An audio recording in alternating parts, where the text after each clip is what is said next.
Deep within the untraveled dark forest lies a peculiar place. The skies here are perpetually shrouded in thick clouds, and beneath these clouds sprawls a cluster of squat stone huts and fragmented ruins. At the very center, however, stands an ancient tower. This is the Shadow Tower, a wizard tower located in the western region of the dark forest within the ancient ruins of the southern coast of the wizard continent. Though the tower has only 3 rings, it is already one of the most formidable forces on this remote edge of the wizard continent. It rules over the entire dark forest and is one of the 3 supreme rulers of the 7 human kingdoms here, with a population numbering in the tens of millions. Morning light. Dawn was breaking. The world was still and silent as gray mist drifted through the forest, casting an atmosphere of quiet mystery over the ancient tower enshrouded in shadow. At this hour, most apprentices were still lost in dreams. However, a flicker of firelight had already illuminated a stone room at the edge of the Shadowland. Through the cracked wooden window, a young figure could be seen busying himself at a wooden table. He looked about 12 or 13 years old, with a slender figure, slightly disheveled black hair, a straight nose, thin lips, and delicate features that were still tinged with a youthful roundness. His eyes were a shade of lead gray, gleaming with the brightness unique to young men, though they carried an eerie maturity and depth that surpassed his age. His name was Lynch Valen, originating from the Frost-Cold Territory, a baronial domain in the northern Putin kingdom, and the son of 2 peasants who worked on the Morton family's estate. He also had an elder brother and a younger sister. 2 years ago, on the day of calling, a wizard in the Lord's castle discovered Lynch possessed wizardly talent, bringing him to this tower to train as a quasi-apprentice specializing in biological transformation. At this moment, Lynch was conducting a biological transformation experiment at the wooden table. On the workstation sat a palm-sized lizard, fastened to the table with iron wires. Beside it lay a round glass vessel, holding outstretched bat wings soaked in a murky yellowish-brown liquid. A lizard and bat meet wings. Lynch was attempting to fuse the two. Taking a shallow breath, he reached for the knife beside him. Perhaps sensing danger, the lizard on the table emitted a sharp hissing sound. Its round eyes widened in panic and trembled furiously, as if struggling to break free from its restraints. Placing his left hand firmly on the lizard's back, Lynch clearly felt its scales stiffen and pull inward defensively. Next, he positioned the knife in his right hand above a marked spot on its mid to upper back, marks he had made earlier, and steadied the blade before gently piercing it in. Crunch crack. Against the magically sharpened edge of the knife, the lizard's scales proved useless. The blade swiftly carved 2 5-centimeter-long slits along its back. Squelch. Dark red blood seeped out, quickly staining its back. The lizard's struggles grew even fiercer. Taking up a white handkerchief, Lynch casually wiped away the excess blood, then retrieved the bat meat wings from the vessel. He aligned them with the slits and inserted the wings into the openings before lifting his apprentice wand and tapping it lightly. A line of runes engraved at the connection site suddenly came to life, writhing as they extended black, thread-like tendrils into the lizard's cuts. These tendrils burrowed inside like strings, weaving the 2 entities together. The wing's membrane of spiderweb-like veins pulsed intensely, red nerve fibers spreading rapidly across the lizard's body and finally linking to its brain. Did it work? Lynch wiped the sweat off his brow with a handkerchief, impatiently admiring his creation. Its triangular head bore large, round eyes. Tightly arranged dark red scales gleamed like sturdy armor. Its slender limbs were strong and sharp, with powerful clawed digits bent ominously. And mounted on its back were wings that far exceeded its physique, adding a fantastical dimension to its presence, resembling something akin to the legendary dragon. Next is the control test. Steeling himself, Lynch released the iron wires binding the lizard, restoring its freedom, and mentally infused his spirit imprint to steer it, commanding its wings. Though the lizard, still dazed from its ordeal, seemed lost, its body moved mechanically under the imprint's compulsion, attempting to use its newly transplanted appendages. Bit by bit, the wings, previously stiff, began unfolding outward in tentative motions before beating faintly, then faster and faster until the air around them rippled. Suddenly, without warning, the lizard spat black blood from its maw before collapsing lifelessly onto the wood table. Lynch frowned. Detailed examination showed the lizard's scales covered in leaking blood. It appeared dead, though subtle twitches revealed its muscles and nerves remained faintly active. Stroking his jawline, Lynch began analyzing calmly. Did it fail? It shouldn't be. I specifically used the best material, the fire dragon lizard, which should withstand the cell fusion. Was it due to rejection responses? No, I can't conclude this so hastily. At this moment, Lynch detected faint vital signs still lingering in the lizard. Pressing his hand to its belly, he felt a weak heartbeat. Quickly pinpointing the issue, Lynch murmured, "It's the grinding reaction." Forcibly merging two vastly different species is undoubtedly demanding. Cellular rejection, bloodline backlash, and various factors often arise, a phenomenon referred to as grinding reaction within biological transformation science. Lynch sighed with relief. Although grinding reactions were troublesome, at least there was hope. If the organism could endure this phase, the two species might fully harmonize and transform into an entirely new life form. Let's hope it can pull through, Lynch silently prayed. The fire dragon lizard wasn't cheap, combined with the cultivated bat wings. He had practically exhausted his savings for this experiment. The apprentice examination was fast approaching, and this experimental subject was planned as his primary entry piece for the test. Attempting such a complex task with only second-tier basic transformation seems overly ambitious. Should I have waited for third tier? If it doesn't work out, I'll have to use the pea shooter for the assessment. But that would mean forfeiting the extra rewards. Lost in thought, Lynch opened a nearby iron cage to secure the lizard inside. Grinding reactions didn't have ideal remedies. If wealthy, high-grade magic potions or rare material resources could help, but those were out of reach for impoverished apprentices like Lynch. Yawn tilde. After ensuring everything was tidy, Lynch leaned back in his chair, letting out a sleepy yawn. Having worked through the night, he indeed felt drained. Basic Transformation Skill Proficiency +3. Basic Transformation Skill LV2, 968 1000. At this moment, a cold, mechanical prompt echoed sharply in Lynch's ear. Suddenly, his drowsy head felt reinvigorated, and the frustration from the earlier setback melted away. Lynch rubbed his brow. With a thought, a faint blue virtual data panel materialized before his eyes. Name Lynch Valen. Attributes Strength 0.6, Agility 0.9, Constitution 0.6, Spirit 1.3. Basic Transformation Skill LV2, 968 1000, Max. Spiritual Guidance Technique Max. Rune Language Max. Wizard World General Knowledge Guide Max. Basic Magic Plants Atlas Max. Basic Demon Atlas Max. Ancient Relics Geographical Guide Max. Wizard World General Knowledge Max. Special Talent Effort Will Pay Off. Examining the advancing statistics on the panel, Lynch's fatigue faded significantly. No matter how arduous the experiments or how numerous the failures, he always found renewed energy upon seeing these climbing figures, a crucial driving force enabling him to persevere in this perilous alien world. For in truth, Lynch wasn't originally from this place. He was a simple office drone from Earth. The exact circumstances remained unclear to Lynch. He only recalled dozing off at his desk while working late during a storm 2 years back. He awoke to find himself here, inhabiting this wizard apprentice's body.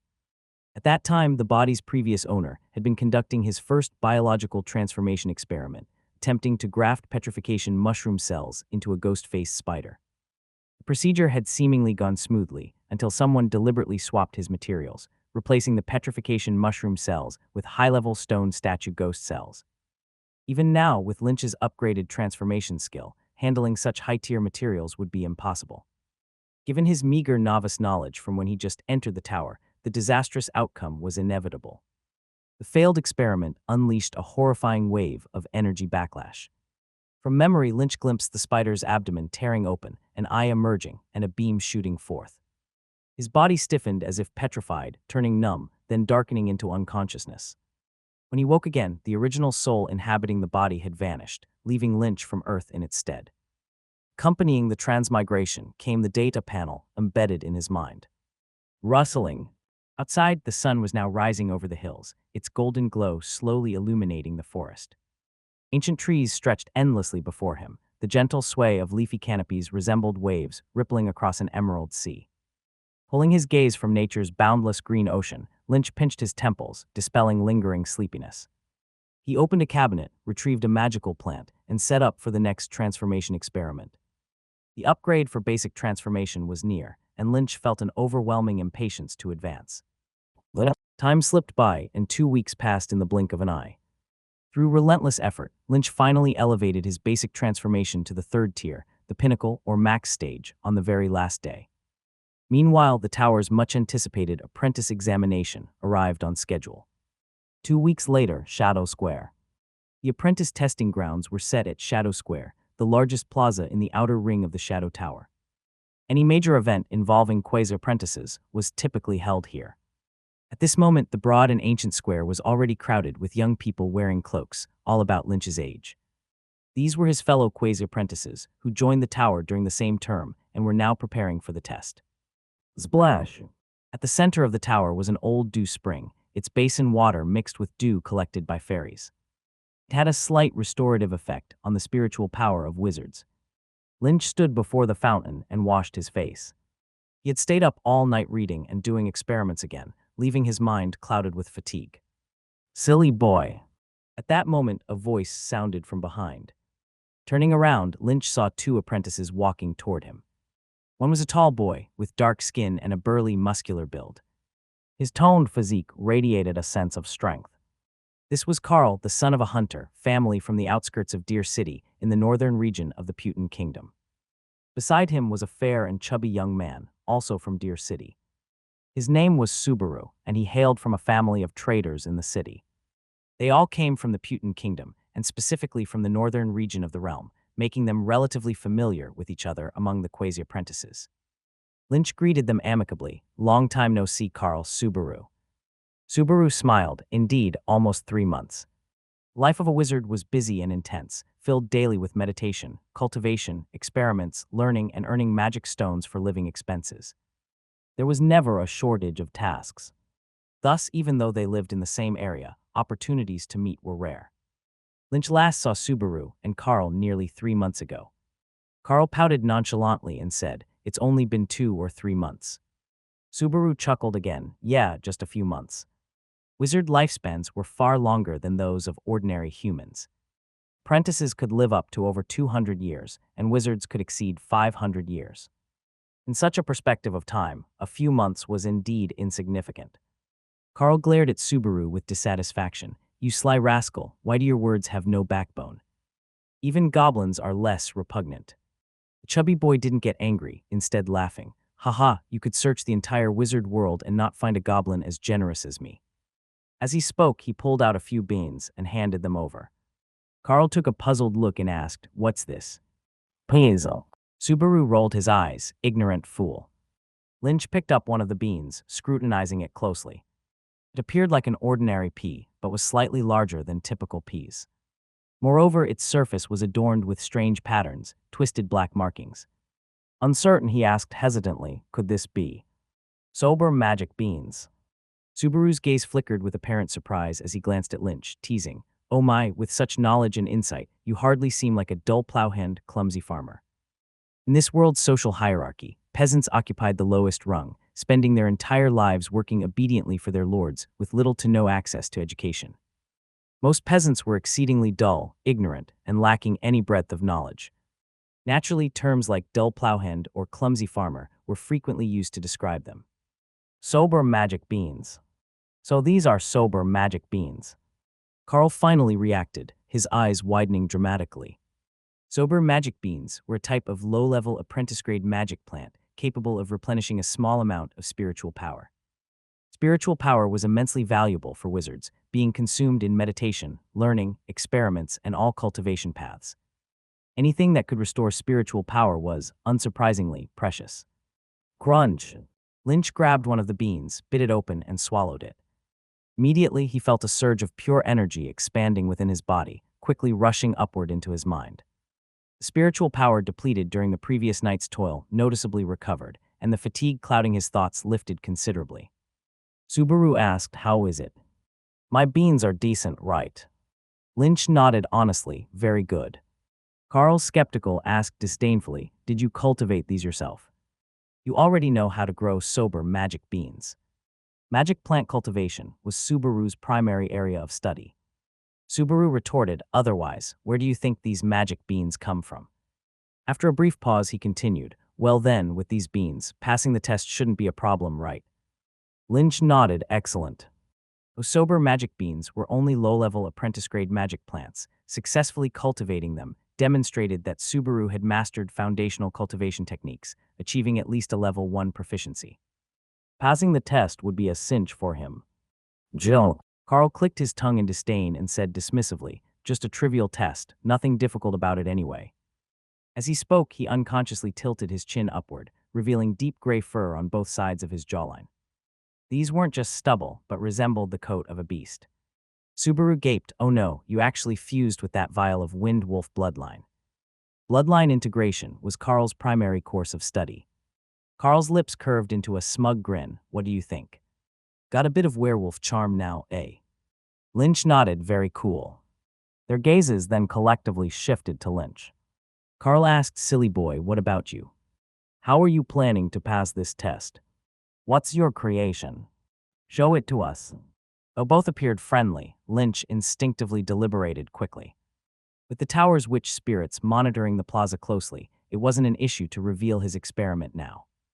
He then raised his hand, holding up an iron cage concealed beneath a layer of black cloth. Lynch was about to pull back the cloth to showcase his creation to the two when Subaru suddenly extended his hand to stop him. Subaru glared, "Are you really that foolish?" He asked, and you just showed him. Before Lynch transmigrated into this world, he had already known these two. At that time, the impression of Lynch in their minds aligned perfectly with a peasant's image, honest, simple, and silly, so much so they even gave him the nickname Silly Boy. Such a person might fare fine living a plain and honest farming life.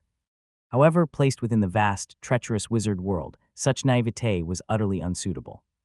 Gradually, Subaru and Carl tried to teach Lynch to be smarter, hoping to make him less honest than before. Carl's consistent use of the nickname, Silly Boy, was, in truth, meant to help him grow. After all, encountering companions who truly bonded in this foreign world was rare, and while one might meet many new faces down the road, childhood friends like them were irreplaceable. Both still sincerely hoped Lynch could be like them, more clever and less guileless, so he might go farther in the wizard world. Subaru spoke earnestly, "This isn't your hometown's farmland. This is the wizard world, a place brimming with danger, deception, and treachery. Be smarter. Don't be so honest. Or have you already forgotten what happened last time?" Earlier, Lynch's excessive honesty and lack of foresight had led someone to swap his critical experiment materials, directly resulting in his downfall. Carl added, "Exactly. If you hadn't been so foolish, you'd already be living in the tower with wizard mentorship by now, maybe even giving us a chance to benefit too." 2 years ago, when their batch of apprentices entered the tower, one wizard decided to select an inheritance apprentice to take into the tower for direct cultivation. For apprentices like them, mostly self-schooled with limited access to knowledge, scarcely any resources, and even fewer daily necessities covered, this opportunity was akin to ascending to heaven in a single leap. Originally, Lynch had a shot at this dream. The wizard narrowed down his choices to Lynch and another apprentice, intending to pick one. But at that critical moment, Lynch's experiment failed, damaging his spiritual power and ultimately costing him the opportunity. And yes, the culprit behind switching Lynch's experiment materials, leading to his death, was the other apprentice. Ironically, this was someone Lynch had always treated as a dear friend, the chance for the theft being provided by his trusting simplicity. Subaru advised soberly, "Learn from this. Stay alert and don't be so naive again." In his heart, Lynch felt a sense of warmth, for Subaru and Carl truly cared for him. So he set down the iron cage and nodded earnestly, "All right then."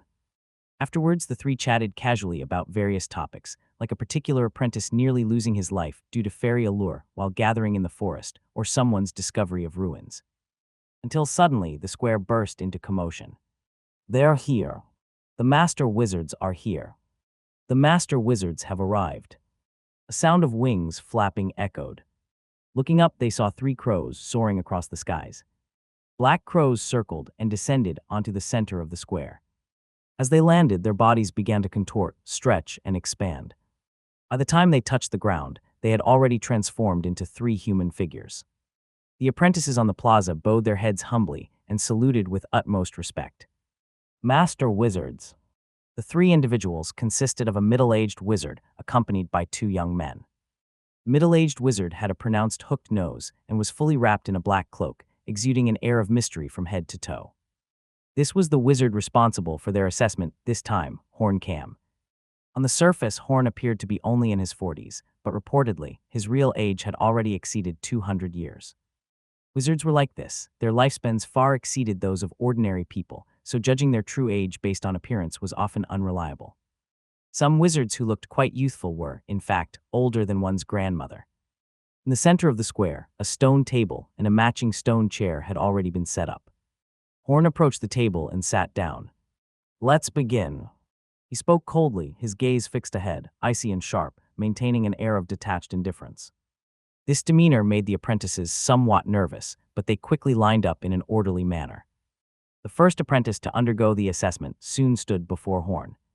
He was a golden-haired youth, his cloak meticulously arranged, carrying an air of indescribable elegance in his demeanor.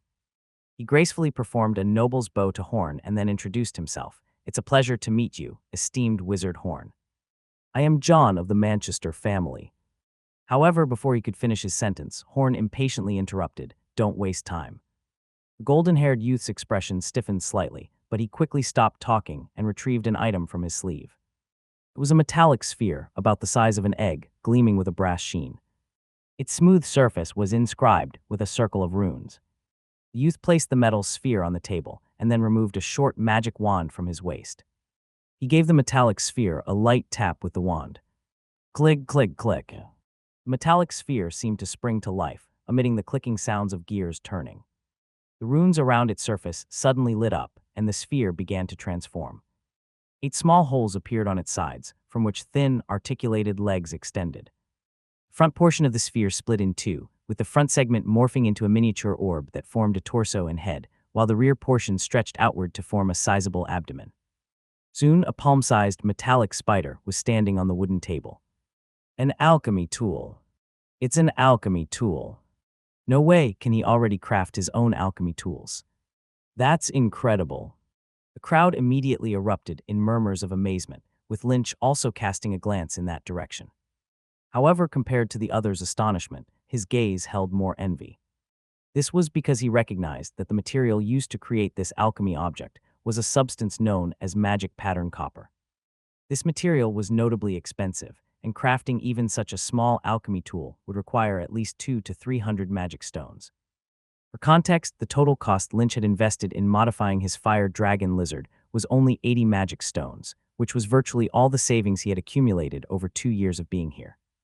Truly the luxury of nobles. This John was one of the rare nobles among their group of apprentices. Like Lynch and the others, he also hailed from the Putin kingdom, but due to the disparity in their statuses, there was virtually no interaction between them.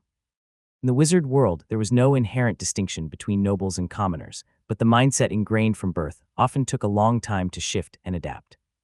John clearly relished the awe of those around him, his face displaying a touch of pride. Waving his magic wand again, the spider on the table began to move swiftly under his command. "That's enough." Horn Wizard's voice rang out, still as cold as ever, his expression remaining impassive. He then took out a notebook and quickly jotted something down with a quill, succinctly announcing the results of the assessment. Score 76 passed the assessment. Alchemy was a discipline heavily reliant on materials, and the quality of the materials significantly influenced the strength of the alchemy object. Although John's alchemy tool seemed intricate, its main advantage lay in the material. Judging purely based on his demonstrated knowledge, John's foundational alchemy skills were likely just barely breaking through level 1, so the resulting score was unsurprising. "Tusk, thank you, wizard." John was clearly dissatisfied with the score, pouting slightly as he expressed his gratitude before stepping aside. The assessment continued. 53 points failed. 68 points passed. 36 points failed.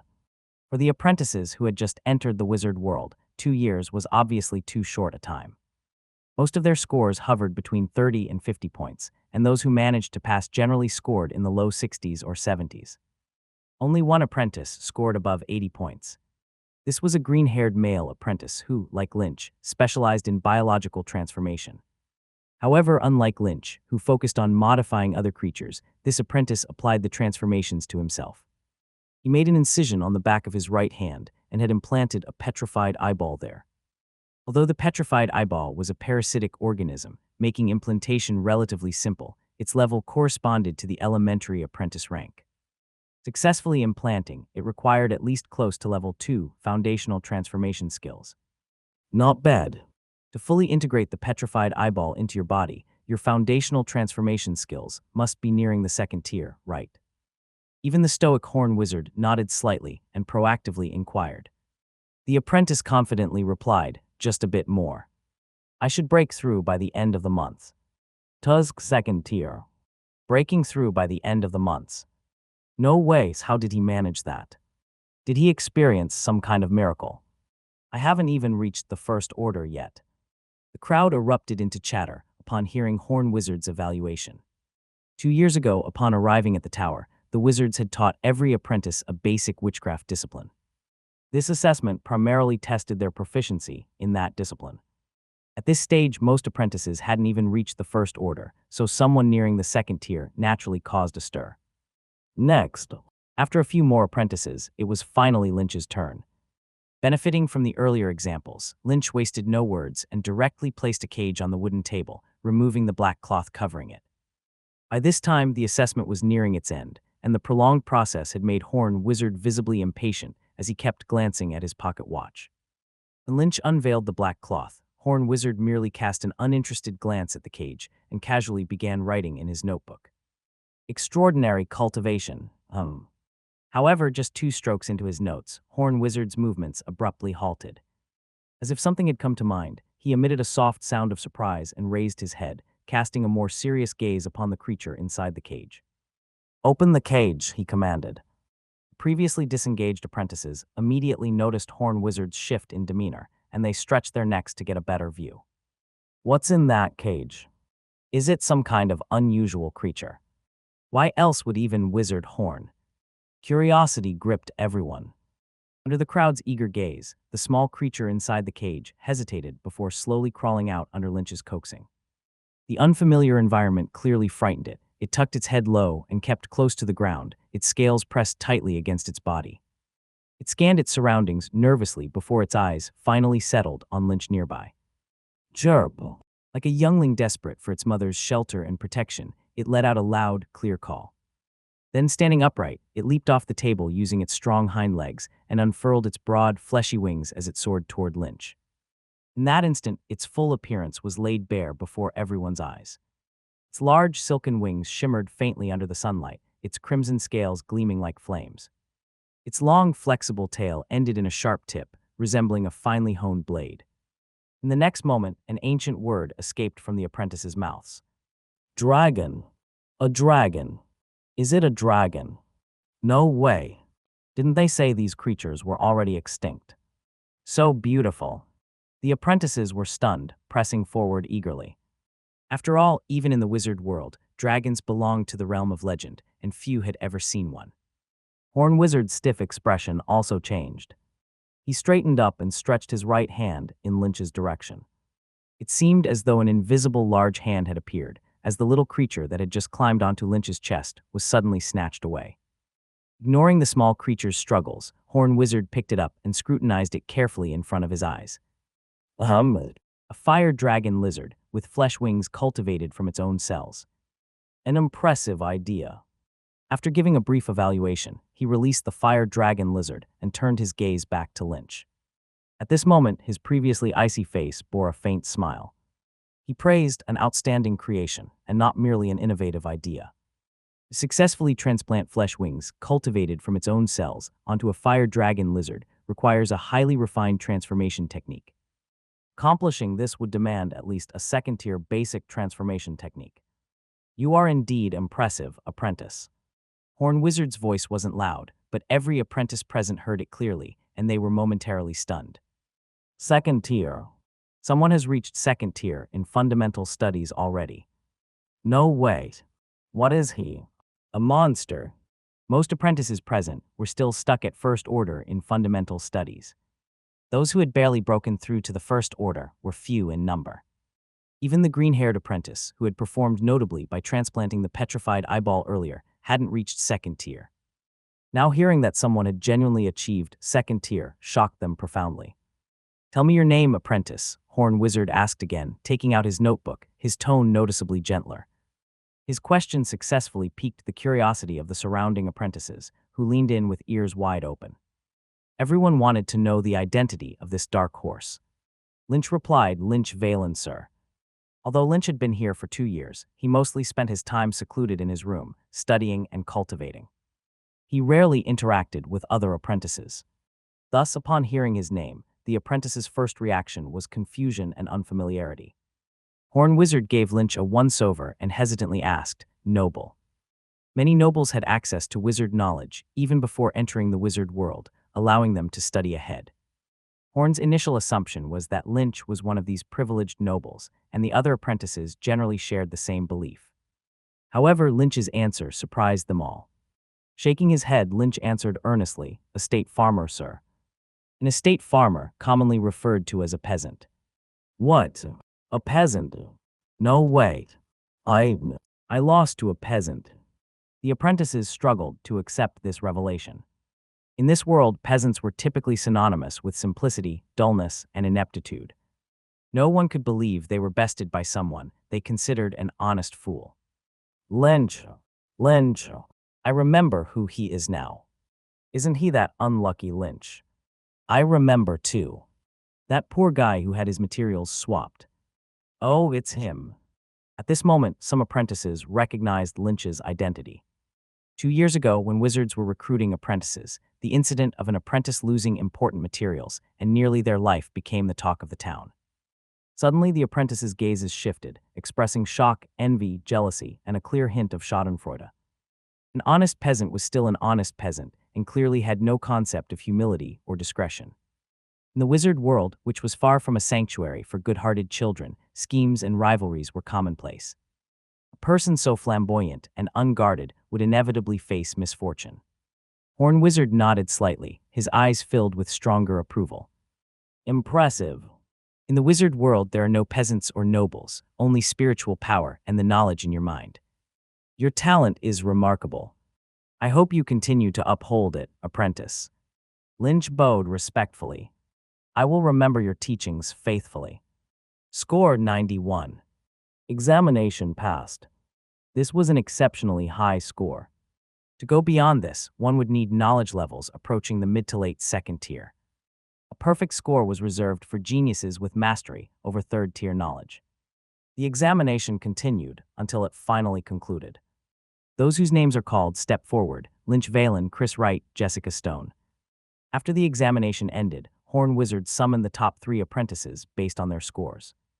Besides Lynch and Chris, the third individual called was Jessica Stone, an elemental apprentice. With her advanced analysis and construction of water elements, she received a score of 82, ranking third. Horn Wizard brought the 3 forward and presented them each with a small cloth bag. "These are your special rewards." According to the examination rules, the top 3 apprentices earned extra rewards. Receiving the cloth bag from Horn Wizard, Lynch's heart filled with joy. All of the effort he had poured into revealing his second-tier basic transformation technique had been for this special reward. The reward was indeed generous. The bag itself was a space pocket, containing approximately 2 cubic meters of internal space. Space magic items were exceedingly expensive, with the bag alone valued at 100 magic stones. In addition, the bag contained 3 items: 100 magic stones, a shape-shifting short magic wand, and a low-level knowledge badge that permitted exchanging for a piece of low-tier spell knowledge at the tower's library. Other apprentices who passed the examination only received a meditation chapter, and those who failed received nothing at all. Lynch's cautious nature meant he was past the age of seeking attention. If not for this lucrative reward, he could have submitted a different creation to pass the test without drawing so much notice. "Thank you, sir." Under the envious, jealous, and resentful stares of those around them, the 3 apprentices who had fared best stepped down with their newfound prizes. With the examination now complete, Horn Wizard distributed formal meditation chapters to the apprentices who had passed. Strictly speaking, these apprentices were not yet wizard apprentices. They were merely ordinary people who had undergone sensory sharpening. Only after officially meditating would they step onto the wizard's road. And the prerequisite for all of this was the meditation chapter. With the meditation chapter, apprentices could begin formal meditation and enter the wizard's road. Those who failed would have to wait for the next examination. According to the tower's rules, the initial examination for new apprentices was held every 2 years, with subsequent examinations taking place annually. This meant that those who failed now would have to wait at least until the following year. Falling behind even a single step meant nearly insurmountable delays. By the next year, their peers might already have mastered full-fledged spell models and begun casting spells, while they would just be starting their meditation. A tough reality to accept. For the moment, those who passed celebrated joyfully, while those who failed hung their heads in dejection. Some girls even broke down and wept openly. Yet the worst blow came with Horn Wizard's follow-up announcement. Furthermore, after distributing the meditation chapters, Horn Wizard declared, the official Inner Ring Apprentice examination for this batch has been scheduled to take place 3 months from now. Apprentices who receive their meditation chapters and wish to participate may come to register with me. The apprentice's gazes focused sharply on him. Throats tightened, expressions grew fervent. The wizard world operates with a strict hierarchy, and the Shadow Tower follows suit.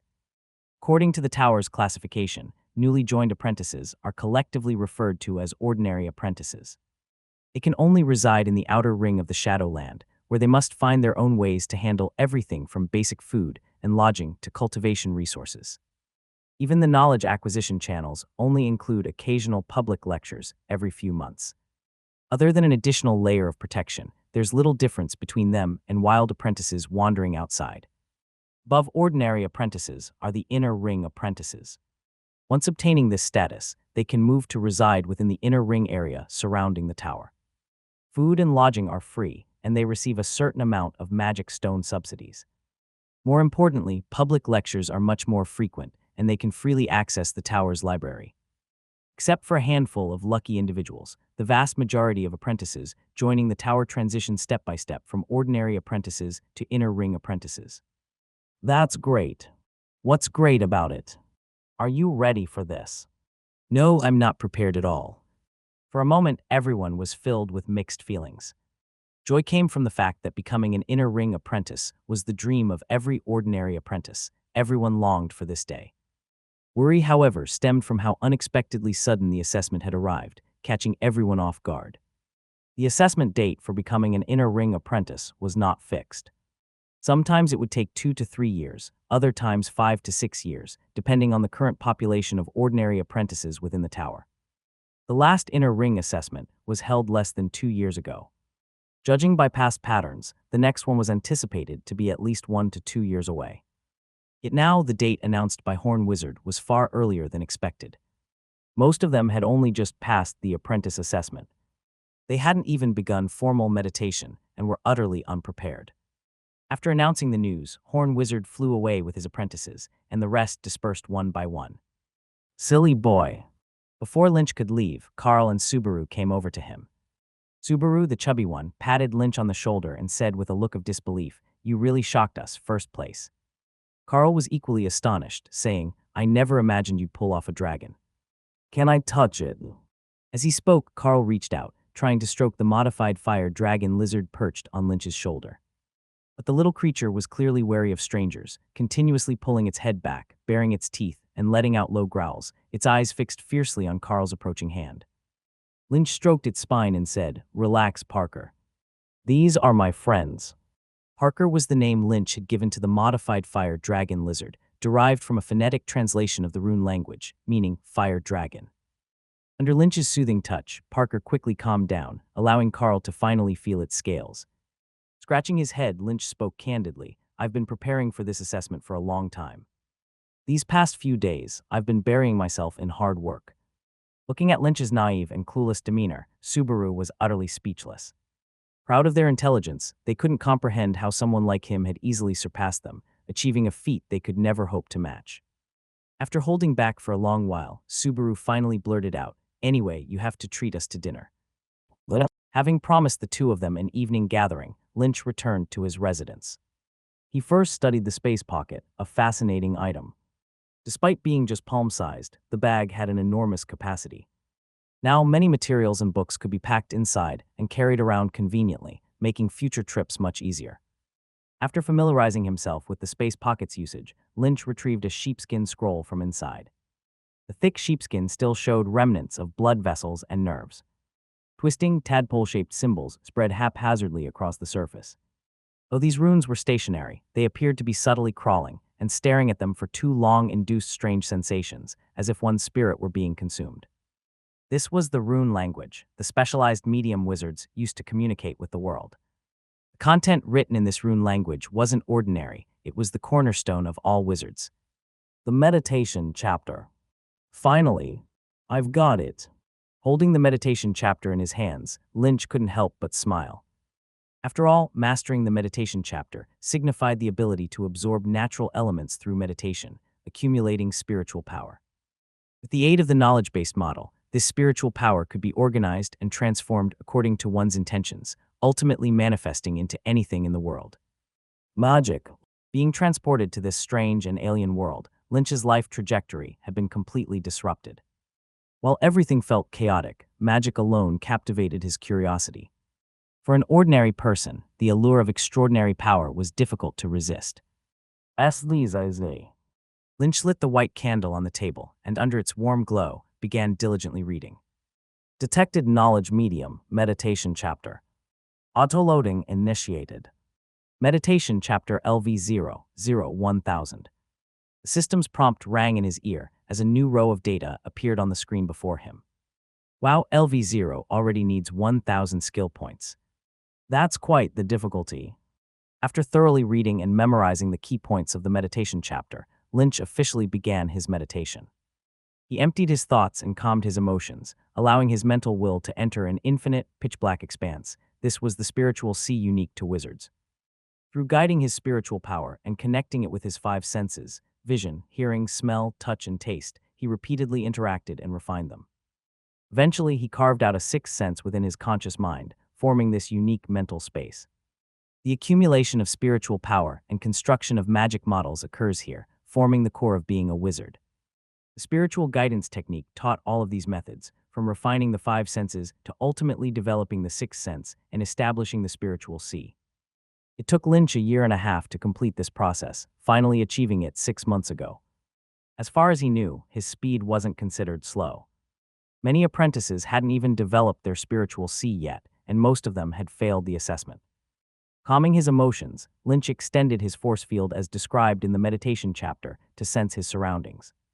Soon, colorful light points began to appear around him. These were the fundamental building blocks of this world, elemental energy. Upon sensing the elements, Lynch followed the next step in the meditation chapter, manipulating his mind to transform his spiritual power into a tentacle. This tentacle reached for the surrounding elements and dragged them toward the deep center of his spiritual sea. There lay a unique and distinct field, where some scattered light points were slowly rotating clockwise. The spirit vortex. This was the core of the wizard's spiritual field. The light points inside the vortex were the tangible manifestations of spiritual power, the very source of wizard power.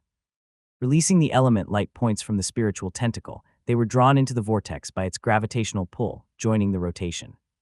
With this, Lynch successfully completed one meditation cycle. Essentially, meditation was the repeated execution of this process, absorbing elements to nurture the spiritual field. Soon, Lynch finished a round of meditation and opened his eyes. At the same time, the system's prompt sounded beside his ears. Meditation chapter skill level +1. Meditation chapter LV0-1000. So slow. Even though Lynch knew that meditation was not easy, seeing the proficiency increase by just 1 point still exceeded his expectations. To think over 2 hours of continuous effort had only yielded a single point of improvement in proficiency. And this was just level 0. Based on his previous experience, the higher the level, the more proficiency points would be required. Moreover, he had no idea how many levels were needed to fully master this meditation chapter. For regular knowledge-based skills like basic transformation technique, there were typically only 3 levels corresponding to first-tier introduction, second-tier proficiency, and third-level mastery. However, for skills related to cultivation, the number of levels was not fixed.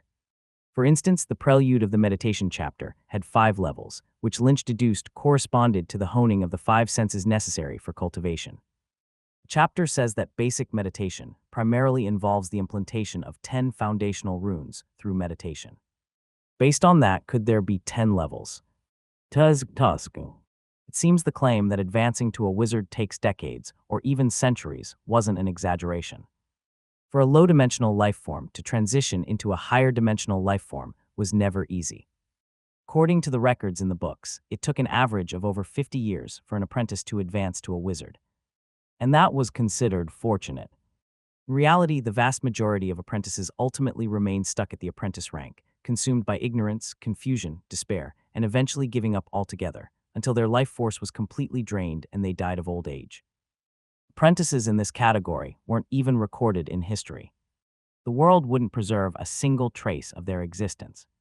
Of course, there were occasional exceptions, those who could undergo the transformation from apprentice to wizard within just a few decades or even years. But these were the rare few with extraordinary talent, unrelated to the ordinary masses. Come on, keep going. Clenching his fists, Lynch silently encouraged himself. Compared to other apprentices, he considered himself lucky.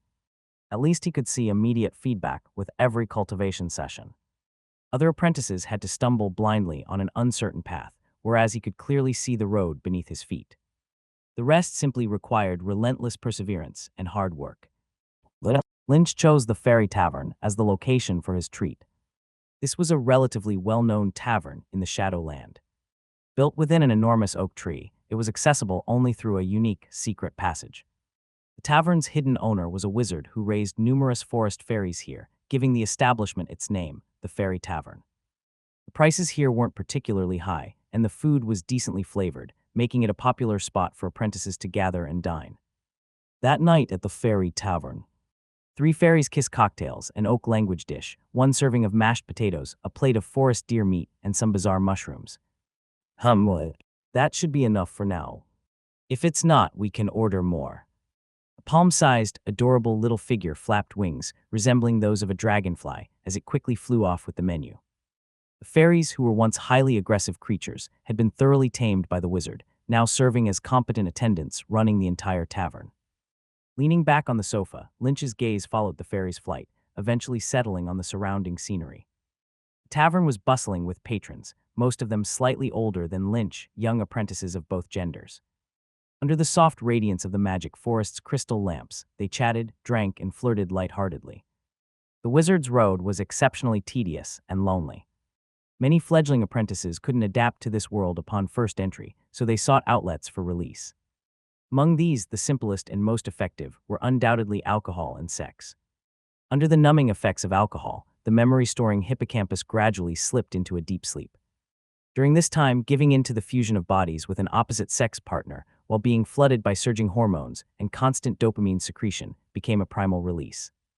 All thoughts of cultivation, knowledge, and strength were completely forgotten, and the monotony from prolonged training dissipated, leaving behind nothing but wave after wave of unchecked climaxes. Drinking a fairy's kiss cocktail and engaging in a fleeting romance with someone, whether familiar or not, was a common pastime for many young apprentices. The wizard world fostered a relatively liberal atmosphere. Whether male witches or female witches, few adhered to notions of steadfast and eternal love. After all, in the eyes of many wizards, everything should serve their cultivation, and sex was no exception. Hey, what's the matter? Did some beautiful lady catch your eye? Seeing Lynch lost in thought, Subaru smirked slightly. Want me to help you strike up a conversation? With your flair today, I bet quite a few girls would be interested in you. Before Lynch could respond, Carl burst into unrestrained laughter off to the side. Ha ha ha, curious are they? Most of the crowd here consisted of young apprentices who had only recently arrived in the wizard world. Since their tags from the human world hadn't yet faded, identities like foolish countryside bumpkin would hardly intrigue any girl other than out of curiosity. Subaru shot Carl a glare. Watch your mouth. Are you mocking your benefactor? Carl shrugged, suppressing his laughter. All right, Lynch, which lovely lady caught your eye? Shall I introduce you to her? Lynch shook his head. There's no need. I'm not interested in things like that right now. To prevent these two from continuing their relentless teasing, he quickly steered the conversation away. I was thinking about the inner ring apprentice exam. What about you two? Are you planning to participate? Hearing this, Subaru also furrowed his brow slightly. Well, I've thought about it, but the chances of passing are so slim. I'm worried that if I fail the exam and get hurt during one of the tasks, it'd be a real loss. The inner ring apprentice exam was task-based, and the tasks often involved combat, posing a certain degree of danger. Attempting it without sufficient strength was risky. I won't be joining. Carl, however, was straightforward, answering decisively. I just recently fused the Wind Demon Wolf bloodline, and it's going to take me a long time to activate the bloodline's talent. Entering the exam under these conditions leaves me no chance of success. Instead of wasting time, I'd rather focus my energy on the next exam. Anyway, it's only a matter of 3 to 5 years. By then, my spells should be more developed, just in time to participate in the next round of exams. Carl's thoughts were shared by many apprentices.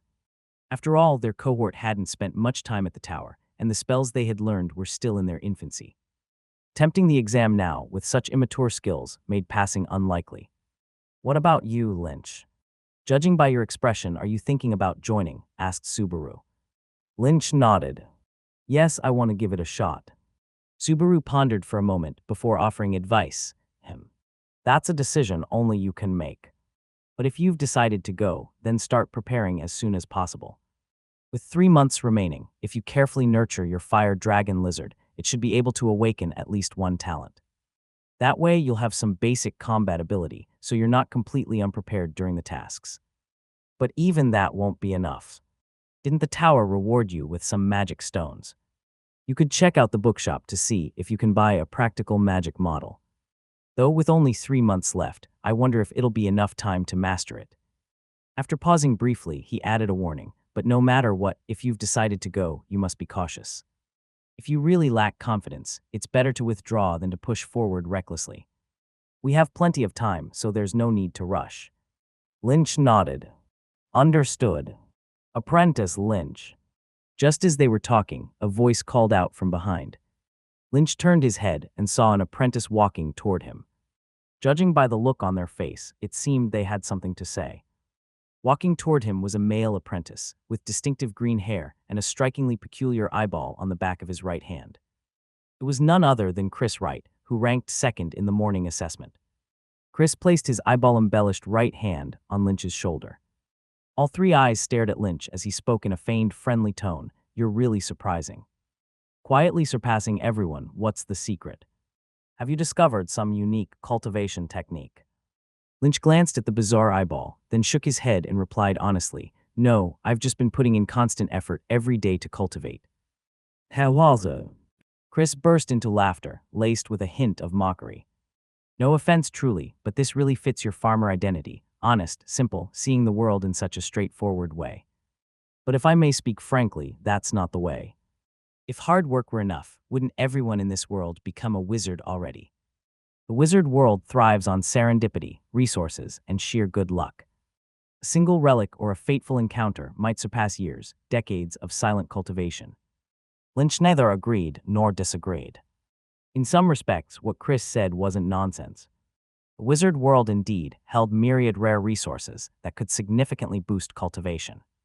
Sometimes months or even years of painstaking effort couldn't match the gains of a single fruit or a potion. It was also for this reason that legends perpetually circulated, stories of mediocre apprentices stumbling across relics, inheriting the legacies of great wizards, and soaring to unprecedented heights. In this world, choice often outweighed effort. That was a truth in the wizard world. Lynch scratched his head, appearing as though he didn't quite grasp Chris's meaning. Chris said, It's fine if you don't understand now. You will eventually. After a pause, he continued, I came here today because I have a gift for you. Lynch asked in confusion, a gift? For me? He and Chris couldn't be said to have no interaction at all, but they certainly weren't familiar with one another. Chris nodded, then got straight to the point. Yes, that's right. Richard recently stumbled upon a relic while collecting materials near the red mushroom forest. We're planning to form a team to go explore it. Your fire dragon lizard will likely come in handy during the exploration, so we'd like to invite you to join us. What do you think? Interested? After a pause, he added, This is a rare opportunity, you know. No one can predict what treasures lie within the ruins. Who knows? Perhaps digging up a random piece of witchcraft could trump years, decades of silent cultivation. A relic. Carl's eyes lit up. So the rumors are true. The news had already spread. Not long ago, an apprentice had stumbled upon the remains of an ancient relic while collecting materials, and Lynch and the others had even discussed it earlier that morning. Of course. Chris nodded, then turned to Carl and Subaru. So how about it? Are either of you interested? Carl looked visibly tempted, but said he needed to think about it. Subaru, on the other hand, promptly shook his head, explaining that he had no time as he was focusing on cultivating magic plants. Exploring relics isn't something to be taken lightly, disregarding the risks in favor of potential gains. While there are stories of apprentices finding treasures and reversing their fortunes, far more have lost their lives and been buried in relics forever. For apprentices like them who hadn't even fully mastered spells, venturing into such peril was too premature. That's a shame, Chris remarked, directing his gaze back at Lynch. What about you, Lynch? Have you made up your mind? Subaru's brow furrowed slightly. He was worried Lynch might agree impulsively. He quickly turned to intervene and decline on Lynch's behalf. Lynch, of course, noticed Subaru's gesture. However, if Subaru were to decline for him, it might annoy Chris and create unnecessary friction. After thinking it over, Lynch decided to refuse personally before Subaru could speak up. So he shook his head and said, I can't go, Chris. I've just taken on a grafting project involving thorny flowers and dragon fruits. I'll be tied up for the next few months. Lynch was well aware of the risks involved in relic exploration. It wasn't something someone at his current level could afford to dabble in. I see. Chris looked visibly disappointed, but there was nothing he could say to convince Lynch to abandon his assigned work, risking punishment from the tower, just to join them on this venture. So he nodded and said, all right then. We'll have to wait for another opportunity to collaborate in the future. Carl, think it over. If you decide to go, you can find me anytime. With that, Chris left after saying goodbye. Once Chris departed, Subaru let out a noticeable sigh of relief. He immediately leaned toward Lynch and said, Hugh, thank goodness. I was so worried you'd foolishly agree to it just now. Nearby, Carl appeared puzzled. What's the problem with going? Subaru rolled his eyes. Are you an idiot? With our current skill level, do you think we can just go on expeditions? Especially relic expeditions. Do you know what kind of place the Red Mushroom Forest is? It's outside the protected zones. Encounter a single mishap out there, and you won't even know what hits you. Carl only realized it after Subaru's remark. Oh, now that you mention it, I didn't even think of that. Useless. Subaru spat. Then he turned to Lynch and sternly warned, Lynch, you have to remember this. The wizard world isn't like your hometown village. Here, danger lurks everywhere. Every step you take must be cautious. Greed without the power to back it up will only harm you. Lynch nodded earnestly and replied with deference, got it, I'll remember. Listening to advice makes for a full stomach. Early the next morning, Lynch made a trip to the tower's library. This was where the tower stored its knowledge. Knowledge distributed by the tower could be claimed here, and beyond that, certain spell-related knowledge could also be purchased here. Any knowledge acquired from the library couldn't be privately traded. If violations were discovered, severe punishment awaited. And it wasn't just the library. Any privately researched spells traded between apprentices often required restrictive transfer contracts. Breaking those would lead to curses or magic power backlash. In the wizard world, knowledge was immensely valuable. None of the major wizard organizations would allow their knowledge to leak freely. I'd like to exchange this. Lynch presented the knowledge badge he earned from the assessment. With this badge, he could exchange it for one piece of low-level spell knowledge, though it had to align with his main area of study. Wizard apprenticeships at the tower were tailored to the apprentice's initial chosen spell path. Future resources, knowledge, and so forth provided by the tower were mostly tailored for compatibility with this path. Lynch exchanged his badge for a copy of Elementary Magic Plants Transformation. This was an advanced knowledge progression from basic transformation technique, requiring a proficiency level of at least level 2 in the latter.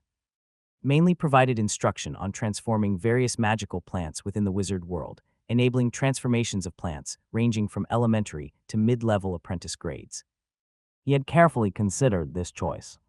Transformation techniques were notoriously expensive to practice. Jumping straight to biological transformation experiments would pose major issues regarding material acquisition, which often required hunting magical beasts and engaging in combat, highly dangerous tasks. By comparison, material acquisition for magical plant cultivation was relatively easier. Collecting low-level magical plants generally wasn't very risky. Additionally, I'd like to purchase. After picking up the magic plant's transformation material, Lynch also bought 2 additional pieces of knowledge: basic extraordinary cultivation and a level 0 magic model of shadow touch. The first was fundamental knowledge for the extraordinary cultivation discipline, costing 20 magic stones. Magic pets weren't easy to nurture, and without understanding the related knowledge, it was difficult to unlock their potential. His painstakingly transformed fire dragon lizard couldn't be wasted for lack of proper care. As for the spell model of Shadow Hand, it was preparation for the assessment 3 months later. No matter what, Lynch wanted to try. Advancing to the inner ring earlier would grant access to better resources sooner. The spell cost Lynch a full 65 magic stones. Spell models were always the most expensive form of wizard knowledge, since they were the crystallization of accumulated magical expertise, core expressions of power. Broke again. Looking at his now nearly empty pocket, Lynch felt a pang of heartache. The fortune of magic stones he had just acquired and barely warmed his hands with was already gone. The wizard's road was indeed a path paved in gold. No matter, as long as I've acquired new knowledge, it's all worth it. Shaking his head, Lynch quickly pushed past the heartache. To him, magic stones were merely external possessions. What truly mattered was the knowledge he gained. He turned his gaze to the data panel before him. Knowledge carrier detected, automatically loaded. Elementary magic plants transformation LV0-0300. Knowledge carrier detected, automatically loaded. Basic extraordinary cultivation LV0-0100. Spell model detected, automatically loaded. Shadow Hand LV0-0300. Few days after returning from the bookhouse, Lynch visited Subaru again, using his remaining magic stones to commission him to cultivate some sober magic beans to help restore spiritual power. Spiritual power is extremely important to wizards since every activity they perform requires its expenditure, including meditation, experimentation, studying, and even eating and walking. So long as they're awake, spiritual power is being consumed. When spiritual power is depleted, wizards can't do anything and must stop to rest in order to recover it. Conventional methods of restoring spiritual power mostly involve sleep and rest, but the efficiency of these methods is clearly too slow. Spiritual power is 10 times the spirit attribute. Lynch's current spirit attribute is 1.3, making his spiritual power 13. This level of spiritual power is only enough for him to perform meditation twice, conduct 3 basic biological transformation experiments, engage in 6 hours of uninterrupted spell reading, or complete 1 elementary magic plant's transformation. Often, the amount of spiritual power he has is exhausted by the morning. His rest periods take up over half the day, meaning that, by this timeline, he'll barely progress before the assessment arrives. After considering all his options, Lynch finally decided to rely on some external aids. As a basic magical plant, sober magic beans can restore approximately 10 spiritual power within half an hour and can be used 3 times a day, perfectly aligning with Lynch's current spiritual power level. Additionally, there's the fairy fountain in the plaza. If he ever gets too exhausted, he can wash his face there to recover a small amount of spiritual power. This would significantly shorten the time needed to recover spiritual power each day. By strategically planning his cultivation schedule, he could remain in a cultivation state for 24 hours, only needing to supplement his spiritual power with sleep every 2 days. This would effectively allow him to spend 2 days' worth of time in a single day, stretching his original 3 months of preparation to 6 months or even longer. Of course, upon hearing this plan, Subaru thought Lynch had gone mad. While everyone understood the idea of using external aids to restore spiritual power and extend cultivation time, almost no one seriously pursued it. After all, wizards are not machines.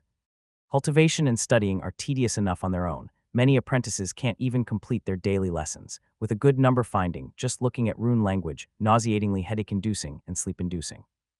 Now Lynch is talking about giving up rest entirely to devote himself to cultivation, even sacrificing basic sleep for his training. Oh heavens! Has no one told him that sleep is one of life's greatest pleasures? You've gone astray, silly boy. Although Subaru didn't despise hardworking and ambitious apprentices, he thought that recklessly charging forward like this was utterly foolish. After all, this is the wizard world, a land that values resources and connections. Months of day and night cultivation, might only equate to the effects of a single magic potion or fruit, and years or even decades of tireless effort could pale in comparison to the benefits gained from a prominent figure's favor and one night of cultivation under their guidance. With this kind of perseverance and drive for reckless self-cultivation, wouldn't it be better spent researching higher quality resources? Think about ways to gain favor with influential figures and obtain their sponsorship. Isn't this far more effective than futile daily effort behind the scenes? But despite Subaru's advice, Lynch merely scratched his head and honestly replied, "I'll just focus on cultivation for now." Subaru was speechless. "You're ridiculously stubborn." Time flew by, and more than a month had passed in the blink of an eye. Outer ring of Shadowland, Lynch's stone house. Nighttime. Mosquitoes buzzed, candlelight flickered, and the dancing flames cast long shadows on the walls, their distorted figures writhing like tentacles. At the experimental table, Lynch was busy at work. At that moment, he held an extraordinary plant in his left hand, somewhat resembling an earth pitcher plant, complete with a funnel-shaped insect trap. This was the magic-devouring flower, an elementary apprentice-rank magical plant with a unique ability to emit a mesmerizing fragrance that attracts tiny forest insects, which it consumes. Unlike Earth's pitcher plants, however, the magic-devouring flower possessed an additional excretion system. Beneath the insect trap was a thumb-thick stem that expelled digested remnants of insects after processing them. In the magic forest, all flora and fauna were more or less imbued with elements, which the magic-devouring flower couldn't digest. These elements would crystallize and be excreted alongside the remnants of insect matter. These elemental crystals have a wide range of uses for wizards and are considered a common magic material. Because of this, many wizards opt to cultivate large patches of magic-devouring flowers to produce elemental crystals. However, Lynch wasn't cultivating magic-devouring flowers. Magical plant cultivation is no simple task. As an elementary magic plant, the magic-devouring flower requires specialized planting environments, specific pollination techniques, and fertilization processes, all of which demand elemental magic plants cultivation level 2 skills at a minimum, beyond Lynch's current capabilities. What he was doing now was still modification. While the magic-devouring flower could produce crystals, its digestive strength was relatively weak, making its output small. Was there a plant with stronger digestive capabilities? The answer was yes, the elementary magic plant, cannibal flower. The digestive power of cannibal flowers is widely known. Mature cannibal flowers can fully digest an elephant in just 15 minutes. This spurred some clever wizards to develop a method to combine the cannibal flower and magic-devouring flower, enhancing the latter's ability with the former's digestive strength to vastly increase elemental crystal production. Thus, the cannibal flower gastric acid mucosa transplantation method was born. By extracting the cannibal flower's gastric acid mucosa and transplanting it into the magic-devouring flower, the latter gains the terrifying digestive power of the former. This technique has become a standard operation in magic-devouring flower cultivation. Still, most wizards specialize in only one or two fields due to limited energy, often mastering extraordinary cultivation while leaving biological transformation underdeveloped. As a result, many wizards directly spend magic stones to commission apprentices proficient in biological transformation to handle such modifications. Lynch had accepted a task from the tower to modify 100 magic-devouring flowers with the materials provided by the client and a reward of 20 magic stones. This payment was fairly generous and also allowed him to improve his professional skills. Without much hesitation, Lynch took on the task and had been busily working on it over the past few days. Soon, the magic-devouring flower in his hand was successfully modified.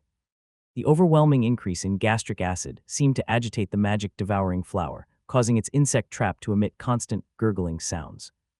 Lynch knew this meant it was hungry. After modification, the magic-devouring flower needed to consume continuously throughout its life cycle. Stopping would result in its gastric acid corroding the insect trap completely. So Lynch opened the window and placed the plant on the windowsill.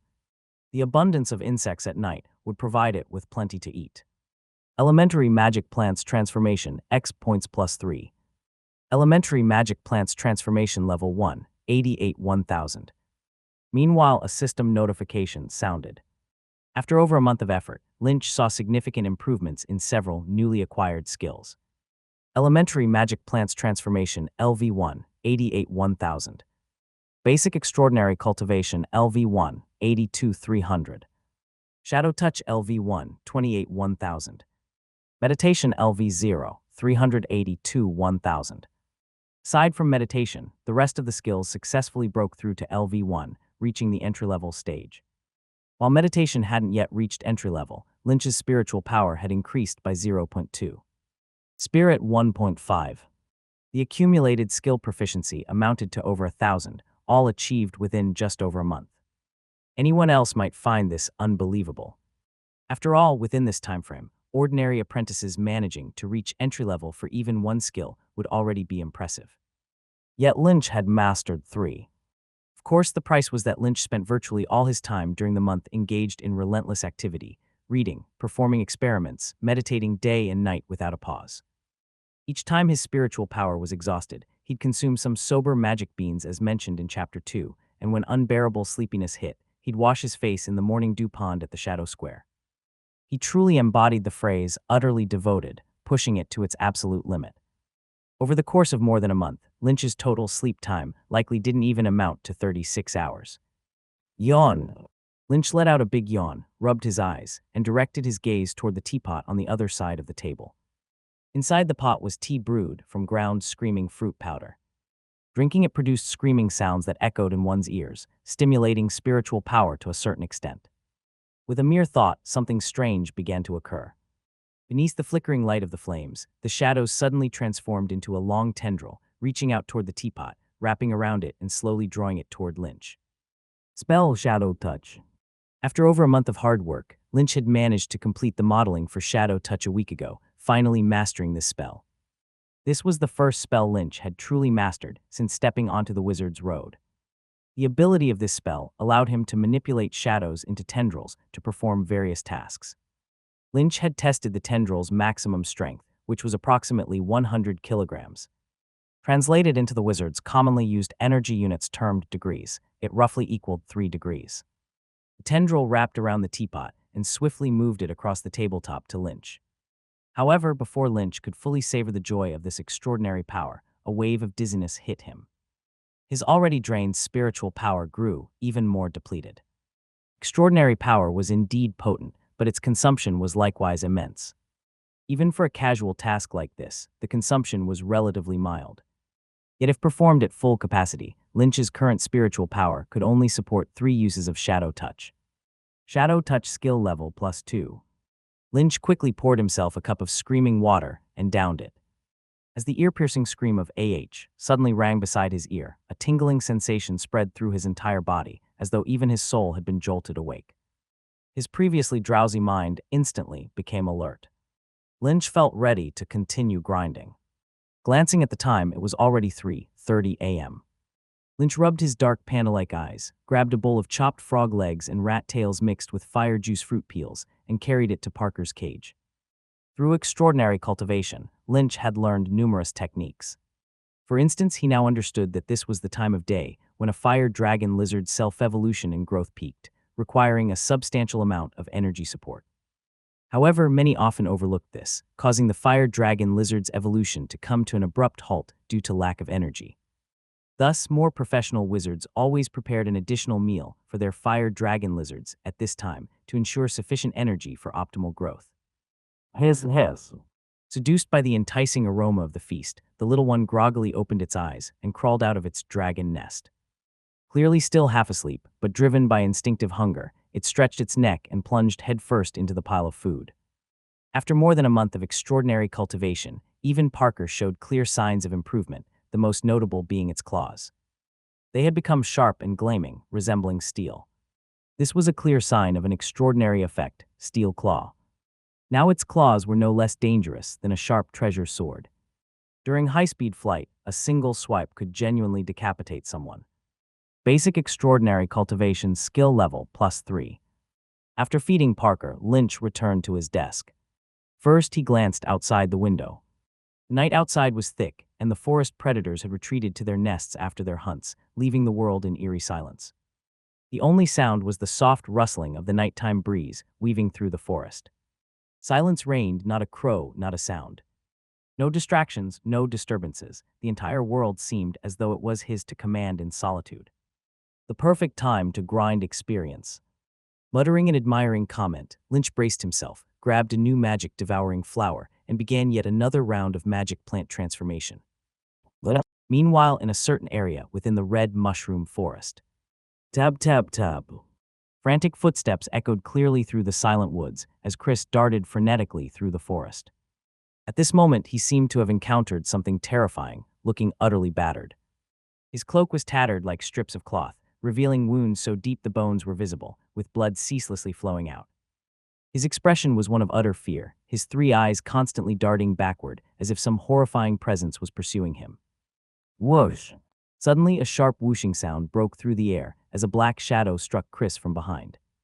The running Chris was sent flying, crashing heavily to the ground and rolling over a dozen times before coming to a stop. Ouch!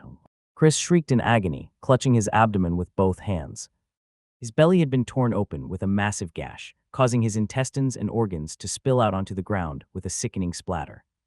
Chris's face turned pale with terror, seemingly too shocked to think rationally. Instinctively, he picked up the spilled intestines and organs, desperately trying to stuff them back into his abdomen, as if doing so would miraculously restore him. Tusk still managed to run this far. At this moment, a cold sneer came from behind. Emerging from the bushes were two figures. One was a young man cloaked in a robe, about the same age as Chris, with a sinister gaze and chilling demeanor. The other was a monstrous figure. Towering at roughly 3 meters tall, this man had unnaturally long arms that extended down to his knees. It was evident that these lengthy arms weren't natural, but rather the result of alchemical fusion between mechanical components and some unknown biological elements. The arms were embedded with various weapons, and it seemed the blade that had slit open Chris's stomach was one of them. His chest was exposed, revealing no internal organs, not even a heart. Instead, rows of glass containers filled with green liquid were connected by tubes, bubbling as the man breathed. This being could no longer be regarded as human, but rather a grotesque alchemical lifeform. The only human trait remaining was his head, which appeared to belong to a man in his 30s. His expression was ice cold.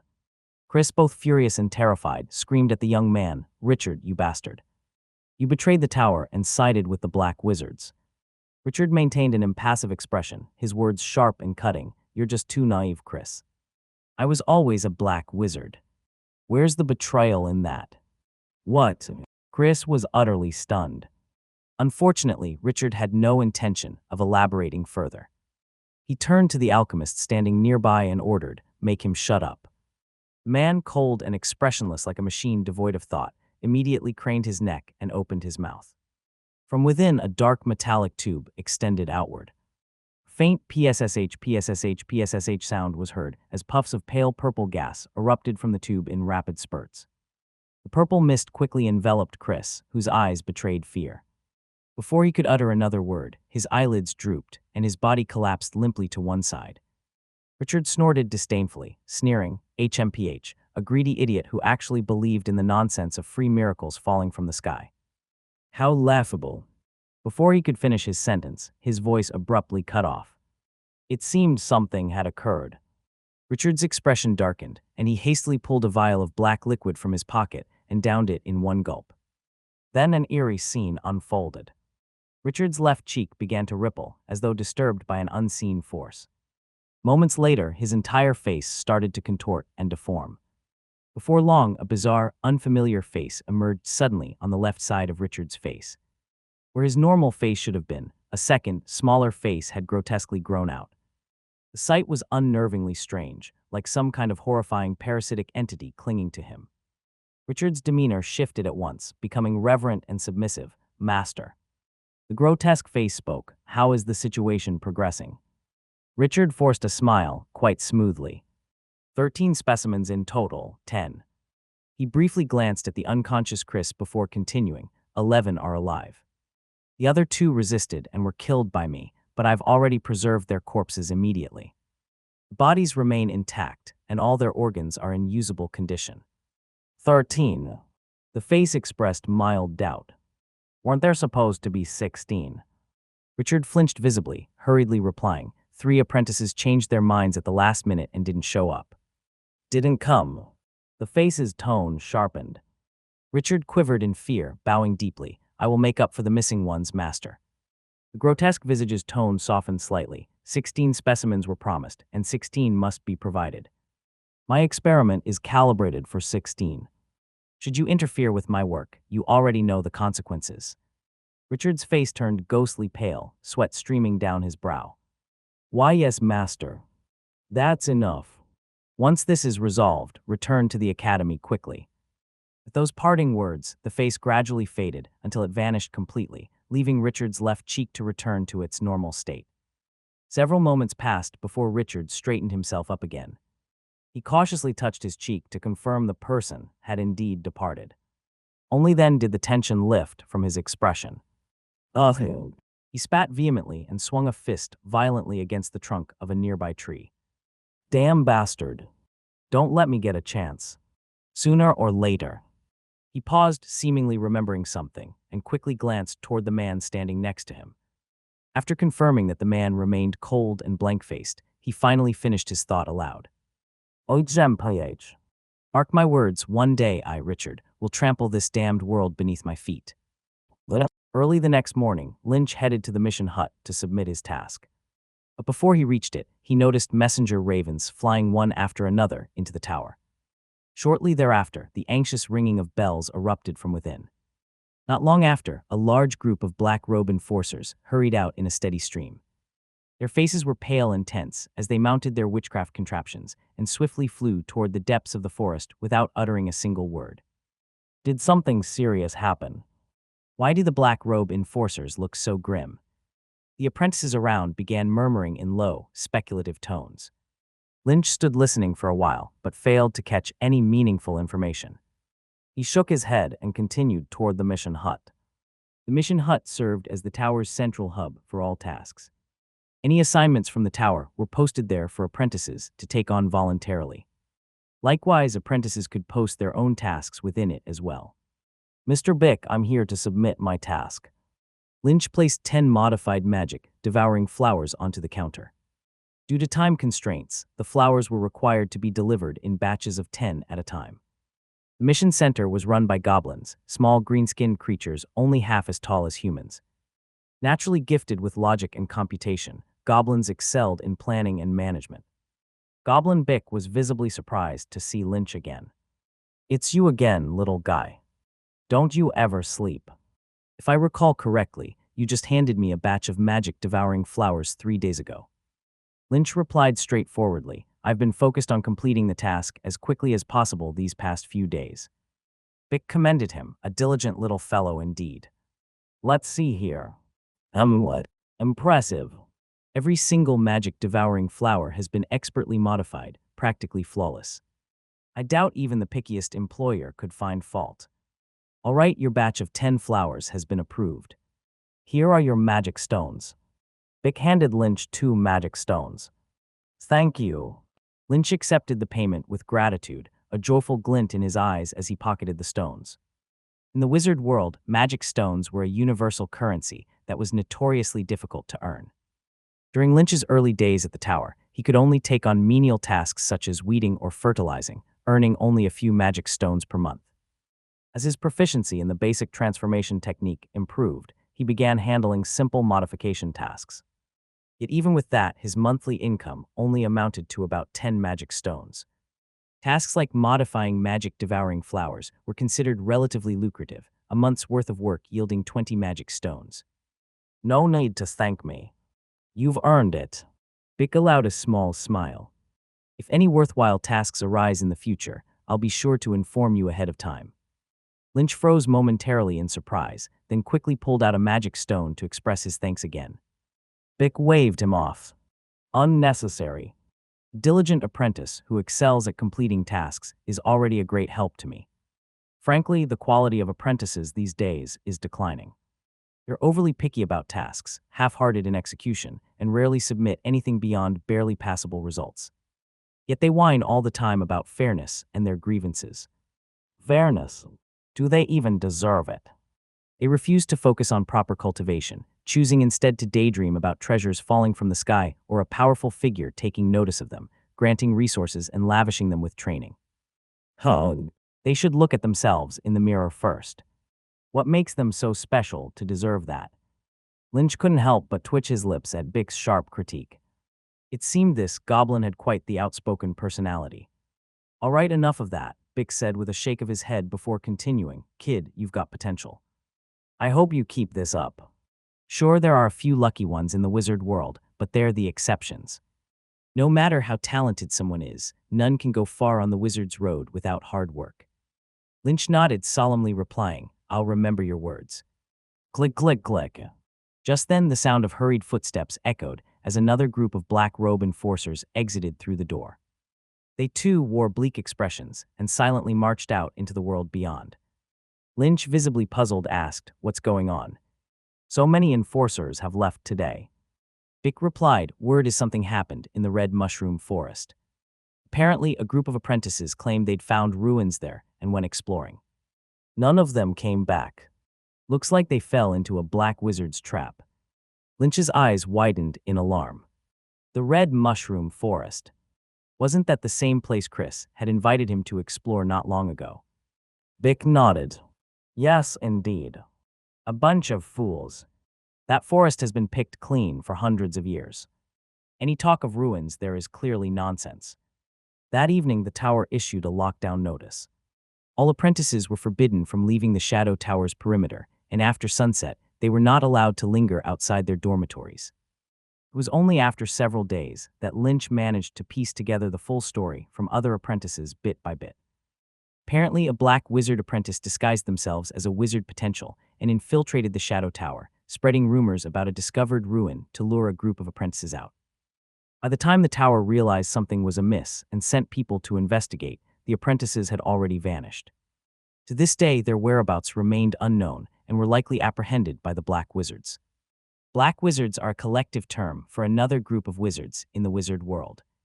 On the wizard's road, they are excessively obsessed, employing any means necessary to achieve their goals. They are mad, cruel, and perverse, bona fide lunatics. This group of maniacs often conducts cruel and horrifying experiments on apprentices. When they run out of their own apprentices, they would abduct others from different organizations. For instance, the White Wizard Organization is often one of their prime targets, and cases like this have happened more than once. If Chris and the others were now taken there, the consequences were all too imaginable. A few days later, Lynch met up with Subaru and the others. At the dining table, the group discussed Chris's situation with lingering fear, particularly Carl. Back when Chris invited Carl to join the exploration, Carl had been incredibly tempted. Even after going back, he hesitated for a long time and almost went with them just before Chris and the others departed. What a close call. What a close call. The brush with death left Carl drenched in cold sweat. This world is just too hard to endure. Mid the lingering horror, the three couldn't help but sigh with emotion, including Lynch. Aside from the previous incident where he was schemed against, this was the first time since arriving in this world over 2 years ago that he had encountered danger and killing so up close and personal. Careful, I must be even more careful. He silently etched the experience into his memory, deeply admonishing himself. The tower's lockdown lasted for more than half a month before it gradually lifted. During this time, many of the tower's activities were affected to varying degrees, including the examination for Inner Ring apprentices. Originally scheduled for less than 2 months later, the Inner Ring apprentice examination had been postponed by 3 months and was now set to be held 3 months later. This news caused much wailing among apprentices enrolled in previous intakes. They had been waiting for this day for several years, and such a postponement was quite hard to accept. However, for Lynch, it wasn't so bad. It was even somewhat good news. After all, given the relatively short time he had spent cultivating, the 3-month extension gave him a bit more time to prepare. So the storm of events passed, and Lynch returned to his original routine, continuing his unrelenting path of cultivation to make a final sprint toward the Inner Ring examination 3 months later. Meditation proficiency +1. Time flew by, and in the blink of an eye, several months passed. The Inner Ring examination arrived as scheduled. Daytime Shadow Tower. Raven circled around the obelisk of the tower, descending onto a long corridor overgrown with nettles. The bird lifted a layer of greenery covering the nettles and dug out a deeply buried fruit from beneath. In the corridor below, young apprentices clutching books walked back and forth, chatting idly about popular topics of the moment as they went. Brian, how's your preparation going? Do you have confidence in passing this time's examination? Of course. I've specially implanted tree demon cells into my right arm for this. If necessary, it can transform into branches and vines to assist me in combat. That should guarantee my success in the examination. Oh, I'm screwed. My spell isn't even ready yet. With the examination approaching, almost all conversations among the apprentices revolved around it. Everywhere one could hear discussions about the exam. Having just collected his examination task, Lynch walked through the corridor and quickly arrived at the garden ahead, where Subaru and Carl were already waiting. As the examination loomed, they had agreed to meet up before it began. How about it, Lynch? Did you get your task? What is it? Carl couldn't wait to ask as soon as he saw Lynch approaching. Lynch nodded and then took out his task scroll. It's to collect 10 soul sparks from the corrupted forest. The corrupted forest, huh? Subaru nodded. That's not too bad, about the same as mine. My task is to catch 3 black teeth fish in Silent Lake. Too bad it's not the same direction, otherwise we could team up and watch each other's backs. Listening to the lively discussion between the two, Carl furrowed his brows tightly. He still hadn't decided whether to register for the examination. Subaru urged him, what's there to hesitate about, man? Just sign up no matter what. Even if you fail in the end, you'll at least gain some experience, right? After all, chances like this don't come by often. Due to the earlier apprentice disappearance incident, the tower had announced that this inner ring examination's difficulty would be moderately lowered to allow more apprentices to pass. This announcement sparked renewed interest among apprentices who had initially decided not to participate. Subaru was one of them. Previously uninterested, he now planned to take his chances. That left only Carl. He had already decided not to take part in this examination and hadn't seriously cultivated in the past few months, leaving him completely unprepared. Now he felt utterly uncertain. Subaru teased him, see, I told you before, opportunities are reserved for those who prepare. Look at Lynch. He's been diligently cultivating every day. If you'd done the same, you wouldn't be stuck in this position now. Carl chuckled, somewhat exasperated. You fat idiot, is all your body fat stored in your face? Or was it someone else mocking Lynch for being boring and dumb just a while ago? Subaru's expression remained unchanged as he spoke earnestly. That was just me trying to motivate him. Carl rolled his eyes, casting him a look that said he couldn't be bothered, before sinking back into his self-absorbed emotions of regret. He was both frustrated and remorseful now. Subaru was right, opportunities are always reserved for those who prepare. If he hadn't slacked off and, like Lynch, maintained constant dedication to cultivation, he wouldn't have been so hesitant about this golden opportunity now. At this point, it seemed there was little he could do but wallow in regret. Subaru added, what's there to hesitate about? Just go and take your chances. Since things are already like this, what do you have to lose? This examination's difficulty has been greatly reduced. Even if you don't pass, you probably won't get hurt. And if by some stroke of luck you pass, won't that be a huge win?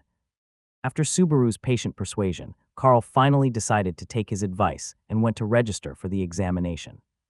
Thus, the first major test for the 3 of them in the wizard world was about to begin. Before setting out, Lynch made a trip to the tools shop. This was a magic shop set up by the tower for apprentices, where one could purchase scrolls, magic potions, witchcraft, and other magic tools. Over the past 3 months, Lynch had earned roughly 50 magic stones. He planned to splurge a little to boost his chances for the upcoming assessment. A lion uses its full strength even when hunting a rabbit. Since he had chosen to participate in the assessment, regardless of the outcome, Lynch was determined to put forth his best effort. 50 magic stones weren't much in the magic shop, but they were enough to buy several low-level magic tools. After some careful selection, Lynch purchased a pouch of high-level magical beast manure, a tent, and some phosphorus powder that could ignite by merely reciting spells, all essential items for camping outdoors. Additionally, he brought 3 magic scrolls, 1 offensive fireball technique, 1 defensive rock shield, and 1 control system thorny entanglement. He couldn't help but lament how expensive these magic scrolls were. While the camping equipment only cost a few magic stones, these 3 scrolls alone consumed nearly 40 magic stones. 3 months of hard-earned savings were entirely spent. This is definitely a lucrative business. Once my spell knowledge advances, I could try crafting scrolls to sell. But that was a thought for later. Besides, advancing in any discipline of spell knowledge would allow him to earn magic stones. Right now, the priority was passing the assessment before him. As long as he could pass the assessment and enter the inner ring, this expense wouldn't matter. Clenching his fists, Lynch silently encouraged himself. Lynch stashed his packed belongings into his space pocket. The 2 cubic meter pocket was filled to the brim. Finally, after a good night's sleep to reach his optimal state, Lynch embarked on his journey, the first expedition since arriving in the wizard world. The azure sky stretched endlessly, resembling a boundless ocean that extended far into the horizon. A few white birds swooped through the air, heading downward. Below was an equally infinite forest of dark green. Thick intertwined roots, vibrantly colored exotic flowers and plants, and occasional fleeting glimpses of magical creatures infused the scenery with an air of mystery. Tapu, tapu, tapu. Footsteps echoed through the dense forest. Beneath the thick canopy, a faint figure was visible, carefully treading one step at a time. It was a young man, cloaked entirely in a black mantle, gripping a tall, long magic wand, gasping for breath, sweat pouring down his face. Huff, huff. Stopping by a large rock, Lynch wiped the sweat from his face, leaned on his magic wand, and sat down heavily on the rock. A stabbing pain emanated from his feet. He removed his boots and lifted his soles to examine them, only to find a cluster of blisters had already formed there somehow. Damn it! Lynch couldn't help but mutter angrily. The journey of a wizard was far from the idealized adventure he had imagined. Just setting out, Lynch encountered his first challenge, traveling. The route from the Shadowland to the corrupted forest spanned over 100 miles, all of it through untamed wilderness with no roads. Traversing it meant cutting through brambles and scaling mountains. It was only his third day since departing, but Lynch already felt as though his legs might snap. He was further dismayed to discover blisters now covered his feet.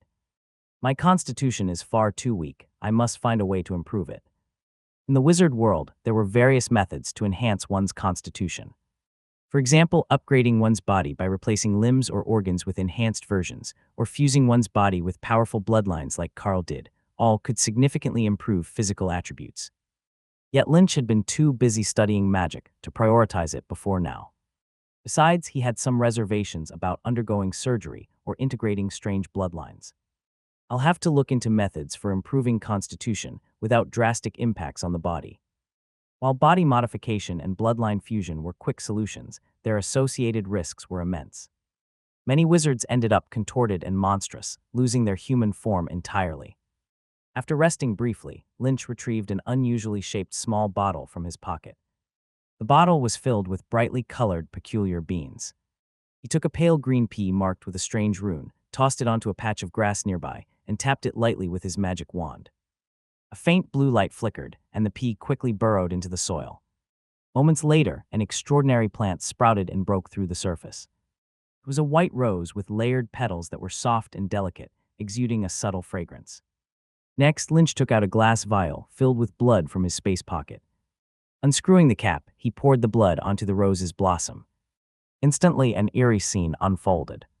The rose seemed to come alive, its blossom contracting like a tiny mouth greedily devouring the poured blood.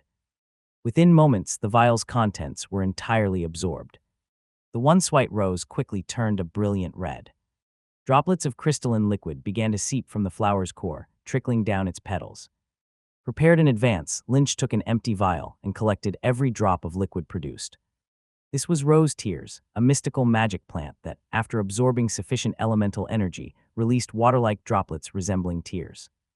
These droplets had decent healing properties and could treat common injuries. However, the absorption to transformation process was typically slow. To expedite this, Lynch had grafted the bloodthirsty flower's genes onto the rose. The bloodthirsty flower could consume blood to convert it efficiently into energy, a trait that perfectly complemented rose tears. Once gathered, Lynch applied rose tears to the blisters on his feet.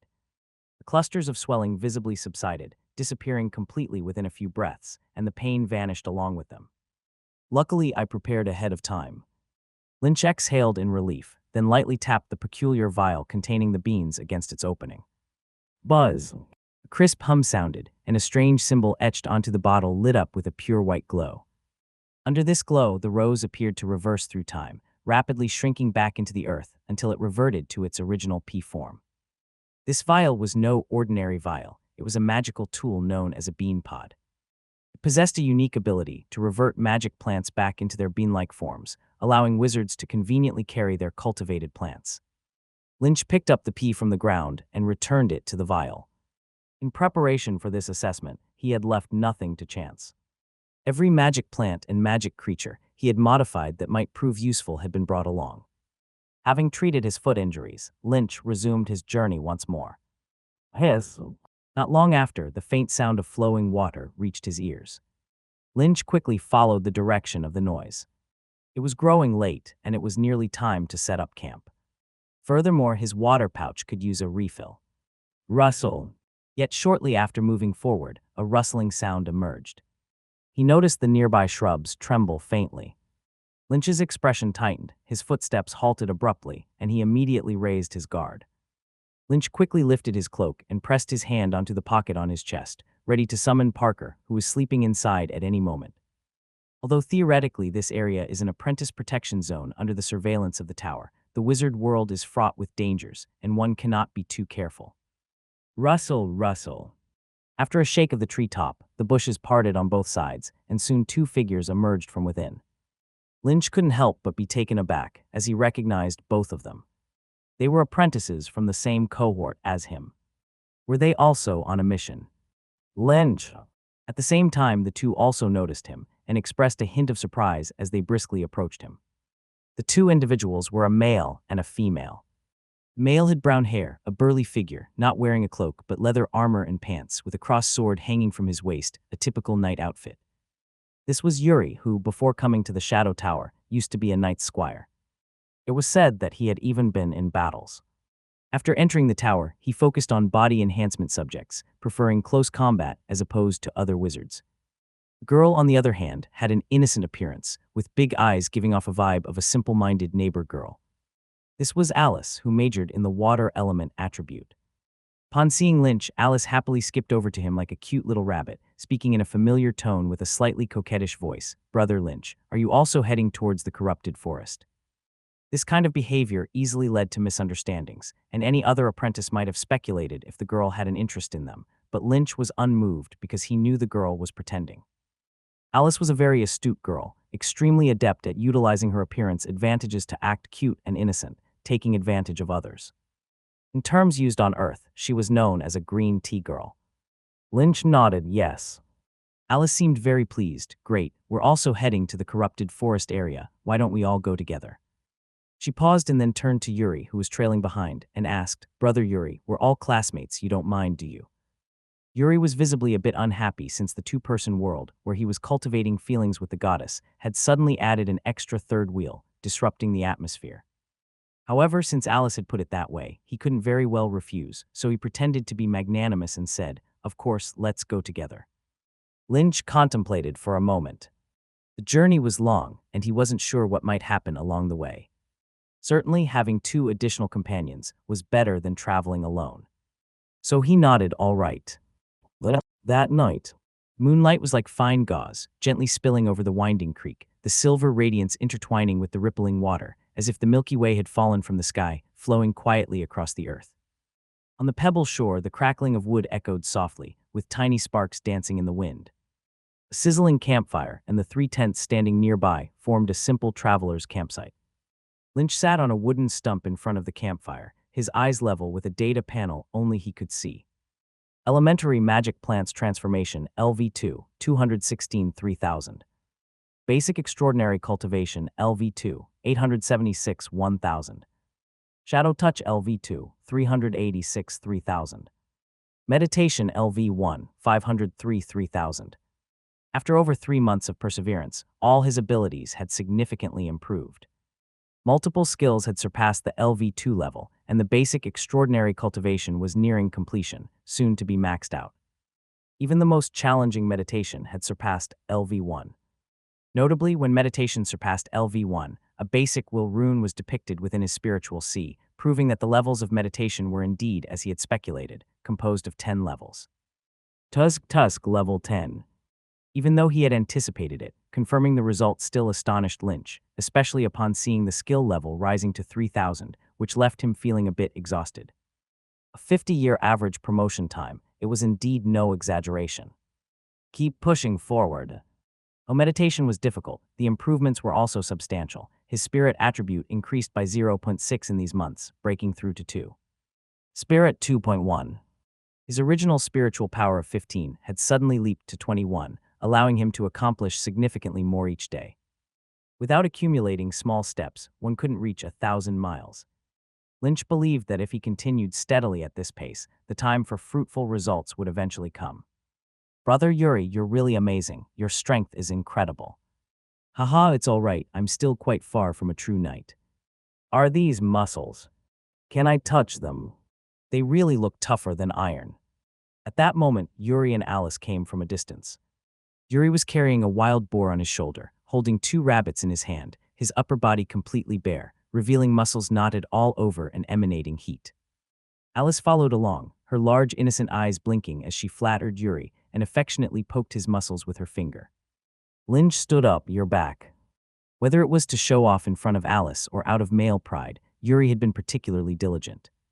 Setting up the tent, establishing a camp, starting the campfire, almost everything was done independently by him, and now having brought back so much game, Lynch, who benefited without effort, felt a bit guilty. He hurried over, "Let me help."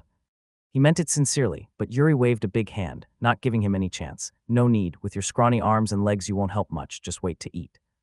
Seeing this, Lynch didn't say more and stood quietly by the side, ready to lend a hand if needed. At the same time, he enviously observed Yuri's bare upper body.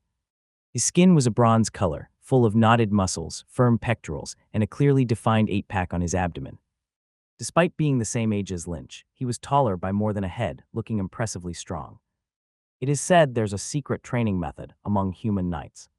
Although it doesn't grant transcendent power like wizards, it can significantly enhance one's constitution.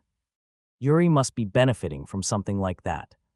Lynch recalled his aim to enhance his constitution. This might be a good option. Maybe he should look into some related materials when he had the chance. Where did my dagger go? Yuri had just finished bleeding the boar with his cross sword and was about to skin it with a dagger, but now the dagger was nowhere to be found, making skinning without a small tool rather inconvenient. "Let me look for it." Alice walked to the side to search, but from her perfunctory actions, it seemed it would take a long time before she found it. So Lynch picked up his magic wand, and with a thought, the runes on the wand suddenly lit up. The long 2-handed magic wand twisted and transformed, turning into a small dagger in no time. This was the reward from the previous test at the tower, with a mimicry magic solidified on it, allowing it to change shape according to a wizard's will. Alice's eyes lit up. Is this the magic wand rewarded from the last test at the tower? Lynch nodded yes. Alice quickly came over, adopting a slightly coy tone. "Can I have a look?" "Brother Lynch." Lynch said, "I can, but we have to pluck Yuri's fur first." Before Alice could say anything, Yuri quickly cut in. "It's okay, ladies first. I'll go look for my dagger." Alice sweetly smiled and said, "Big brother Yuri, you're always so considerate." Seeing this, Lynch couldn't say much more and handed the dagger over to Alice. Alice held the dagger, examining it from every angle, injecting her spiritual power into it from time to time, making it shift into various shapes, clearly enamored by it. She couldn't stop herself from exclaiming, "What a marvelous piece of witchcraft, it can change endlessly." After a pause, she began flattering, "Lynch, you're truly amazing, achieving first place in the last assessment and earning such a magical item as a reward." Saying this, she tugged at her hair, putting on a look of melancholy, sighing and lamenting pitifully. "Sigh, unlike me, I don't have much talent. It was sheer luck that I even passed the assessment. I wonder when I'll ever own something as magical as this." Lynch knew she had her eye on his magic wand and was angling to get him to hand it over for free. Truthfully, her ploy was quite effective. She had often used similar tactics to get benefits from other male apprentices, be it magic potions, scrolls, or homework assistance. Another apprentice might have caved in the heat of the moment and given it to her, especially since men often value face and opt for generosity and magnanimity. Unfortunately for her, she was facing Lynch this time. Faced with her teary-eyed performance, Lynch pretended not to understand. After all, he was widely known in the tower as the dim-witted farmer, a fool. It was only fitting that such sophisticated tea art flew over his head. So he replied earnestly, "As long as you work hard, you'll get one eventually." Alice's lips twitched slightly. Clearly, this earnest reply caught her off guard. But she wasn't ready to give up just yet. She sighed again, looking all the more pitiful, and added, "Sigh, but I'm not a genius like you, Lynch." Hard work won't be enough for me. Still sincere, Lynch said. If you persevere, you can do it. Alice moved. She was utterly speechless. Where did this fool even come from? Even among peasants, one as stupid as this was rare, no. Yuri, unable to watch any longer, interjected and said to Lynch, Lynch, disappointing a lady is far from gentlemanly. Why not give your magic wand to Alice? Wouldn't it be great to have your generosity celebrated? Internally, Lynch rolled his eyes. Being generous with someone else's things. Playing the simp and expecting me to join in. What kind of logic is that? Alice, secretly delighted, hurriedly put on a worried front, saying, Oh, that's not right, I couldn't possibly accept that. As if. Lynch shook his head firmly. No, this was a reward from the tower, and it's explicitly prohibited from being gifted to others. The rule did exist, but in reality, nobody would have cared if he gave it away. Lynch was simply using this as an excuse. Yuri frowned. Why are you so stubborn? Rules are rigid, but people are flexible. Adaptation, you know. Both Alice and I would be grateful to you. Isn't it worth exchanging a cheap magical item for our friendship? Lynch insisted, no, it's against the tower's regulations. Yuri and Alice were left speechless. They had never met someone so stupid before. A peasant will always be a peasant. Bringing someone like him into the wizard world had been a grave mistake. He wasn't going to get far at all. After traveling together for 2 days, the three of them parted ways at noon on the third day.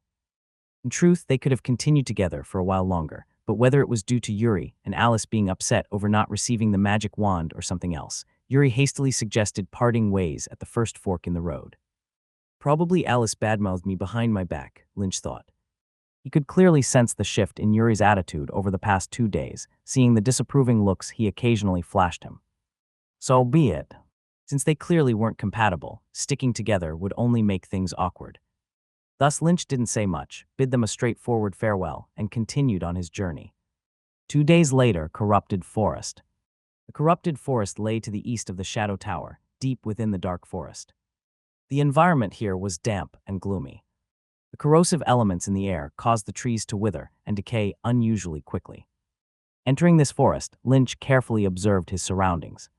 The first sight to greet him was the towering trees reaching into the clouds, but they were no longer lush and vibrant. Instead, they exuded a sickly greenish-gray hue, their bark riddled with black cracks. Sparse branches and leaves hanging limply were many times already dead, dangling precariously and occasionally falling with a heavy thud. The forest floor was covered in thick layers of decaying leaves and moss, soft and spongy underfoot. Mushrooms and strange fungi grew rampant, and the air was thick with an indescribable stench. Even the sunlight here seemed thin and pale. Initially, it managed to filter through the canopy, leaving faint, dappled patterns on the ground. Yet as Lynch delved deeper, the light gradually disappeared until, even in broad daylight, the surroundings turned as dark as night. Quickly, Lynch retrieved a few thumb-sized metal spheres from his space pocket. He tapped the runes etched onto them, and soon, the sound of whirring gears filled the air. The spheres unfolded, extending wings and legs, transforming into small mechanical insects with bulbous bodies. The peculiar insects buzzed their wings with a droning hum, rapidly rising into the air. Meanwhile, their round, bulbous abdomens lit up with a warm white glow. These were alchemy fireflies, a basic alchemy tool with a simple lighting function. For this mission, Lynch had done plenty of research and came well prepared for this environment. Buzz, buzz. Little insects darted around Lynch, their warm, white light illuminating his path, their glow chasing away the suffocating darkness. At that moment, something stirred within Lynch's cloak pocket. A triangular little head popped out, its long neck craning to peer curiously at its surroundings. Its bulging eyes were filled with wonder. Lynch used a finger to rub its little head and chuckled, "Awake now, little guy." After months of careful nurturing, Parker was entering its evolutionary stage. To store up enough evolution energy, it spent most of its time sleeping these days. Yawn, Tilda. Parker let out a big yawn, then affectionately nuzzled Lynch's hand with its head, before stretching its neck and letting out soft cries, like a hungry baby begging for food. Lynch casually pulled a few dried lizard legs from his space pocket and tossed them to Parker, who swallowed them whole in seconds, licking its jaws clean. Burp, Tilda. Satiated, Parker let out a loud burp. As it did, its belly briefly glowed red, and a few sparks even flickered from its mouth. Apprentices familiar with fire dragon lizards would immediately recognize this as the hallmark of their famous magical talent, flame breath. Over these past months of nurturing, Parker had awakened two talents beyond its steel claw ability: extreme speed, which allowed for momentary bursts of speed rivaling a hunting falcon, and hard skin, granting it iron-like defensive power. In addition to these three physical talents, the magical talent Flame Breath was finally showing signs of awakening as well. To think this fire dragon lizard had only been a newborn when Lynch purchased it, not even half a year ago. The average time for a newly hatched fire dragon lizard to awaken Flame Breath was 10 years. Even with wizard intervention and training, the average was about 3 years. Lynch managing this in just 6 months was nothing short of extraordinary. Over the past 6 months, Lynch had spared no effort in raising the little creature, personally sourcing materials, preparing food, building a nest, and crafting the best energy environment. He worked tirelessly day and night. His basic extraordinary cultivation level told the whole story. In half a year, he had gone from level 0 to nearly max. Every bit of that vast skill progress was painstakingly earned by his own hands. Hiss, Tilda. Well-fed Parker began nuzzling Lynch's hand, even sticking out its tongue and licking him like an affectionate puppy. Its clingy behavior showed how completely it had grown attached, regarding Lynch as family, entirely devoid of the timidity and fear from 6 months ago. He remembered that when the experiments had just ended, this little guy's every glance at Lynch had been filled with terror. The scars seemed to have completely healed. Observing these changes, Lynch then picked Parker up and placed it on his shoulder. "Come on, let's see what this forest holds for us," he said. With Parker in tow, Lynch continued his journey. As Lynch ventured deeper into the corrupted forest, he gradually sensed the pervasive threats lurking within. First came the cunningly concealed swamps. These swamps were scattered throughout the region, and they weren't merely ordinary bogs. Infused with elemental energy, they had evolved into extraordinary swamps with a disturbing vitality. Hidden silently beneath layers of decaying leaves, they appeared indistinguishable from ordinary ground. But the moment they sensed a prey stepping onto them, they quickly transformed into soft quagmires, dragging the victim downward and tightly entangling them. Even more terrifying was the swamp's potent corrosive power. Once trapped within, it wouldn't be long before the swamp's corrosive force consumed the victim entirely, leaving no chance for companions to intervene or rescue them. And the swamp was merely the appetizer of the dangers in this perilous forest. The greater threats lay in the ubiquitous greenery. The vegetation that thrived in the corrupted forest was far from ordinary. After years of nurturing by elemental energy, they had become terrifying monsters with extraordinary vitality. Massive vines dangling from trees moved like living serpents, twisting and coiling in search of targets to entrap the moment anyone ventured too close. Covered in sharp barbs, they could tear through flesh on contact and inject powerful paralytic toxins, capable of incapacitating even an elephant within seconds. Seemingly tranquil shrubs concealed countless traps. Their razor-sharp leaf edges were capable of shredding anyone who brushed past them, leaving their bodies flayed as if tortured. There were also gigantic flowers resembling shells, towering as high as a person, with fragrant aromas that lured victims close, only to swallow them whole in one bite. Fruit trees let out ear-piercing screams that could stun people, then used thorns to pierce their skin and quickly drain their blood. Dangers of this sort were countless. This was not an ordinary forest, but a voracious beast, eagerly devouring any lifeform that stepped within its bounds. Squeaka, squeaka. Boots crushed against thick, soft, decaying leaves, creating muffled sounds. Lynch leaned on his magic wand, cautiously advancing step by step through the forest. Each time he moved forward, he would first tap the ground ahead lightly with his magic wand. A faint blue glow shone at the wand's tip, and when it made contact with the ground, tiny ripples would spread outward quickly. This was evidently a basic technique for wizards in utilizing spiritual power, perception. By releasing and diffusing spiritual power, it penetrated the thick, decaying leaves to directly detect the ground beneath. Terrifying swamps, invisible to ordinary vision, were laid bare under the scrutiny of spiritual power, clearly distinguishing solid ground from treacherous bogs. However, this seemingly simple action wasn't something every apprentice could perform. Mastery of the perception skill required meditating at least one will rune. This must be the first exam question for the trial.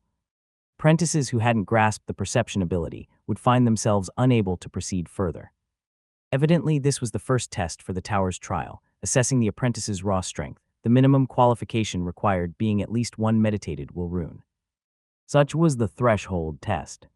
Failing to manifest even one will ruin naturally disqualified one from advancing to become an inner ring apprentice. Spirit perception skill level +1.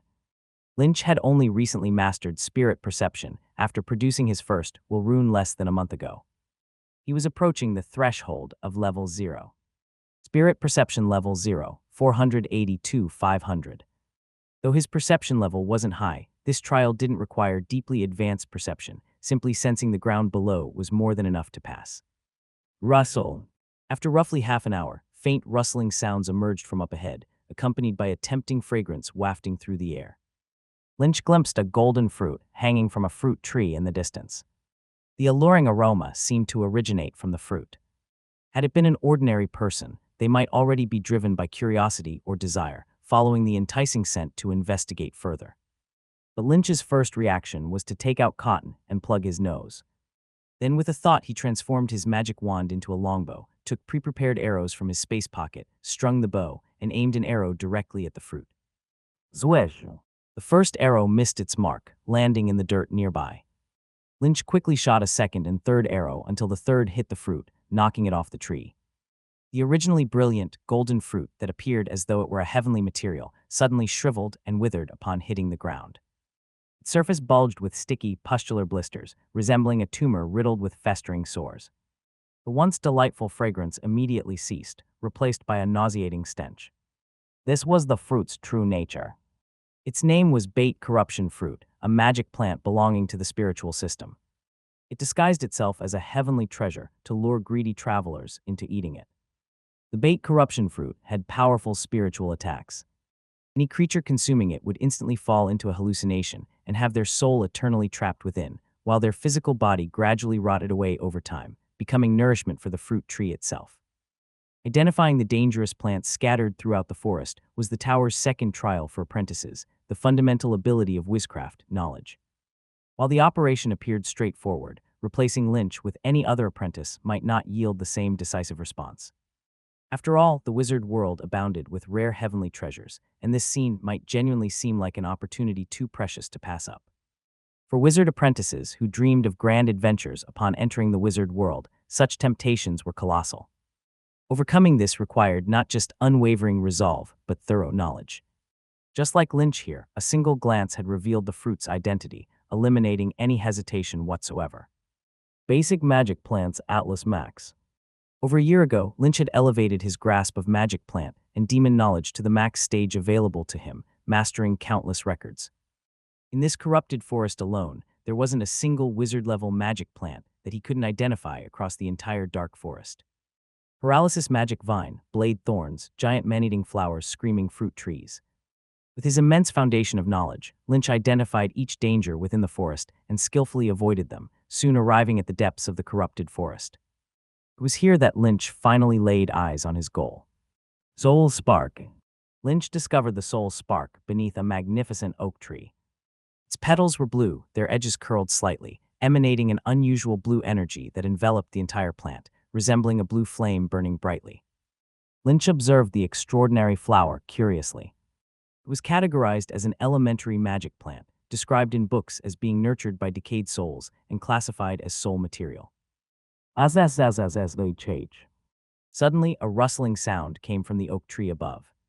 A strange and terrifying creature climbed down from its branches. It was roughly palm-sized, humanoid in shape, and resembled a fairy, with a form blending human and tree traits. Its skin was mottled gray-green, marked by fine cracks and patches of moss that seemed to mimic decayed wood bark. Its deep, dark eyes were like black holes, while its slender limbs appeared powerful, its fingertips sprouting small twigs and leaves, and its legs covered in roots. As it climbed down steadily, it fixed its black hole-like eyes intently on Lynch. Its gaping hollow mouth, like a cavity on a withered old tree, opened and closed as it croaked in a raspy, strange tone. The treasure. You'll never take our treasure. This was the tower's final exam for this apprentice trial, the most critical test of all. The Corrupted Tree Demon. Corrupted tree demons, creatures residing in the corrupted forest, and the only monsters found here.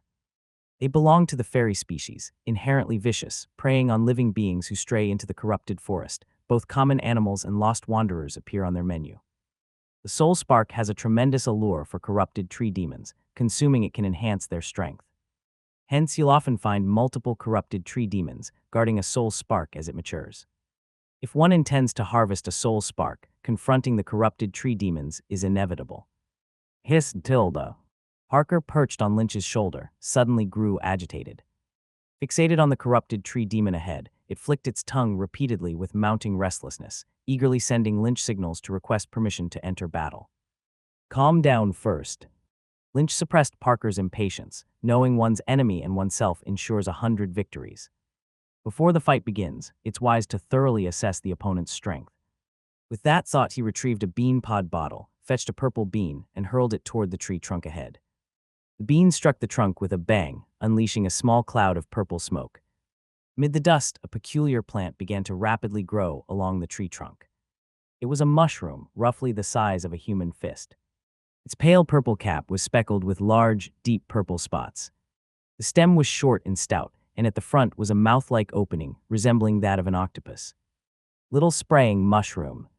This was one of Lynch's modified biological creations, inspired by Earth video game's Little Spraying Mushroom, with raw materials sourced from the basic magic plant, the poisonous mushroom.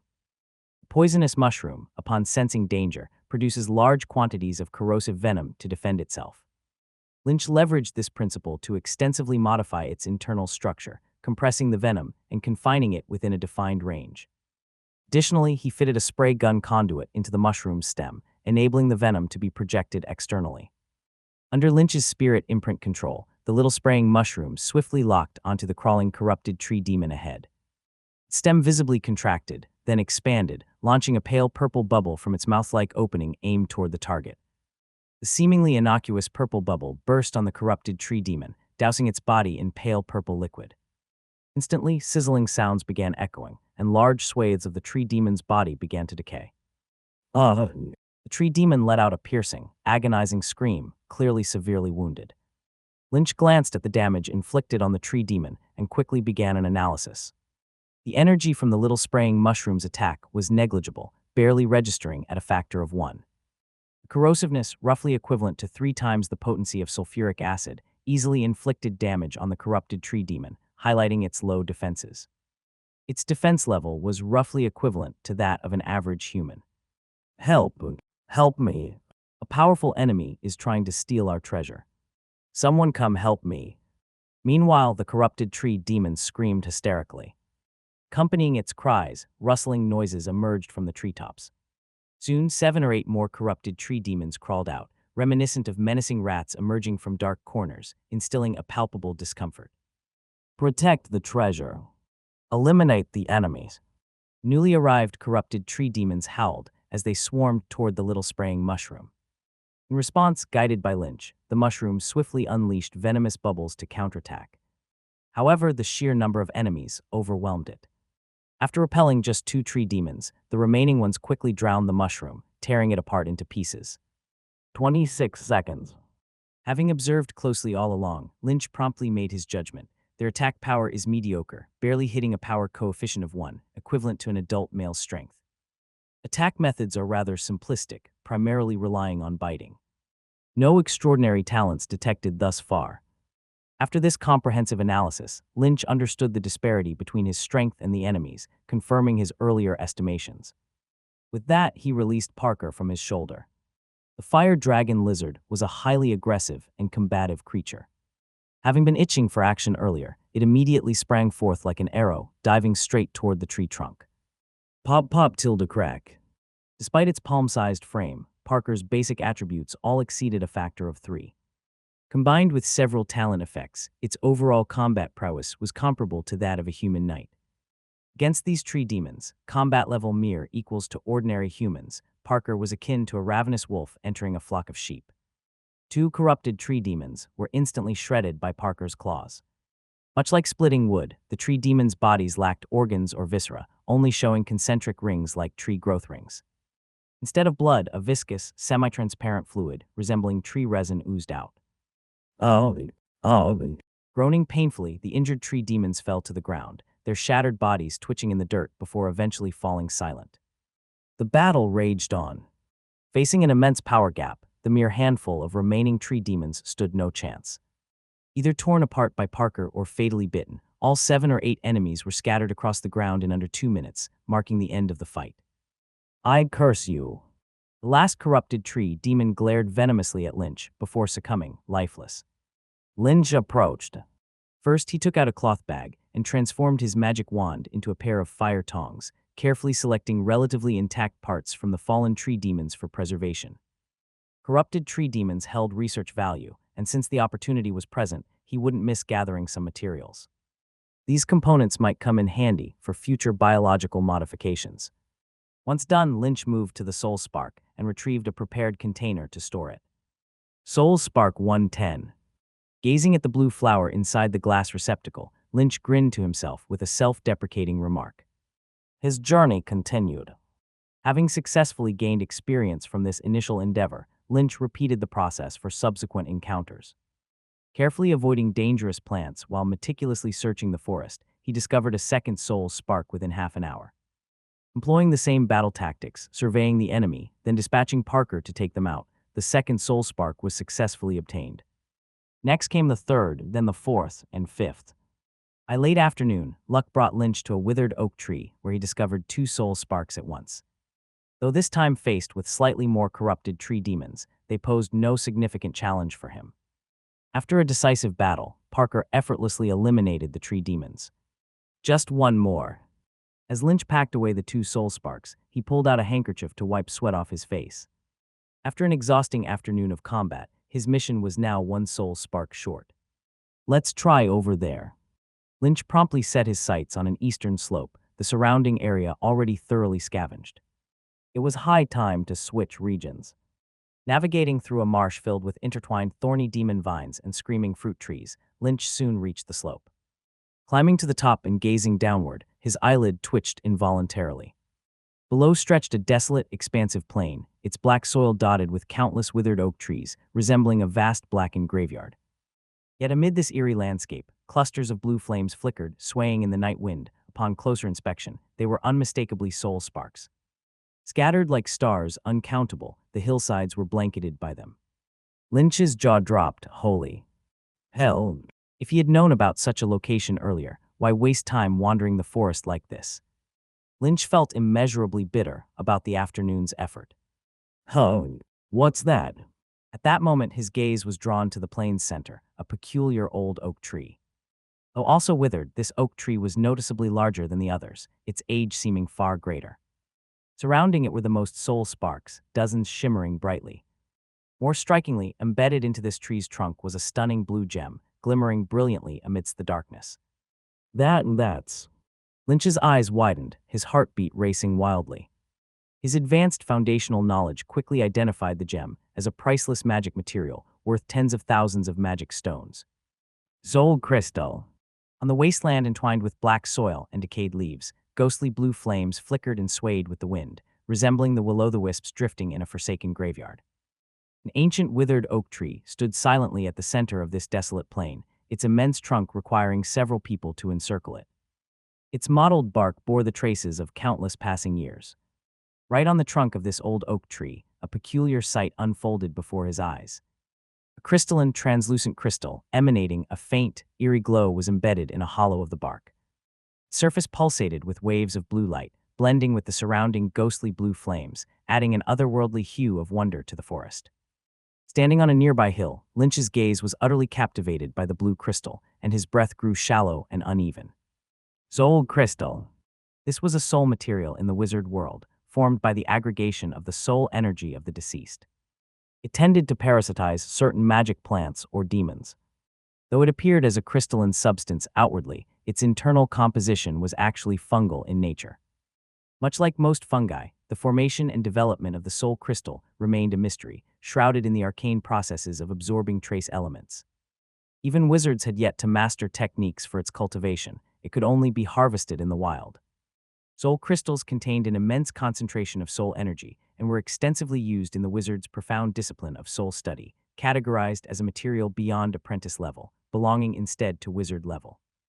Scarcity and strong utility naturally determined its high value, with market prices for soul crystals rarely dipping below 10,000 magic stones. 10,000 magic stones.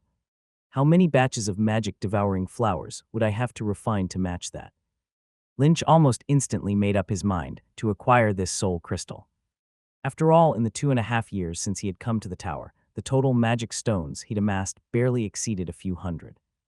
The vast sum of 10,000 was a fortune he simply couldn't resist. He instinctively began stepping down the slope. Yet the moment he reached the edge of the hillside, before descending, the magic wand in his hand suddenly lit up with a crimson beam of light. At the same time, a nearby tree trunk twisted and distorted, conjuring an illusory mouth from its bark. The mouth opened and closed, issuing a sharp warning. Warning! Tower Apprentice, you have reached the boundary of the tower protection zone. The area ahead is dangerous, do not proceed. Warning! Tower Apprentice, you have reached the boundary of the tower protection zone. The area ahead is dangerous, do not proceed. Lynch frowned and immediately retracted the foot he'd extended forward. The momentary greed clouding his mind was swiftly dispelled. The boundary already. In this dark forest, the area they moved within was under the direct surveillance of the wizards. These monitored zones were of relatively low danger levels, heavily embedded with the tower's watchful network. Should any unexpected situations arise, assistance from the tower would arrive promptly. Collectively, these regions were referred to as protection zones. Beyond these zones, no wizard safeguards existed, a realm that was the very definition of the dark forest. Standing on the hilltop, Lynch frowned as he stared ahead.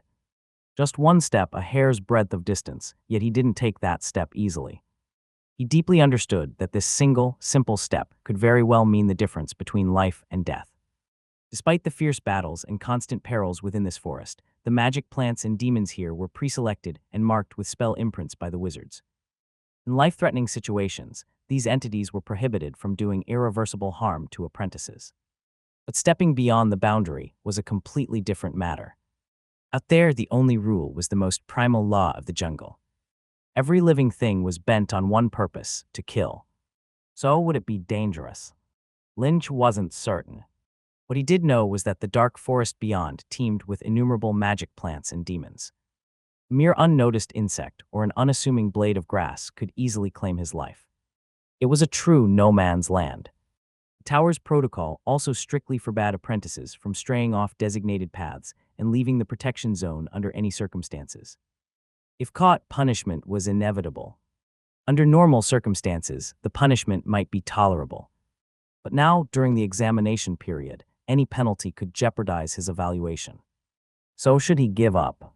He hesitated for only a second before dismissing the thought. He had too much knowledge he wanted to acquire, too many magic experiments he wished to realize. All of it was currently constrained by the scarcity of resources, leaving these aspirations as mere fantasies. But with such a windfall, those ambitions could finally materialize. More importantly, Lynch was confident in himself. Although the area ahead was beyond the protection zone, it was still within the corrupted forest. The ecosystem and creature behaviors here were identical to what he was familiar with. The only difference was this side couldn't kill him, while that side most definitely could. Believe in yourself.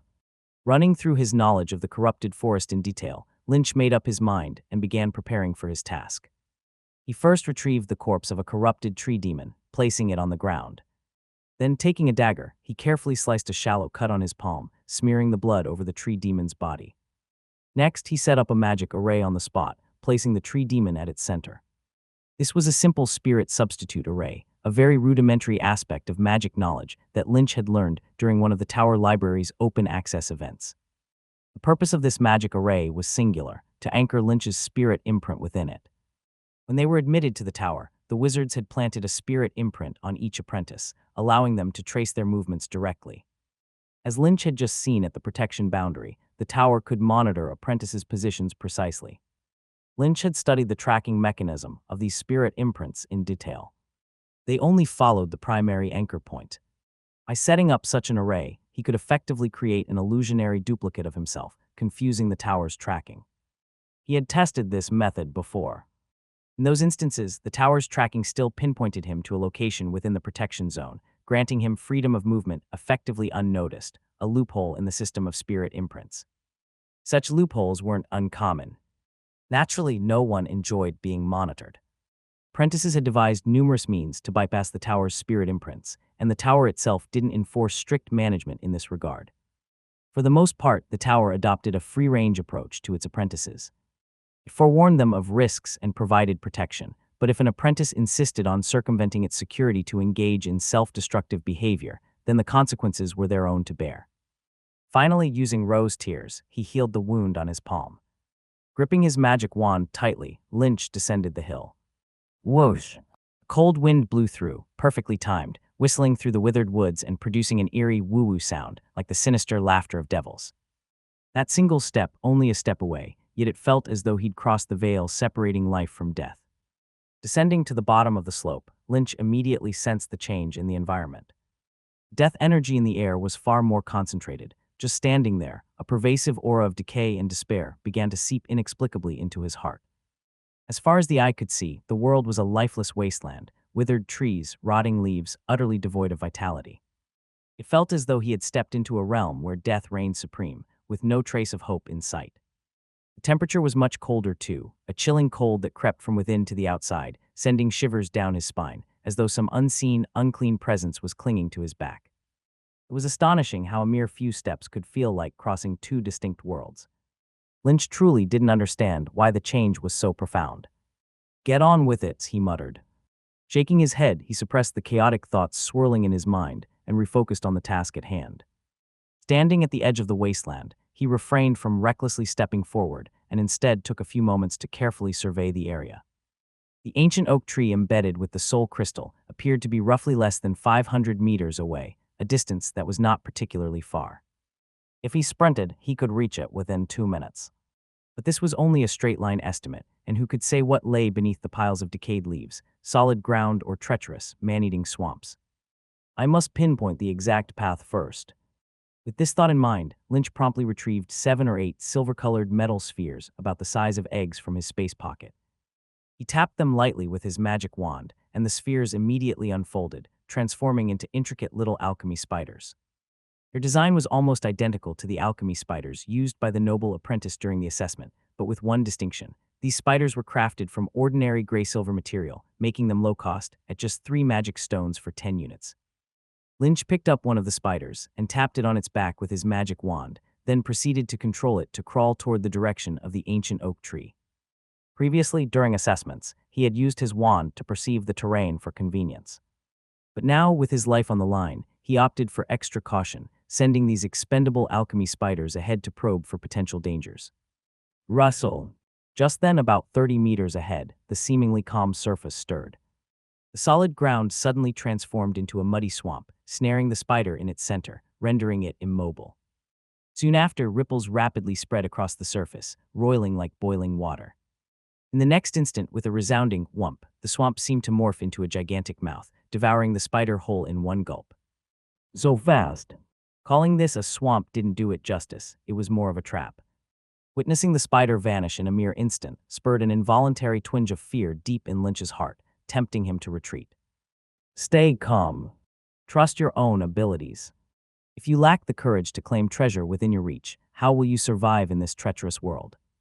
Slapping his cheeks lightly, Lynch compelled himself to regain composure. Dispelling the shadow in his heart, he took out the remaining alchemy spiders and resumed probing the paths ahead. The second spider advanced 80 meters. The third 150 meters. The fourth spider. The fifth spider. Finally, after sacrificing 5 alchemy spiders, Lynch mapped out a definitive route, first heading left, then diagonal to the right front, and finally looping back to the left. The path generally formed a zigzag shape. Nearly 2 kilometers.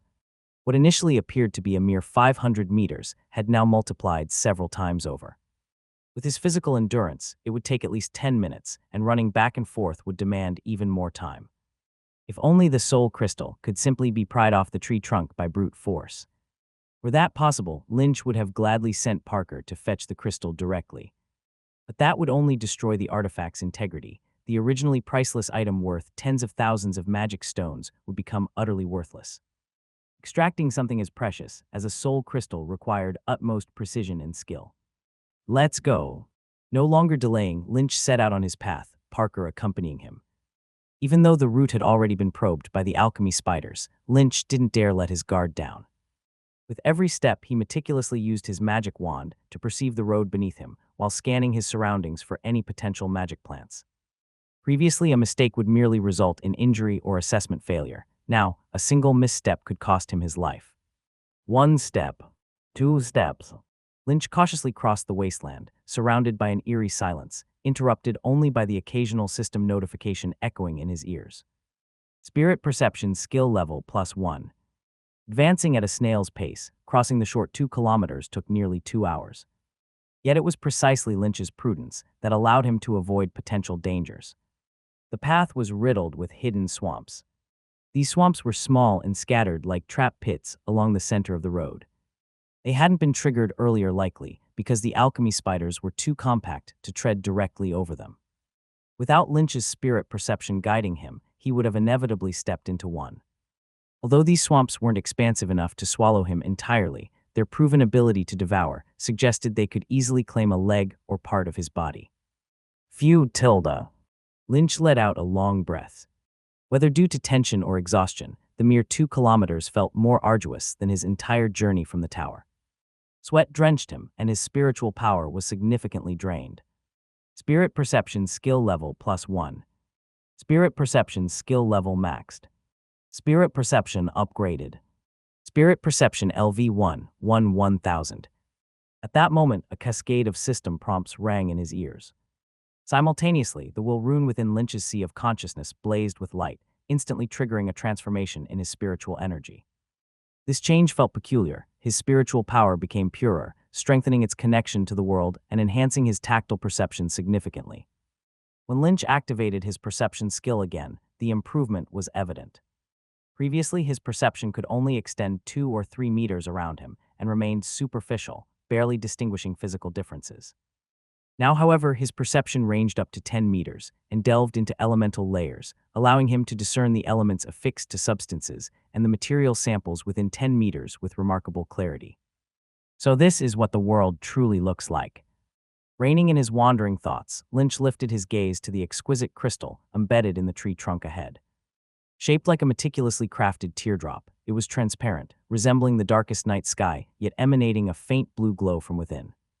This glow seemed otherworldly, both mysterious and entrancing, standing out vividly within the dim, corrupted forest. Lynch understood that the blue luminescence came from the souls of the departed. If you moved closer, you could even hear faint whispers, fragmented echoes of their past lives. After briefly examining the crystal, Lynch swiftly retrieved magic stone water, rune pen, rune knife, and the corpse of a corrupted tree demon from his space pocket. The soul crystal was a parasitic life form. It couldn't survive independently and required a host body to absorb energy. Without a host, it would perish quickly. Given the wilderness, Lynch couldn't find a suitable host on short notice. As such, he decided to repurpose the corpse of the corrupted tree demon. Despite being dead, residual energy in its body would remain intact for a time, enough to sustain the soul crystal until he returned to the tower. After all, he couldn't use himself or Parker as hosts. Taking out his rune pen and magic stone water, Lynch began inscribing a magic array onto the tree trunk, a disruption magic array to destabilize the energy link between the parasite and the host, a necessary step for separating the two. The process proceeded smoothly at first, but fortune had met its end. Just as Lynch's magic stone pen touched the tree trunk, or rather, as his position fully entered the proximity of the ancient oak tree, an unexpected upheaval occurred. WHOOSH. Out of nowhere, the seemingly dead ancient oak came alive. Its towering branches twisted and stretched toward Lynch's neck, resembling nightmarish hands poised to strangle him then and there. Clang! At the critical moment, a scroll flung into the air intercepted the advancing branches. Lynch pointed with his fingertip, conjuring a faint glimmer of light that caused the scroll to unfurl rapidly. The parchment, yellowed and aged, revealed rune language markings, writhing like twisted tadpoles. Alongside a complex hexagram pattern, they radiated dazzling light as an eerie chant rose, a bizarre, indecipherable spell performed by the elemental spirit's conductor's baton. As the cryptic chanting grew more intense, the surrounding elements began to stir, bursting into frenzied activity. They rushed toward the scroll, forming a transparent barrier etched with intricate runes that encased Lynch completely. Defense scroll, element barrier. The seemingly withered old tree suddenly sprang to life and launched an attack on Lynch. But Lynch wasn't the least bit surprised. After all, the soul crystal, as a parasitic lifeform, clearly needed a host to survive, and it was impossible for him to think of this old oak as a dead object merely because it appeared desiccated. Wizards perceive the world with knowledge, not their eyes. So it truly is a twisted tree spirit. From his vantage point on the slope earlier, Lynch had already speculated about the identity of this old oak, with the twisted tree spirit being one of his prime suspects. This is a type of magical creature, native to forests, whose physical appearance closely resembles that of an ordinary oak tree. However, upon maturity, it secretes its life essence to make its branches wither and bark dry up, disguising itself as a completely dead tree. In the dark forest, vitality and peril coexist. Often, the places that appear lush and thriving are the most dangerous, whereas these seemingly lifeless old trees are more likely to lull living creatures into a false sense of security. When exhausted creatures drag themselves to what they perceive as a safe spot to rest, a seemingly dead old oak tree is undoubtedly the least alarming choice. But as they approach, that is precisely when the twisted tree spirit feasts. The soul sparks surrounding other withered trees in the area numbered only a handful, yet the sparks blooming around this particular tree were abundant. It's important to know that corrupted tree demons feed on soul sparks, and they usually harvest them as they mature. For sparks to grow to dozens in quantity, there could only be one explanation. The corrupted tree demon had been devoured. The elemental concentration in this area was average, unlikely to harbor any overly powerful creatures. Coupled with the presence of this disguised withered old oak and the inducement of corrupted tree demons being drawn here to be eaten, it wasn't difficult to ascertain this old oak's identity as a twisted tree spirit. His. Yeah. Perched on Lynch's shoulder, Parker reacted immediately, raising its head and stretching its limbs while flapping its wings, ready to fly out and engage the creature in battle at Lynch's command. Stay calm, Parker. Lynch restrained Parker's battle-hungry tendencies. The twisted tree spirit was a genuine mid-level apprentice-level magical being, far more formidable than a corrupted tree demon. Before unlocking its breath ability, Parker might not be able to triumph in a direct fight. More importantly, the main objective right now was to retrieve the soul crystal, not to get embroiled in combat. Ignoring the creature, Lynch issued another command to Parker and shifted his full attention to the tree trunk, quickly wielding his rune pen to continue inscribing the magic array. Meanwhile, after its sneak attack had failed, the twisted tree spirit promptly changed its approach, extending 4 or 5 branches all at once to fiercely lash at Lynch, clearly opting for a more aggressive strategy. Whip. Branch as thick as 2 fingers, sliced through the air like a slave master's whip, producing sharp, ear-piercing crackles that sent chills down one's spine. From the sound alone, it was evident that a solid strike could incapacitate a person instantly. Under such intense attacks, the transparent element barrier flickered with magical brilliance, and what was even more frightening was that the frequency of the twisted tree spirit strikes was increasing steadily, causing the barrier to shimmer incessantly. An average person, or even a green apprentice like Lynch, would have likely been deeply unsettled upon witnessing such ferocious strikes, knowing that there was defensive magic in place wouldn't alleviate the underlying tension. But Lynch remained completely unperturbed, not even sparing a glance at the tempestuous attacks from outside. This was because he understood perfectly well that, as a mid-level apprentice-level magical creature, the twisted tree spirit's maximum attack strength would not exceed 8 degrees, whereas the rock element defense scroll he activated could withstand magical attacks below 15 degrees. With nearly double the defensive energy, the twisted tree spirit could shred its branches to tatters, but it still wouldn't be able to penetrate this protective layer. That said, Lynch couldn't afford to grow complacent. After all, the defense scroll's duration was limited to 15 minutes, and if he couldn't retrieve the soul crystal within this timeframe, he wouldn't be in such a comfortable position. Time ticked by. A minute. 2 minutes. The disruptive energy of the magic array had begun to take effect, creating invisible ripples that radiated across the tree trunk. The blue crystal embedded at the center of the trunk started to tremble as well. Aware of Lynch's intentions, the twisted tree spirit's attacks grew increasingly frantic, gathering an additional 7 or 8 branches to furiously strike at Lynch. Although the soul crystal is a parasitic lifeform, it can share soul energy with its host while attached. Should Lynch remove the soul crystal from the twisted tree spirit, its soul energy would plummet irreversibly, a fact that drove the spirit into madness. 3 minutes. 5 minutes. The relentless barrage intensified further. Perched on Lynch's shoulder, Parker's agitation mounted, it paced incessantly, and its abdomen oft exuded a glowing red light. The fire dragon lizard's combative disposition made it crave constant action, either battle or death. Being cornered to endure such passive battering was immensely vexing for it. Were it not for Lynch's spirit imprint forcibly restraining it, Parker would have charged out long ago. 6 minutes. 8 minutes. Finally, at the 8th minute, Lynch completed the magic array designed to disrupt the twisted tree spirit. Magical brilliance illuminated immediately, and a prominent ripple surged outward from the spirit's trunk. Accompanying this ripple, the towering tree convulsed violently. Crack! Simultaneously came a sharp sound. At the junction where the soul crystal had been tightly fused with the spirit, a fissure began to form. Now's the time. Lynch swiftly grabbed the prepared rune knife, plunging it into the gap, and quickly traced its edge around the soul crystal. With a slight upward twist, a crisp crack resounded as Lynch dislodged the crystal from the trunk. Beneath the glimmering blue crystal were countless writhing tendrils, their surfaces marked by blood-red capillaries and neural networks. The sight was grotesque. Driven by instinctive survival impulses, the tendrils convulsed and stretched frantically in search of a new host. Some tendrils reached Lynch's arm and immediately tried burrowing into it to establish parasitism. These tendrils featured tiny openings at their tips, lined with sharp, tooth-like structures resembling mouths. Since Lynch had opted not to wear gloves to ensure operational precision, these mouths bit into his arm, causing a piercing sting and small wounds within moments. Quickly discarding the rune knife, Lynch used one hand to grab the blue crystal and the other to hoist the prepared corrupted tree demon corpse, placing the soul crystal onto it. Like bloodthirsty leeches thrown into a tank, the tendrils darted into the corpse at lightning speed. Without any obstruction, they burrowed deep into the body, merging seamlessly within moments. Done. A delighted expression crossed Lynch's face as he hurriedly stowed the corrupted tree demon's body. Args! At the same time, a piercing scream echoed in Lynch's sea of consciousness, seething with fury and resentment, as the twisted tree spirit lashed out in rage after losing its soul crystal. Lynch ignored the outburst, hastily packed his belongings, and turned to leave. However, the twisted tree spirit was clearly not about to let him off easily. With a loud rustle, its countless branches suddenly coiled toward him. Dense branches enveloped Lynch entirely. Although unable to breach the element barrier, they succeeded in trapping him and immobilizing him completely. At this point, nearly 10 minutes had elapsed since the barrier's activation.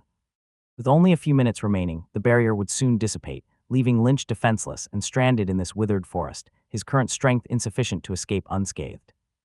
After several attempts to break free proved fruitless, Lynch swiftly opened his space pocket and retrieved a red scroll, none other than the Fireball Technique scroll, worth an astonishing 15 magic stones. Without hesitation, he activated the scroll immediately. Sizzle! A crackling sound emerged as a faint ember flickered across the scroll's surface. The scroll then floated upward and ignited rapidly, transforming into a basketball-sized fireball in an instant. Lynch pointed forward, and the hovering fireball immediately roared ahead, slamming into the surrounding branches with a deafening boom. Fire inherently counters wood, and its destructive impact was further magnified against these parched and brittle branches.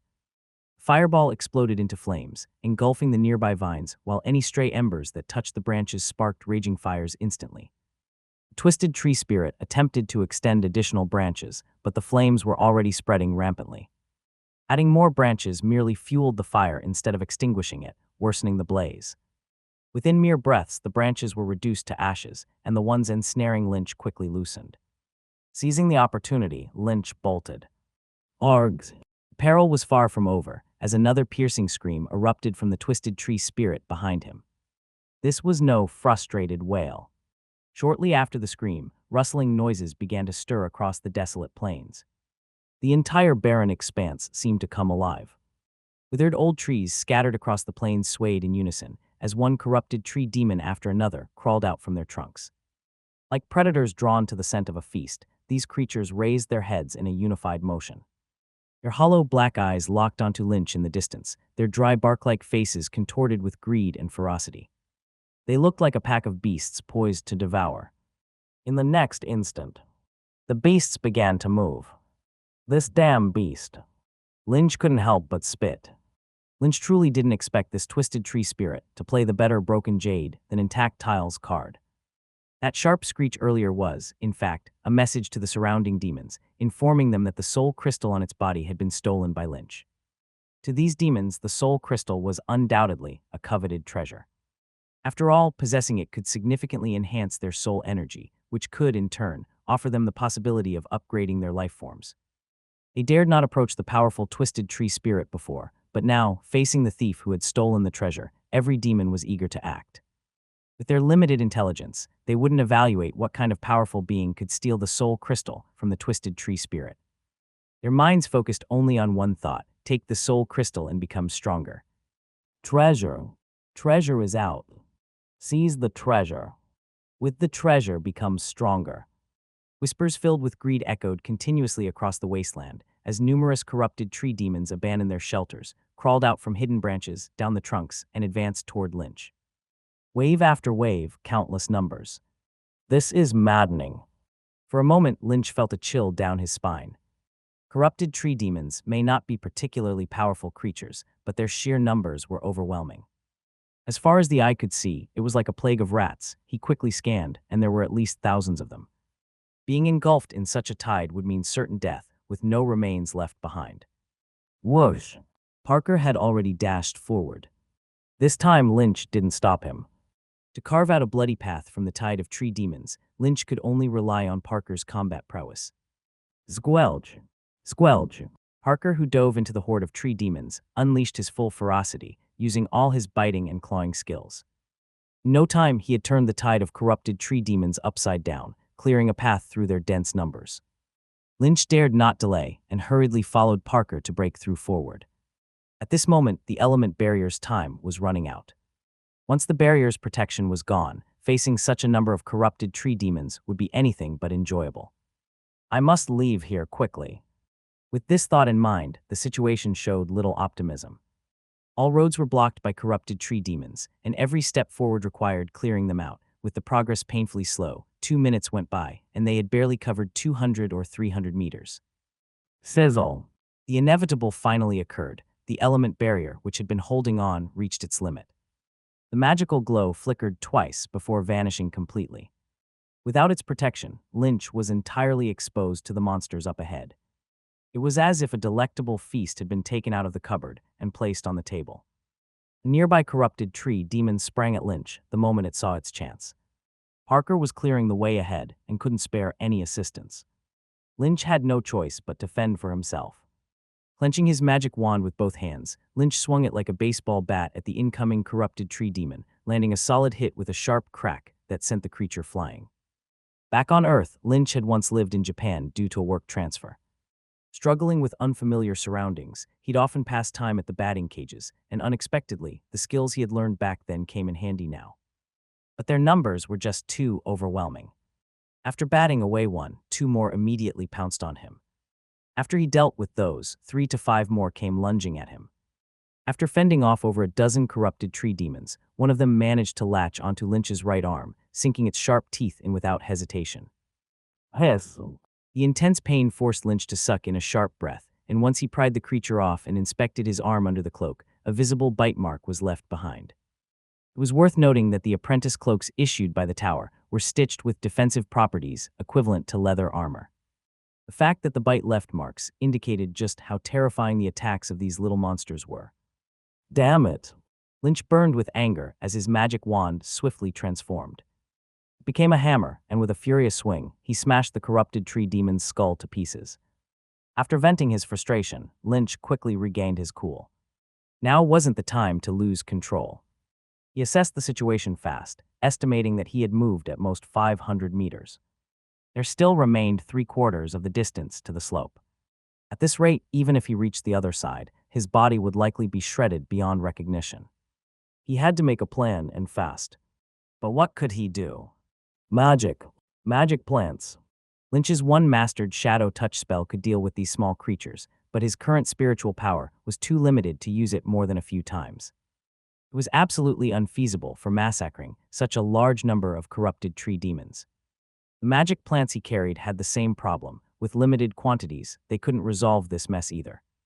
If only I had greater strength. Lynch couldn't help but recall Yuri, whom he'd encountered before. Yuri's martial arts were perfect in such situations, requiring no spiritual power to handle small creatures efficiently. It seemed Lynch needed to master some combat methods beyond magic in the future. Yet that was a concern for later. For now, the pressing need was to address the immediate crisis. After pondering, Lynch finally devised a rather desperate strategy, adapting to the terrain and utilizing it to his advantage. He slowed his pace and moved closer to the swamp, even heading directly into areas where it was swampier. The tree demons and the swamp were far from allies, and the swamp wouldn't extend mercy just because they coexisted in the same region. If the demons stepped onto it, they'd be consumed just as mercilessly. Sure enough, as Lynch moved into the swampy area, the assault frequency from the tree demons noticeably decreased. The swampy terrain hindered their movements, preventing them from attacking Lynch as relentlessly as before. Of course, this posed challenges for Lynch as well. Walking close to the swamp meant that one misstep could lead to dismemberment, or worse, permanent burial. He balanced sensing the swamp with fighting in the chaotic environment, a task not many apprentices could handle. But Lynch could. His life experience from the past, combined with dedicated cultivation and study, had endowed him with extraordinary focus. Night after night, amidst the noise of apprentice society, he had silently trained and honed his skills alone. To him, perceiving the terrain while enduring the chaos of the battlefield was merely training in a different setting. Step by step, he inched forward, swinging his magic wand as he progressed. 1 step, 2 steps. 10 meters, 20 meters. 100 meters, 200 meters. At last, Lynch successfully crossed the dense swamp region and reached the foot of the slope ahead.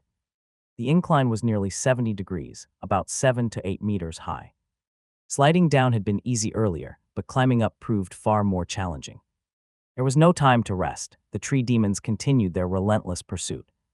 Lynch quickly transformed his magic wand into a mountain climbing axe and began climbing up the slope. 4 to 5 tree demons took this opportunity to leap onto his back, biting and ripping frantically. The agonizing pain caused sweat to drip from Lynch's forehead, but he couldn't afford to let it distract him. Gritting his teeth, he continued climbing determinedly, knowing the priority was to reach the summit and return to the tower's protective zone. Seeing Lynch unable to retaliate, more tree demons leaped onto him. Within a few breaths, his body was covered from head to toe with attacking demons, clawing and biting like they were trying to tear him apart. The short 7 to 8 meter distance felt like an eternity to Lynch. Finally, he made it to the top. Crash! Victory was within reach, but just then, the sound of a branch twisting echoed. Upon hearing the noise, a sensation of dread surged through Lynch's body. The twisted tree spirit. A single fireball wouldn't be enough to destroy an apprentice-level magic creature. After regrouping, the monster had extinguished its flames and now re-energized, was charging straight at Lynch. Its long branches wriggled like serpents, stretching from above the swamp and tree demons, unmistakably targeting Lynch. He frantically crawled forward, hand and foot scrambling. But it was a moment too late. Just as he was about to enter the protective zone, the branches reached him, coiling tightly around his ankle and pulling him back. Without the protection of defense magic, the twisted tree spirit's formidable strength was fully unleashed. Lynch stood no chance, and within seconds, he was dragged back down the slope. Below lay a sea of hungry, corrupted tree demons, mouths wide open, ready to feast. More branches extended toward him to tear him apart. Even the swamp was rippling, as if boiling in anticipation. Screech! Screech! Parker, who had just finished off several corrupted tree demons, panicked. He spread his wings and dove madly toward Lynch, letting out loud cries as if shouting at Lynch and sending warnings to the surrounding monsters. At the same time, red light visibly radiated from Parker's abdomen. The glow was more intense than ever, piercing through his scales and traveling up his long neck. Something seemed ready to erupt. In the next instant, boom! Parker opened his mouth, shooting out blinding flames. A raging fireball burst forth from his throat.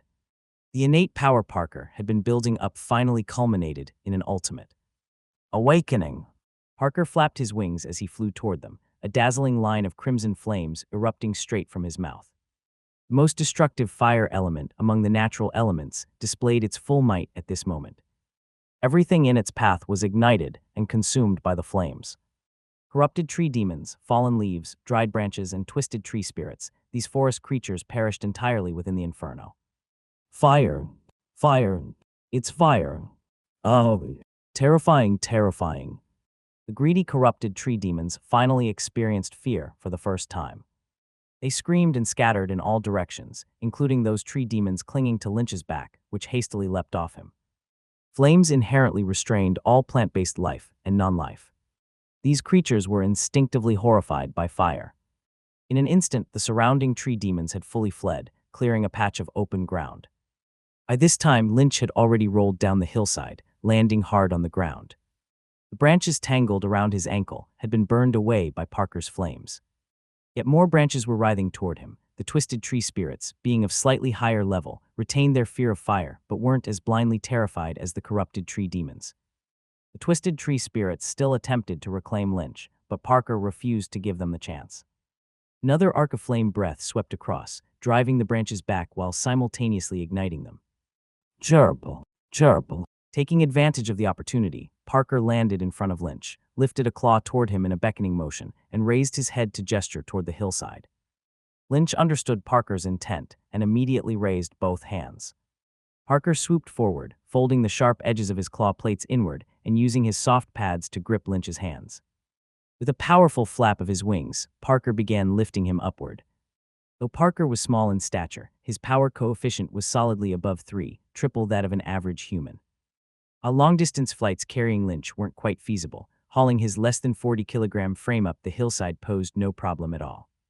Under Parker's strong wing beats, Lynch gradually left the ground, and before long he found himself back on the hillside. Without a moment's delay, Lynch scrambled forward, rolling and diving into the thicket ahead.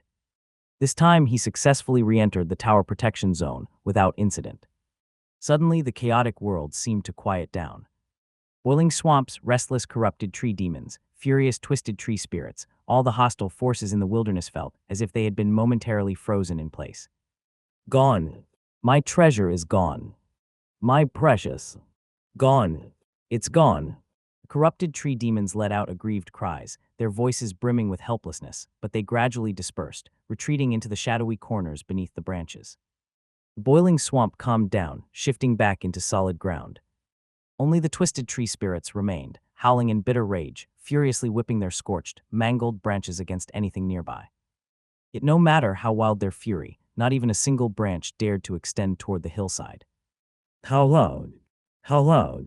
How loud? Lynch collapsed onto the hillside, gasping for breath, his face flushed with a mixture of agitation and elation.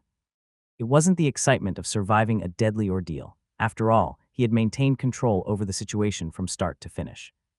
Even during those seemingly perilous moments, he still had uncast spells in reserve.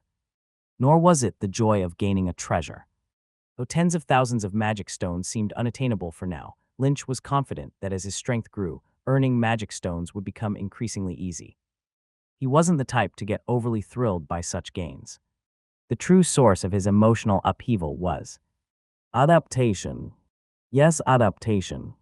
Once an ordinary office worker, Lynch had spent 2 years in this world, yet he'd confined himself to limited areas for study and training. Days spent holed up in a stone dwelling for cultivation weren't so much an effort to grow strong as a response to fear. Fear of the unfamiliar surroundings, fear of unfamiliar rules, fear of an unseen future.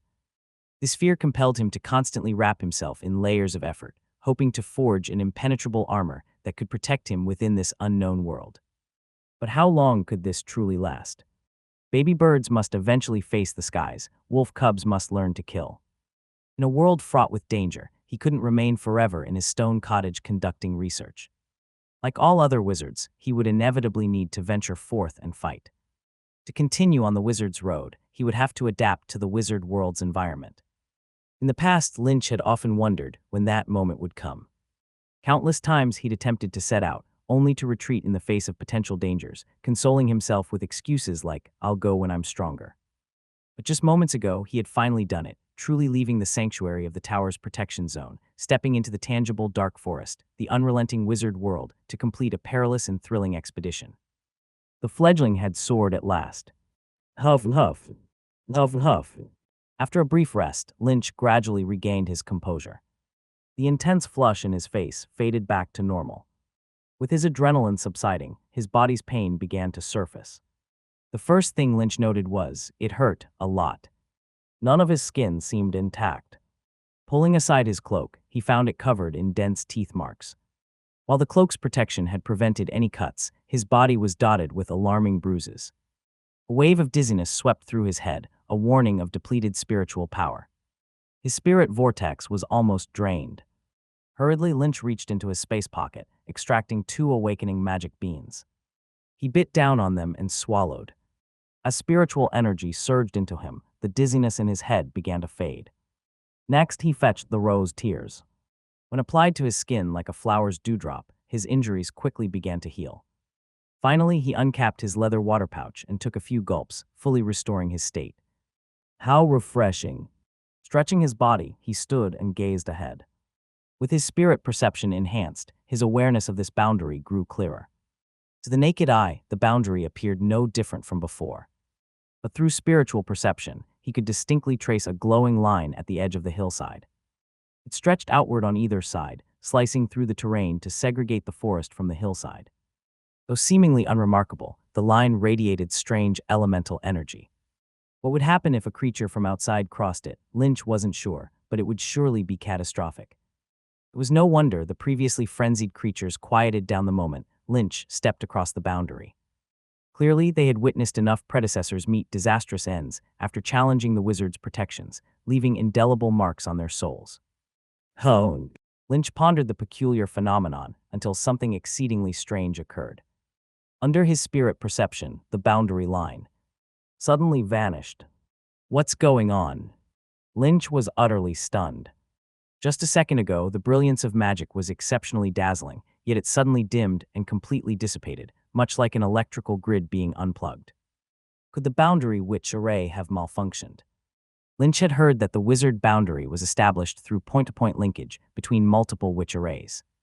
If 1 or 2 arrays suddenly malfunctioned, causing certain areas of the boundary to disappear, such occurrences were not uncommon. Could it be because of me?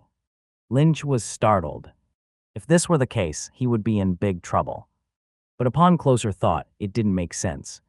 He hadn't done anything, he had just walked in and out. If something as simple as that could destroy a witch array and cause the boundary to disappear, then this fragile boundary would have fallen apart a long time ago. It must just be a coincidence. Shaking his head, Lynch decided to stop overthinking. The urgent matter now was to leave this place quickly. Though the demons outside were temporarily restrained by the trapped beast effect and wouldn't invade for now, who knew what changes might occur if he stayed too long. Several hours later, somewhere in the open space outside the corrupted forest. Crackle! The sound of wood splitting echoed, and faint sparks disappeared into the night breeze. At the center of the open space, a campfire sizzled as it burned, and a triangular tent was set up nearby. Round the edge of the clearing was a sprinkling of dark green powder, with the pungent smell of high-level magic beast dung serving as a warning to the forest's predators. In front of the fire, Lynch sat cross-legged on the ground, his back to the tent. Using the firelight, he carefully examined the gains from this trip. Although his primary purpose was the assessment, he had picked up various valuable magic plants and demons he encountered along the way. Walking mushrooms, blue moss with healing properties, blue zebra plants, corrupted meat tumors, and more. Though the collection might not amount to much in terms of value, every little bit helped. These were common magic materials in the wizard world and could be used for many experiments. With his current financial situation being tight, saving even a little was necessary. More significant than these materials, however, was his self-improvement. First, his spirit perception had broken through to level 1. While this ability seemed simple, its versatility in experiments, analysis, and other fields made it incredibly useful. Excellent perception ability could smooth one's path in the wizard's road. Next was Parker, definitely the unexpected surprise of this trip. It's worth noting that nurturing a magic pet to awaken its talent wasn't easy. Without specific techniques, a magic pet would hardly change, and even talents it could have awakened might remain buried. Even with proper cultivation techniques, some talents' awakening remained uncertain. Parker's breath ability was precisely such an example. Though the fire dragon lizard carried ancient fire dragon blood, the trait had become extremely diluted over generations, leaving it hardly different from a regular lizard. Its talent awakening direction also closely resembled that of normal lizards.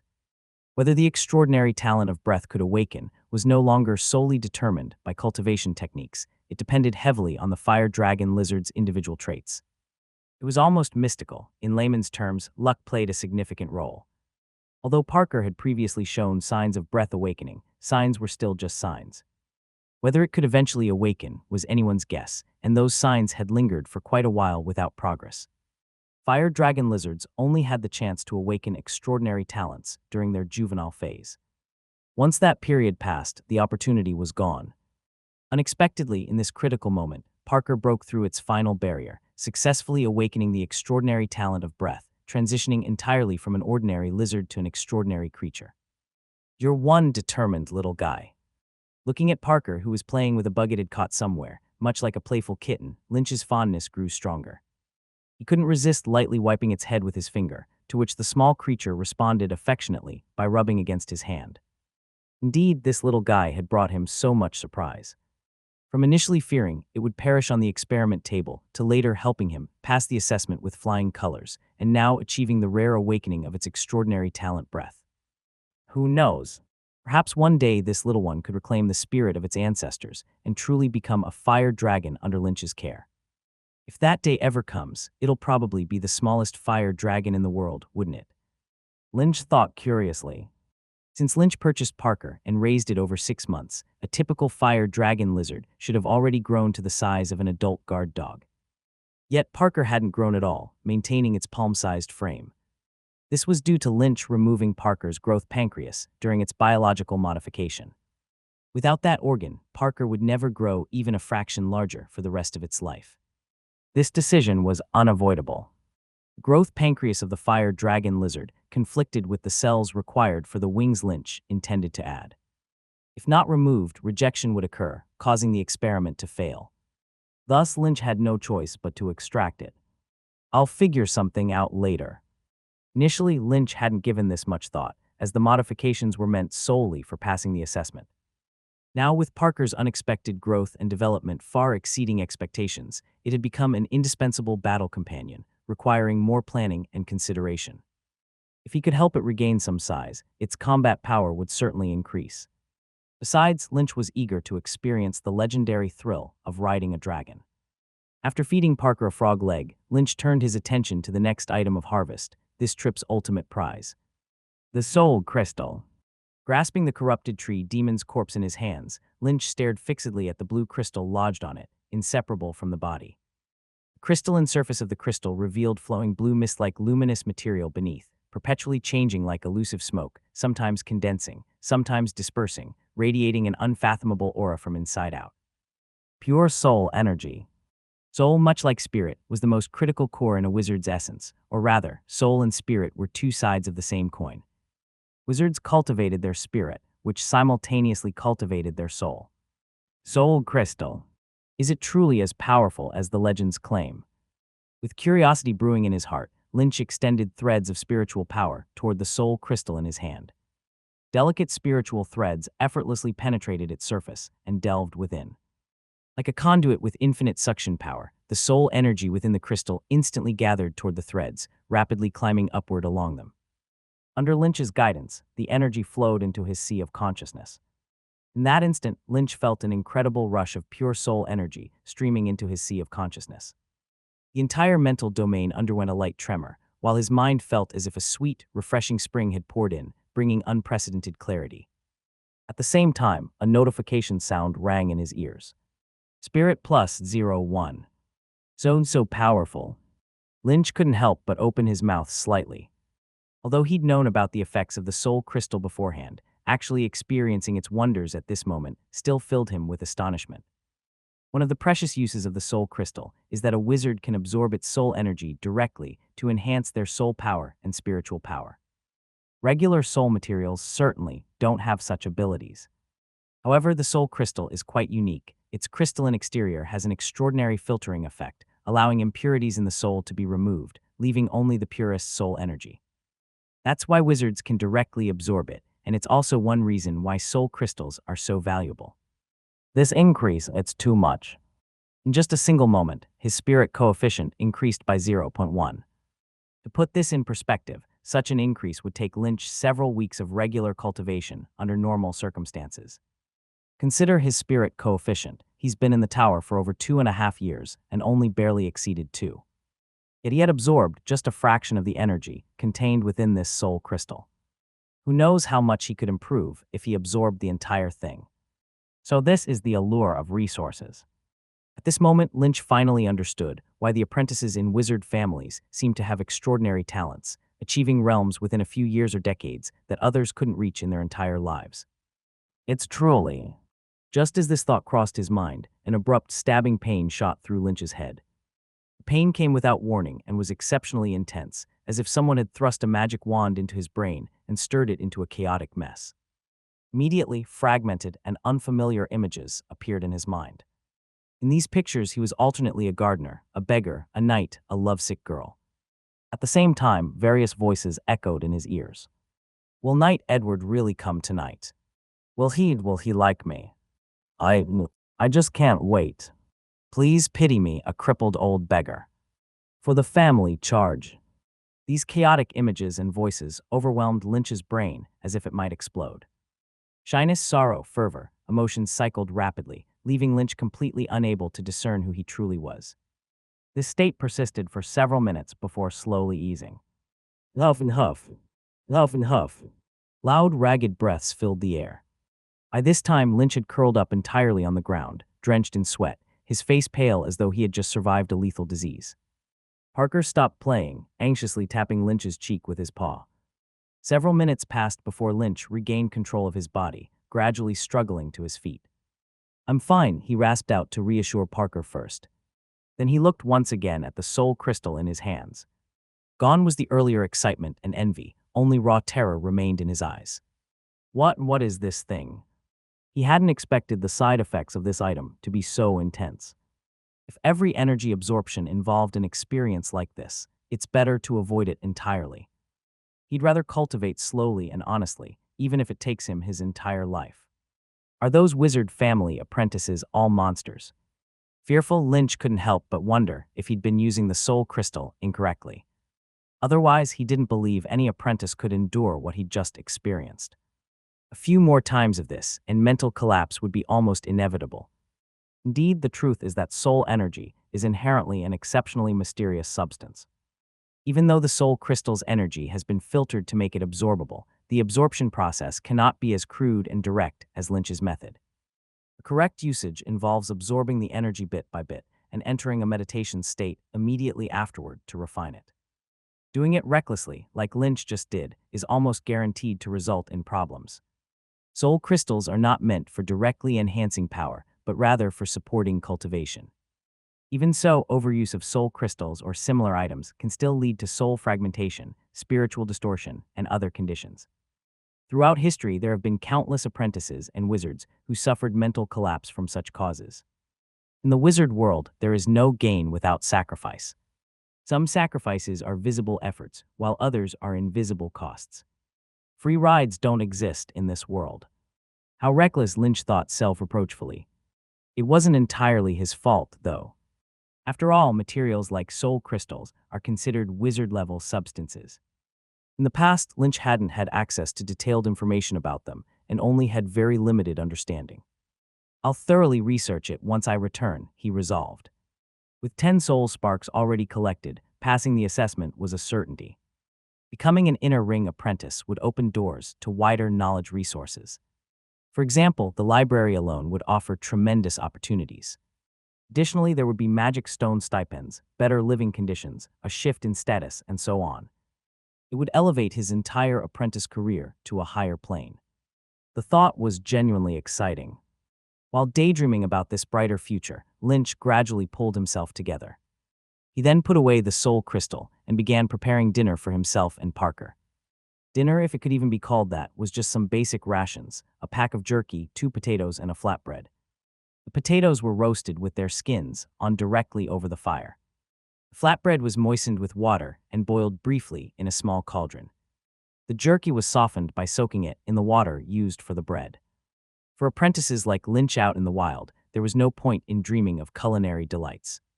Chewing on jerky as tough as candles and bread as hard as rocks, Lynch couldn't help but envy those noble apprentices. With their wealth, they could always carry witchcraft with preservation effects, preparing various delicacies ahead of time and enjoying fine snacks even out in desolate wilderness. The powerful wizards were even more extravagant. Lynch had heard of wizards who installed legs on their homes, allowing them to travel wherever they pleased with their entire house. Their homes were equipped with chefs and servants, enabling them to enjoy fresh delicacies at any time. He, on the other hand, was left roughing it in the wild, dining on tough jerky while lodging in a shabby tent, barely shielding him from the elements. Throughout these days on the road, the best meal Lynch had enjoyed was during the few days he traveled with Yuri. With Yuri's excellent martial arts skills, he could hunt various game in the forest, and fresh ingredients didn't require much culinary skill, just grilling them over fire produced delightful flavors. Gulp. Remembering the golden, glistening fat dripping down, Lynch couldn't resist swallowing heavily. Rustle. At that moment, a gust of night wind swept through, causing a bush about 10 meters away to sway. On the ground, Parker, who had been gnawing on his jerky, abruptly raised his head. His large, round eyes fixed tightly on that spot, teeth bared in warning. Lynch froze. Was there something there? The clearing he was in had been surrounded with high-level magical beast dung, a deterrent from wizard-level forest inhabitants. Theoretically, nothing should dare approach in this area, where at most some low-level apprentice-grade demons might roam. What could it be? Rustle. The leaves shook more violently, and faint footsteps could be heard. It seemed something was gradually approaching. As it came closer, a shadow began to take shape, a silhouette resembling a person. Rustle, rustle. Suddenly, the figure emerged from the bushes. The sparse moonlight piercing the dense leaves illuminated the newcomer's face. Large eyes, delicate features, a pure appearance. It was none other than Alice, the green tea girl Lynch had traveled with briefly a couple of days ago. She must have just finished her task as well. Lynch's wariness immediately faded, and he hurriedly stood up, smiling politely to greet her. What a coincidence, Miss Alice.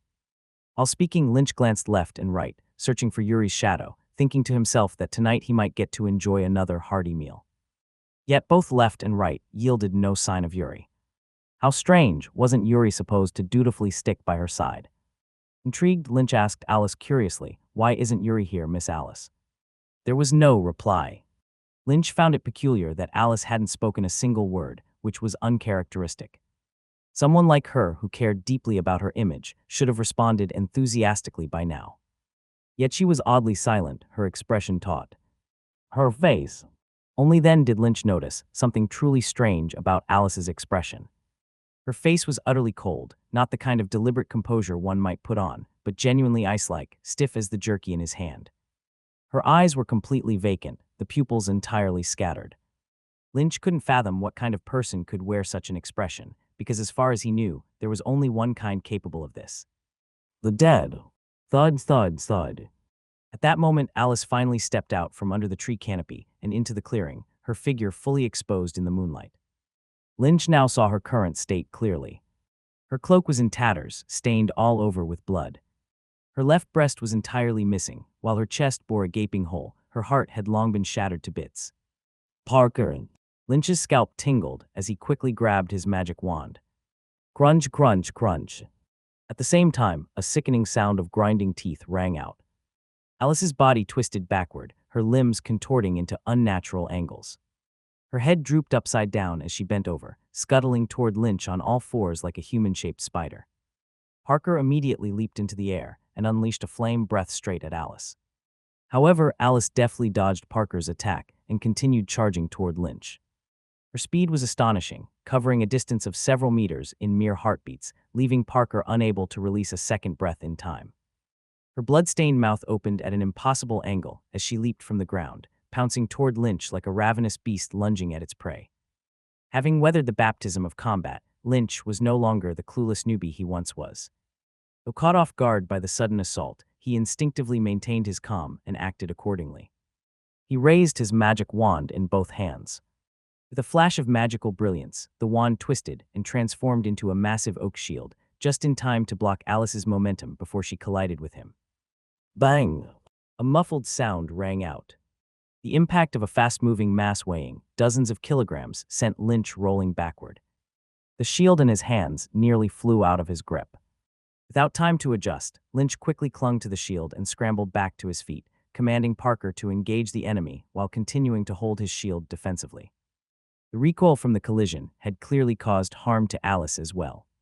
Her already fragile body bore a noticeable dent on her forehead, yet she seemed utterly indifferent to the injury, continuing her frenzied rush toward Lynch. Parker, no breaths. Bite her, tear her limbs apart. The flame breath wasn't efficient against such a creature, so heedless of death. Following Lynch's command, Parker immediately lunged forward and began a savage series of bites. At the same time, after a moment of hesitation, Lynch gritted his teeth, transformed his magic wand into an axe, and charged forward to join Parker in attacking Alice. Biting, clawing, chopping, hacking.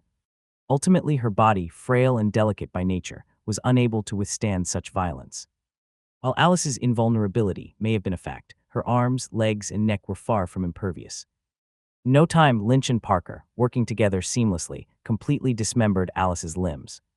Huff, huff. By now, Alice had been reduced to nothing but a writhing, mutilated torso.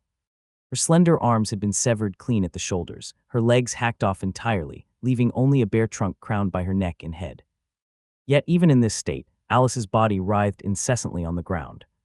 Her mouth opened and closed in biting motions, producing an incessant chomp-chomp sound as her teeth clashed against each other. The blood-soaked scene was utterly horrifying.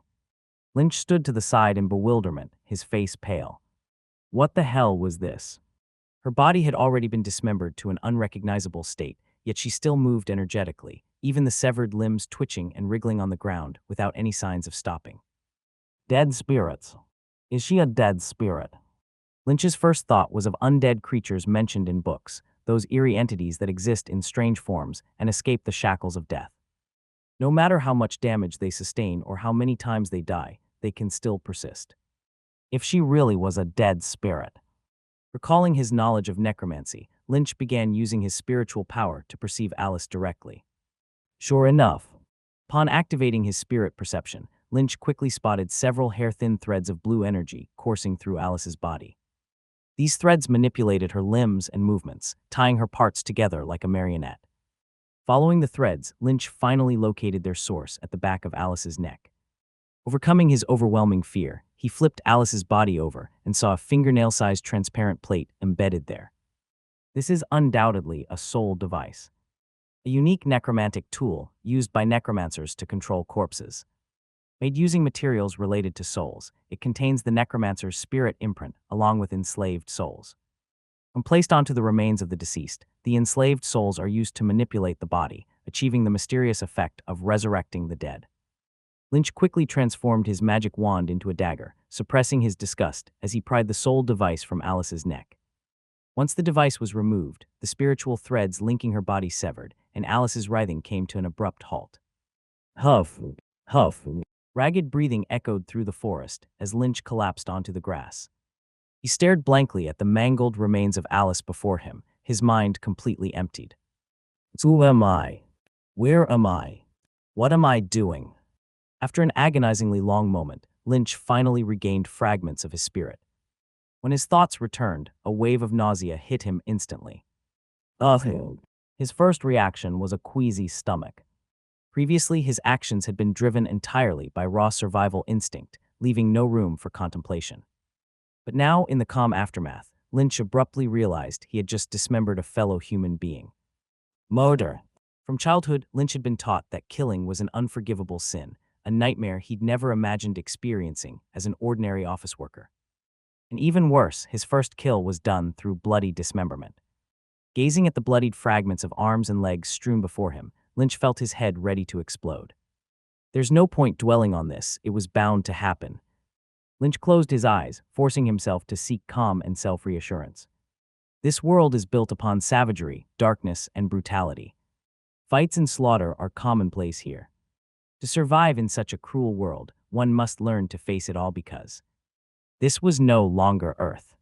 Eventually, Lynch opened his eyes. The vacant gaze in his eyes gradually regained focus. His ragged breathing began to stabilize as he slowly calmed down. Adjusting completely to this new mindset would take time, but Lynch knew he had none to spare. As his calm returned, he quickly became aware of the problem. What exactly happened here? In just a single day, Alice had gone from perfectly fine to her current state, a dead spirit. Could the mission have gone wrong? No, impossible. The tower's assigned tasks were designed to evaluate apprentice growth and were always kept within manageable difficulty levels, ensuring apprentices weren't sent to die. Moreover, this area was part of the tower protection zone. All demons here bore the tower's spirit imprint, making such an outcome inconceivable. Wait, the protection zone. Lynch suddenly recalled the scene he witnessed earlier near the boundary, where the defining line had visibly faded and vanished. Could this not have been a mere witch, array malfunction, or coincidence? Perhaps. It was deliberate. The thought turned Lynch's expression grim. If someone had intentionally sabotaged the witch array, this entire area might have already slipped from the tower's jurisdiction entirely, leaving the tower unaware of any current developments. Regardless of the perpetrator's intentions, judging by Alice's state, it couldn't be anything good. He had to leave here and fast. With this realization, Lynch wasted no time resting, hurriedly packing his belongings before setting off to flee overnight. However, after traveling only a few minutes, he passed a dense thicket that suddenly rustled violently, indicating something racing toward him at extreme speed. Lynch's heart sank. Dodging now was impossible. Clenching his magic wand and preparing Parker, he braced himself to confront the enemy. Soon a figure burst through the bushes. To Lynch's surprise, it wasn't a terrifying foe but a familiar face, Yuri, the apprentice he had been worrying about earlier. Yuri looked in terrible shape. His hair was disheveled, his body wounded, and his clothes stained with blood. Yet his eyes, expression, and the life he radiated through spirit perception all proved he was alive, not another dead spirit like Alice. Lynch breathed a sigh of relief. He hurried forward to greet Yuri and question him. But before Lynch could utter a word, Yuri grabbed his wrist, his expression grave as he said, "Come with me now." Without waiting, Yuri dragged him along urgently. "No, it." In just a few words, Yuri quickly explained to Lynch everything he knew. "We need to leave this place immediately. It's Richard. That damned bastard is still in the dark forest. He's hunting us." Lynch was startled at first, and then he felt a chilling dread run through him. Lynch didn't have much connection with Richard. He had only seen him once during a public lecture and barely knew him, other than the fact that he had arrived at the tower 6 months ago, essentially making him a junior to them. So when rumors circulated among the apprentices about the story of him discovering ruins during an expedition, Lynch spent quite some time trying to figure out who Richard even was. Yet no one could have imagined that this guy would turn out to be a spy sent by the Black Wizard. When news spread that he had used such a simple trick to deceive more than a dozen apprentices, it left everyone utterly shocked. What Lynch couldn't fathom even more was that, after committing such a heinous act, this guy not only didn't retreat to his dark hiding place, but had the audacity to return. Did he really fear nothing? After running desperately for over 10 minutes with Yuri pulling him along, Lynch suddenly stopped in his tracks. "No." Barely able to catch his breath, Lynch gasped to Yuri, I can't go on. You go ahead." Unlike Yuri, Lynch couldn't sustain such long-distance sprints without losing his breath or turning red. Those 10 minutes of non-stop fleeing had already pushed him to his limit. It was physically impossible for him to keep running. Yuri furrowed his brow deeply, his voice urgent as he said, "What nonsense are you talking about? This is no time for such talk. That shadowy black rat is searching for us everywhere. He could catch up at any moment. You have to keep going." Lynch waved his hand dismissively. No chance. It wasn't a matter of persistence, it was a physical barrier. If he kept running, forget Richard chasing them, his own heart might burst, leaving him dead right here and now. As he struggled to adjust his breathing, he shook his head and said, You go ahead." Following Yuri at this pace would only drag him down. It was better to part ways and find another solution. Yuri's forehead veins bulged, his face flushed red in anger. For him, the optimal decision was undoubtedly to abandon Lynch and escape alone. After all, he didn't have much of a relationship with Lynch, and it definitely wasn't worth risking his own safety for someone so useless. But to Lynch's surprise, Yuri didn't leave after his brief bout of anger. Instead, he seemed to make a firm decision, gritting his teeth before crouching down and gesturing for Lynch to climb on his back. "I'll carry you." Lynch froze for a moment, genuinely taken aback. Yuri spoke sharply. "The day I took up the sword, I swore an oath not to abandon my comrades, no matter if it's a dragon or death itself threatening us. I am a knight. Even though I've become a wizard, I will not forsake my vow or my faith. Never." Yuri was only a few years older than Lynch and still very much a youth, yet at this moment, Lynch saw something rare in Yuri's eyes, a decisiveness and resolve, as if he were truly bearing some great burden. "Thank you." Words felt hollow at this point, so Lynch chose to silently keep this gesture in his heart before beginning to climb onto Yuri's back.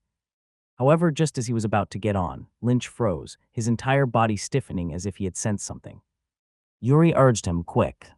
We don't have time to waste." Lynch didn't comply. Instead, he frowned and said bitterly, "Sorry, Yuri, but we can't go any further." Yuri froze, about to ask why, when the sound of rustling filled the air and the surrounding trees began to sway. Under the ink-black night sky, faint figures could be seen converging from all directions. Yuri's expression darkened. Whoosh! In no time, shadows emerged from the brush and trees, forming men ranging from their 20s to their 40s. Each was clad in studded leather armor and wielding cross-swords, bearing the look of elite warriors. But like Alice before them, they were already long dead. Their bodies were stiff and desiccated, resembling jerky, their exposed skin marred by corpse spots. They were unmistakably dead spirits. 1, 2, 13, 16. Lynch counted a total of 16 dead spirits. They encircled Lynch and Yuri tightly, like hunters waiting to capture their prey alive. Damn it. Yuri's face grew ashen, but there was no point in saying anything now. They had no choice but to carve out a bloody path. At this thought, he couldn't help worrying. Yuri had undergone rigorous training and battlefield experience. While the situation wasn't promising, it was manageable for him. But Lynch, this fledgling was likely already scared stiff. If a fight broke out, he'd be nothing but a burden. Turning swiftly, he said to Lynch, "Listen carefully. In a moment, I'll engage them, then you run as fast as you can. Don't look back." Before he could finish, his voice abruptly stopped. That was because he suddenly noticed that Lynch didn't appear as he had expected, legs weak, face pale, crumpled on the ground. He could tell Lynch was still frightened, but Lynch stood firm, gripping his magic wand tightly and resolutely remaining by his side. Lynch said, "No, I won't leave." Fleeing recklessly in this situation would be nothing but a death sentence. He raised his magic wand. "Let's fight side by side." Yuri was stunned, momentarily speechless, hardly expecting such words from Lynch. He furrowed his brows, about to reprimand him. "What are you talking about?" But soon he noticed Lynch's gaze, a strong, deliberate gaze that wasn't joking in the slightest. Yuri froze. He asked hesitantly, "You're serious?" Lynch nodded. "I am." Yuri reevaluated Lynch, realizing he might have underestimated this unsophisticated farmer. Most people wouldn't muster this courage now, like Alice, who screamed and fled and whose current fate remained unknown. Yet this seemingly simple and gullible man, often regarded as nothing more than a passive figure, had proven unexpectedly brave at such a moment. Looking into Lynch's determined eyes, Yuri found that the irritation plaguing his heart started to dissipate, replaced by calm. If even an unremarkable farmer could display such bravery, then what reason did someone like Yuri, who had sworn to become a great knight, have to fear anything? To draw the sword, face combat, and dye the battlefield in blood, wasn't this what he had dreamed of since childhood? Side by side, side by side, side by side. Yuri softly repeated Lynch's words, looking at the enemies surrounding them. "Hello." And as he spoke, Yuri suddenly began to laugh. Lynch looked at him questioningly. Yuri shook his head. Lynch noticed that the anxiety and frustration previously gripping him had inexplicably vanished, replaced by a calm demeanor with a hint of eager resolve. Staring ahead, Yuri drew his crossed sword and said, "I've imagined fighting heroically countless times, protecting my homeland or defending the woman I adore. But I never thought my comrade in arms would be an unsophisticated farmer." Lynch was silent for a moment before shrugging. "Sorry to disappoint you." "No." Yuri shook his head. "Quite the opposite. I think you're incredibly brave." After a brief pause, he nodded firmly and said, "All right then, let's fight." Just then, a beam of moonlight perfectly pierced through the treetops, falling upon the two of them like a spotlight gracing the heroes before a performance. The wind rustled past, causing the leaves overhead to whisper and sway as though an invisible audience were applauding their imminent act. As the breeze receded, the world grew silent. Profound stillness enveloped them, as if the world itself had stilled to witness this unfolding scene. After this fleeting calm, ding! With a crisp sound, a glass bottle etched with unique runes floated into the air, scattering pea-shaped seeds that quickly bloomed and sprouted into an assortment of bizarre plants. Then came the sound. Flap, flap. The flutter of wings echoed. Parker rose into the air, his scales shimmering like burning embers beneath his raised neck, radiating a blinding red glow. Next moment, Lynch's cold and commanding voice rang out, officially commencing the performance. Parker fired. No, it. The blazing flames shot straight out, igniting the forest. The roaring fire dispelled the darkness, bringing ample light to offset the disadvantages of night combat. Meanwhile, the enemy's first wave of attack arrived as expected. A man closest to Lynch rushed toward him and Yuri from the front. His body was rigid, but his speed was astonishing, covering more than 10 meters in the blink of an eye and reaching Lynch's front. Whoosh! A fierce gust of wind swept across the flat terrain. The cross-sword traced a sharp gleam in the air, and in the next second, appeared directly above Lynch's head. Clang! The sound of metal clashing echoed as a cross-sword blocked the enemy's attack steadily in front of Lynch. Yuri had stepped forward and stood in front of him. The first strike had been thwarted. The man swiftly withdrew his sword for another slash, but Yuri stood like an immovable wall in front of Lynch. The relentless metallic clangs of ding ding ding reverberated without end. Meanwhile, Lynch's spell was already prepared. A few strange plants, supported by thick stems and bearing oval fruits covered in coarse bristles, sprouted up from the ground. As Lynch raised his hand and pointed forward, the front ends of the bizarre fruits split into 4 sections, exposing a small mouthpiece underneath. The mouthpiece contracted inward, then opened outward, accompanied by a distinct pop as a pea-sized black seed was shot toward the enemy ahead. Boom! The inconspicuous black seed exploded the moment it made contact with the enemy's body, causing significant destruction. A bowl-sized hole appeared on the man's torso. No blood spewed from the cavity, only foul-smelling rotting flesh scattered everywhere. Pop it, pop it, pop it. The attacks continued. Several more pitch-black seeds shot out, all hitting the man squarely. After a series of deafening explosions, the man's legs were completely obliterated, and he collapsed to the ground. Yuri was startled and exclaimed, "What the heck is this?" Lynch replied, "I call them pea shooters." These were magic plants Lynch had modified, modeled after pea shooters from Earth. The main body was made from a local magic plant called magic vine squash, which shoots seeds out of its squash mouth to reproduce and spread once it reaches maturity. Lynch had implanted the blast fruit's bud embryos into its seeds, giving them explosive properties upon being shot. He also incorporated fast-growing magic plants like one-night grass into its design to adjust and refine its composition, ultimately creating a magic plant resembling Earth's pea shooters in functionality. Upon entering its pollination state, the plant continuously generates seeds to attack enemies. Its maximum range is around 20 meters, and the explosive power of the seeds is roughly equivalent to 1 degree. You created this. Yuri was incredulous. Although Lynch had ranked first in the previous assessment, Yuri, like others, had assumed it was sheer luck. Could their perceptions have been completely wrong? Now isn't the time to chat. Hold them down for me. Lynch reminded Yuri while stepping forward, transforming the magic wand in his hand into a long iron hook. He called Yuri over to hold down 2 twitching corpses lying on the ground, then swiftly and precisely extracted soul devices from their bodies. What are these now? Yuri asked. Soul devices. Think of them as the central brain of these undead. To stop them, you must remove these. As they spoke, 2 more enemies charged forward. Lynch summoned Parker to confront them while commanding the pea shooters to target their legs. Although these undead creatures wouldn't die no matter how much damage they received, crippling their legs limited their mobility. Yuri was shocked. Despite spending the same 3 years at the tower, he now felt like a complete fool. Undead. Soul devices. Had they even learned about these in training? When had this even been covered? Watching Lynch calmly confront the enemies, Yuri couldn't help but wonder, was Lynch truly a farmer and not the heir of some wizard family? Hey, are you just going to stand there and watch? My pea shooters can't handle so many. Lynch's slightly dissatisfied voice finally brought Yuri back to reality. Sorry. His cheeks flushed slightly, and he quickly brandished his crossed sword, dashing forward. Earlier, he had boasted loudly, standing around stunned now was unacceptable. Yuri leaped into action, charging into a group of 4 or 5 undead warriors, battling against overwhelming odds. Before entering the tower, Yuri had undergone years of knight training and was a bona fide apprentice knight.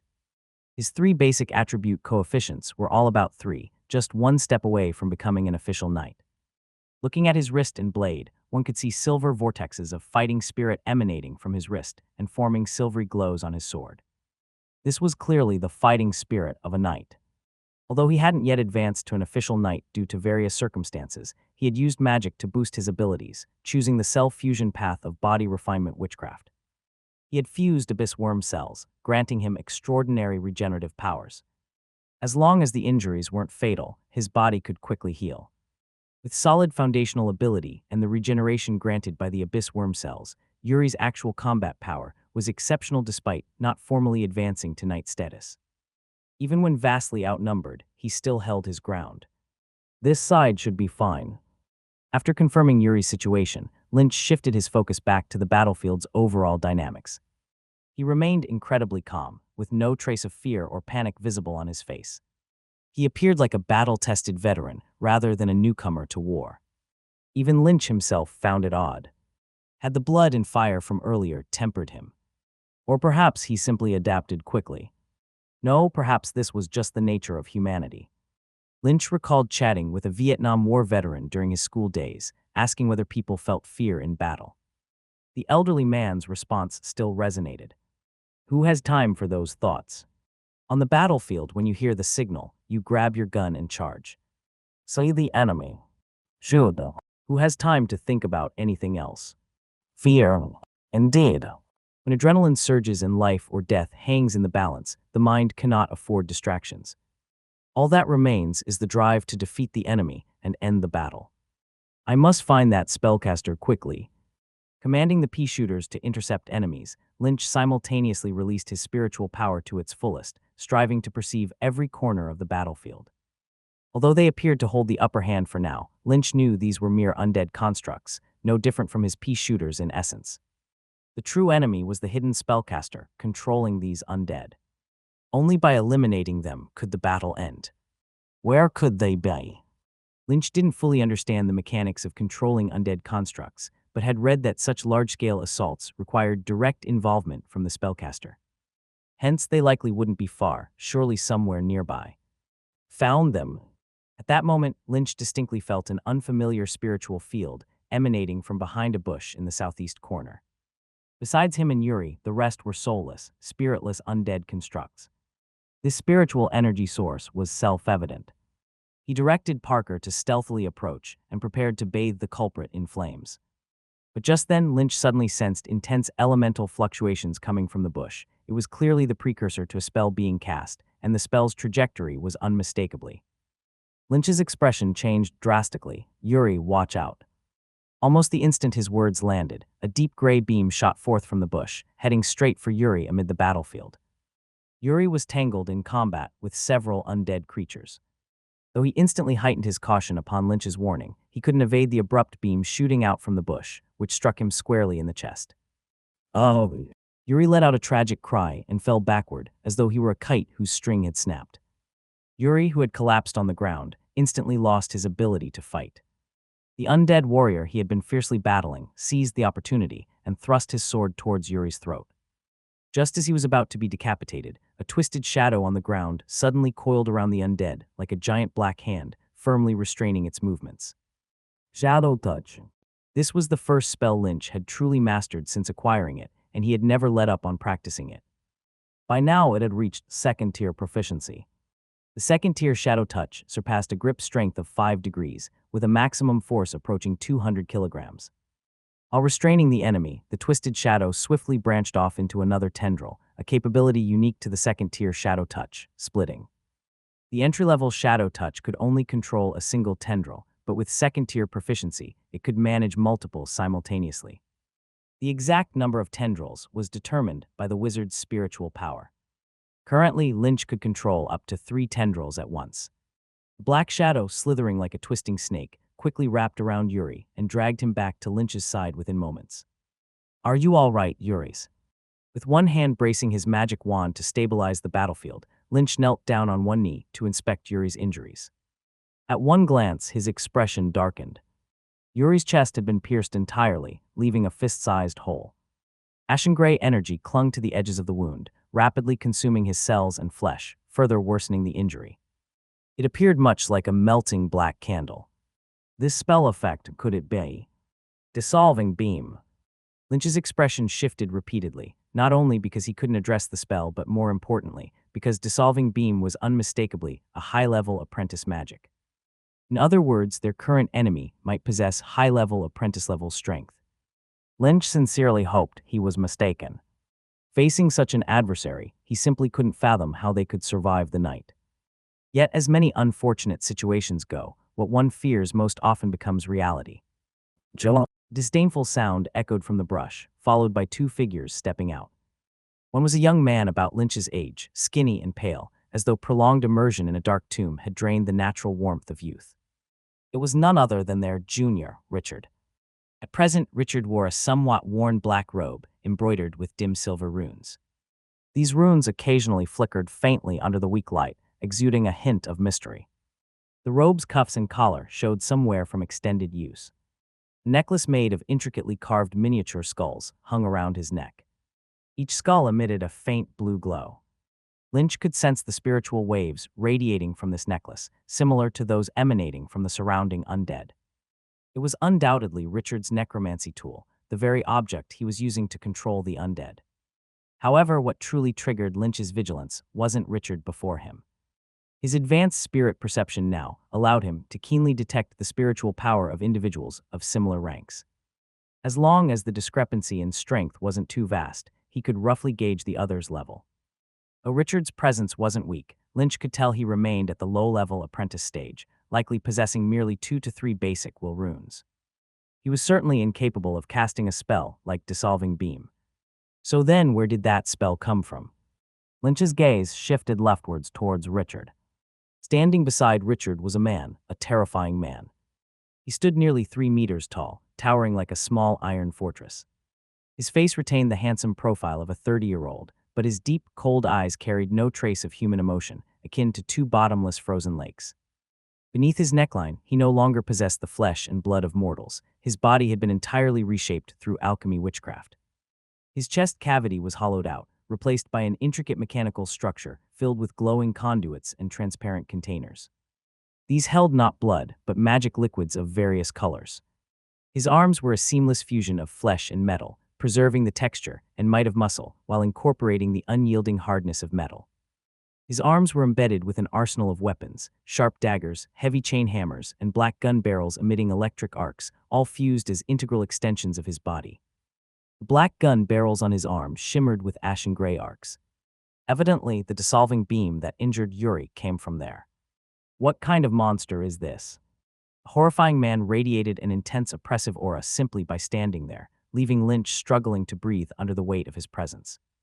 At that moment, Lynch realized how feeble and powerless their prior resistance had been. Meanwhile, Richard also turned his gaze towards them. His eyes swept over the battlefield, his expression darkened. 16 Death Spirit servants had been deployed, and 6 had been destroyed, a significant loss after painstaking efforts to craft them. They were originally meant to be used against his mentor someday, but now he'd lost a third of them in this encounter. If he had known this earlier, he wouldn't have entertained the idea of capturing them alive. The grotesque old lunatic only needed a fixed number of test subjects. Live specimens might earn some fleeting praise, but corpses would suffice for handing them over. Fortunately, it wasn't too late to correct this mistake now. Retracting his gaze, Richard turned back to Lynch, his words squeezed out between tightly clenched teeth. "I will tear you into pieces." Were they truly going to die here today? No.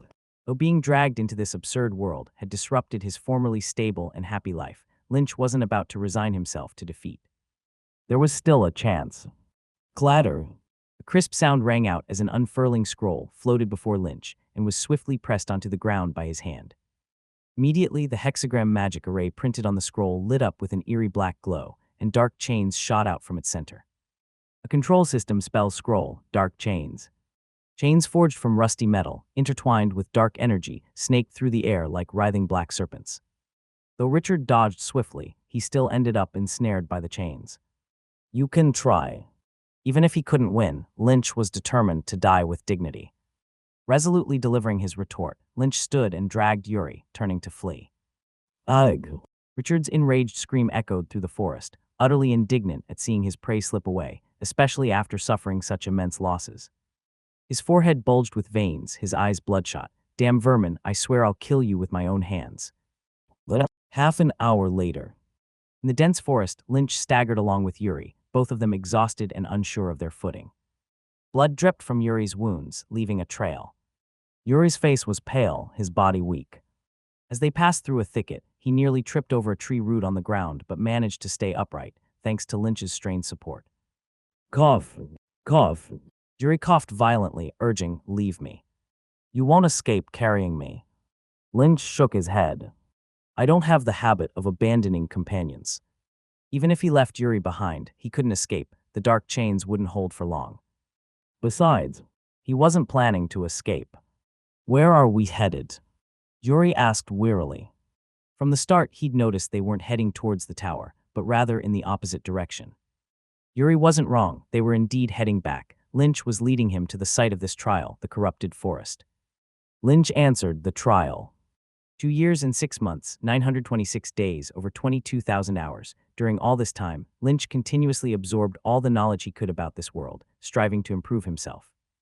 Now was the time to test whether those 2.5 years of effort had truly amounted to growth. To test whether his hard work in this world had truly made a difference.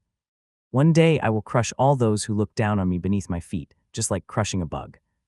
That bitch Frey and Barton Diego and Morris, that old bastard. I will turn them all into undead servants, every single one." Richard thought this world was very unfair. Why could apprentices like Barton and Diego, who had family backing, easily obtain various cultivation resources, while he had to search for materials to create servants himself? Sometimes encountering the resistance of those damned mortals, he would have to waste a lot of effort. Richard believed that he was born to become a great wizard.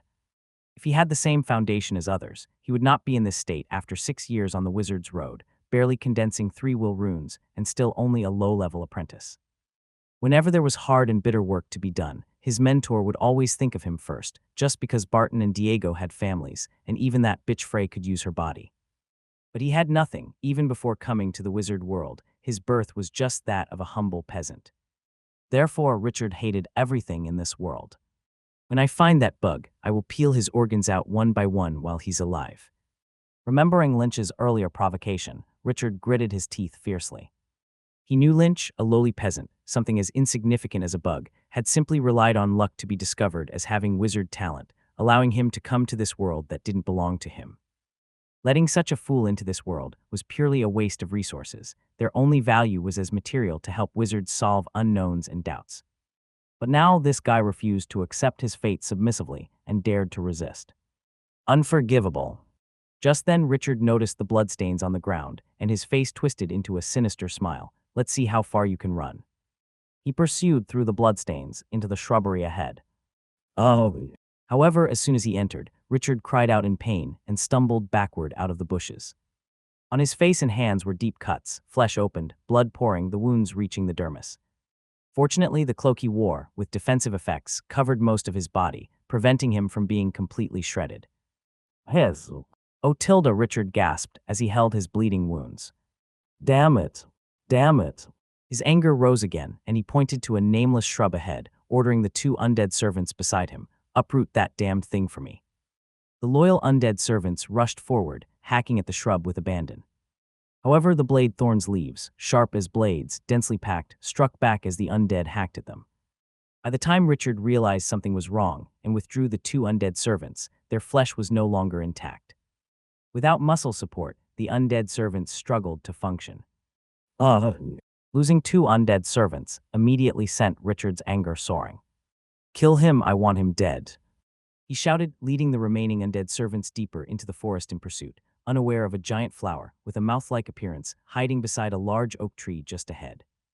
Then, snap! With a sound, an undead servant passing by was swallowed whole. When Richard returned and had it freed from the flower bud, the cannibal flower's corrosive acidic membrane had already left the undead servant unrecognizable, clearly following its companion to a ruined state. Richard finally realized this forest was not as simple as he had thought. He tried to identify the plants, but not being an apprentice of the dark forest, his half-year stayed there yielded little. His knowledge of magic plants and demons wasn't even introductory. Recognizing 1 or 2 plants was barely possible. Distinguishing their kinds and abilities was impossible.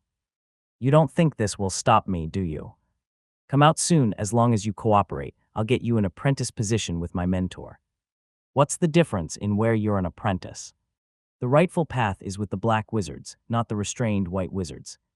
Richard called out loudly to the forest, observing closely. He could sense Lynch and Yuri in the thicket ahead, and Gabri's tracking mark indicated they were nearby. Rustle. At this moment, a bush in the front shook slightly.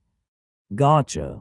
A massive dark element rapidly formed a black whip in Richard's hand, and he lashed it in that direction, receiving the signal of tangling its target.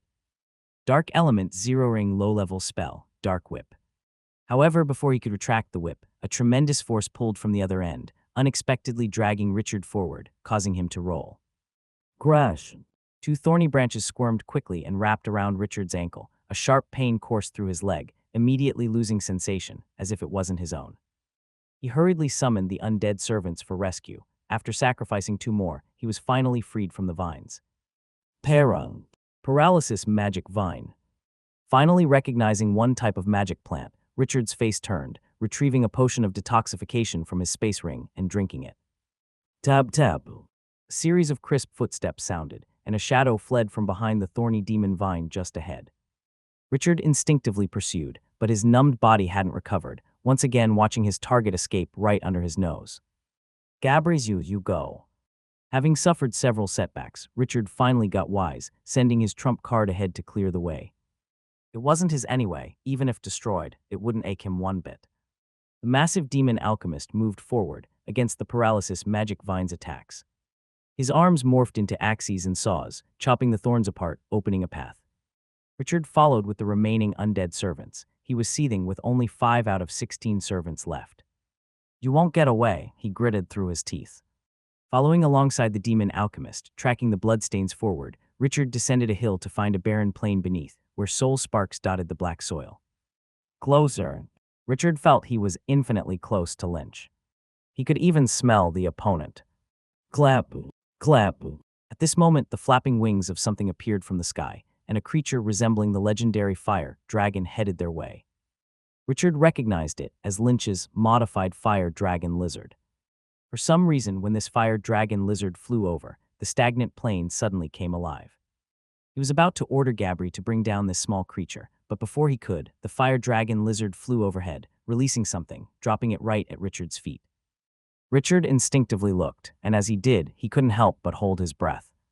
Magnificent blue crystal stuck to a corrupted tree demon's corpse, with a smooth, clean, transparent surface, its light blue cloud-like substance twisted inside, glowing faint blue in the night's embrace, extraordinarily dazzling and enchantingly beautiful. Soul crystal. Richard immediately recognized this well-known treasure of the wizard world. A soul crystal worth tens of thousands of magic stones. Richard had considered the possibility of some conspiracy, but that thought was fleeting and swiftly drowned out by excitement and greed. After all, this was a treasure worth tens of thousands of magic stones, a once-in-a-lifetime opportunity for someone like him who barely earned a few hundred magic stones in a year. Because of this, even knowing there might be a trap, his overwhelming avarice instinctively drove Richard to snatch the soul crystal off the ground in one swift motion. Clatter, clatter. Treasure. The treasure has returned. Quick, bring the treasure back. The restless wasteland suddenly seemed to spring entirely to life. The corrupted tree demons emerged from the barren shrubs, making rustling noises as they crawled out in droves, their hollow eyes fixated on the soul crystal, their faces alight with unmasked greed and excitement. Get lost. Get away, you filthy trash. Richard waved his hand, unleashing a surge of dark element. A corrosive energy immediately melted 2 of the corrupted tree demons. But their companions weren't fazed at all. Their eyes remained fixed on the glowing blue crystal in Richard's hand as they continued to swarm in overwhelming numbers. Clatter, clatter. Meanwhile, several thick branches started hurtling toward Richard from behind. The massive commotion instantly caught his attention, and when he turned to see the creature behind him, his heart jumped. Twisted Tree Spirit. Being equivalent to the strength of a mid-level apprentice, coupled with countless low-level magic creatures like the corrupted tree demons, sparked a flicker of fear in Richard's mind. But giving up the soul crystal in his hands. Impossible. Gabri, take them down. He issued the attack command to the demon alchemist while summoning his remaining 5 undead servants to gather around him, heading back the way he came. But he had only walked a few steps when the ground beneath him suddenly began to shift. What had seemed like solid terrain suddenly loosened like sand, and one of his undead servants in the lead immediately sunk into the ground, caught completely off guard. A swamp. Richard's expression shifted drastically as he realized the path underneath him was far from ordinary. The route they had taken was marked by Lynch's trail of blood, deliberately leading them across solid ground. But now the path was overrun with countless corrupted tree demons, making it impossible to discern which way they had come. Damn it! Richard hurriedly retrieved a scroll from his space ring, hesitating painfully for a moment before finally breaking the seal on the high-level apprentice magic scroll worth hundreds of magic stones and activating it. Clatter, clatter. The earth tore upward, forming into a clay bridge that extended toward the distant hillside. Zeroing high-level magic, clay manipulation. Richard sat atop the clay bridge with the remaining undead servants, leaving the demon alchemist behind. Already stuck in the swamp, its massive body was impossible to extract, and the clay bridge wouldn't be able to support its weight. After all, it wasn't really his possession. Leaving it behind as a distraction might buy him some time. The clay bridge carried Richard across toward the hillside, but the distance of several hundred meters was too far, pushing the magic's limits. Richard had to shove one of his undead servants off the bridge to reduce the burden and stretch the bridge a bit farther. Even so, the bridge's magic barely managed to deliver Richard to the opposite hillside before giving out entirely. With a clattering sound, it crumbled into rubble. Of the meticulously crafted undead servants, only 3 remained. Hundreds of magic stones had been sacrificed on scrolls and magic potions, but Richard deemed it worthwhile. Gazing at the glowing blue crystal in his hand, he unleashed a triumphant laugh. Rustle, rustle. But just then the bushes ahead quivered and a figure emerged. Richard turned his head to see Lynch standing a short distance away. Disappointed, aren't you? Your elaborate little trap still couldn't stop me. Breathing heavily, Lynch shook his head. No, I'm already quite satisfied with the current outcome. A scenario that had seemed like certain death had turned into an almost one-on-one confrontation. Lynch couldn't have asked for more. Richard narrowed his gaze slightly. Oh, really? A ball of elemental energy rapidly coalesced in his hand as the necklace on his chest gleamed faintly. Then how exactly do you plan to defeat me? With that fire dragon lizard on your shoulder. How many breaths can it manage? None. Extended combat had drained Parker's elemental energy. But there was no need for that now. The magic wand in Lynch's hand glowed brightly, swiftly transforming into a sturdy round shield on his left arm. His right hand raised Yuri's borrowed crossword, and the fire dragon lizard perched on his shoulder crouched low, its wings drawn shut. Richard's smile disappeared as his 3 remaining undead servants gathered protectively in front. Neither spoke, their gaze locked on each other, with less than 30 meters between them. Huff, huff. Lynch's breathing grew heavier, like the bellows of a blacksmith, and his heart hammered like a drum. He could feel his entire body, every cell, activated by a peculiar energy coursing through him. Nervousness, fear, and a trace of excitement etched into his bloodline. After a brief stalemate, whoosh! The courageous Parker charged first, heralding the start of battle. The swift little creature crossed the 30-meter gap in an instant, lunging at one of the undead servants and pinning the far larger monster to the ground, tearing into it ferociously. Richard roared in anger, commanding the remaining 2 undead servants to rush at Lynch. But before they could reach him, shadows on the ground split in 2 and ensnared the undead servants, holding them tightly and forcing them apart. Between Lynch and Richard, there was nothing left standing in the way. 10 seconds. Lynch shouted, knowing that was the upper limit for his shadow touch's ability to restrain the undead servants. Shield and crossed sword in hand, he charged at Richard. You want to die? I'll grant your wish. Richard roared back, throwing a ball of dark element at Lynch. The palm-sized black energy orb flew like a tossed ball, arcing through the air before striking Lynch's raised oak shield. Sizzle, sizzle. The highly corrosive element burned through the oak shield. The damaged core of the magic wand quickly reverted to its original form. 5 seconds. Lynch didn't hesitate to discard the wand, gripping the crossed sword with both hands as he continued his charge. You won't make it. Richard yelled in warning, throwing another orb of dark element, but the distance allowed Lynch to deftly sidestep it. 3 seconds. Fear finally showed in Richard's eyes. Watching Lynch's rapidly approaching figure, he scrambled to focus all his spiritual power into one last dark element and hurled it forward, a final desperate attack. At just 2 meters away, there was no way to dodge. The dark element struck Lynch squarely, a sickening sizzle filling the air as the corrosive magic burned through his cloak and clothing, eating into his flesh in an instant, leaving bloodied wounds. Simultaneously, the shadow touch reached its limit, snapping like a taut rubber band. The freed undead servants immediately rushed back. Richard felt a momentary sense of relief, but it was short-lived. His expression froze. Because Lynch, though struck by the dark corrosion, hadn't fallen as expected. Instead, he gritted his teeth, resisting the agonizing magic, and pressed forward. Why? His cloak was burned through, his flesh was rotting. Why hadn't he collapsed? Richard didn't know and didn't have time to find out, because Lynch was already upon him, the crossed sword raised high, its blade shimmering with a frosty brilliance. At last, Richard's face was consumed by terror. He stammered, "W8, we can talk." Whoosh!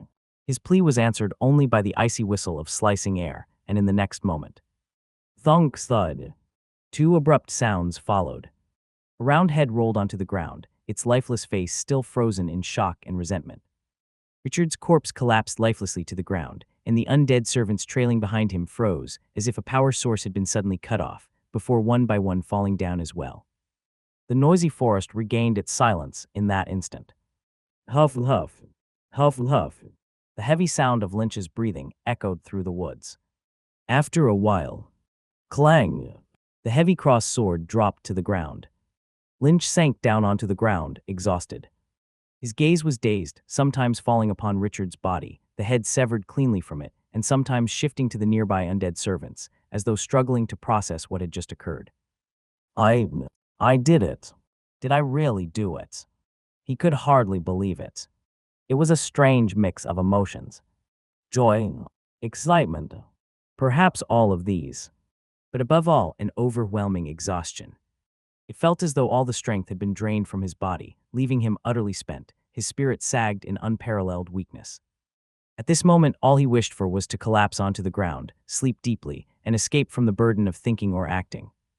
But the tree desires silence, and yet the wind does not cease.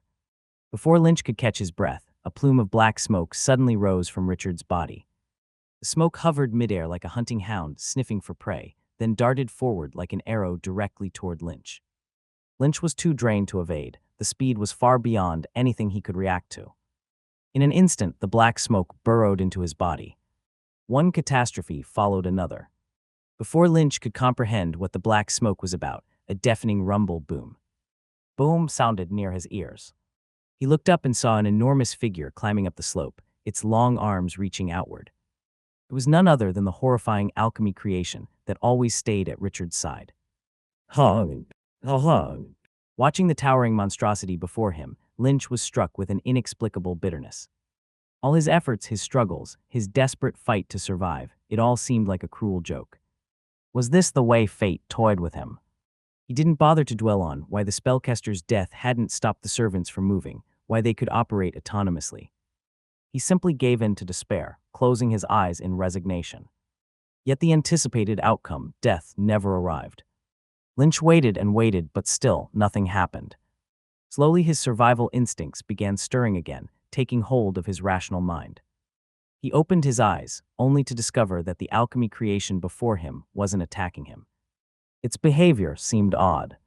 It stood on the grass, swiveling its head to look around. First, it directed its gaze at Richard's fallen body, then raised its two long mechanical arms to examine them closely. Afterward, it lowered its head to inspect its torso, as if scrutinizing itself. A pair of cold, emotionless eyes that were once devoid of life now carried a spark of expression. Sorrow, grief, and a touch of desolation. After staring for a while, a tear slid from the corner of the creature's eye. Without a word, it moved its massive frame with a melancholic air and slowly walked away, vanishing into the depths of the forest. This is... The sudden twist of events took Lynch entirely by surprise. Only after the creature had disappeared into the distance did he feel the thrilling rush of surviving such calamity. That black smoke. A memory flashed in his mind, the black smoke just moments ago. He hurriedly sat up and carefully began examining his body. After an intense inspection, he found no visible abnormalities. Yet there was now a black marked symbol imprinted on his chest. An imprint. Is this a spiritual imprint? Mark's sensation reminded him of the spiritual imprint that the tower had once planted on the apprentices, but this one seemed deeper, more profound. Unable to deduce its nature after extensive checking, Lynch gave up. Seeing that it didn't seem harmful, he decided to address the matter later, once he returned. Lynch! A voice called to him from the bushes nearby. It was Yuri, whom Lynch had hidden there. Lynch immediately rose, dragging his fatigued body toward the voice. He parted the bushes and helped Yuri out. Yuri's condition was dire. His face was pale beyond recognition, his body devoid of strength. The wound on his chest had worsened, turning larger, while his internal organs had been completely corroded. The power of the dissolving beam was simply overwhelming. Even the regenerative cells of an abyss worm were no match for it. At this moment, Yuri was nothing more than a flickering flame, moments away from extinguishing. Lynch pulled out a plant from his space pocket, chewed it, and applied it to Yuri's wound. Yuri weakly waved his hand. Save yourself the effort.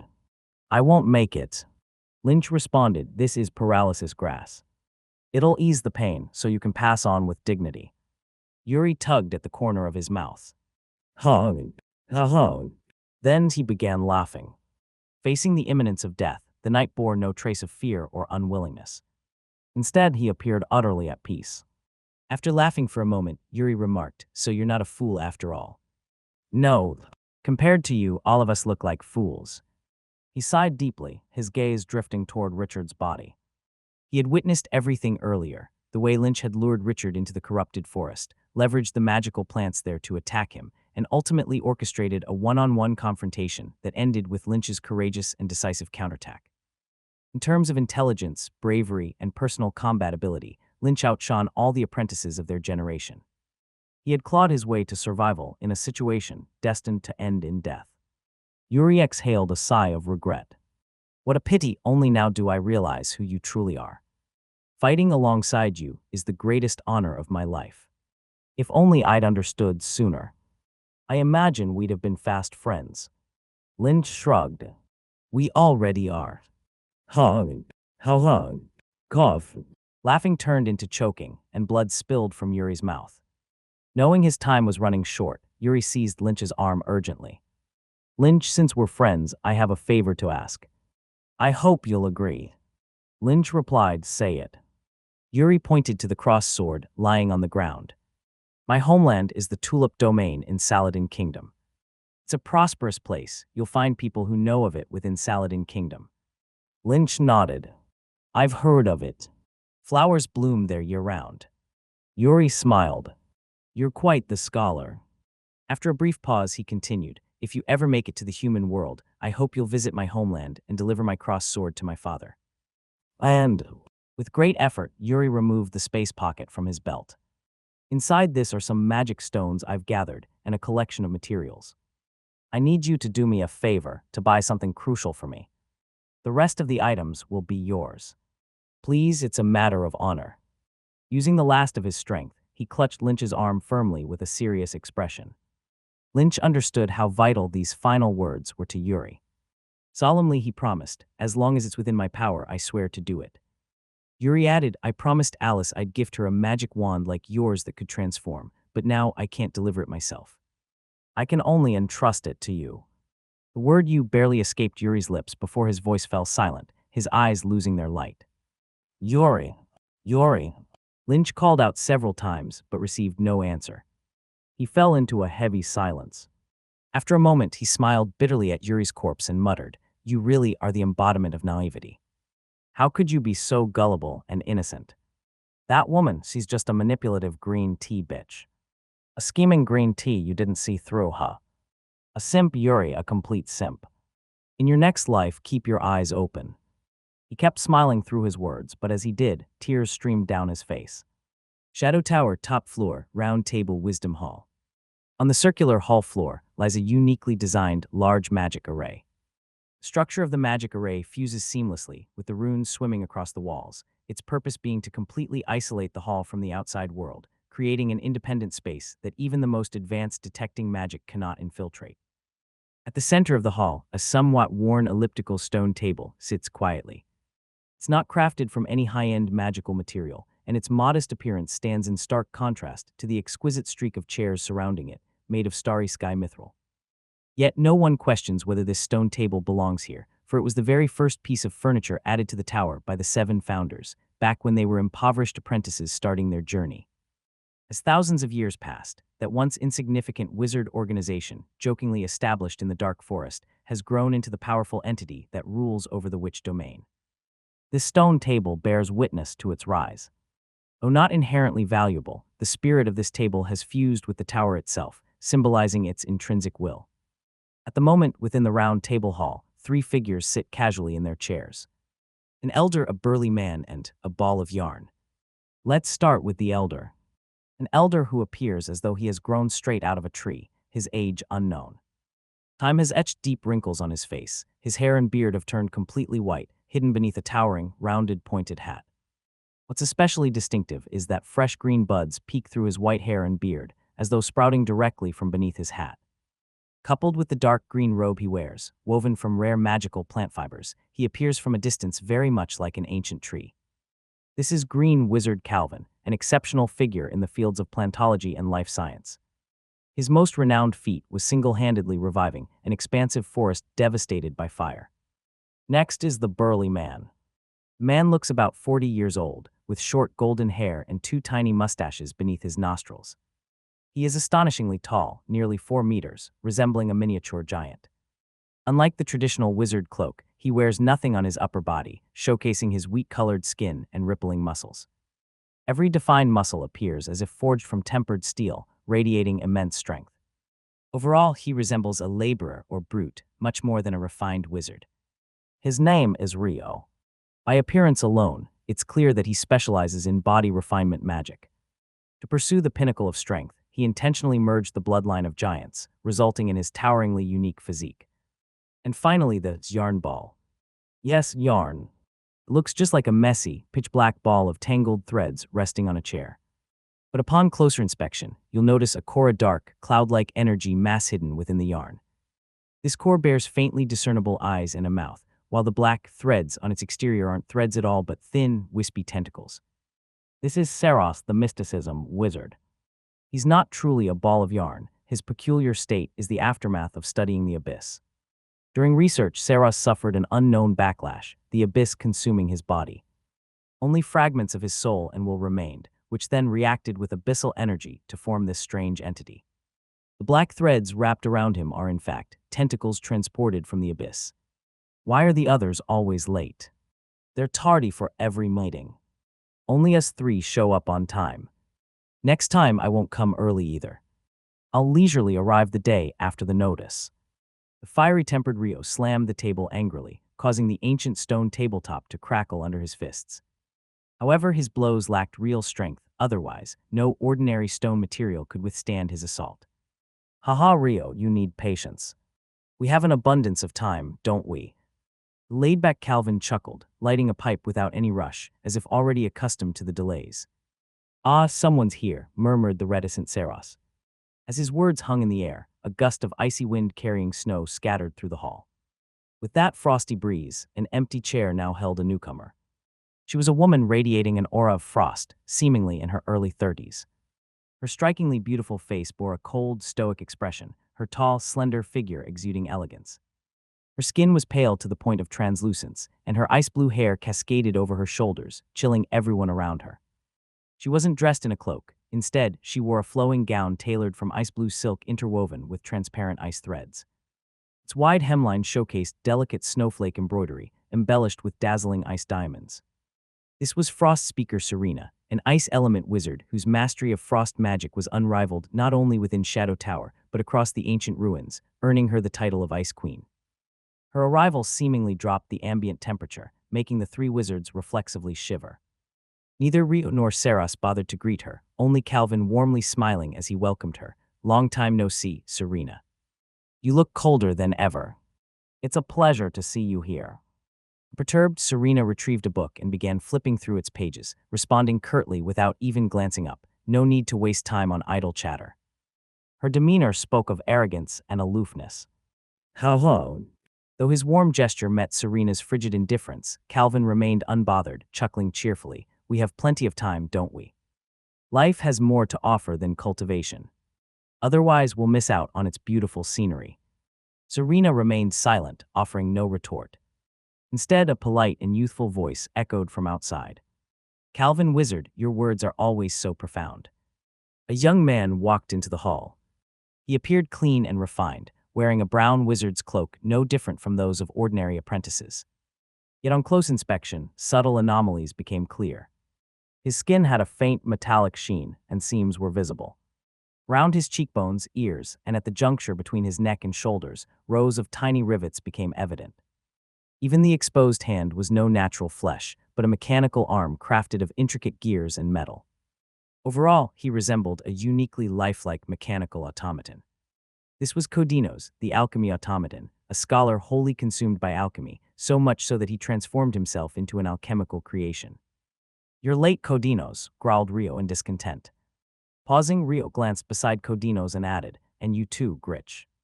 Joining Codinos was another curious figure, resembling a circus clown.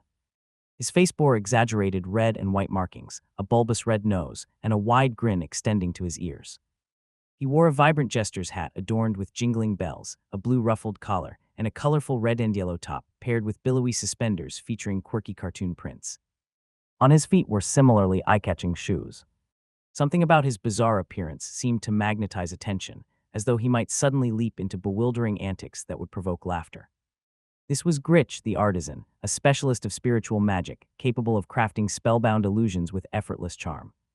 Codinos nonchalantly pulled out a chair and took his seat, pouting as he muttered indifferently, "What's the point of arriving early? There are always those who come later anyway." "Would that be directed at me?" a voice, firm yet dignified, questioned. With a resounding boom, flames erupted within the hall, and from the fire stepped a new figure. It was a man difficult to gauge in age. He seemed no older than 50 by appearance. Traces of maturity lingered only faintly around his eyes and mouth. Yet his gaze carried the unfathomable depth of wisdom, a breadth akin to the vast cosmos, exuding the aura of someone who could discern secrets or truths unseen, embodying the epitome of sage-like tranquility. He donned a simple white robe stitched from soft material, without elaborate decoration. A single glowing golden insignia adorned the collar, its faint shimmer brimming with enigmatic power. He held a long white staff equal to his stature, magical energy subtly illuminating its carved surface. The epitome of wizardly presence, Erodian the Sage. His background was sparse, but one fact stood prominent. He was not only the ruler of Wizard Tower, but the supreme authority of the entire Dark Forest. Calvin the Green Wizard, Rio the Berserker, Saros the Abyss Scholar, Serena the Frost Speaker, Codinos the Alchemy Automaton, Gritch the Artisan, and Erodian the Sage. These 7 preside as the ultimate judges, wielding control over Shadow Tower and the vast Dark Forest. Codinos forced a laugh awkwardly. "Ha ha, your timing is impeccable." Erodian, bypassing the jest, pulled out his chair and promptly addressed the meeting's agenda. "All right, let us discuss. How do we respond to the Black Wizard's provocation?" Hot-tempered Rio was the first to speak. "This has happened several times already. We can't let it slide any longer. If word gets out, people will think the Shadow Tower is easy to push around." Calvin exhaled a smoke ring, speaking lazily, "Bring me the corpse to use as fertilizer." Saros added, "Leave the soul for me." Codinos grumbled, "You've all taken something. What's left for me?" The remaining 2, Serena and Erodian, didn't speak, but the former's silence and the latter's cruel smile made their stances clear. Erodian glanced at Codinos. "Have we figured out who exactly is responsible for this?" After the last apprentice abduction, Erodian had assigned someone to begin the investigation. The wizard carrying out the task happened to be one of Codinos' former apprentices. All eyes turned towards Codinos. Even the usually indifferent Serena raised her chin for once. Black wizards occasionally infiltrated white wizards' territories to abduct apprentices for experimental materials, but such incidents typically targeted small, powerless wizard organizations. Targeting a behemoth like the Shadow Tower was exceedingly rare. Everyone was curious who was gutsy enough to provoke them. Codinos said, "A guy named Morris. We don't have concrete details on his identity yet, only that he works on soul and necromancy research. His base is rumored to be near the Shadow Swamp. His strength is unclear, but considering his lack of a reputation, he might be a newly ascended wizard." Rodian nodded, pondering for a moment before speaking decisively. "All right, who's going?" "I will." Serena, who had been silent up to this point, volunteered. I'll take care of it. Everyone frowned. If this madwoman got involved, there wouldn't even be a complete body left to work with. At that point, what use would materials even be? Codinos hastily interjected, there's no need to trouble. Serena shot him a cutting glance, her voice icy. Do you want to fight me over this? Codinos went silent immediately. The rest also refrained from speaking. It wasn't worth offending this woman over the scraps of a broke black wizard with little wealth to begin with. Herodian scanned the group. Seeing no objections, he nodded. All right then, Serena, go prepare. Serena didn't speak, simply nodding in acknowledgement. Herodian continued, that's enough about the black wizard. Now let's discuss the apprentice involved in this incident. An apprentice. Codinos was taken aback, as were the others, their expressions filled with puzzlement. Why bring up an apprentice in a meeting of this level? Was it someone with the bloodline of a top-tier family? Herodian nodded. Yes, an apprentice. The reason I bring him up here is purely personal. I'm interested in him. With that, Herodian recounted the events that had occurred in the corrupted forest. Shortly after the incident in the corrupted forest, the tower had sent people to investigate. An apprentice, not even part of the inner ring, had managed to turn the tables under desperate circumstances, killing a black wizard apprentice equipped with a high-level apprentice-grade alchemy creation. This extraordinary occurrence was immediately reported by the investigating apprentices, and through successive layers of reporting, it eventually landed on Herodian's desk. In this dark forest, the Shadow Tower's spies were everywhere, especially in areas like the corrupted forest, which was technically a protected zone and under tight control. Every blade of grass, every magic plant, and every magic creature in the area bore countless ties to the tower. Although Richard had disrupted the witch array, temporarily disabling the border, the tower's spies had meticulously recorded everything that occurred in the corrupted forest. Through these records, Herodian had learned nearly everything about the incident in the corrupted forest. And that's about it. Herodian concluded his explanation. The wizard stared, dumbfounded. Codinos' jaw dropped exaggeratedly. Am I hearing this right? This apprentice, while being hunted, deliberately fled into the corrupted forest, lured the black wizard apprentice inside, and then used the magic plants there to eliminate the enemy. He couldn't help but ask, how did he manage that? Could he identify all those magic plants and creatures? Herodian replied, he's a very well-behaved and diligent apprentice, always focused on his studies.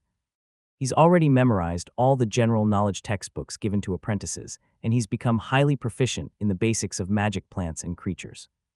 The wizards widened their eyes even further. Rio exclaimed, that's incredible.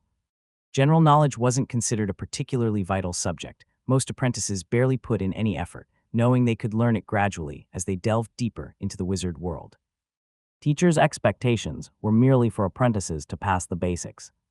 An apprentice like Lynch, who had memorized the general knowledge curriculum and mastered it to such a degree, was rare, perhaps not unprecedented, but certainly extraordinary.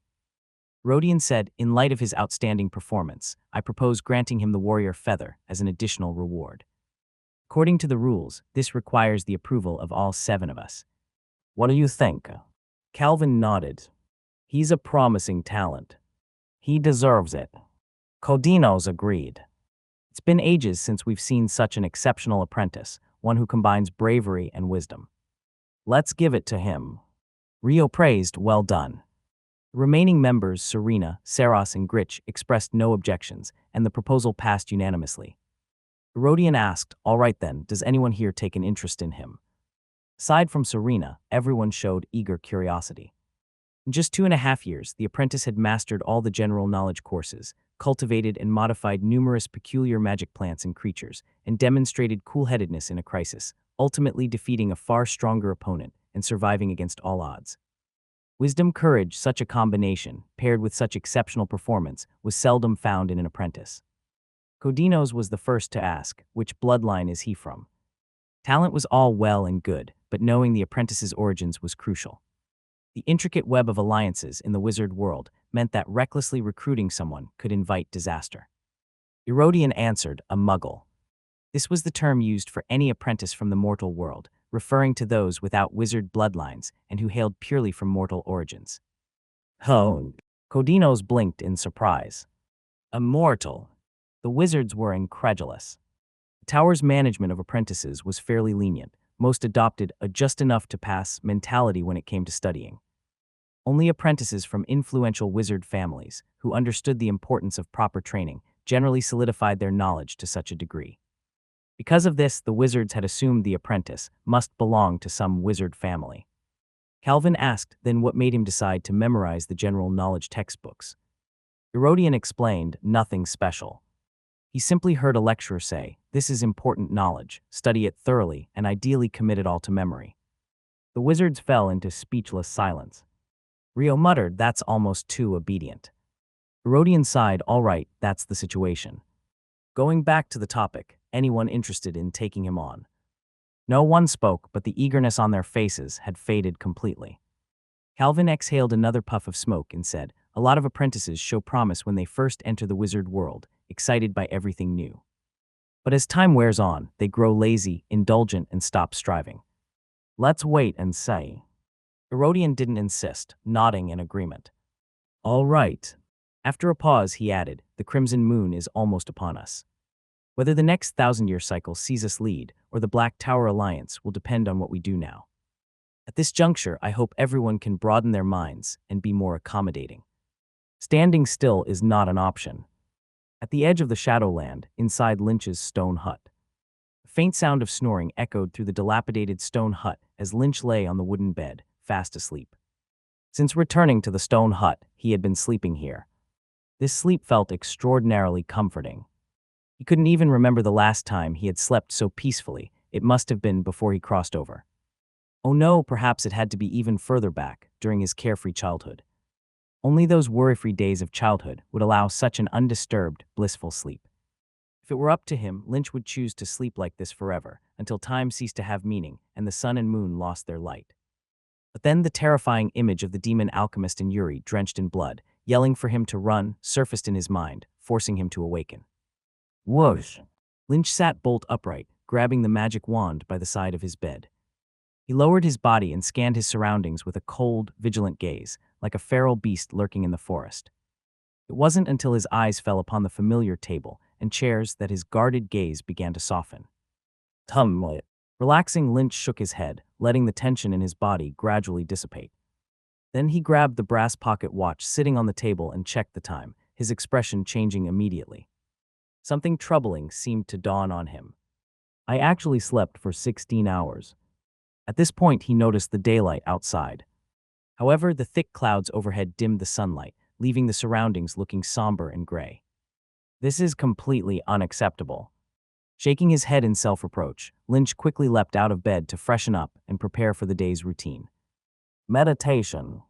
Meditation chapter skill level +2. Spell training. Shadow touch skill level +3. Reading. A few hours flew by as his once vibrant spiritual power was quickly drained until only remnants remained. It was only then that Lynch paused to prepare. Well, Lynch wasn't sure if it should be considered breakfast, lunch, or afternoon tea. His stomach had long been empty, though immersed in his state of cultivation, he hadn't noticed, or perhaps he had, but chose not to let such trivial matters deter his efforts. After all, missing a meal meant little to him, but missing a day of training. That would leave him restless and uneasy. It scared him, especially after what had happened. Ever since the day of his crossing, he'd been aware this was not a safe and peaceful world. Chaos and disorder were its defining features, and he had always anticipated the dangers he might one day face. But only when trapped in such a dire situation had he realized just how fragile the mental preparations he had built were. In that moment, death felt so close. Even now, Lynch could still smell the sharp, metallic scent of blood, so vivid, it seemed as though just one small step would erase his existence, his will, plunging him into the boundless void of darkness. Weakness, helplessness, confusion, despair, fear. Each emotion remained etched deeply in his memory. And that was merely a low-level apprentice, whose power exceeded Lynch only slightly.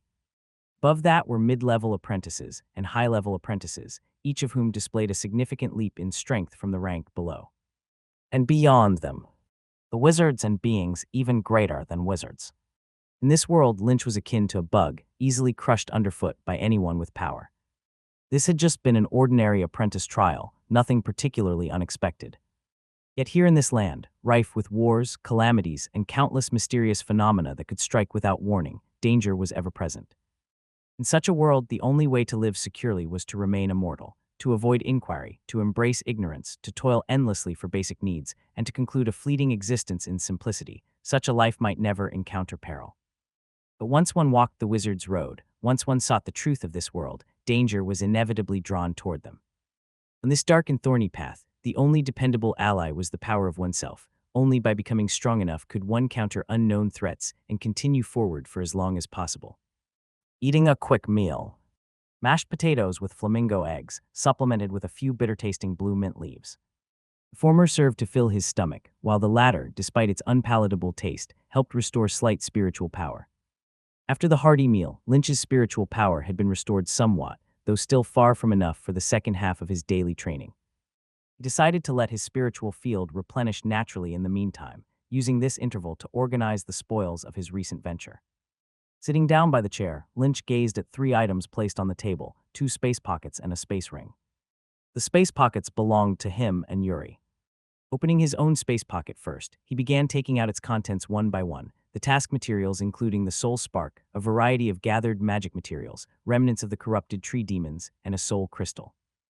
In addition to these items, there was an odd plant about the size of a palm. Its irregular oval shape, covered in densely intertwined roots, gave its coarse exterior the appearance of an unpolished artifact. Beneath its textured surface, a faint emerald green light pulsed intermittently, resembling a peculiar and unsettling bulb.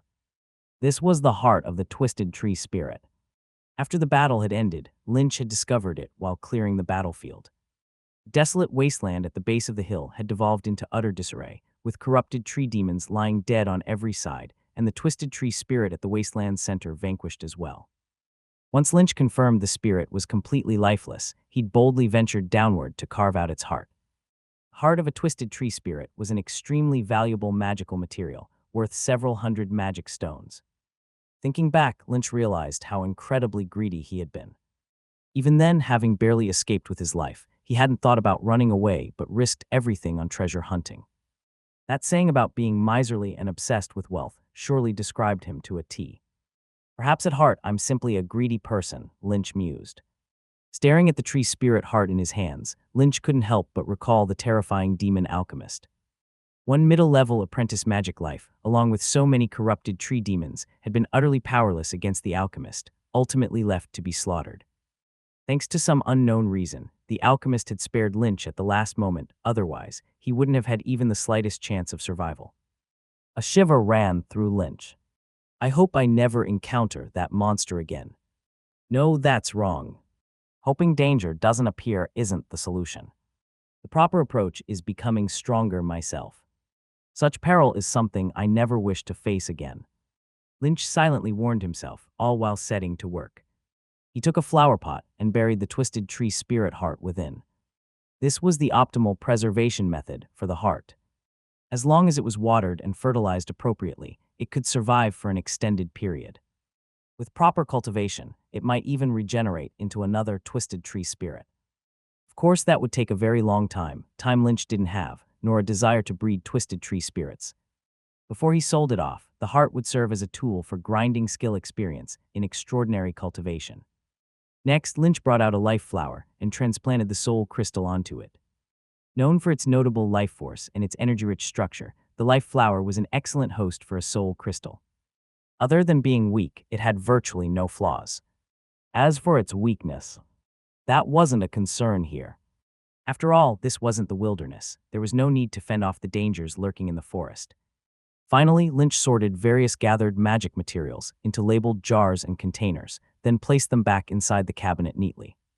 With that, the items from his space pocket were all dealt with. Then he picked up the space ring lying on the table, Richard's, the Black Wizard Apprentice's. So what treasures might be hidden in a Black Wizard Apprentice's stash? Lynch couldn't help but feel a surge of expectation.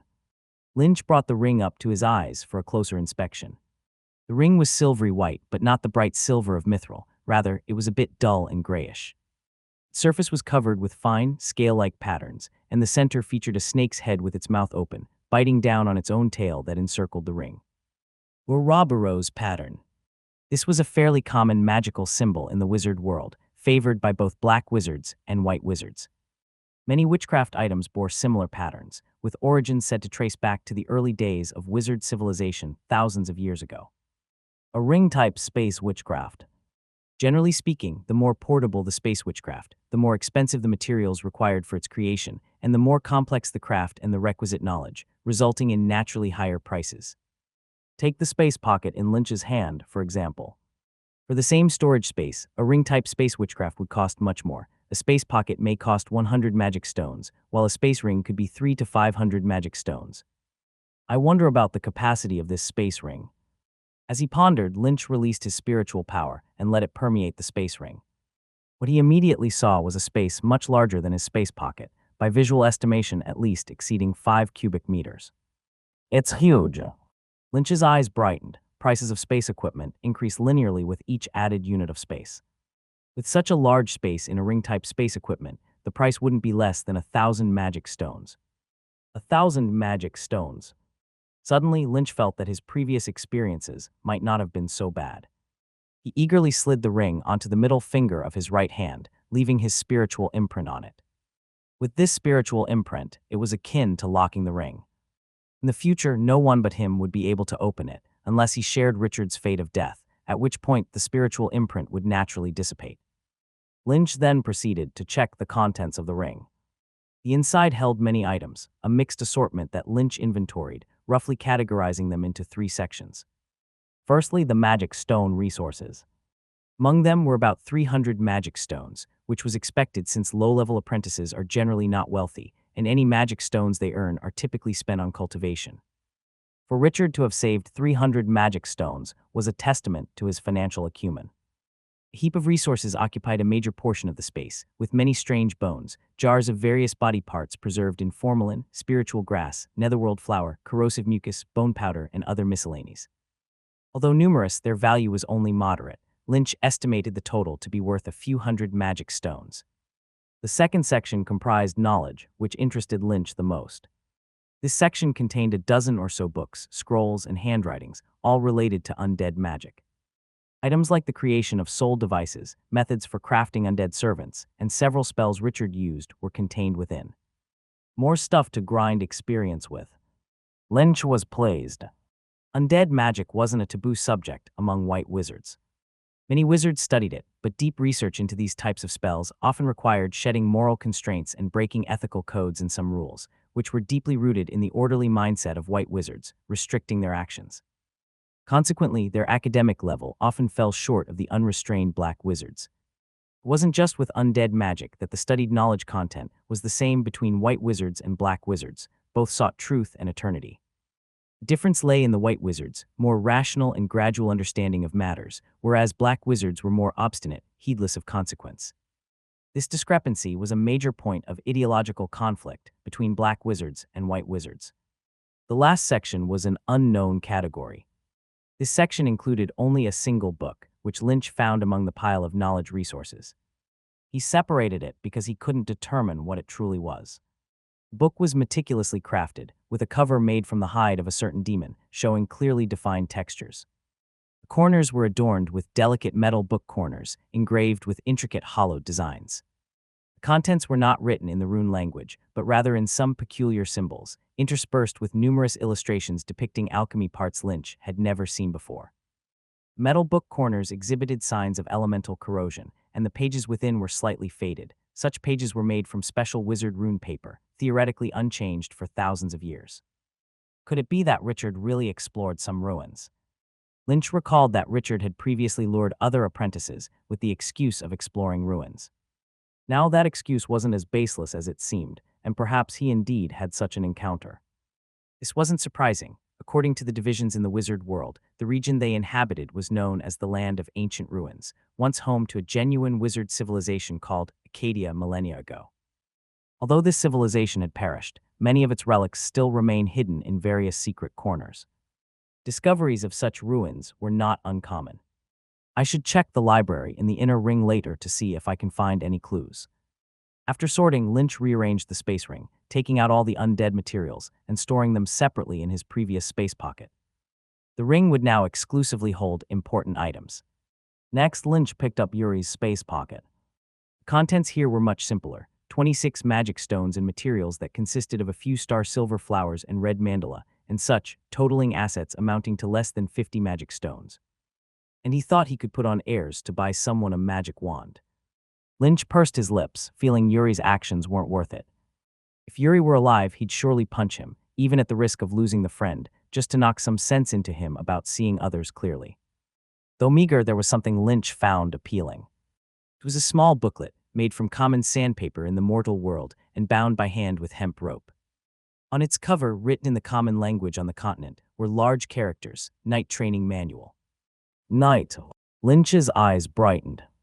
Yuri's muscular physique during the journey had left a deep impression on him.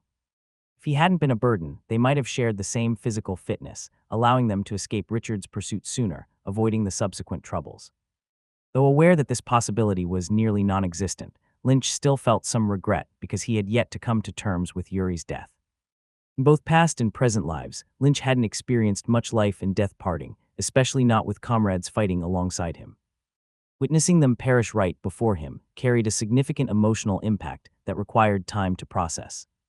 With these sentiments, Lynch opened the linen-bound booklet. In the mortal world, wizards are actually a secret, known to very few people. The ones who are truly renowned, instead, are the knights. They are the direct ruling class of the mortal world.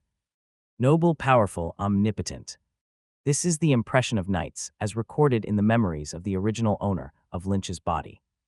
Their strength was especially vivid to Lynch, who had once witnessed a knight killing a bear that had wandered out of the forest with his bare hands and lifting a boulder single-handedly that several people couldn't move. Truly, it was like a superhero. Lynch flipped open the booklet and began reading carefully. According to the description, knight training is divided into two parts. The first pertains to external physical fitness. This includes swordsmanship training, as well as hand-to-hand combat techniques. The core logic is actually similar to Earth's fitness principles. Through a series of exercises targeting muscles and other aspects of the body, physical fitness is improved. It's fairly easy to understand. The second part, however, felt somewhat fantastical. This involves adjusting one's breathing rhythm and honing the five senses to digest the energy produced during physical training in order to enhance one's own capabilities. From the description, it was reminiscent of the internal techniques in martial arts novels. Let's give it a try first. Lynch carefully read through the booklet, and upon finishing, two new lists appeared on his system panel. Detected Knowledge Carrier, Basic Swordsmanship, automatically loaded. Basic Swordsmanship LV0-0300. Detected Knowledge Carrier, Night Breathing Method, automatically loaded. Night Breathing Method LV0-0300. Inside the space pocket, there was also a complete set of training gear: gloves, wrist guards, knee guards, and so on. Lynch took them out, donned them neatly, and picked up the cross sword left behind by Yuri. This cross sword was about 3 feet long, made of refined iron, clearly polished and forged with care. The craftsmanship was exquisite, showcasing a cold, silver-white luster.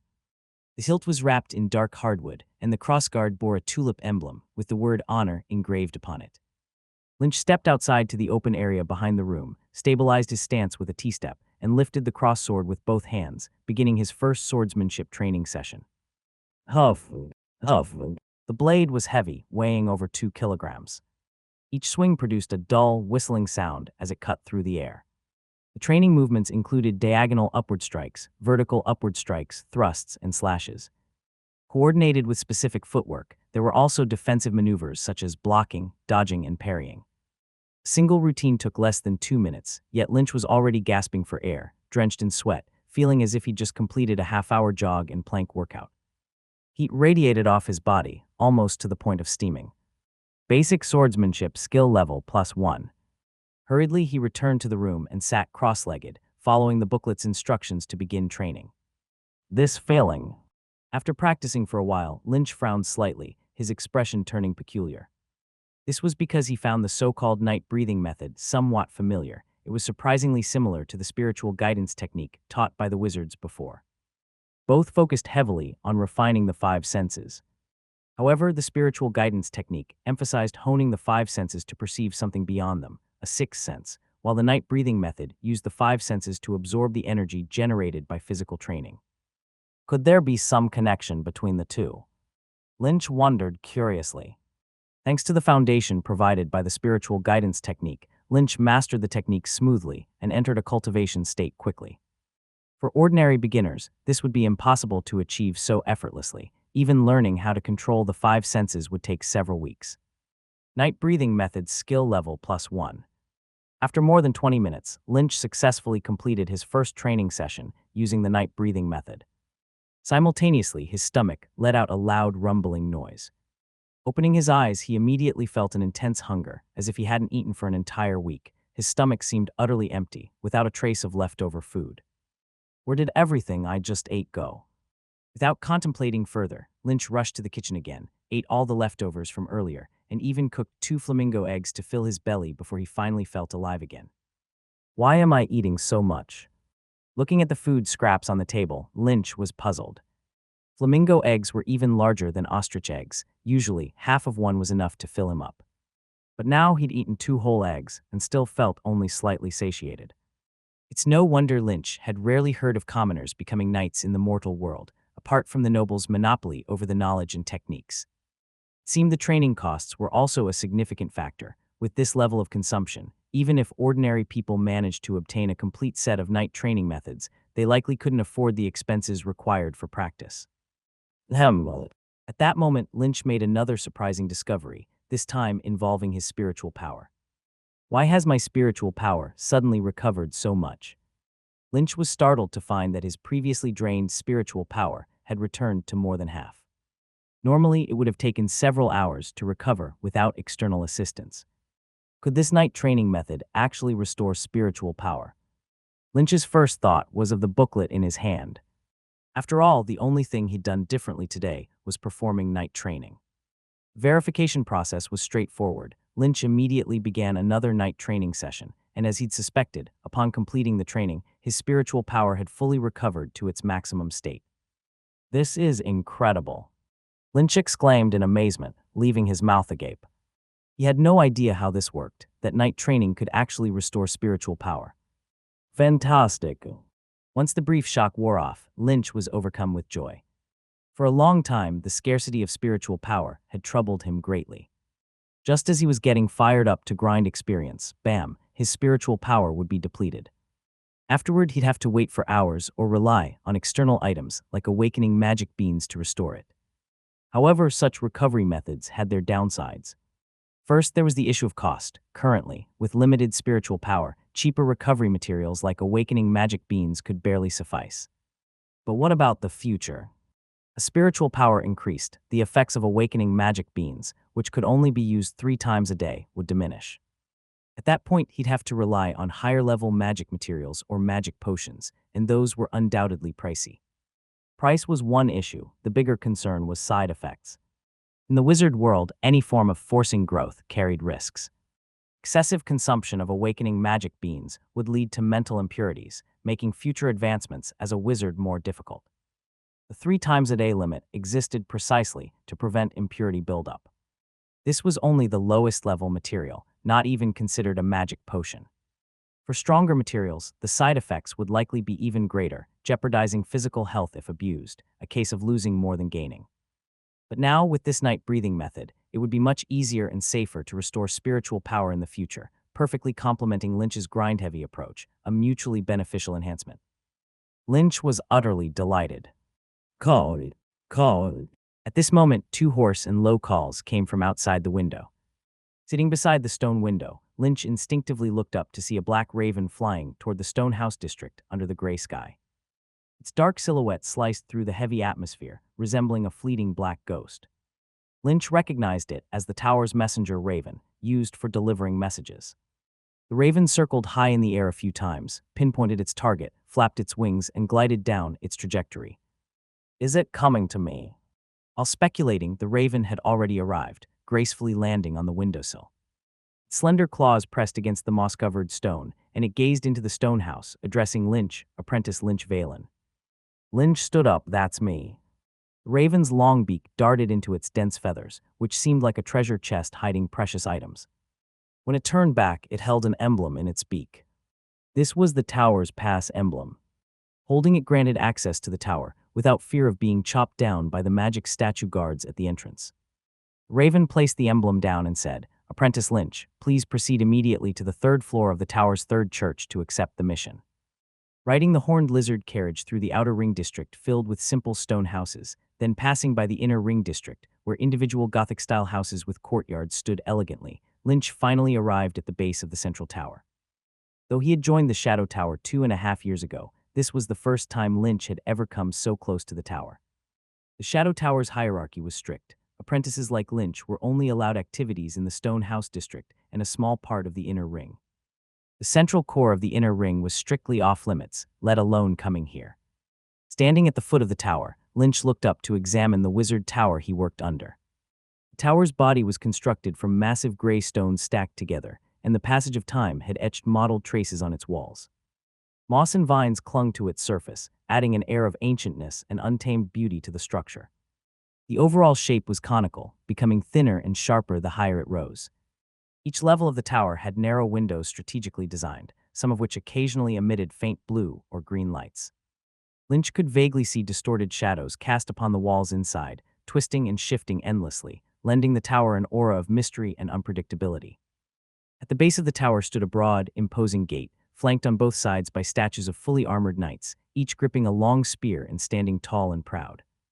As Lynch ascended the lengthy stone steps leading to the door, the two statues suddenly came to life. They raised their long spears in a thunderous motion and stepped forward with a loud boom. In an instant, they pointed their spears directly at Lynch, standing on the stairs. Under their stone masks, a beam of red light ignited, and two cold, authoritative voices rang out, "Unknown apprentice, state your purpose." Lynch took out the badge given to him by the Raven and pinned it to his chest. The red beams beneath the masks vanished instantly. The statues lowered their spears and returned to their original positions. "You may enter." Lynch stepped through the grand doorway. At the moment he crossed the threshold, the badge on his chest suddenly began to fade and lose its color, quickly turning into a piece of stone. Then with a crumble, it disintegrated into sand, carried away by the wind. Single-use, huh? Lynch withdrew his gaze and looked ahead. What lay before him was a vast hall, shrouded in dim and mysterious light, not from sunlight, but from the soft glow emitted by peculiar gemstones embedded in the walls. The floor was dark gray, pieced together from slabs of marble with fine veins resembling a natural painting. The high ceiling was adorned with intricate magic arrays and constellations, and the walls were lined with various magic wands, scrolls, and strange ornaments. The air was infused with a faint fragrance of incense, mingled with the musty scent characteristic of old books, forming an indescribably enigmatic atmosphere. Flutter, flutter. Books sailed through the air like birds, their pages flipping, producing a crisp sound like wings flapping. Mystical, magical, and strange.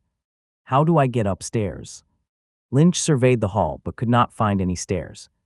At that moment, another apprentice entered through the door, a girl around his age, dressed in a black cloak, with twin braided pigtails, black-framed glasses on her nose, and a large magic book clutched in her arms.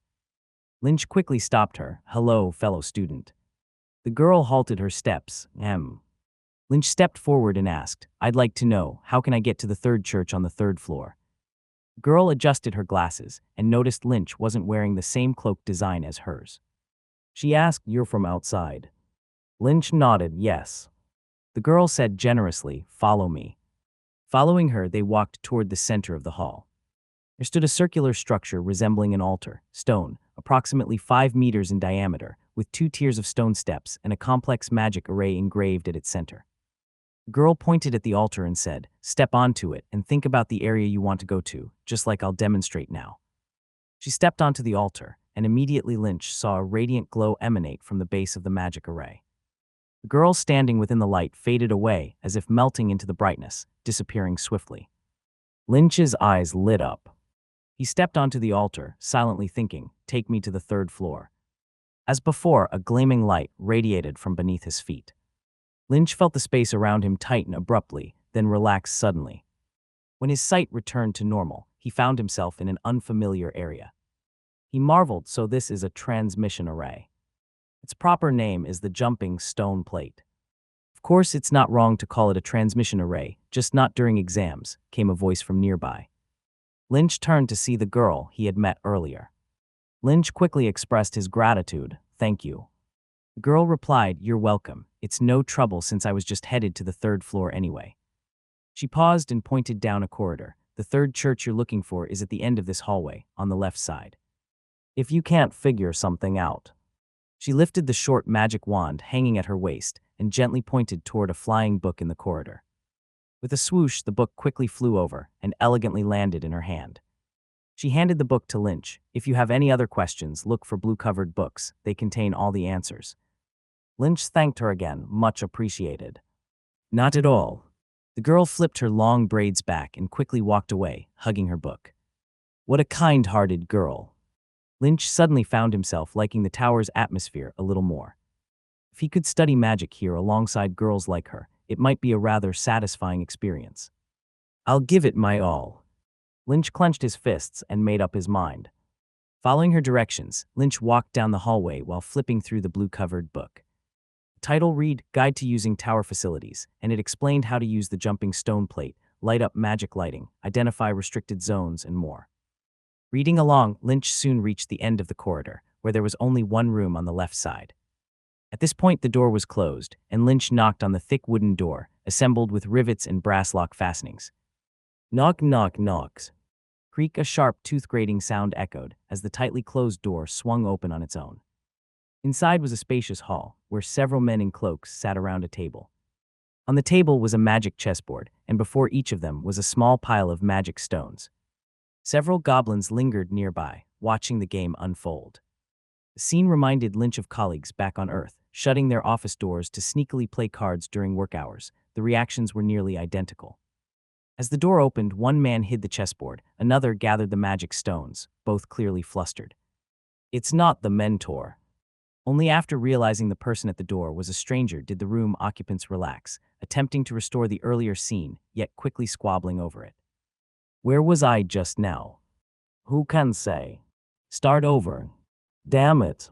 I swear I was about to win.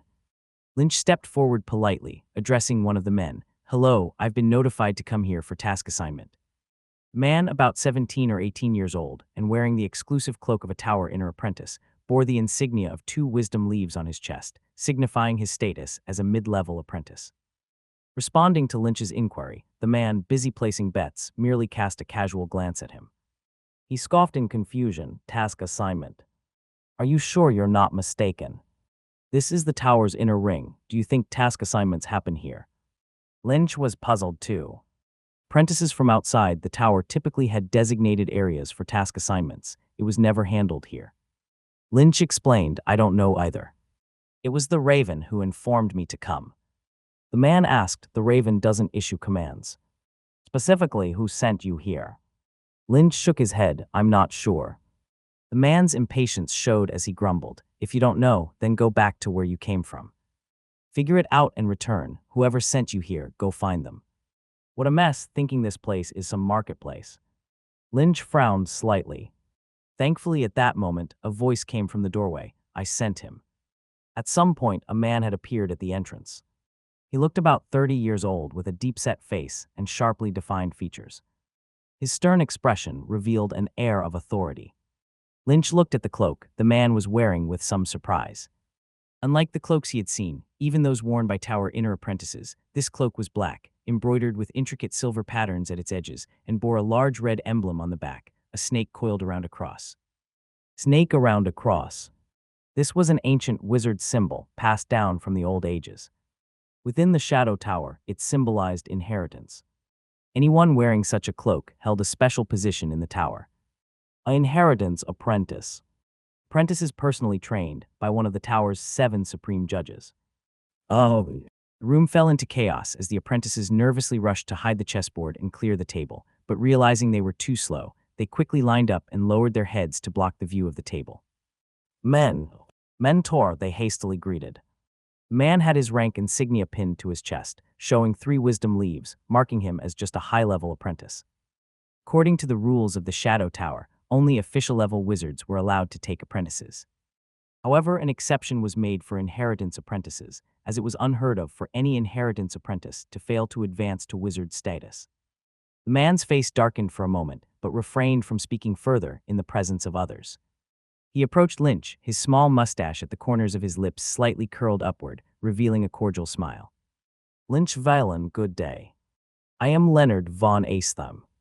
It was actually him. Lynch had heard of the name before, as it was widely renowned. After all, Leonard's mentor was none other than the supreme ruler of both the Shadow Tower and the Dark Forest, the sage Erodian, a figure of immense renown. Yes, standing in front of him was Erodian's very own inheritance apprentice. Lynch hurriedly saluted, saying, "It's a pleasure to meet you." The tower had specialized etiquette courses. Compared to knowledge-based public classes, these were conducted frequently. Apprentices generally mastered them quickly. Leonard nodded slightly and immediately addressed the matter. "The reason I've summoned you here to deliver your task statement is that your situation is somewhat unique, and there's also a reward for eliminating a black wizard apprentice that needs to be issued." "What?" "This is the apprentice, the one who eliminated the black wizard apprentice in the corrupted forest. He doesn't look like much at all. Was it really him who did it? Could there have been some kind of mistake?" As Leonard's words landed, the room was immediately filled with a buzz of whispers. Lynch noticed the apprentices who had been indifferent toward him earlier were now all fixing their curious gazes on him, their interests swirling as if they were inquisitive children.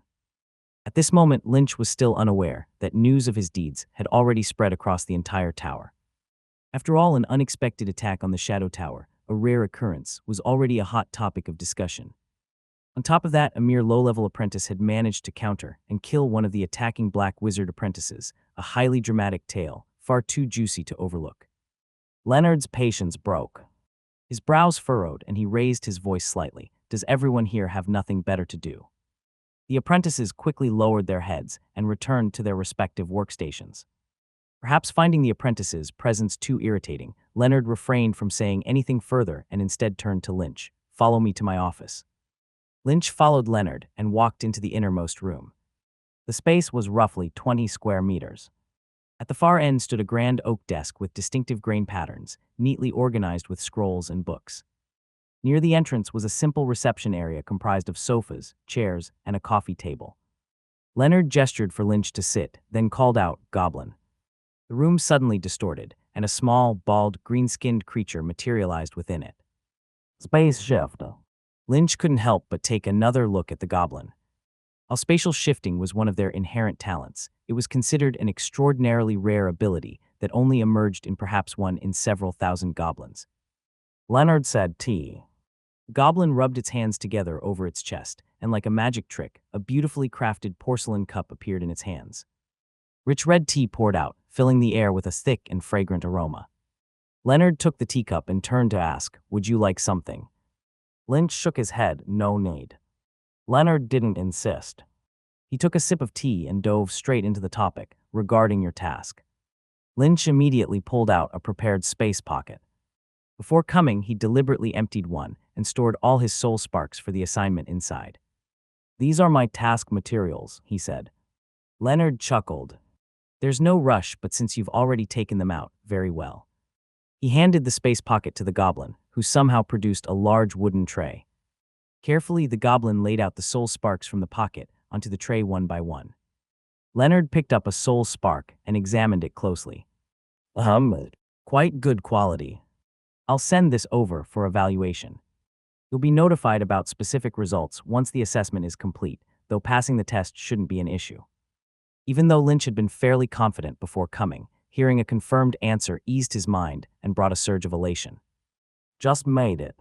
In truth, this round of apprentice evaluations was primarily organized for those senior apprentices who had been waiting several years. Lynch had simply benefited from lucky timing, catching the tail end of the process.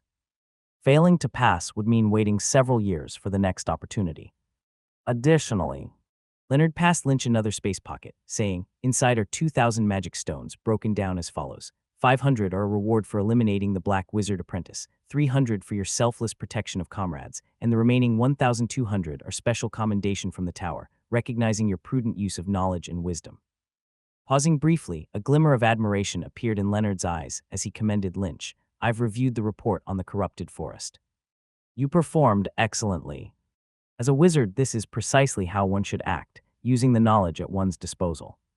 After all, knowledge is power." Shortly after narrowly escaping the corrupted forest, Lynch encountered two apprentices sent to investigate the situation. He was then brought back to the tower, where he faced questioning by several wizards and apprentices who inquired about the forest's details. Lynch vividly remembered how diligently the wizards had documented his account.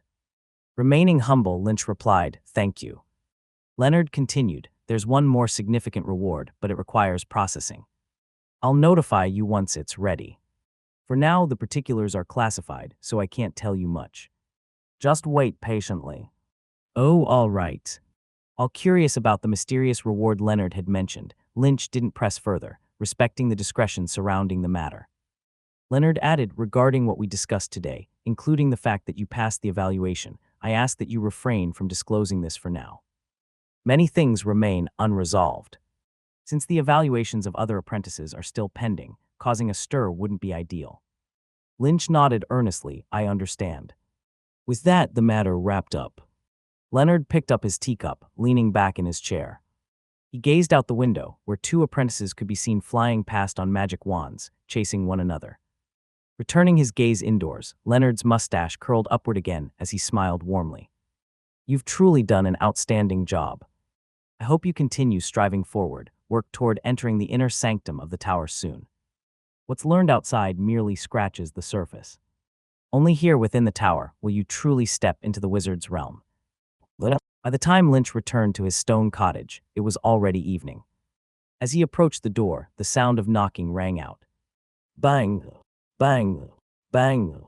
Lynch. Are you inside? Have you returned yet?" Standing outside the door were two figures, one stout and one sturdy, their faces filled with anxiety and concern. They were Lynch's two friends, Carl and Subaru. "All right, to the fairy tavern it is."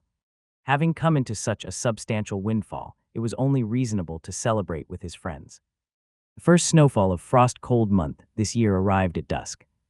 Feather-like snowflakes slowly drifted down, crystalline and pure, as if the entire world had begun to slow down in that instant. "Fairy tavern." Harker's tiny head poked out from Lynch's chest, took a breath of warm air, extended his long neck to snatch a piece of moonlight silver fish from the plate, and quickly shrank back. Fire dragon lizards are also cold-averse creatures. Once winter comes, they grow sluggish and lose their spirit, unwilling to go anywhere other than their warm nests. Lynch used a fork to pick up an echo oyster and put it in his mouth.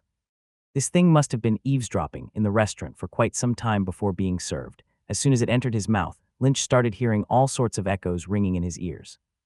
"The corrupted forest is in an awful state. I heard several apprentices died. We truly owe the warrior who dealt with the Black Wizard. If it weren't for him, our casualties could have been even worse. I probably wouldn't have made it back either. Does anyone know who he is? I'd like to thank this hero personally. Don't think I don't know what you're plotting. You're just hoping to find someone to indulge your whims, aren't you? You little flirt." Hello. The news about the corrupted forest had completely spread out from the tower. Lately, it was undoubtedly the most talked about topic across the entire Shadowland. Not counting the echoes from the oyster, Lynch hadn't heard fewer than several tables discussing it since he stepped into the fairy tavern.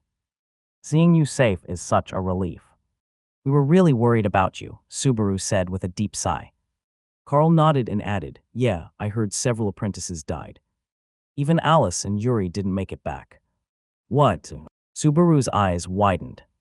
"Yuri's in trouble too." Carl frowned and said, "That's what I heard. They say he and Alice met misfortune together. Alice even got sliced into pieces by that damn Black Wizard." "Stop it." Subaru's face twitched, quickly signaling him to stop. Yuri and Alice were well known among apprentices. Yuri's straightforward personality made him popular, while Alice's pure, charming, and gentle demeanor, her smiles and her conversations, made her the dream goddess of many boys. Their unfortunate incident had undoubtedly stirred quite a commotion among the apprentices. After a pause, Subaru continued to ask Lynch, "Lynch, do you know anything? I heard many apprentices who were near the corrupted forest were called over for questioning." Lynch hesitated for a moment, then ultimately shook his head and apologized. "Sorry, the tower instructed us not to privately discuss anything until this matter is settled." Carl sighed. "Rules are dead, people are alive. Don't you see everyone is discussing it now?" Lynch stubbornly shook his head again. Truth be told, Lynch knew the tower's attempt to control public opinion was merely lip service. Even Leonard hadn't used definitive language when advising him earlier, words like suggested or try, and if he spilled the details about the corrupted forest now, nothing would likely happen. Still, avoiding the topic wasn't so much about the tower's rules as it was about using those rules as an excuse to draw boundaries for himself. Yes, boundaries. Lynch genuinely appreciated his friendships with these two and hoped they'd continue long into the future. Precisely because of this desire, he needed to set clear boundaries between them, principles to prevent future incidents that might violate them. As they all advanced down the wizard's road, it was inevitable they'd encounter confidential matters. Without pre-established lines and clear principles, interpersonal boundaries could become muddled. When approached about sensitive or even potentially illicit tasks, should he agree or refuse? Rather than put everyone in awkward situations later, shattering expectations, hopes, and perhaps even their friendship, it was better to eliminate such possibilities at the outset and maintain their interactions within a fixed framework. Learning to say no had always been a vital aspect of Lynch's approach to relationships. "You stubborn, block-headed farmer with a dull hoe." Subaru burst into laughter, while Carl shook his head exaggeratedly beside him. This was where being straightforward paid off. If Lynch usually acted carefree and suddenly became rigid now, refusing without offering a solid explanation, their friendship might have hit a dead end. But Lynch was usually honest and dutiful, a block-headed farmer with a dull hoe. It wasn't their first day knowing him, and their ongoing friendship proved they'd accepted him as he was. Admittedly, Lynch's personality, simple-minded and even a bit dense, might lower others' expectations of him, but this had given the transmigrated Lynch a great advantage in establishing principles. It was also why he hadn't tried hard to overturn these ingrained, biased impressions others held of him. "All right, fine, let's drop it. Then let's talk about the examination this time. How are you guys feeling? Confident you'll pass?" Subaru asked in a change of subject. Carl rolled his eyes dramatically and replied flatly, "What do you think?" Though their challenges hadn't threatened their lives like Lynch's did, neither of their tasks had gone well either.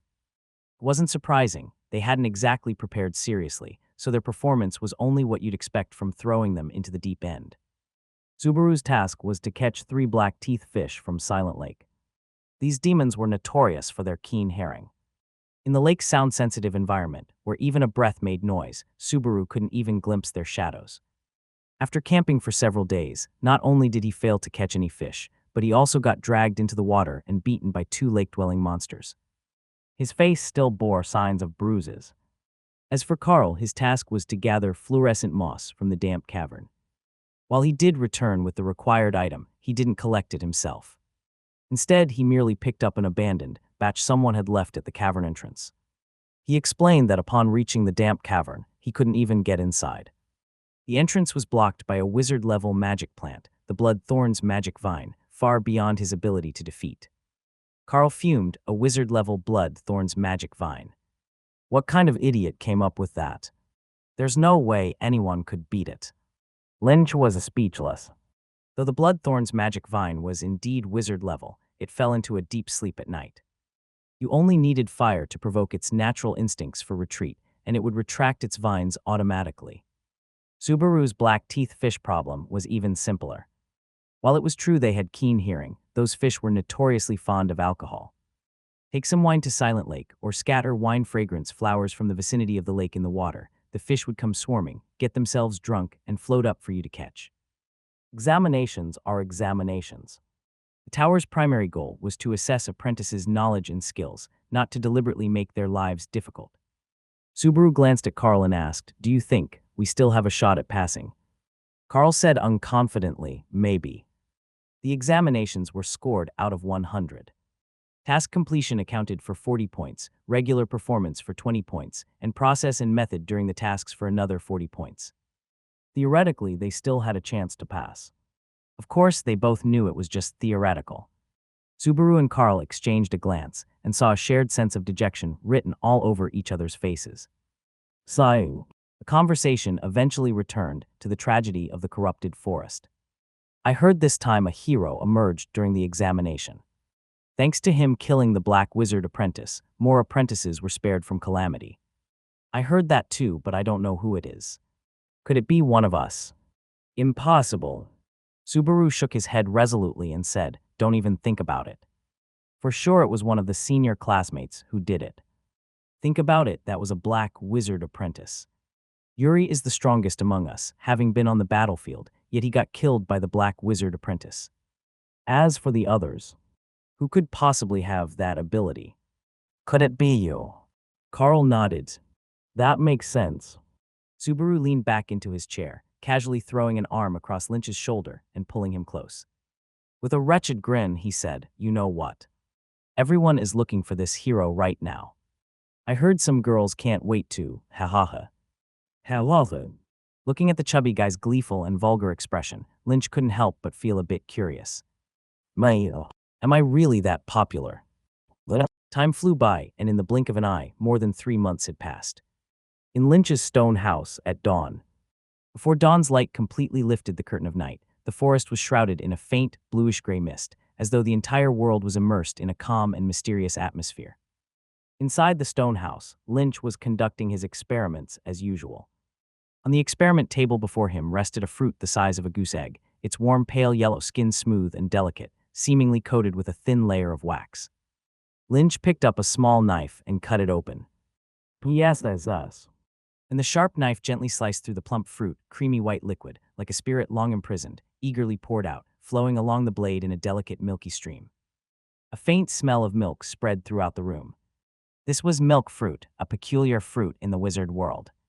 Once mature, it produced milk-like liquid inside, with a rich aroma and the ability to restore energy, making it highly favored by wizards.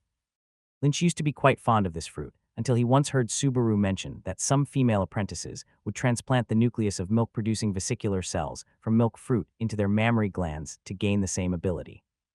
Lynch couldn't understand why witches would conduct such bizarre and seemingly useless transplants that offered no evident enhancement to their abilities. Until Subaru sleazily explained that those witches did it to replenish their partner's energy during the life harmony ritual, while adding a touch of playful fun to the process. Perhaps it was puberty kicking in. At 13 years old, the age of vague curiosity about relationships, as his hormones gradually surged, Lynch clearly felt that this chubby guy was becoming more and more vulgar and lewd. After draining all the fruit's liquid, Lynch split it completely open. Carefully, he took a pair of tweezers to remove the black sesame-sized seeds embedded in the fruit's core. These were milk fruit seeds. Lynch had previously thought Subaru was entirely talking nonsense, but now he suspected there might really be witches doing such things. This was because not long ago, he received a commission to transplant the seed nucleus of milk fruit into the cells of enchanting fruit, so that the cultivated milk fruit could possess the same extraordinary attribute as enchanting fruit. And the effects of enchanting fruit were the same as Earth's little blue pills. Thinking about it carefully, it wasn't hard to understand. During the long lifespans of wizards, aside from cultivation, their lives would be monotonous, lonely, and dull, naturally leading them to seek some amusement to relieve emotions and pass the time. Although he could understand, Lynch still didn't agree with this practice. After all, in his view, there were so many things to do every day: reading books, meditation, experiments, swordsmanship training. He only felt time wasn't enough, so how could he find boredom even possible? As for promiscuity, Lynch disagreed even more. Compared to the fleeting pleasure of physical collision, what he sought was the transcendence brought about by soul connection. Loveless mating would only bring exhaustion and deeper emptiness. Such topics were premature anyway, considering he was only 13 years old. One by one, he inscribed runes onto the extracted seeds before embedding them into the pre-prepared enchanting fruit sprout embryos nearby, concluding his task. Elementary magic plants transformation, X points +6. Lynch picked up a cup of water from the side, took a sip, and then opened the system panel to take a look. Elementary magic plants transformation, LV2, 2968 3000. Basic extraordinary cultivation max. Shadow touch max. Meditation LV1, 1686 3000. Since returning, Lynch's life had shifted back to the regular grind, and grind. Through his tireless efforts, all his abilities saw progress. Basic extraordinary cultivation and shadow touch had both reached max level, while elementary magic plants transformation only needed a few dozen points to level up. Even the most challenging meditation had over half its progress bar filled. Everything was trending in a good direction. After closing the panel, Lynch checked his current spiritual power. Having completed several experiments last night, his spiritual power was heavily depleted, not enough for further cultivation. For other apprentices, this would be a clear cue to sleep, but instead, Lynch grabbed his cross-sword and walked out into the courtyard to begin training. If spells were not an option, then grind swordsman training. Ho, ho. The sound of the cross-sword slicing through the air rang out, sharp and distinct in the quiet morning. Compared to his clumsy and awkward movements, when first practicing swordsmanship, Lynch now displayed vastly improved skills. His actions flowed smoothly like water, each sword technique radiating a palpable lethality, far removed from mere choreographed stunts. Basic Swordsmanship LV1, 672, 1000. Indeed, after 3 months of training, Lynch's basic swordsmanship had reached entry-level proficiency, nearly crossing the threshold into the proficient stage. His current attire offered even more hints. He no longer wore beginner protective equipment, and for better grip, didn't bother with gloves. His palms were instead wrapped in anti-slip bandages. Over time, his hands had developed calluses from wielding the sword. Basic Swordsmanship Skill Level +3. Basic Swordsmanship Skill Level +2. Basic Swordsmanship Skill Level +5. After completing 3 rounds of swordsmanship training, Lynch could feel the heat radiating from his body. Without delay, he returned to the house to start training in the night breathing method. Night breathing method LV1, 316, 1000. Although trailing slightly behind swordsmanship in progress, the night breathing method had also reached the entry-level stage. Immortal world standards for knights, Lynch was now a bona fide apprentice knight. The system panel's attribute list offered a more direct reflection. Attributes: Strength 1.1, Agility 1.3, Constitution 1. All attributes Strength, Agility, and Constitution had exceeded the ordinary threshold of 1, equivalent to the level of an average adult male. Yet Lynch was only 13 years old. The external changes brought by attribute growth were evident. Lynch could feel his previously frail figure becoming sturdier. His height had shot up, and lifting his shirt even revealed faintly visible abdominal muscles. Night breathing method skill level +3. Night breathing method skill level +2. After finishing 2 rounds of night breathing method training, Lynch opened his eyes, signaling the end of his morning regimen. Stretching to loosen his body, he got up to prepare breakfast for himself. In addition to flamingo eggs, his breakfast now included various meat products, such as thorny back bear ham and phantom elk steaks. These foods provided abundant protein and energy to support his night training. For this, Lynch had even specially modified a medium-sized cannibal flower, removing its gastric acid membrane and transplanting freezing grass cells to allow it to freeze food for long-term preservation after swallowing. While space equipment also offered certain preservation capabilities, it often altered the taste. For food storage, it was unquestionably inferior to this artificially created freezer. Having finished his meal, the tower's apprentices trickled out of their rooms, yawning. "Yawn tilde veris, why are you up so early today? So annoying. Don't know which lunatic spent the whole night cutting up milk fruit. Its aroma spread everywhere, making me hungry all night and unable to sleep well. I smelled it too. I thought it was just a dream." On the windowsill, Lynch looked slightly awkward. Evidently, he'd need to be more mindful during experiments next time. Disturbing others wouldn't be ideal. Flap, flap. At that moment, there was a sound of wings fluttering, and a raven swooped down and perched near Lynch's windowsill. Just like last time, it began to peck at its feathers, this time extracting a brass key. The raven said, "Apprentice Lynch, your application for library access has been approved. Here is your brass key. Please keep it safe." Lynch's eyes lit up. His library access application had finally been granted. Finally got it approved. Walking along the path to the library, Lynch was visibly elated. For outer ring apprentices like him, the tower's library could only be accessed as an occasional reward. If one wanted unrestricted entry, they had to apply for a key. Applications were reviewed every 3 months, but the review process was shrouded in mystery. What criteria they used, Lynch had no clue. He had applied several times before, but never got approved.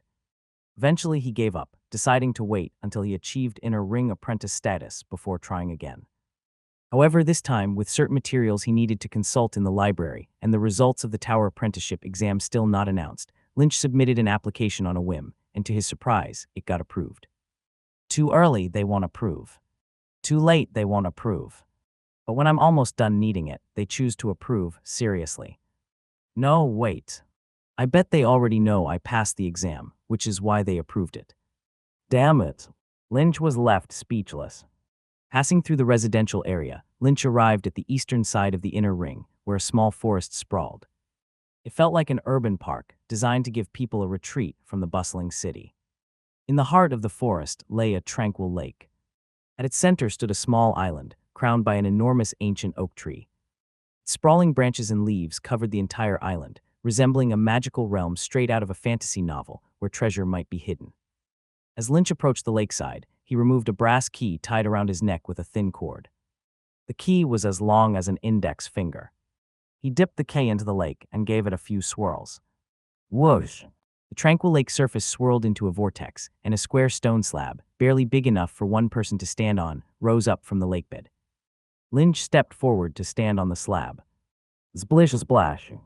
The water surrounding the slab began to boil. A group of tiny palm-sized creatures with human bodies and fishtails swam up to the slab, their delicate tails fluttering vigorously as they propelled the slab toward the library. These were mermaid-like demons, a type of fairy species. Don't be deceived by their adorable appearances. They were far from being pushovers like corrupted tree demons. Their power rivaled that of mid to high-level apprentices. When enraged, they could rip apart an entire cow in seconds. The library, after all, was a core sanctum of the tower. To guard such a treasure trove of knowledge, the tower had implemented numerous safeguards. The floating stone slab and mermaid-like demons were merely the visible protections. Hidden defenses, such as magic arrays placed throughout the forest, ensured that no unauthorized stranger could step even a single foot toward the lake's center. Carried forward by the mermaid-like demons, the floating slab glided across the lake and soon reached the heart of the island. The scene that greeted Lynch's eyes was a lush green field speckled with vibrant, otherworldly flowers of various hues. A series of oval-shaped stone slabs formed a pathway leading from the lakeside to the base of the massive tree in the distance. At the center of the tree's immense trunk, which required several people to encircle, was a large, round oak door. The door was covered in intricate magical engravings. As it detected someone approaching, the heavy, solid door slowly swung inward. Did the wizards finally fix this door? Previously, the door used to open outward and with considerable speed. If you weren't careful, you could be smacked into the air. Lynch had barely dodged it on his last visit. A solid oak door getting hit. Yeah, no one would want to experience that. Stepping through the door felt like crossing the boundary between realms, from the nature-infused forest into a grand temple of knowledge. The space inside was vast, with towering bookshelves arranged like a mighty labyrinth. Countless tiny points of light drifted through the air, casting a gentle glow over the dark interior. These lights moved in response to Lynch's gaze. When he stopped at a bookshelf to inspect its spines, the lights would gather around him to provide ample illumination. Once he left, they would scatter into the darkness again. Light elves. The first time Lynch had entered the library, he had been utterly fascinated by these magical creations known as light elves. Spiritual imprint. Spiritual imprint. Where is it? This time, Lynch was looking specifically for knowledge about spiritual imprints. During his return from the corrupted forest, while being questioned as an apprentice, he had mentioned the black smoke that had erupted from Richard's body upon his death and the mark that appeared on his chest. That was when he learned what it was. A revenge mark. Allegedly, it was a creation of a neutral wizard organization called the Golden Carriage. When a person marked with it met an untimely end, the mark would appear on their killer. Other wizards could then claim a bounty by killing the bearer of the mark and delivering their head to the designated recipient specified by the original mark holder before their death. The bounty varied depending on the price at which the mark was purchased, like an unusual form of life insurance, except with a rather twisted method of payout. Lynch had no idea who would bother to purchase a revenge mark for Richard, but he certainly didn't want to live every day looking over his shoulder for bounty-hunting black wizards. He needed to get rid of it as soon as possible. In fact, he had reported the matter to the tower as soon as he returned. The wizards there had brushed him off, saying they would look into it. He had brought it up again while consulting Leonard, but the latter seemed unconcerned, vaguely promising to send someone to handle it. Yet 3 months later, Lynch hadn't seen any developments. This Leonard, he's way too unreliable, Lynch muttered in exasperation. What Lynch didn't know was that he had been overly harsh on Leonard in this case. Shortly after Lynch's departure that day, Leonard had meticulously reviewed the report and confirmed the revenge mark had originated from the recent incident. He had promptly delegated the matter for handling. The true problem lay with the person Leonard had assigned. Shadow Tower, Third Church. Graham Scusi, the mid-level apprentice who had clashed with Lynch not long ago, was idly tinkering with a newly borrowed biological culture dish at his desk. He'd gotten it for free from a friend. Though the item was worth barely 100 magic stones and entirely useless for someone specializing in elemental magic like him, Graham was still particularly pleased because he hadn't spent a single penny. A purely freeloaded treasure. As a Tower Inner apprentice and a member of a wizard family, Graham's income wasn't low.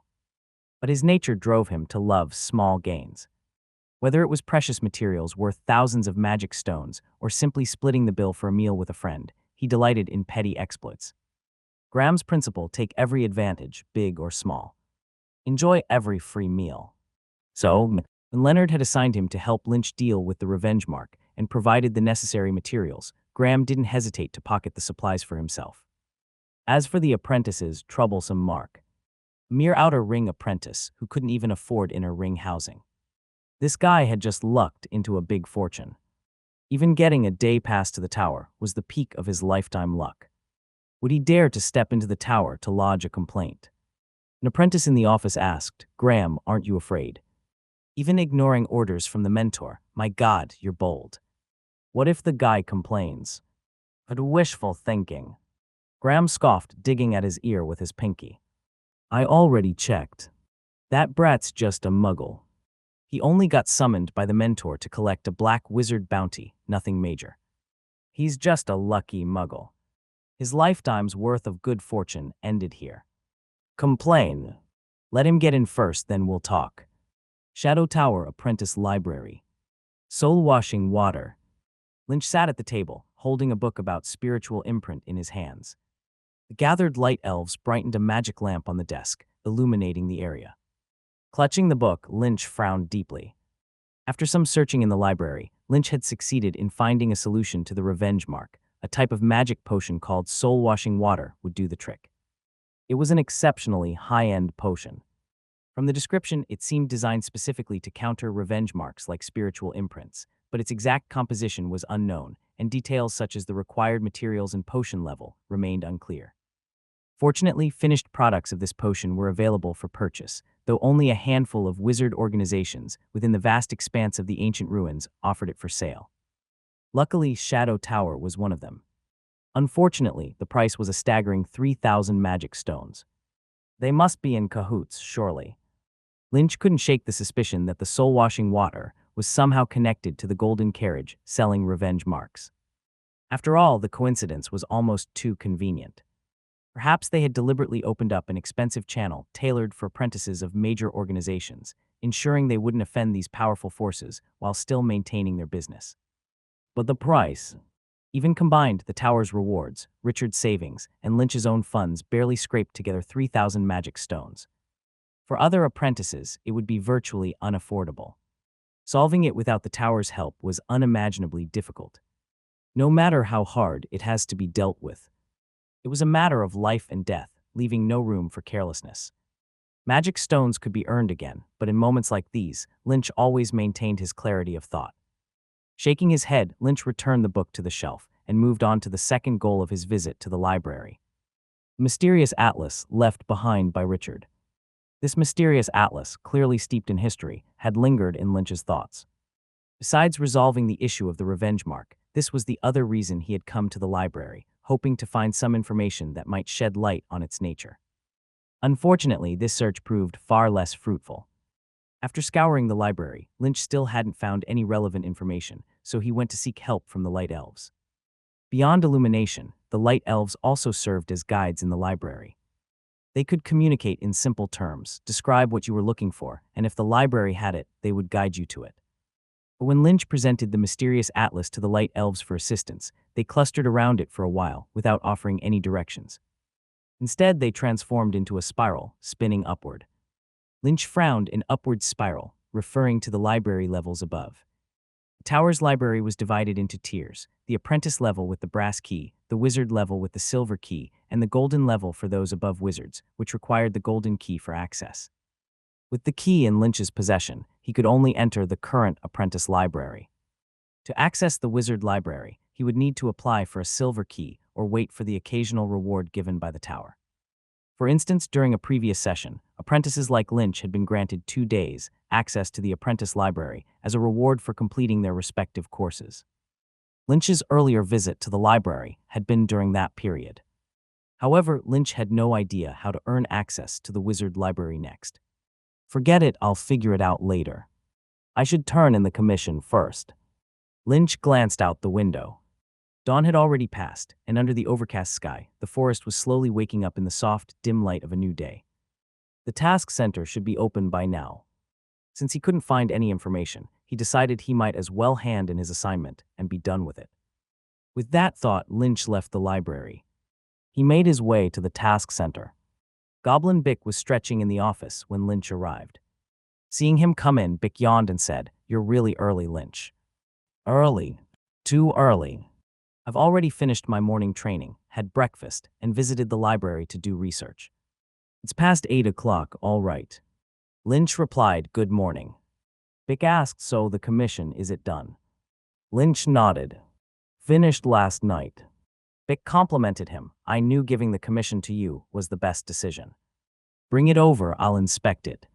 If there are no issues, I'll notify the client this afternoon and put their earlier doubts about me to rest." Transplanting milk fruit might sound simple, but it was actually quite meticulous work. When Bick had recommended Lynch, an outer ring apprentice, to the client, he had faced no small amount of skepticism. Lynch handed over 10 modified milk fruit seeds. Bick grabbed a magnifying glass, a detector, and other tools, meticulously inspecting the finished product. As he examined them, his sharp green chin nodded repeatedly in approval. Not bad at all, truly flawless. You're the best task hunter I've ever worked with. You never disappoint," Bick praised. Lynch shrugged. "I was just doing what needed to be done." Bick handed him 10 magic stones. "Here's your payment." Taking the magic stones, a faint smile appeared on Lynch's face. He had completed this task in just 3 days. Earning 10 magic stones in such a short time was something he wouldn't have even dared to dream of before. With his growing knowledge and improving skill levels, the rewards for the tasks he could take on were increasing as well. In the past, tasks like milk fruit transplantation had been out of his reach. Even forcing himself to take them on would have been futile. Securing the magic stones, Lynch added, "Thank you." The ability to take on high-value tasks wasn't solely due to his own progress. Goblin Bick's trust also played a role. Thanks to Lynch consistently delivering perfect results and maintaining a high approval rating, Bick often reserved premium tasks for him. The next morning, Lynch headed to the magic potion hut to purchase the soul-washing water. 3,000 magic stones. To be honest, when it came time to shell out that many magic stones, Lynch couldn't help but feel a pang of pain. Having been here for 2.5 years, this was the largest amount of magic stones he had ever seen in one place. Calling it a fortune would be an understatement. But no matter how reluctant he felt, there was no other choice. When it came to matters of safety, there could be no compromise. Magic stones could be earned again, but if a life was lost, well, that would be the end of everything. 2 more days passed, and Lynch finally maxed out the experience bar for Elementary Magic Plants Transformation by the evening of the 3rd day. Elementary Magic Plants Transformation maxed out. With this, all the wizard-level knowledge categories Lynch had loaded into the system, except for meditation, had now reached mastery. After finishing these fields of study, Lynch didn't allow himself to rest. That very day, he loaded 2 new skill lists into the system, both focused on spells. Detected Knowledge Carrier, Dark Corrosion Impact. Auto-loaded. Dark Corrosion Impact LV0-0300. Detected Knowledge Carrier, Dark Whip. Auto-loaded. Dark Whip LV0-0300. The former spell gathered a cluster of dark elements to deal corrosive damage to enemies, while the latter condensed dark elements into a long whip to strike foes. In addition to these 2 spells, Lynch also loaded a knowledge-based field. Detected Knowledge Carrier, Basic Netherworld Studies. Auto-loaded. Basic Netherworld Studies LV0-0300. Looking at the newly added 2 spell lists on the panel, Lynch felt delighted. It wouldn't take long before he could master 2 new spells. These 2 dark element spells had left a deep impression on him, especially the Dark Corrosion Impact. The intense pain of corrosion still lingered in his memory. Another spell from the Dark Element magic system. Seems I really have a fate with this domain. Wizards in the magic system are generally divided into three main systems: the spell system, the body refining system, and the spiritual system. From these three systems, various magic classifications further branch out. For example, spells from the six element system, biological modification and bloodline fusion from the refining system, curses, fate, and spiritual control from the spiritual system. Dark element is one of the six elements under the spell system, with the remaining five being earth, water, fire, wind, and light, commonly referred to as the basic elements. From these six basic elements, various sub-elements can be derived. For instance, water evolves into ice, wind evolves into lightning, fire combined with earth results in metal, and water, earth, and light together produce plant-based elements. Elemental changes are indeed endless. The shadow touch Lynch learned earlier is derived from the shadow element, which originates from the dark element lineage. Now adding these two spells, all three spells he has mastered so far are dark element spells. Focusing solely on one elemental type isn't ideal. It's necessary to explore other elements as well. Wizards face no significant restrictions when learning elemental magic and can study multiple elements simultaneously. However, it's best to avoid learning opposing elements, like studying water element spells if one has already mastered fire element spells. This is because during the learning of elemental spells, the wizard's body undergoes elemental influence changes. A wizard specializing in fire element may find it difficult to grasp ice element, not to mention the risk of spiritual power disorder and potential unknown consequences. Moreover, the elemental influence on the body can manifest in personality changes. Fire element users may become prone to irritability, ice element users may develop extreme tendencies, while dark element users may slowly grow morose and lifeless. Because of this, many wizards avoid focusing solely on one type of elemental magic. Consequently, two schools of thought on elemental spells emerged within the wizard world. One believes in mastering multiple elements, which can not only balance one's body, but also unlock elemental combinations for greater power. The other faction firmly believes that true elemental wizards should focus solely on one element and reject all others, claiming this is the only way to achieve the absolute pinnacle of power. Lynch wasn't sure which philosophy was ultimately correct. However, as far as he was concerned, he preferred the former approach. If he were forced to learn only one spell, it would surely be quite boring. Dark Corrosion Impact Proficiency +2. Dark Whip Proficiency +3. After completing a round of learning both dark element spells, Lynch picked up the basic Netherworld Studies book and began reading. Necromancy merges spiritual knowledge with dark element studies, though strictly speaking, it relies even more heavily on spiritual knowledge. The book on Netherworld Studies before him mostly covered introductory foundational knowledge. Learning this would provide Lynch with a basic understanding of necromancy. Among the spells hoarded by Richard were several necromancy spells, but those all required foundational knowledge of Netherworld Studies.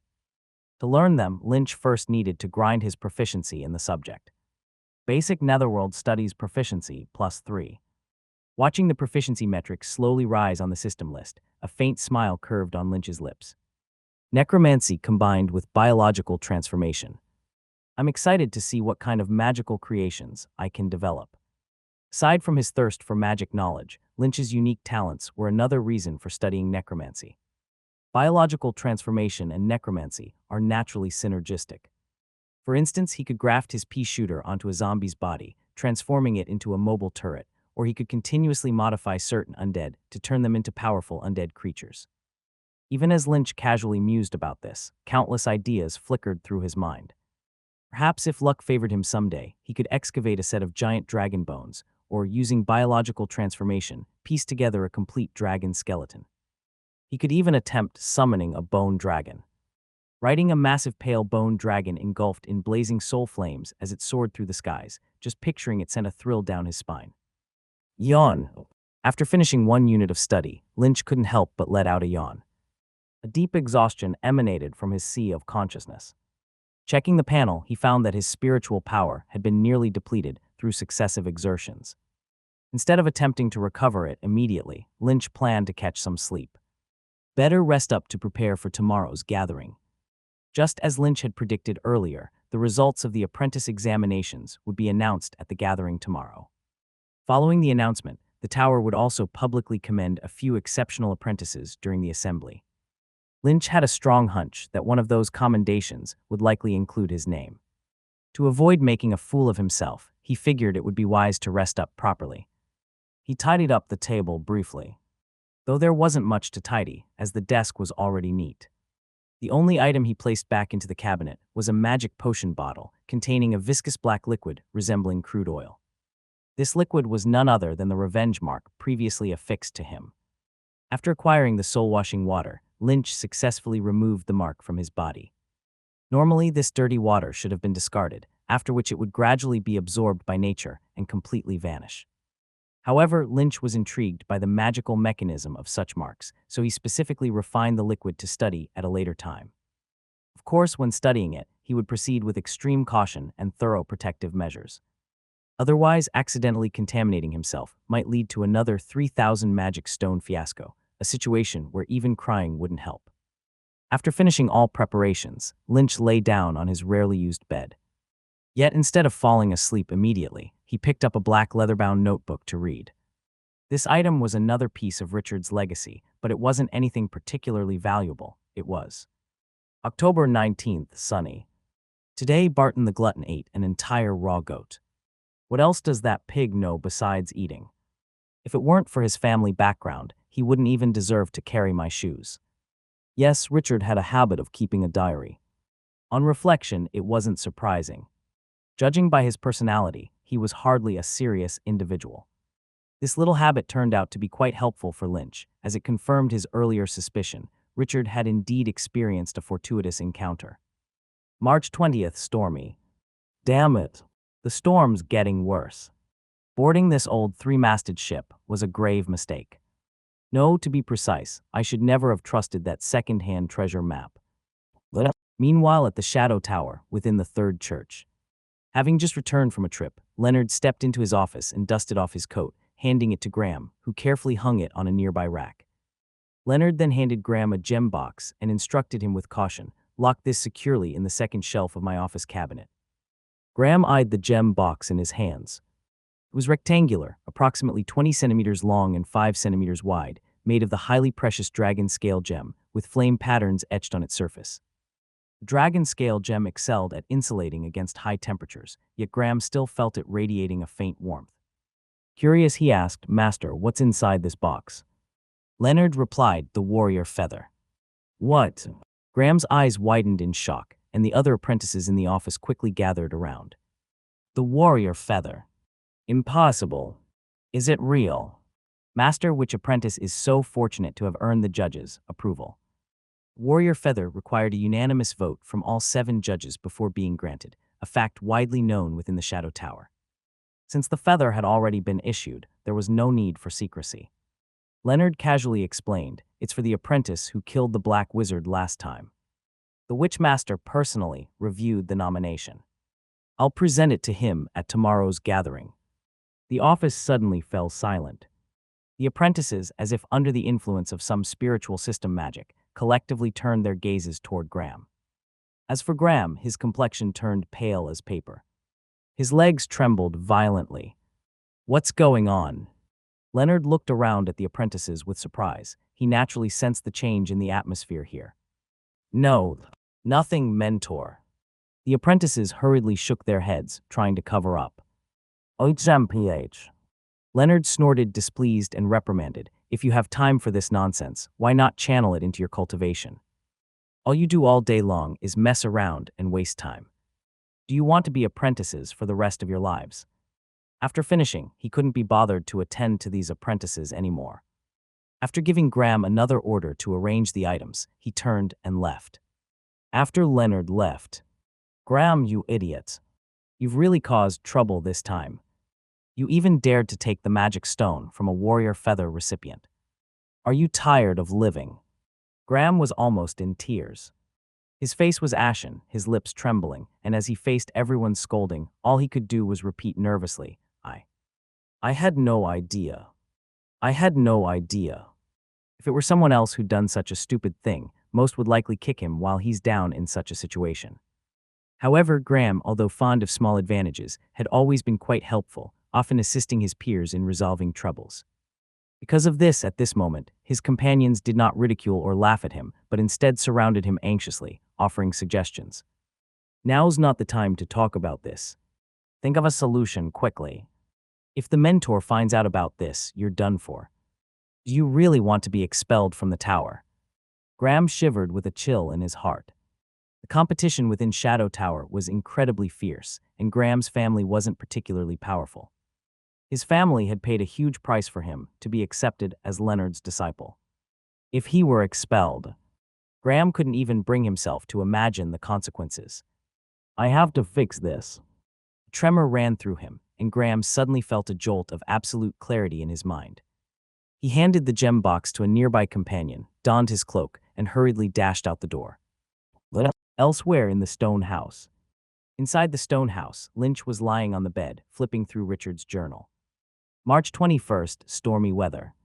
Can't find it at all. The map's marked location has absolutely no damned shipwreck. I've been deceived. Damn it. According to the journal's records, Richard had once accidentally purchased a scroll that appeared to be a treasure map for a magical ruin at a secret wizard market. He subsequently spent a fortune hiring mercenaries to organize a treasure hunting expedition. Unfortunately, the treasure map turned out to be fake. He found nothing and even encountered a storm. March 22nd, stormy weather. The ship is about to sink. We were forced onto the lifeboats. April 18th, clear weather. We've been drifting on the lifeboat for over 20 days. We're almost out of water and food. Are we going to die here? No, even if I have to kill and eat these mercenaries, I must survive. April 20th, overcast. Today we arrived at a strange place. The sea here is shrouded in mist, dotted with sunken ships, eerie and ghostly. Hurry through this region. April 21st, overcast. We got out, but it seems we didn't. There's a peculiar island here. An island in this kind of place is truly odd. Whatever. We're out of water and food. We must find supplies. April 23rd, overcast. The island is inhabited by devils. Devils that can seduce the human mind. Damn it. The mercenaries have gone mad. They're killing each other and even eating eyeballs. I almost buried my head in the dirt, thinking I was a flower. We're finished. We're going to die here. Forget the treasure, I just want to leave this place. Someone please help me. April 25th, overcast. Ruins. There are ruins here. Wizard ruins, my god. April 26th, overcast. We escaped, though there are only 3 of us left. At least we made it out alive. And what's more, ruins. Although it was during our escape, hastily and without time to approach, I am certain about what I saw those were ruins. I even picked up a book with contents I don't understand. Just wait. I'm still too weak now. I'll explore here again when I've grown stronger. My first move will start with these 3 mercenaries. Once we reach the shore, I'll kill and refine them into dead spirits. I'll start building my first necromancy army with them. Someday I, Richard, will forge my own era. At the journal's end, Richard had marked the map in detail, mapping out specific routes on the page attached to the journal. Lynch stared at the journal, pondering. Judging from its content, while Richard's purchased map was fake, whether by fortune or misfortune, he seemed to have stumbled upon a hidden ruin purely by chance. This area. It's the Shadow Sea domain. That explains it. Lynch looked at the map. The Shadow Sea domain was distant from the mainland, where mortal ships couldn't reach. Yet paradoxically, few resources made it unappealing enough to keep wizards away. If Richard hadn't discovered this by unexpected accident, it might have stayed hidden forever. I could check it out someday when I'm stronger. Lynch had quite an interest in treasure hunting and exploring. But of course, all of this was premised on having sufficient strength for self-preservation. For now, that seemed out of reach. Perhaps deciphering the book he obtained would suffice. With this in mind, Lynch put the journal and map aside for later consideration. Apart from the mentioned ruins, the journal mostly consisted of Richard's complaints against fate, curses aimed at his mentor and senior students, as well as grandiose proclamations. Yawn tilde. Closing the journal, Lynch yawned, tucked himself under the blanket, and finally prepared to sleep. This time his fatigue got the better of him, leaving him ready to drift off within seconds. However, as things often go, even falling asleep didn't promise peace. Just as Lynch hovered between wakefulness and sleep, an urgent knock disturbed the quiet. Knock, knock. Open the door. Hurry and open the door. A stranger's voice echoed outside, gruff and rude. Soon after, the voice suddenly paused. Then the tone shifted dramatically, turning refined and surprisingly servile. Oh, I mean, could you open the door? Please, I beg of you. Lynch, utterly exhausted, chose to feign ignorance and pulled the blanket over his head. Not home. No way, I asked around, and everyone said you're inside. Please open up, I'm begging you. Yet the persistent voice continued endlessly, its relentlessness keeping Lynch from falling asleep. Fine, you win. Lynch couldn't stand it any longer. He got up and walked over to open the door. Outside the door stood a stranger, a young man cloaked as a tower inner apprentice. He looked vaguely familiar, though Lynch couldn't place him for now. Lynch yawned and asked, Yawn, who are you looking for? Man exhaled a long breath of relief, rubbed his hands nervously, and then Lynch saw the distinguished tower inner apprentice standing before him, humbly smiling as though trying to curry favor with an outer ring apprentice like himself. He said, Oh, sir, thank goodness you opened the door. I'm truly relieved. Allow me to introduce myself. My name is Graham Scoozy. And you must be Mr. Lynch Valen, yes. May I have a moment of your time? Graham stepped into Lynch's stone hut. For someone who had grown up in a privileged environment, this was the first time he had entered such a humble place. When he walked in, he even seemed a bit reserved, hunched his shoulders slightly, and barely touched his toes to the ground. Faced with the chair Lynch handed over, Graham hesitated for a moment, but thinking of his current predicament, he gritted his teeth and sat down. Lynch asked, Would you like some water? Graham quickly waved his hands. No need. I already drank some before coming here. I'm not thirsty now.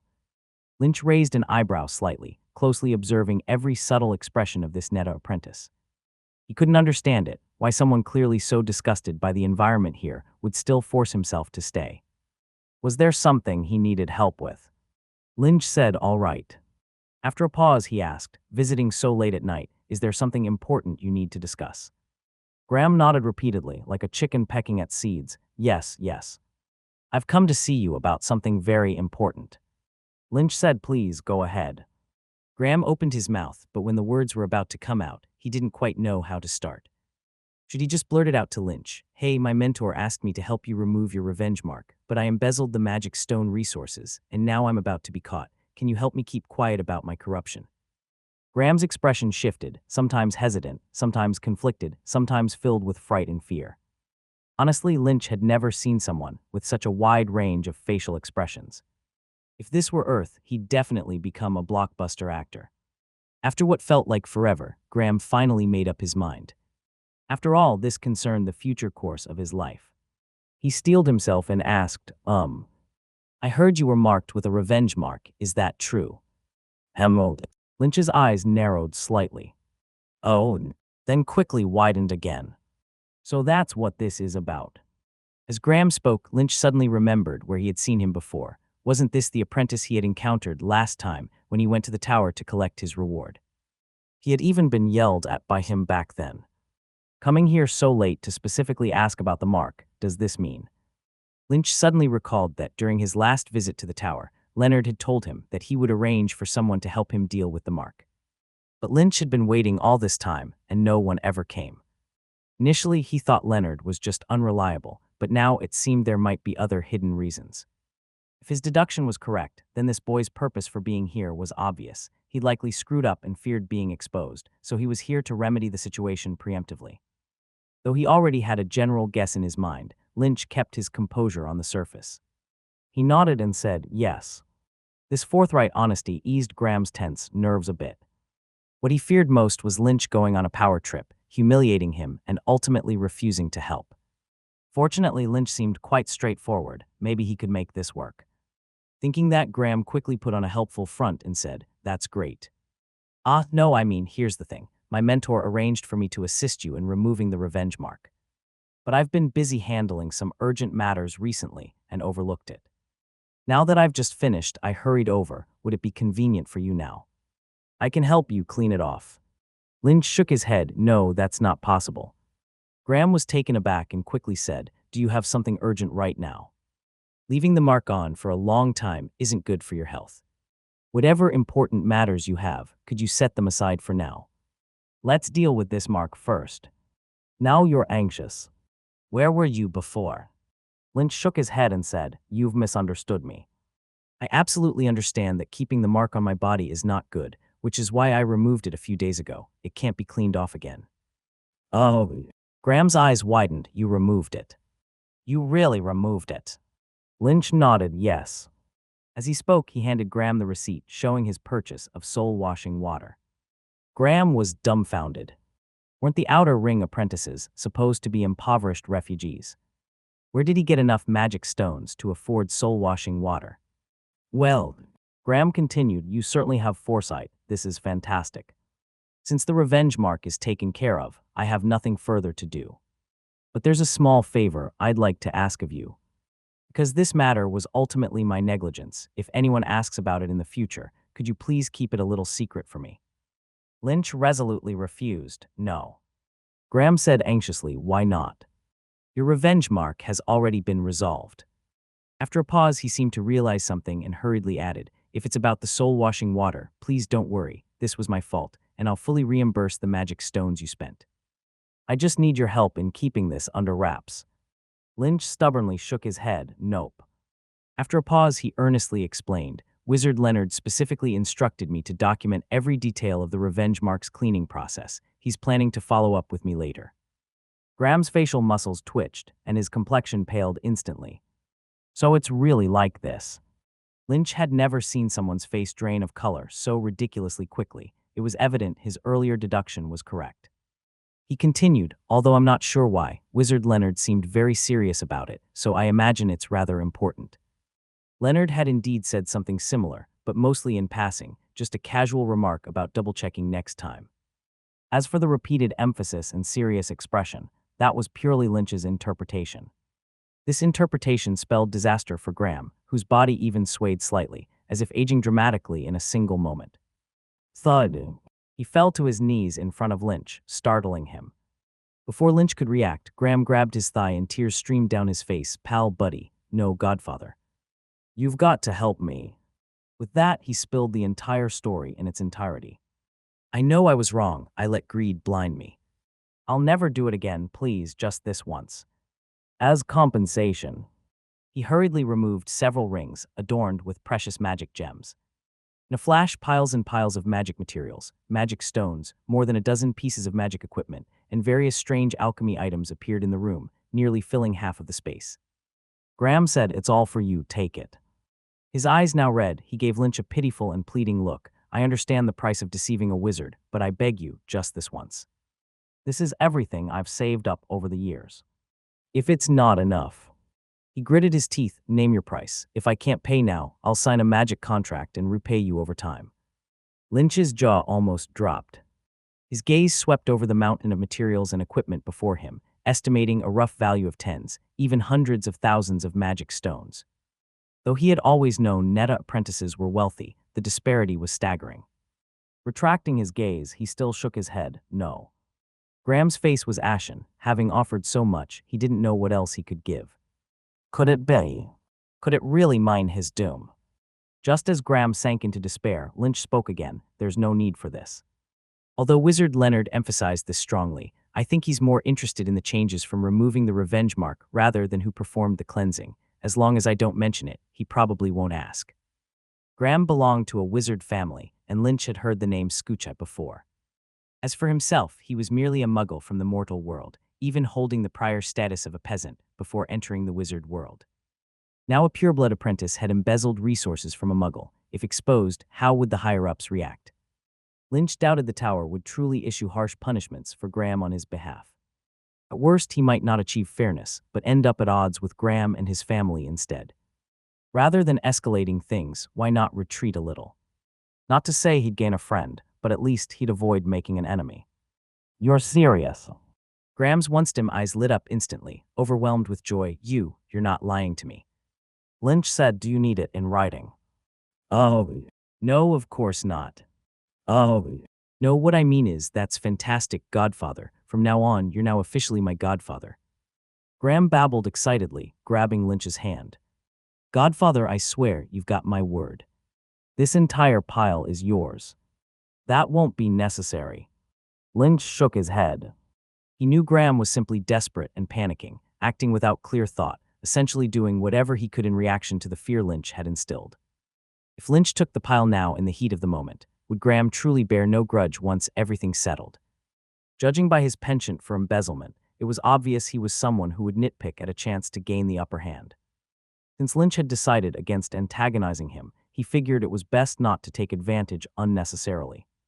He picked out only 3,000 magic stones, saying, "Just this will do, the cost of my soul-washing water." Graham now thought of Lynch as nothing short of a saint. Yes, he was far too honest, almost adorably honest. So honest that Graham wanted to run over and hug him, maybe even kiss him. Never before had he realized how much he liked straightforward people. If the world were full of such honest folks, it would be beautiful.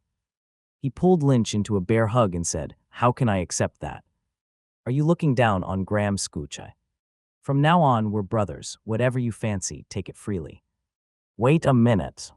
Wasn't he just calling him Godfather? How did that flip so quickly? Graham handed over a magic stone bag as a meeting gift, but Lynch still didn't accept it, even though he knew it contained thousands, maybe even tens of thousands of magic stones. The main issue was that this person didn't seem very reliable. Lynch thought it best to remain cautious when dealing with unreliable people. Better not to grow too close, lest anything happen in the future and drag him into trouble. After all, people like this were often useless at everything except stirring up trouble. But Graham seemed determined to befriend him. He looked like someone who wouldn't leave unless Lynch accepted his gift. With no other choice, Lynch symbolically selected an item from this small mountain of resources and equipment. It was a biological culture dish, something that could come in handy for experiments. Its price wasn't particularly high, probably only worth about 100 magic stones, making it an appropriately modest meeting gift. Lynch, my brother. From now on, if you encounter any trouble, come to me right away. Cross mountains of blades, dive into boiling oil. Graham guarantees he won't even flinch. Yawn tilde. Watching Graham, who was pounding his chest so loudly it sounded like fireworks, all Lynch wanted was to send him off quickly and get some sleep. He was utterly exhausted. The next morning, Shadow Square. The air was filled with the fresh scent of earth and leaves. Early rising fairies had already gone deep into the forest to gather morning dew. On Shadow Square, a light mist lingered, shrouding the mysterious area in a veil of hazy beauty. Yawn tilde. Standing in the square, Lynch let out a massive yawn, rubbing his sleepy eyes. Even though he'd slept 7 or 8 hours the previous night, he still felt inexplicably tired. It seemed that apart from studying magic and pursuing cultivation, he couldn't muster any energy for anything else. Silly boy. The plump Subaru appeared out of nowhere behind him, clapping a hand on Lynch's shoulder and teasing, "Yawning so much this early in the morning. What were you up to last night? If the results come out in a bit and they make you give a speech, won't it be embarrassing?" How was it? Before Lynch could reply, Carl burst into laughter. Keep dreaming. Passing the assessment is hard enough, and you think you'll be chosen as a role model. Lynch had never gone into detail about the progress of his task, yet both Carl and Subaru subconsciously lumped him into their group of assumed failures.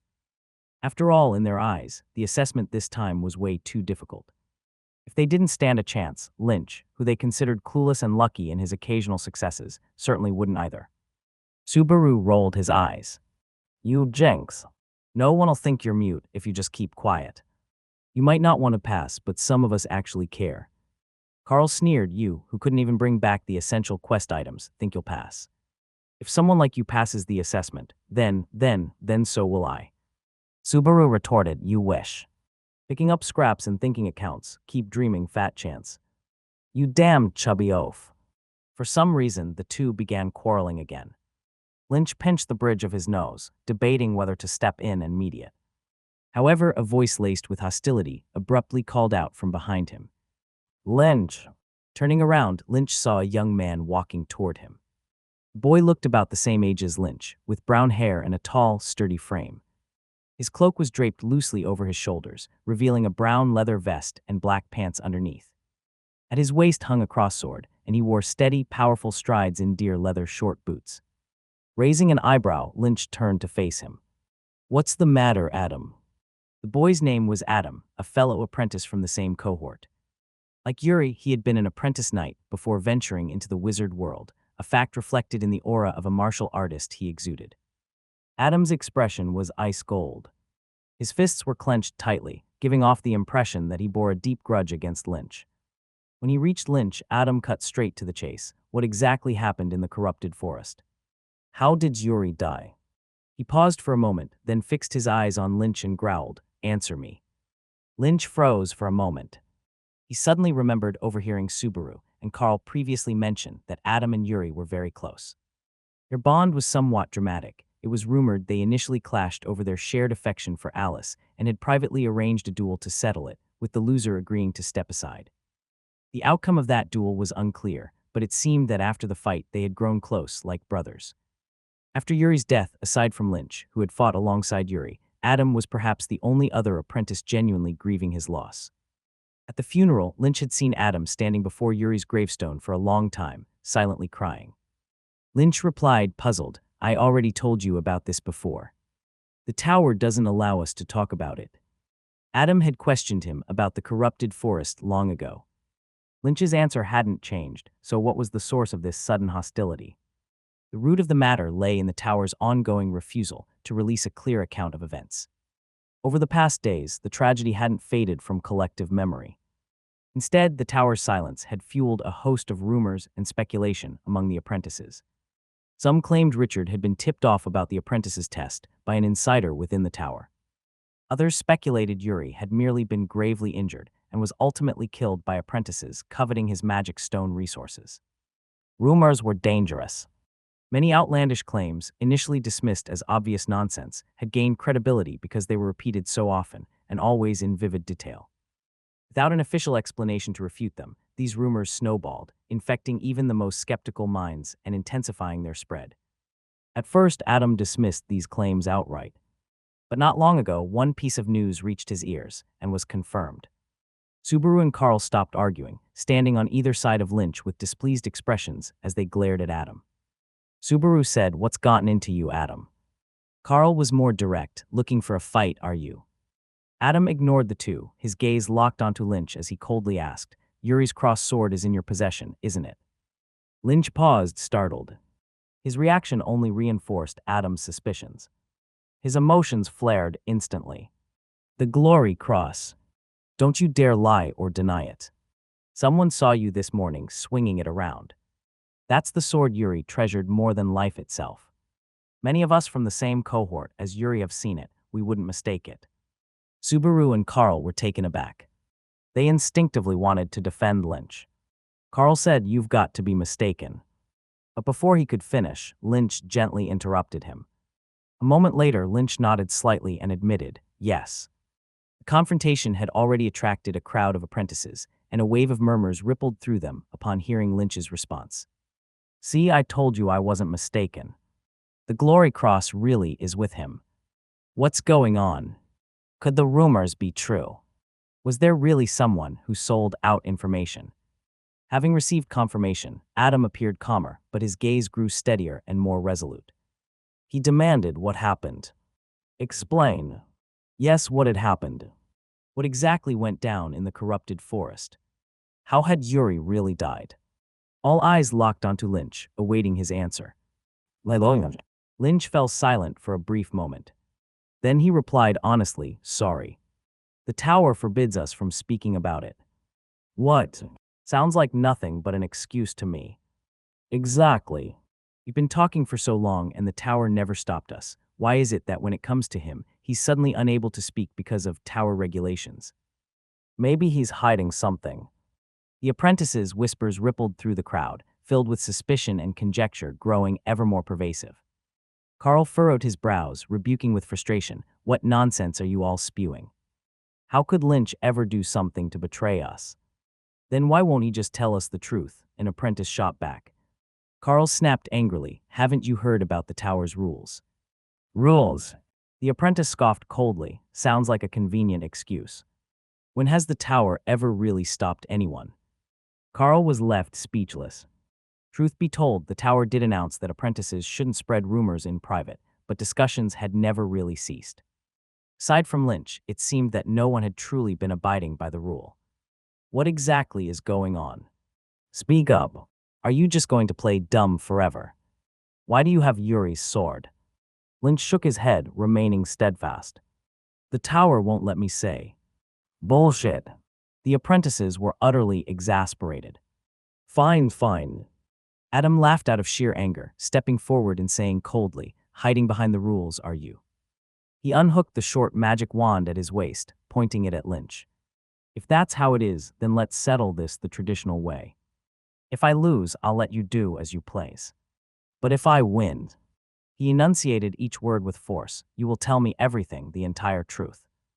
According to the ancient traditions between wizards, when irreconcilable conflicts arose, they could be resolved with a magic duel. Lynch decisively replied, I refuse. There was no way he would engage in a magic duel over such an absurd matter. With that, he decided to ignore the surrounding apprentices and turned to leave, hoping to put an end to the escalating situation. However, before he could take another step, Adam moved to block his way. Then a sharp sound rang out. Clang! Adam drew the cross sword, gripping it with both hands as he stood before Lynch. His eyes were bloodshot, filled with veins that made him look like a furious beast on the edge of losing control, completely irrational. You're not going anywhere until you explain clearly. The situation had escalated to such a degree that the apprentices surrounding them suddenly fell silent. Some quickly retreated and slipped away, while others hurriedly tried to mediate. Adam calmed down. Yeah, Lynch, he's a straight-up guy. He wouldn't do anything to wrong Yuri. We were just speculating earlier, don't act on impulse. But at this point, Adam was beyond reason.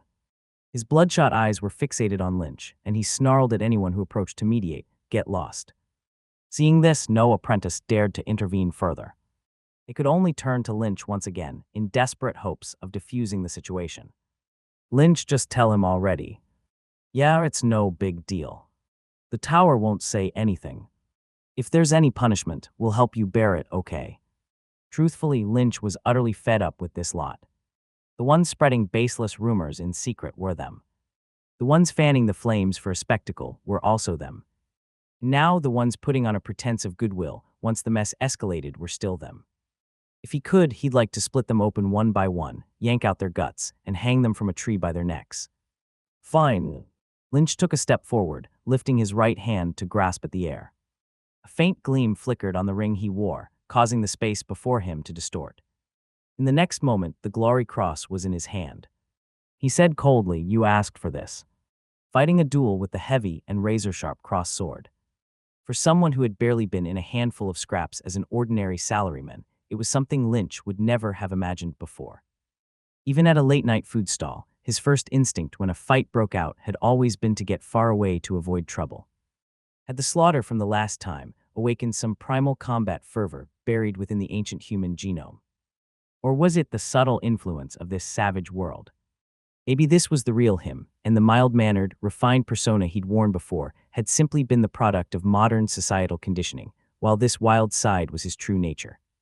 Lynch wasn't sure. All he knew was that, this time, as he eyed Adam standing in his way with the cross-sword's sharp blade glinting coldly, his first response wasn't fear, but an inexplicable surge of combat desire. He was eager, itching for a challenge. He'd trained with the sword for so long here was the perfect chance to test his skills. Zwish! A fight's breaking out, stand back. The apprentices scattered in a panicked flurry, leaving behind a wide-open circle. Lynch's two companions tried to mediate, but were waved away by him. Left with no choice, one stayed behind while the other rushed off to call the tower's law enforcement team. And so a peculiar scene unfolded. In a square teeming with wizards and drenched in the aura of magic, with a crowd of wizard apprentices looking on. Two apprentices dressed in wizard robes were standing there with crossed swords in their hands, dueling like knights. It all seemed so incongruous, yet in that moment, no one found it strange. All eyes were fixed on the two figures standing at the center of the square. Whoosh! A gust of wind swept across the square, conveniently stirring their cloaks and tousling their mid-length hair. A great battle was on the verge of breaking out. But just as the tension reached its peak, a gentle but authoritative voice rang out. That's enough. All of you stop. From the edge of the square, a figure slowly approached. His steps were unhurried, Yet despite being over 100 meters away, his presence flickered like the glow of a candle in the dark. With each flicker, he closed a distance of over 10 meters. That 100 meters was crossed in mere breaths, and before long, he appeared in the center of the square. His handsome face was adorned with a pair of short mustaches, and the large serpentine cross emblazoned on his black cloak was especially noticeable, billowing in the wind. "Oh, it's Master Leonard." "What?" Figure standing before them was none other than Leonard, the inheritance apprentice of the sage Erodian. "It really is Master Leonard." Master Leonard himself. "Why is he here?" The crowd erupted into excitement. The tower's highest authority lay in the hands of the 7 great judges, but these judges were as elusive as legends, rarely, if ever, appearing in the Shadow Tower, even after years or decades. To the average apprentice, they were distant, intangible figures. True governance of the tower fell primarily to the inheritance apprentices of the judges and their fellow wizards. Among them, Leonard held the greatest authority, making him the most familiar, almost revered, figure among the apprentices. With Leonard's appearance, it was clear the duel was not going to happen. Though some felt a tinge of regret, Lynch quickly sheathed the cross-sword and gave the proper wizard salute. Leonard nodded faintly, his gaze towards Lynch tinged with something peculiar. In truth, Leonard had arrived long ago and had been observing the situation with interest, curious about how this apprentice would handle it. He hadn't expected that even after all this, the boy would remain tight-lipped. Why? Was it simply because he had told Lynch not to speak recklessly last time? How absurdly obedient. "Answer me." A hoarse shout drew Leonard back from his musings. He turned his head. Unlike Lynch, who had lowered his sword, Adam still held onto his cross-sword, his emotions running wild. "All I want is an answer. Why can't you just tell me?" Leonard frowned, his tone stern as he instructed, "Lower your sword. Hostility isn't meant for your companions." There seemed to be an otherworldly power in his words. No sooner had they left his lips than Adam uncontrollably loosened his grip, and the cross-sword fell to the ground with a clang. Leonard turned back to face the apprentices, his expression stern as he reprimanded them, "Spreading rumors and stirring trouble, neglecting your cultivation. That's why you lot fail your assessments while others succeed, even triumphing against black wizards." "Fools!" The apprentices hung their heads in shame, their faces flushed and unable to speak a word. Suddenly, some seemed to realize something and abruptly raised their heads. "Wait, hold on. Triumphing against black wizards. Who was Leonard referring to? Could it be?" Under their astonished gazes, Leonard snapped his fingers. A gem box adorned with ancient flame motifs appeared out of thin air, floating midair. To everyone's shock, the famously stern inheritance apprentice handed the box to the widely misunderstood Lynch, casually patting him on the shoulder with a rare smile. "Open it. It's yours by right." Curious, Lynch lifted the lid of the box. "Code." A sharp, melodious cry pierced the square, reverberating in all directions. Under the apprentices' stunned gazes, a ball of flame shot out from the box like a fiery rocket streaking into the sky. High above, the flames transformed into a dazzlingly magnificent bird, adorned with a regal, radiant crown. Its long, flowing tail feathers were ethereal, its entire body ablaze with flames. Every feather sparkled with golden brilliance, as blinding as the sun itself. "It's a phoenix. A phoenix. The undying phoenix. The divine pure fire element creature of legend, the undying phoenix." "Code." The phoenix's resounding cry echoed through the heavens. It soared high, its wings shaking the air as its tail feathers left graceful arcs across the sky. It glided over the awestruck apprentices' heads before circling back down. As it descended, its blazing form burned and shrank until it vanished completely, leaving a single, resplendent feather floating in the air before Lynch. In the next instant, Leonard's resolute voice rang out across the square. He twitched his short mustaches and addressed Lynch with encouragement. "The warrior feather, this is the tower's reward for you. It recognizes your courage in defeating the Black Wizard during the assessment and your resolve to never abandon your companions in the face of danger. Congratulations, apprentice. Lynch Valen." The seemingly casual words were like a thunderclap, instantly causing an uproar in the square. "War's warrior feather. It's the warrior feather. Oh my God. It's him. The mysticism that defeated Richard was actually Lynch. No way, am I dreaming? Quick, someone wake me up. How is this possible?" The rising and falling noises echoed continuously in the square. Everyone was obviously shocked by this news, finding it unbelievable. Discussions about the apprentice who defeated Richard and saved others never stopped these past days, but everyone had always speculated it was some senior student. In everyone's eyes, only those senior students with years of spell experience could be a match for the formidable Black Wizard apprentice. Never did they imagine this hero, who defeated the Black Wizard apprentice, would be an apprentice from their own cohort. Even more unexpected was that this apprentice turned out to be Lynch. After all, he was just a peasant. How could it be? How could it be this peasant? How is this possible? Shock, doubt, incomprehension. At this moment, the apprentices' minds were clearly paralyzed. For all this time, Lynch was just an honest-to-goodness farmer in their eyes. He had no exceptional talent, no strong background, and certainly no abundant resources. Other than silently cultivating by himself, he had nothing. How could such a person achieve such astonishing results? No way, this is impossible. There must be some mistake. He's just a peasant, not some exceptionally talented prodigy. Did someone secretly give him cultivation resources? Luck. It must be luck. Yes, just like last time's trial, this guy's luck has always been very good. In the face of inexplicable events, people habitually seek reasons elsewhere. It all boils down to the inability to accept that someone considered inferior in every way did something they could not achieve. Envy, jealousy. Such emotions quickly spread in the hearts of each apprentice.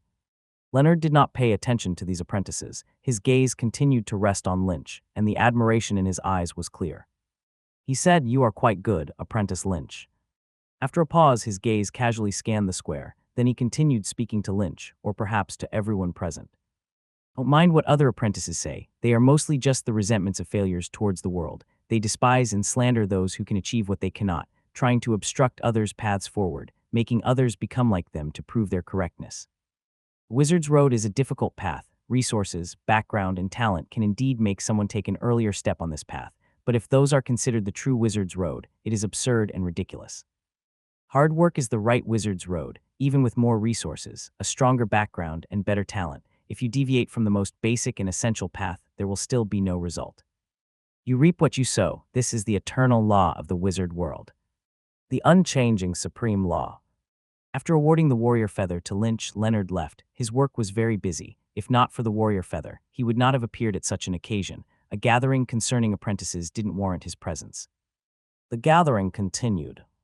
After the wizard hosting the gathering arrived, he announced the list of apprentices who passed this trial. As expected, Lynch was among them. With the news brought by Leonard as a prelude, the apprentices had anticipated this result, but when they truly saw Lynch's name appear on the list, many apprentices still felt a mix of emotions. Apart from Lynch, there were two more apprentices from the same cohort who also passed this trial smoothly, namely Jessica and an apprentice named Kane. Jessica was the girl who also ranked in the top 3 last time. Coming from a noble family, she had already received formal magical education before coming to the wizard world. Her qualification did not surprise other apprentices. Kane, on the other hand, was considered a dark horse who stood out unexpectedly, having not had any striking features prior. His trial ranking was not high last time either. His qualification was quite unexpected for everyone. Originally, there were 4 apprentices who passed the trial, but the last one was disqualified by the wizard for participating in spreading rumors. Yes, the wizard's punishment finally arrived. For those apprentices who privately gossiped and violated regulations recently, the law enforcement team of the tower arrested some typical ones and used magic to seal their mouths. Others who fanned the flames received varying degrees of punishment. Although not every apprentice was dealt with, it served as a good lesson for everyone, understanding that the tower's regulations are not just casual words. After the square gathering, Lynch's stone house. Returning to the house, Lynch sorted through the rewards obtained from the gathering, starting with the cloak. In fact, this was the first time Lynch received a cloak from the tower since arriving there. Outer ring apprentices are not issued cloaks. What they used to wear were bought by themselves from the prop hut, thus looking varied with all kinds of styles and colors. But after becoming an inner ring apprentice, cloaks are uniformly issued, woven from the deep black night silk, its texture smooth and soft, very comfortable to wear. In addition, the cloak is reinforced with cleaning, repairing spells, and can adjust its size automatically. On the left chest, embroidered with silver silk, is a peculiar leaf emblem. That's the wisdom leaves, of which there are 3, representing low-level, mid-level, and high-level apprentices. Low-level apprentice. Lynch gently stroked the silver pattern on his chest, with a smile on his lips. Do not underestimate this small leaf. It signifies that from today onward, he is a low-level apprentice officially recognized by the tower, entitled to all the benefits corresponding to a low-level apprentice. Every month he can receive a subsidy of 100 magic stones. In addition, he can apply for some cultivation resources needed. His residence will also be moved from the rudimentary Stonehouse district to the refined Inner Ring, and there are also other privileges like library access. In short, compared with an Outer Ring apprentice, it may not be a leap to the top, but it's definitely a new level on the wizard's road. Now is not the time to be happy. This is just the first step on a long wizard's road. Shaking his head, Lynch suppressed the excitement in his heart. Appropriate celebration is fine, but long-term indulgence in pleasure can lead to self-paralysis. To maintain persistence, proper discipline is necessary in Lynch's view. Soon after, Lynch picked up the gem box placed on the table. Even though he just tried to caution against overexcitement, when his gaze fell upon this gem box, the joy in his eyes was still uncontrollable, and even his heartbeat couldn't help but increase by half a beat. After all, this is the warrior feather, a treasure all apprentices in the tower dream of. Warrior's feather. Originally named the Undying Bird's Feather, this is a magical artifact with peculiar effects. Its functions are many, but its greatest value is undoubtedly in enhancing meditation. This object possesses extraordinary elemental traits, naturally drawing the surrounding elements to it whenever it appears, thereby increasing the elemental content of the entire area. The essence of wizard meditation is to absorb elements from nature, so the higher the elemental content in an area, the faster the meditation efficiency. I never expected the usually stingy tower to be so generous this time. Although Leonard had previously informed Lynch of an impending valuable reward, he truly didn't expect the tower to reward him with such a precious item. Warrior's feather originates from the undying phoenix, a magical creature in the wizard world, formed purely of elements, unable to reproduce, only born through the natural incubation of elements. Judge of the Shadow Tower helped an undying phoenix escape a perilous situation during a journey thousands of years ago, forging a friendship with it and becoming companions. Since then, the Shadow Tower has possessed the warrior's feather. However, the feathers of an undying phoenix are exceedingly rare, with only a few dropping each year. As such, after the initial judge left the tower with the undying phoenix, successive judges unanimously agreed that the remaining warrior's feathers would be awarded only to outstanding apprentices. No matter the birth or background, evaluations are based purely on the apprentice's performance, requiring votes from 7 judges to prevent some wizard families from leveraging their resources and power for apprentices. Regarding magical items, the tower offers various rewards for apprentices, but the warrior's feather is considered one of the best an apprentice can receive. At the same time, it's also one of the most difficult rewards to obtain. Let's see how effective it is. Lynch took the gem box to a corner, sat on a meditation chair carved from ancient oak, opened the lid, and the quiet warrior's feather inside floated up naturally, gently orbiting around Lynch. In the warm glow of the fire, an indescribable warmth spread naturally throughout the room, permeating through the skin and into the spirit. Lynch crossed his hands over his chest, closed his eyes, and entered a meditative state. Such dense elements. As soon as he entered his spiritual sea, Lynch noticed the difference from before. Previously, the world perceived around him during meditation was quite dim, requiring much effort to slowly attract elements to illuminate the gray space. This time, however, without doing anything, the surroundings were already lit up with dense element light points, as if he were amidst a vast galaxy. Extending spirit tentacles towards the surrounding element light points, Lynch began his meditation. Tick-tock, tick-tock. The ticking sound of the mechanical clock's gears echoed in the room. Lynch sat quietly on the chair, the long feather floating around his body, the warm yellow firelight illuminating his serene and tranquil expression. After one round of meditation, opening his eyes, Lynch felt the meditation efficiency was higher than ever.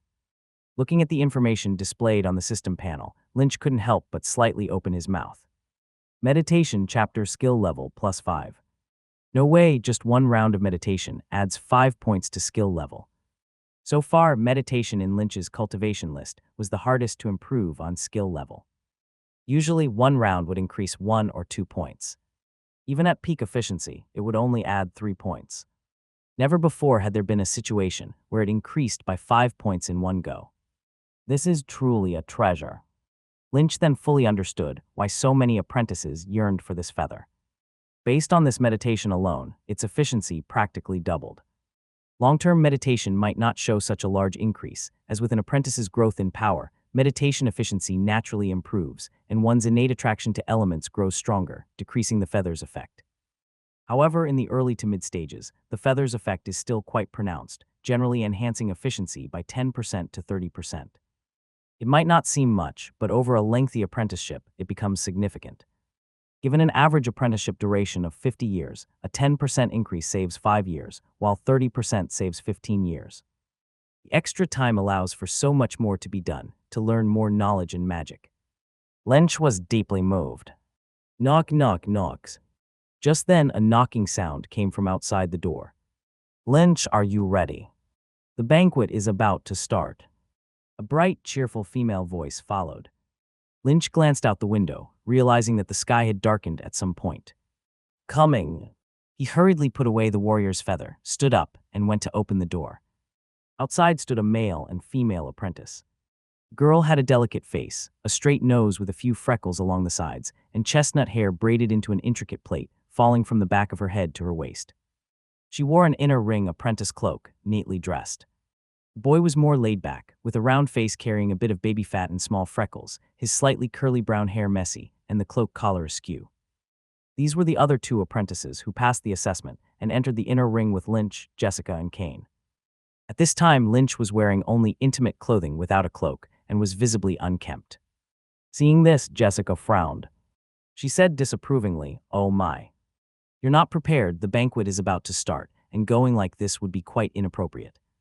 Tonight, there was a banquet, traditionally hosted by the tower for the apprentices who passed the assessment to enter the inner ring, a welcoming event, attended by some inner ring apprentices and even tower inner apprentices, very formal. I'll be quick.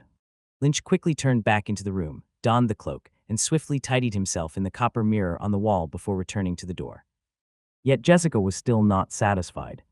This won't do. She stepped forward, stood on tiptoe, and adjusted Lynch's attire again, from the collar to the sleeves and the waist ties, from top to bottom. As she did so, she lectured, "You're destined to be the focus tonight. Everyone wants to hear your story. With so many eyes watching, you must be careful. You can't lose composure." Jessica possessed a strong sense of group honor, with a dominant personality. When she was around, she would instinctively take the lead. Finally, after a meticulous inspection to ensure everything was correct, Jessica clapped her hands and nodded in satisfaction. Let's go. The three boarded the long-awaited horned horse carriage, traveling towards their destination to the crisp sound of trotting hooves. In the carriage, Kane suddenly asked curiously, "Is today a special day? Why did the tower choose today to announce the results?" Jessica, arranging her small leather bag, replied without looking up, "It's just an ordinary day. It just so happens the tower announced the results, giving you a sense of uniqueness." Kane countered, "No way, the tower delayed for so long and suddenly announced. There must be a reason." "Then what do you think is the reason?" "I don't know." Listening to their discussion, Lynch suddenly recalled that Leonard had mentioned during their last meeting that something hadn't settled yet. Now that the news was out, does it mean something has concluded? In the southern part of ancient ruins, Ramos Duchy, Shadow Marsh. The powerful Shadow Marsh was the sole witch domain near the Ramos Duchy, ruling this country of hundreds of thousands of people. From the prince and nobility to the subjects and slaves, all life and death were in the Shadow Marsh's hands. This was a standard black witch domain, where many people were sent yearly to the marsh as apprentices. Called apprentices, they actually contributed their bodies for wizards' magical research, either transformed into bizarre magical creations, or, if unlucky, turned into undead creatures, serving as undead guards roaming the marsh. Of course, if fortunate enough to survive, one would gain supreme power and status, free to indulge with the duchy's beauties, live in luxurious estates or palaces, enjoy endless gold coin splendor. Even the nobles had to bow. In short, the Shadow Marsh was the supreme ruler of this area, the true overlord. Until this day. On this day, a sudden snowstorm descended upon the eerie marsh. Thus the marsh met its demise. Shadow Swamp Blizzard. Where did that wizard come from? Why is he attacking us? Where's the mentor? Where is the mentor? Get out of here. We're going to die here. Panic-stricken screams echoed constantly within the wizard tower, as apprentices clad in black cloaks scattered like leaves in the wind. Once arrogant and untouchable, their faces now were overtaken by sheer terror, resembling a herd of frightened lambs. The source of this fear was rooted in the sky. In the heights above, a witch dressed in an ice-blue gown stood in the void, her figure flickering amidst the raging snowstorm, her long hair whipped wildly by the wind. A long magic wand circled her side as she softly chanted ancient spells. Suddenly, the storm intensified. The already fierce winds turned into a whirlwind of fury, as though the wrath of the world manifested at this very moment. Snowflakes ceased to gently fall, transforming instead into razor-sharp blades of ice, while the gales roared like an enraged beast, carrying boundless cold and destruction in all directions. Wherever the storm rampaged, all was mercilessly decimated and frozen. Terrifying undead guards, mighty transformed knights, and steadfast magic statue guards all fell victim. These once powerful magical lives that could fend off armies or even destroy kingdoms were rendered pitifully fragile in the face of the storm, frozen into deathly ice sculptures before rapidly disintegrating into shards amidst the tempest. At last, the storm passed, and sunlight once again bathed the earth. Gone was the once dreaded swamp that ruled the kingdom. In its place lay only a frozen world blanketed in thick snow and ice. Shortly thereafter, Shadow's Swamp Wizard Tower. Serena descended silently onto the plaza in front of the wizard tower, her slender and graceful figure devoid of any semblance of strength. From her appearance alone, no one could have fathomed she was the architect of this snowy devastation. My lady. At that moment, Herrick, the captain of the black-robed law enforcement team, stepped forward, furrowing his brow as he reported, "We still haven't found traces of the Black Wizard. He seems to have escaped." Confusion flickered across Herrick's expression as he spoke. After all, before the battle, they had set up barriers around the swamp ahead of time. Yet so far, they'd sensed no indication that the Black Wizard left the vicinity. Not found in the swamp, no signs of escape from the barrier. Could it be that he was never here to begin with? Understood, Serena responded coldly, her expression indifferent. To her, her mission was simply to destroy this place. Everything else was irrelevant. Herrick shook off his stray thoughts and continued his report. Additionally, we found some apprentices inside the wizard tower. What should we do with them? According to convention, these apprentices would typically be taken back for judgment. Those found guilty would face punishment, while those with lighter offenses would have their spiritual seas destroyed and be sent back to the mortal world. If talented and valuable, they might be absorbed into the tower. But Serena's approach was much simpler. Her gaze shifted to a nearby death spirit ice sculpture, a hint of disdain flashing in her icy eyes. Kill them all.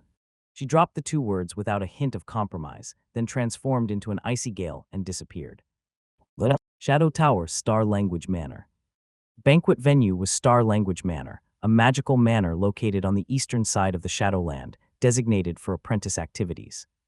Whenever indoor events or banquets were held, it was usually chosen. Hurry up, Kane, I don't want to be late for my first appearance as an inner ring apprentice. Jessica jumped off the carriage and urged Kane, who was still stuck inside, dragging his feet.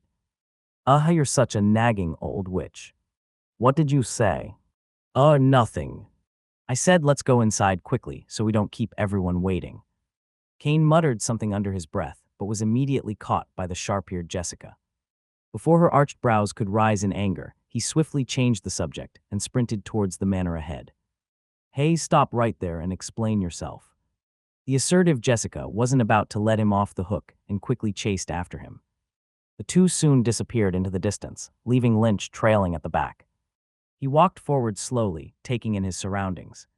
Star Language Manor was considered high-end in the Shadowland. The rental fee for a single evening in its banquet hall cost hundreds to thousands of magic stones. This was Lynch's first time here. The first thing that caught his eye was a path paved with shimmering starlight stones.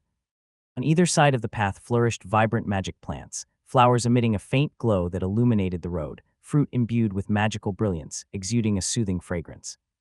At the end of the path stood an intricate magic fountain, where water element figures joyfully played hand in hand amidst the streams. Close to the fountain was a white palace-like building with a Gothic structure.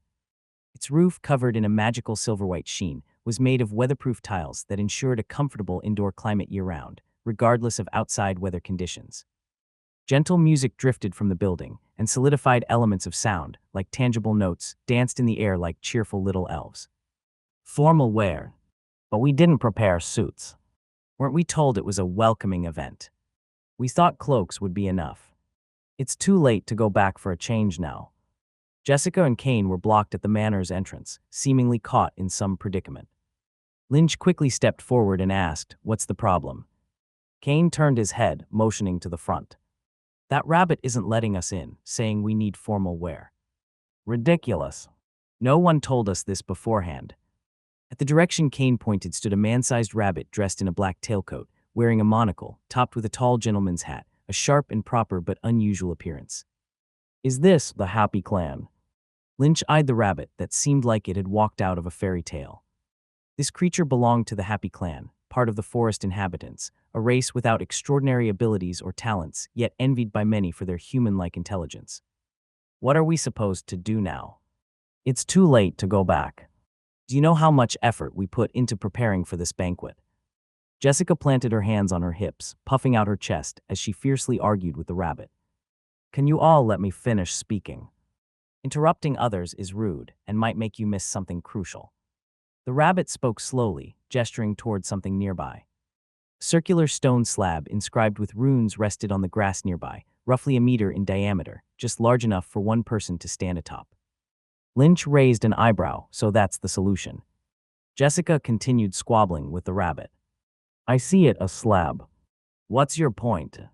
Are you trying to say we should learn to be smooth and adaptable like the slab? I don't want a lecture, I want a solution. Solve the problem. By then, Lynch had already stepped onto the slab. The runes etched on its surface glowed brightly, illuminating his garments, which twisted and warped rapidly. The light faded, leaving Lynch's cloak nowhere in sight. Instead, he now wore a formal outfit. An ornate white-collared shirt under a long maroon coat, fitted black trousers below, polished black boots on his feet, and a tall gentleman's hat completing the ensemble, a dignified image of a nobleman. Lynch turned to Jessica and Kane, explaining, it's a changing slab. Stand on it and visualize the attire you want, it'll switch for you. He'd come across this detail in the apprentice manual during his last visit to Netta. You should have said so earlier. Jessica cast an annoyed glance at the rabbit and marched over with her small boots clicking loudly against the ground. The rabbit simply sighed, silently lamenting, did I even have the chance to speak? On the slab, Jessica spun her cloak in a circle. A radiant burst of light engulfed her, and when it cleared, she now wore a pink, puffy gown adorned with a ruby necklace on her chest, her hair elegantly swept up, graceful and regal. Now this is more like it. Jessica nodded approvingly, then walked up to Lynch with a playful smile. Well, noble gentleman, do you require a lady's accompaniment for tonight's banquet? Lynch straightened his posture and extended his right arm politely, revealing a crook of his elbow. It would be my honors. Laughter like melodious music spilled from Jessica as she slipped her hand through Lynch's arm, the two strolling together toward the banquet hall. Hey, wait for me. As they stepped into the banquet hall, its dazzling light caused Lynch to squint momentarily, his vision gradually adapting to the brightness. Before him unfolded a fantastical banquet shimmering with magic. The brilliant light made Lynch squint slightly, and by the time his vision recovered, he was already standing in the banquet hall. The ceiling towered high into the heavens, adorned with countless glittering stars. These stars were not stationary but rotated gently, emitting a soft and mysterious glow, as if the entirety of the universe's secrets were condensed beneath this starry sky. The walls were made of semi-transparent magic crystals, offering a view of the garden outside, where exotic flowers and magical creatures danced gracefully under the moonlight, as if they, too, were singing in celebration of the feast. A long dining table covered with a white tablecloth stretched ahead, laden with an array of exotic delicacies, gigantic crabs caught from the deep sea, each claw over 1/2 meter long, thin slices of blazing stag meat, and the hallucinatory mushroom soup loved by all wizards. Luxury delicacies that Lynch had only seen in books before were now available in abundance, tantalizingly tempting to the palate. For someone like Lynch, who had initially felt little enthusiasm for attending, Lynch wasn't particularly interested in banquets, finding them a waste of time and bothersome due to their complex social expectations. But seeing all this food, well, it seemed not so bad after all. Jessica, are you here? At that moment, a young girl approached, appearing around 15 or 16 years old, bearing a slight resemblance to Jessica, her face adorned with carefully applied makeup. Cousin Susan, I was just planning to look for you. Jessica released Lynch's arm and stepped forward, starting introductions for both sides. Everyone, this is my distant cousin Susan. She discovered her wizard talent a few years before I did. Susan, this is my companion Lynch, and over there is Kane. Susan greeted Kane with a graceful smile, then fixed her gaze on Lynch, speaking with interest. Lynch Valen, I don't need Jessica to introduce you. Everyone's been talking about you. Lynch replied, it's a pleasure to meet you. Hi. The girl covered her mouth and giggled for a while before extending a bold invitation. You're quite an intriguing gentleman.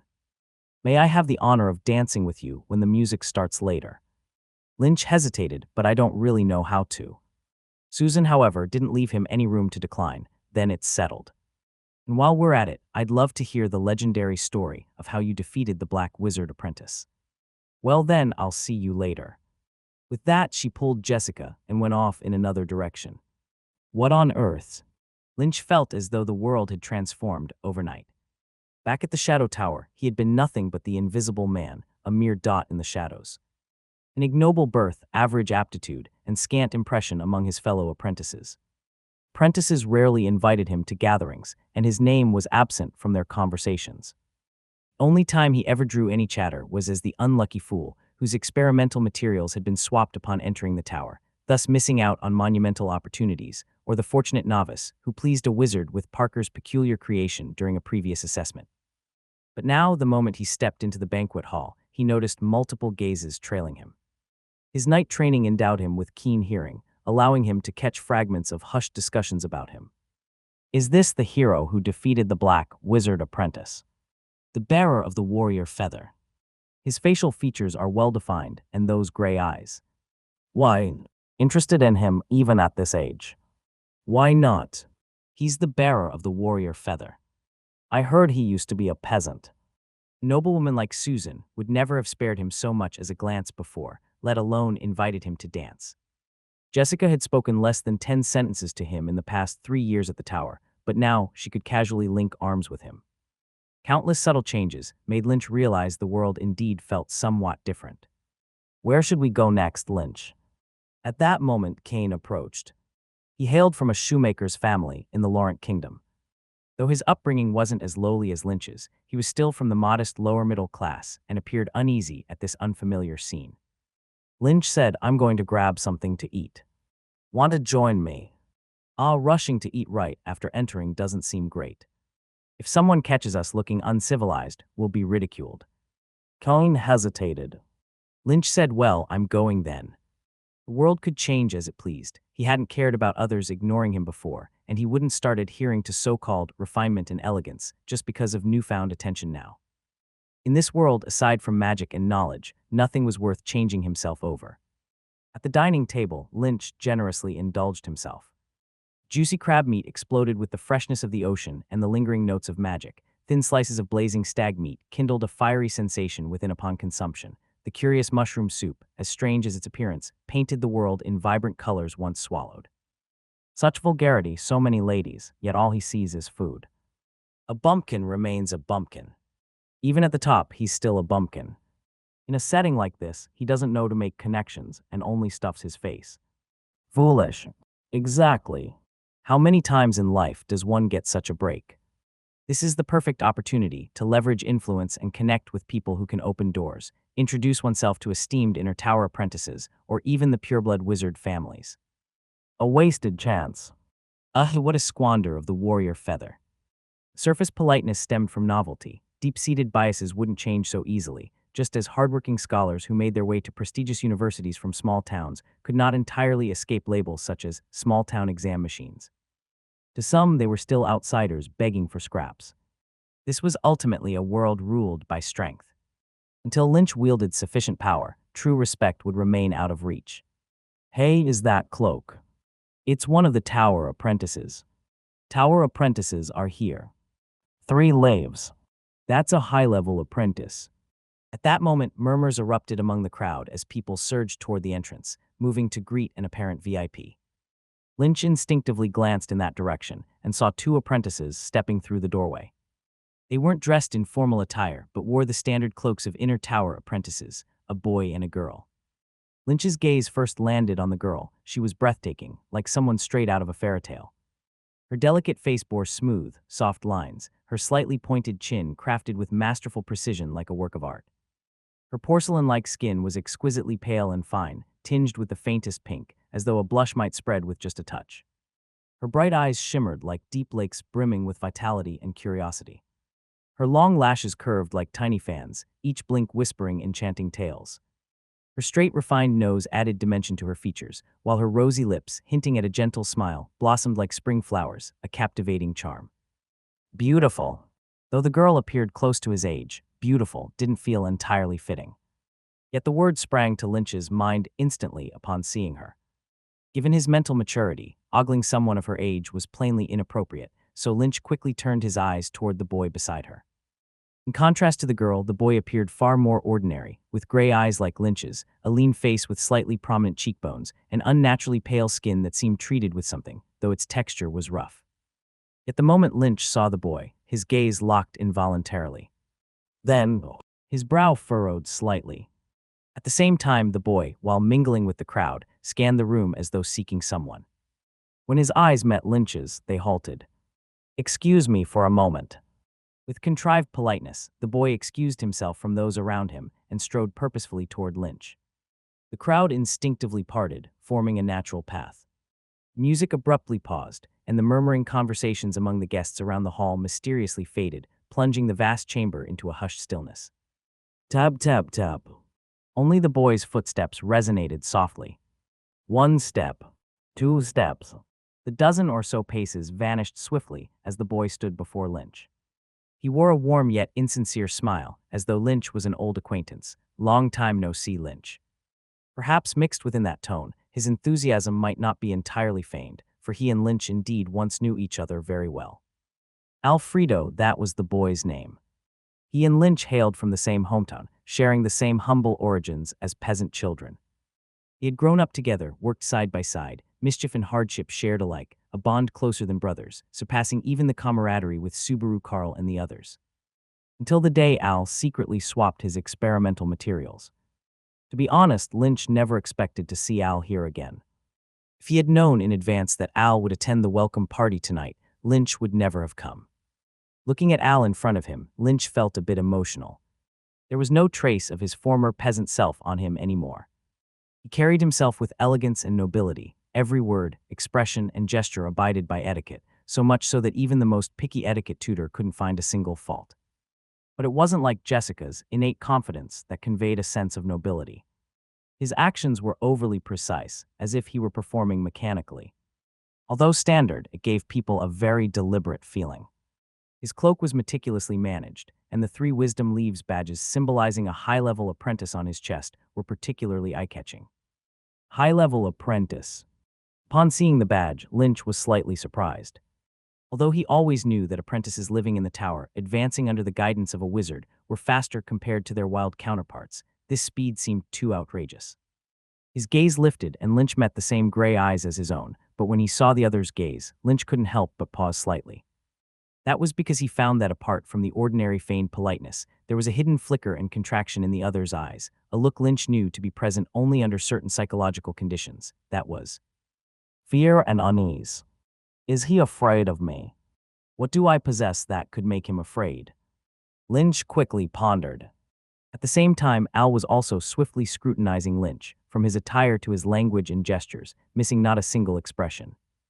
Upon seeing that Lynch remained largely unchanged, still wearing that vague and honest expression that displayed everything on his face, Al's uneasy heart slightly eased.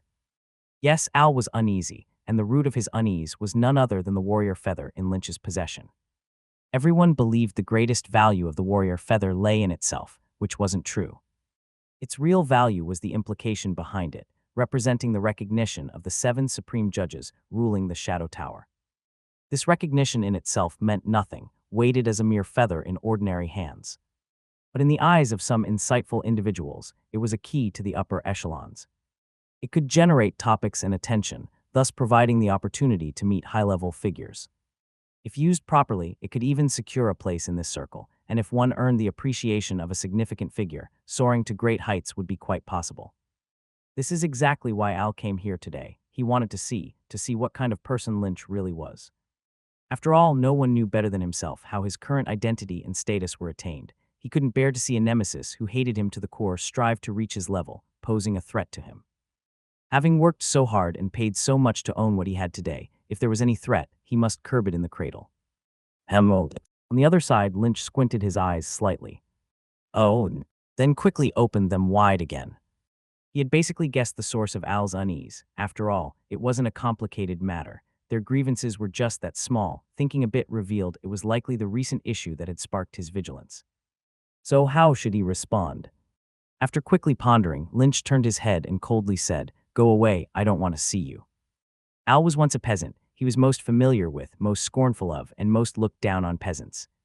Making him realize that he was still straightforward and honest as a peasant was undoubtedly the easiest way to make him drop his guard. Wow, is this guy crazy?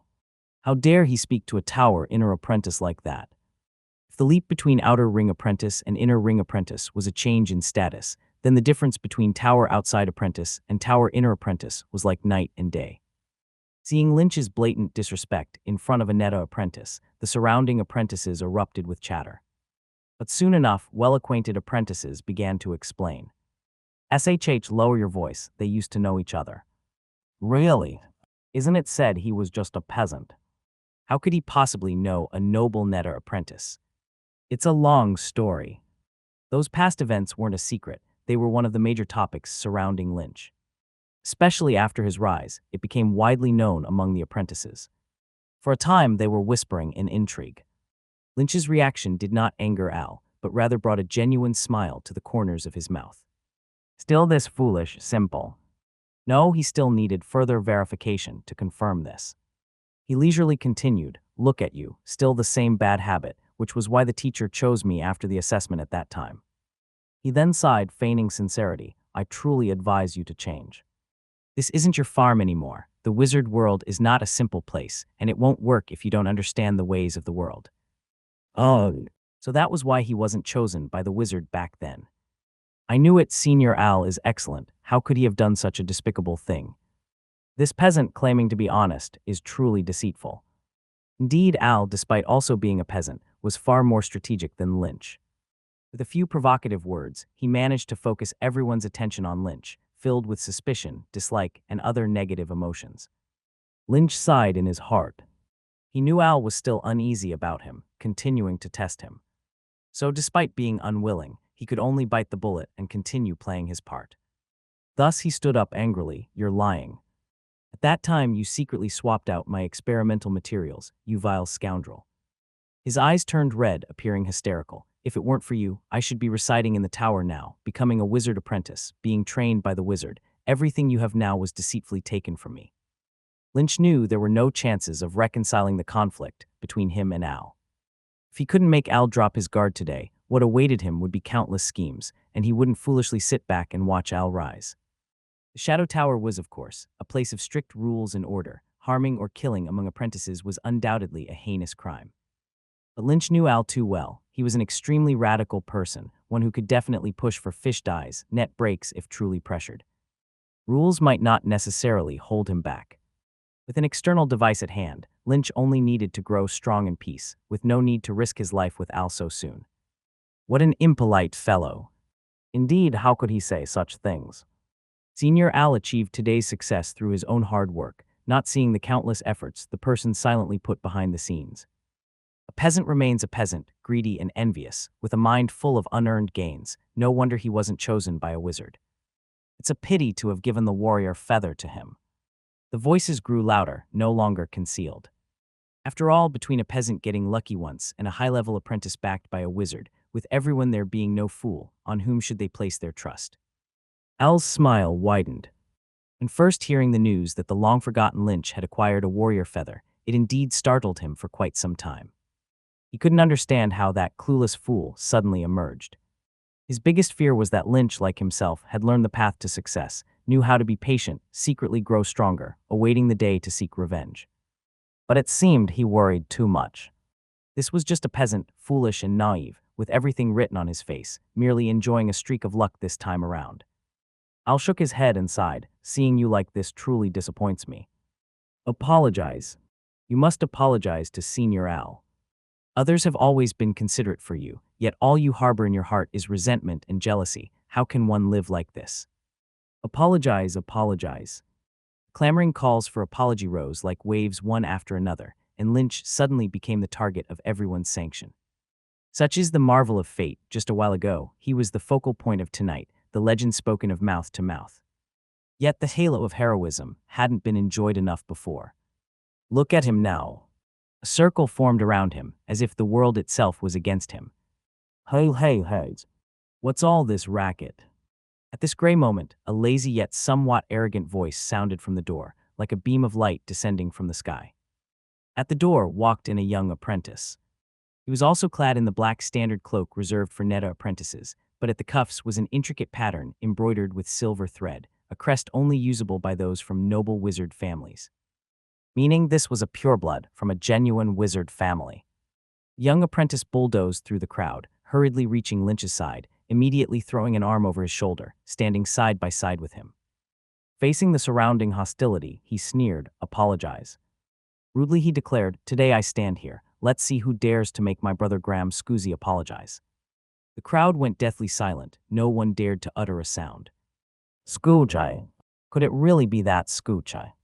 The Snow Mountain wizard family. How could it be? That country, how could Lynch know such an important figure? Wasn't he just born ordinary? To the ordinary apprentices present, purebloods absolutely counted as genuine big shots. Mid their shock, they began whispering among themselves, and all the previous rudeness vanished without a trace. Graham ignored them, sweeping his gaze across the crowd, and quickly pausing on the strikingly beautiful female apprentice who had arrived with Al. "Oh, Miss Karina." He let out a soft murmur of surprise, then swiftly bent forward, staggering his legs, lowering his right hand in a gesture of noble etiquette. "It's an honor to meet you. I didn't expect to see you here." The young lady smiled faintly, her voice as beautiful as a songbird's. "My mentor arranged for me to welcome the new apprentices. Graham said I must have made a fool of myself before you." The young lady chuckled lightly. On the other side, Lynch furrowed his brows slightly. He hadn't anticipated Graham showing up at this moment. Though he recognized his good intentions, this was far from the timing Lynch had hoped for. He quickly raised his head to look in Al's direction. Hello. Just as he imagined Al would become vigilant again because of Graham's appearance, Lynch was surprised to find Al had little reaction to Graham's arrival, as though seeing this pureblood stand beside him wasn't anything significant. Indeed, Lynch's guess was correct. Graham's presence had intimidated the ordinary apprentices, but for Al, it wasn't a big deal.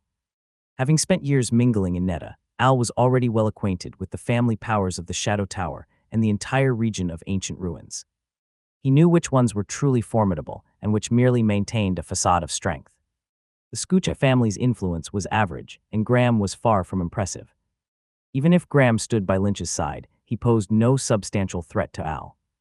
Al greeted politely, "Apprentice Scoochai, good evening." Graham clearly did not like Al very much, responding fiercely, "Alfred, don't go thinking you're special just because you're Apprentice Murphy's disciple. Let me make it perfectly clear, Lynch is my brother, so don't give me any trouble. Otherwise, I promise you'll regret it." Al maintained his composure and replied, "Apprentice Scoochai, I believe you've misunderstood. Apprentice Lynch and I were friends in the past, and we're merely catching up now." "Save your excuses." Graham rolled his eyes and snapped back, "Spare me the formalities. Remember my words, they're for your own good." Al wasn't offended. "All right then." Graham turned back and grabbed Lynch, saying, "Let's go, Lynch. This lousy banquet is pointless. We'd be better off throwing our own gathering and calling your close friends to join. Beats hanging around with this flock of squawking birds, doesn't it?" Without waiting for a reply, Graham pulled Lynch out the door. Lynch, who had been contemplating excuses to leave, didn't resist. Just as they were about to step outside, Al's voice came from behind. "Lynch." Al gazed at him and said, "My friend, after all these years apart, don't you have something you want to say to me?" What could he say to dispel Al's misgivings completely? Lynch thought for a moment, then replied, 30 years ago the river was here. 30 years later it's over there. Don't you think you're too impressive? Our gap is merely temporary. One day I'll surpass you." Al narrowed his eyes. "What makes you think so?" Lynch declared confidently, "My efforts." Al smiled. The surrounding apprentices laughed as well. Al nodded and said, "All right, I'll be waiting." His heart finally let go of its wariness. Lynch's welcome banquet ultimately migrated to the Fairy Tavern. There were no aristocratic young ladies like Susan present. Instead, there were Carl, Subaru, and the new friend Graham. Yet somehow it felt much more comfortable. Everyone gathered at the Fairy Tavern to celebrate Lynch becoming an inner ring apprentice, drinking till they were all thoroughly drunk. It was here that Lynch noticed something astonishing. When it came time to settle the bill, Graham would suddenly disappear without anyone noticing. Yet as soon as it was paid, he'd mysteriously reappear, seamlessly blending back into the group without anyone realizing he'd been gone. Could it be that this miser had secretly mastered some sort of space magic? In the end, Lynch decided to accept Graham's continued presence in his life. Although he knew Graham wasn't a very reliable person, and deepening their relationship might spell trouble for his future, Graham's act of standing up for Lynch in the given situation was undeniably touching. Let's just take things as they come. That night back at Lynch's stone house. Returning to his solitary quarters, Lynch poured himself a cup of nai tea, a low-level ingredient used to restore spiritual power, with some added benefits for sobering up. The long night was the perfect time for cultivation. He couldn't afford to waste it. Moreover, there was an adversary he had to face, a reason to practice diligently. As these thoughts crossed his mind, Lynch furrowed his brows. To be honest, he hadn't expected to face Al so soon. After all, so many years had passed, and Al was now a lofty tower inner apprentice who resided within the tower, while Lynch had only just moved from the outer ring to the inner ring. The two shouldn't theoretically have much overlap. But to his surprise, Al was so vigilant that he came personally after sensing even the slightest stirrings. Perhaps that was just guilt eating away at him. High-level apprentice. Al's strength was far beyond Lynch's expectations. A high-level apprentice has already meditated at least 7 will runes. It was worth noting that they'd only entered the tower 3 years ago. Among their peers, few had completed the refinement of 5 senses to open their sea of consciousness and begun formal meditation. Lynch was considered one of the faster ones and had barely meditated upon one single rune. Could resources truly be so powerful? For a moment, Lynch was overcome by a sense of powerlessness and frustration.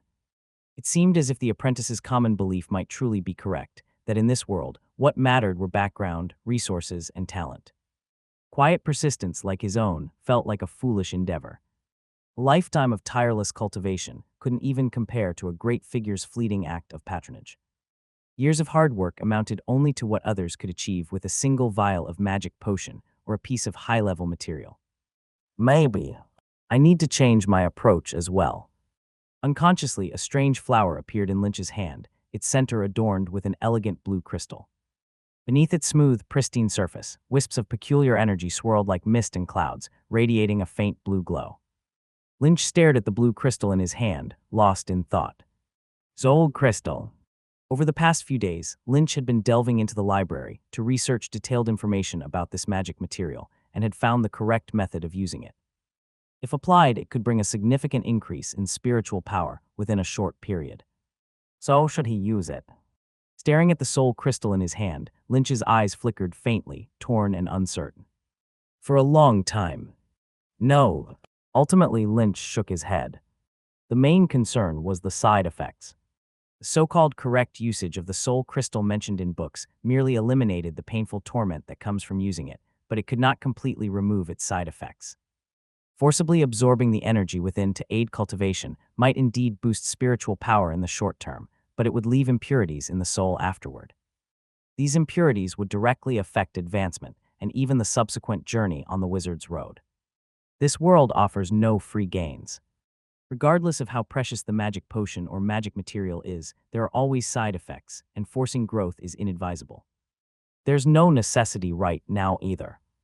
Lynch analyzed, although Al harbored hostility towards him, it was unlikely that he would take direct action, especially after witnessing Lynch's performance tonight.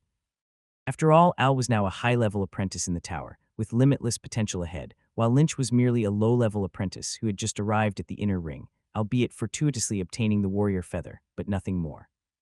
Faced with such disparity, a reasonable mind might not consider Lynch a future threat. Even Lynch himself wasn't entirely confident he could catch up with Al. The bold words he had uttered earlier in the banquet hall were merely a ploy to lower Al's guard, spoken casually. While everyone understands that any enemy, whether a threat or not, should be eliminated, doing so must not lead to consequences. Having the warrior feather and being friends with the Skucha family, Lynch had some protection. Unless willing to risk it all, Al couldn't do much to him. destroying one's bright future just to kill someone who poses no visible threat. It's unlikely anyone would think that way under normal circumstances, right? Stay low profile and develop, stay low profile and develop. Thinking this, Lynch eased his worries, set aside the soul crystal, and began his routine cultivation for the day. Meanwhile, within the Shadow Tower. On the open terrace, Alfred sat on a magic chair, gazing at the shadowland below, gently swirling a silver wine glass in his hand, his focus on the stone house district.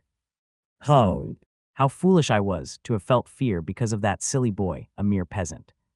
Smirking self-deprecatingly, he retracted his gaze and took a sip of the crimson fairy blood in the glass, a high-level magical drink that greatly aids meditation and cultivation. Such a small glass cost hundreds of magic stones. Feeling the elemental energy boiling within his body, Alfred set down the glass and comfortably reclined in the vine chair, letting his body absorb the nourishment of the potion while running his hand through his hair. Perhaps it was a leftover sentiment from encountering an old friend, but Alfred felt particularly spirited today and couldn't stop recalling the past. How lucky I was to make such a right decision. Alfred was deeply gratified for the cleverness and decisiveness he had shown back then, swapping Lynch's experiment materials, which allowed him to stand out and become the wizard's chosen apprentice, thus embarking on the broad avenue of destiny transformation. If not for his foresight and intelligence back then, just look at Lynch now. Without prospects, without a future, a silly boy who only knows how to work hard. How hard worked. Thinking of this, Alfred almost laughed aloud. In this world, what matters is background, resources, and talent. Dullard who only knows honest cultivation, like Lynch, could train for a lifetime and only remain a low-level apprentice with zero chance of advancing to wizard. Failing to reach wizard status would leave one as no more than a mortal, bound to die, whether in a century or even just a few decades, vanishing into the grave. He wouldn't even warrant Alfred's concern. They were no longer creatures of the same realm.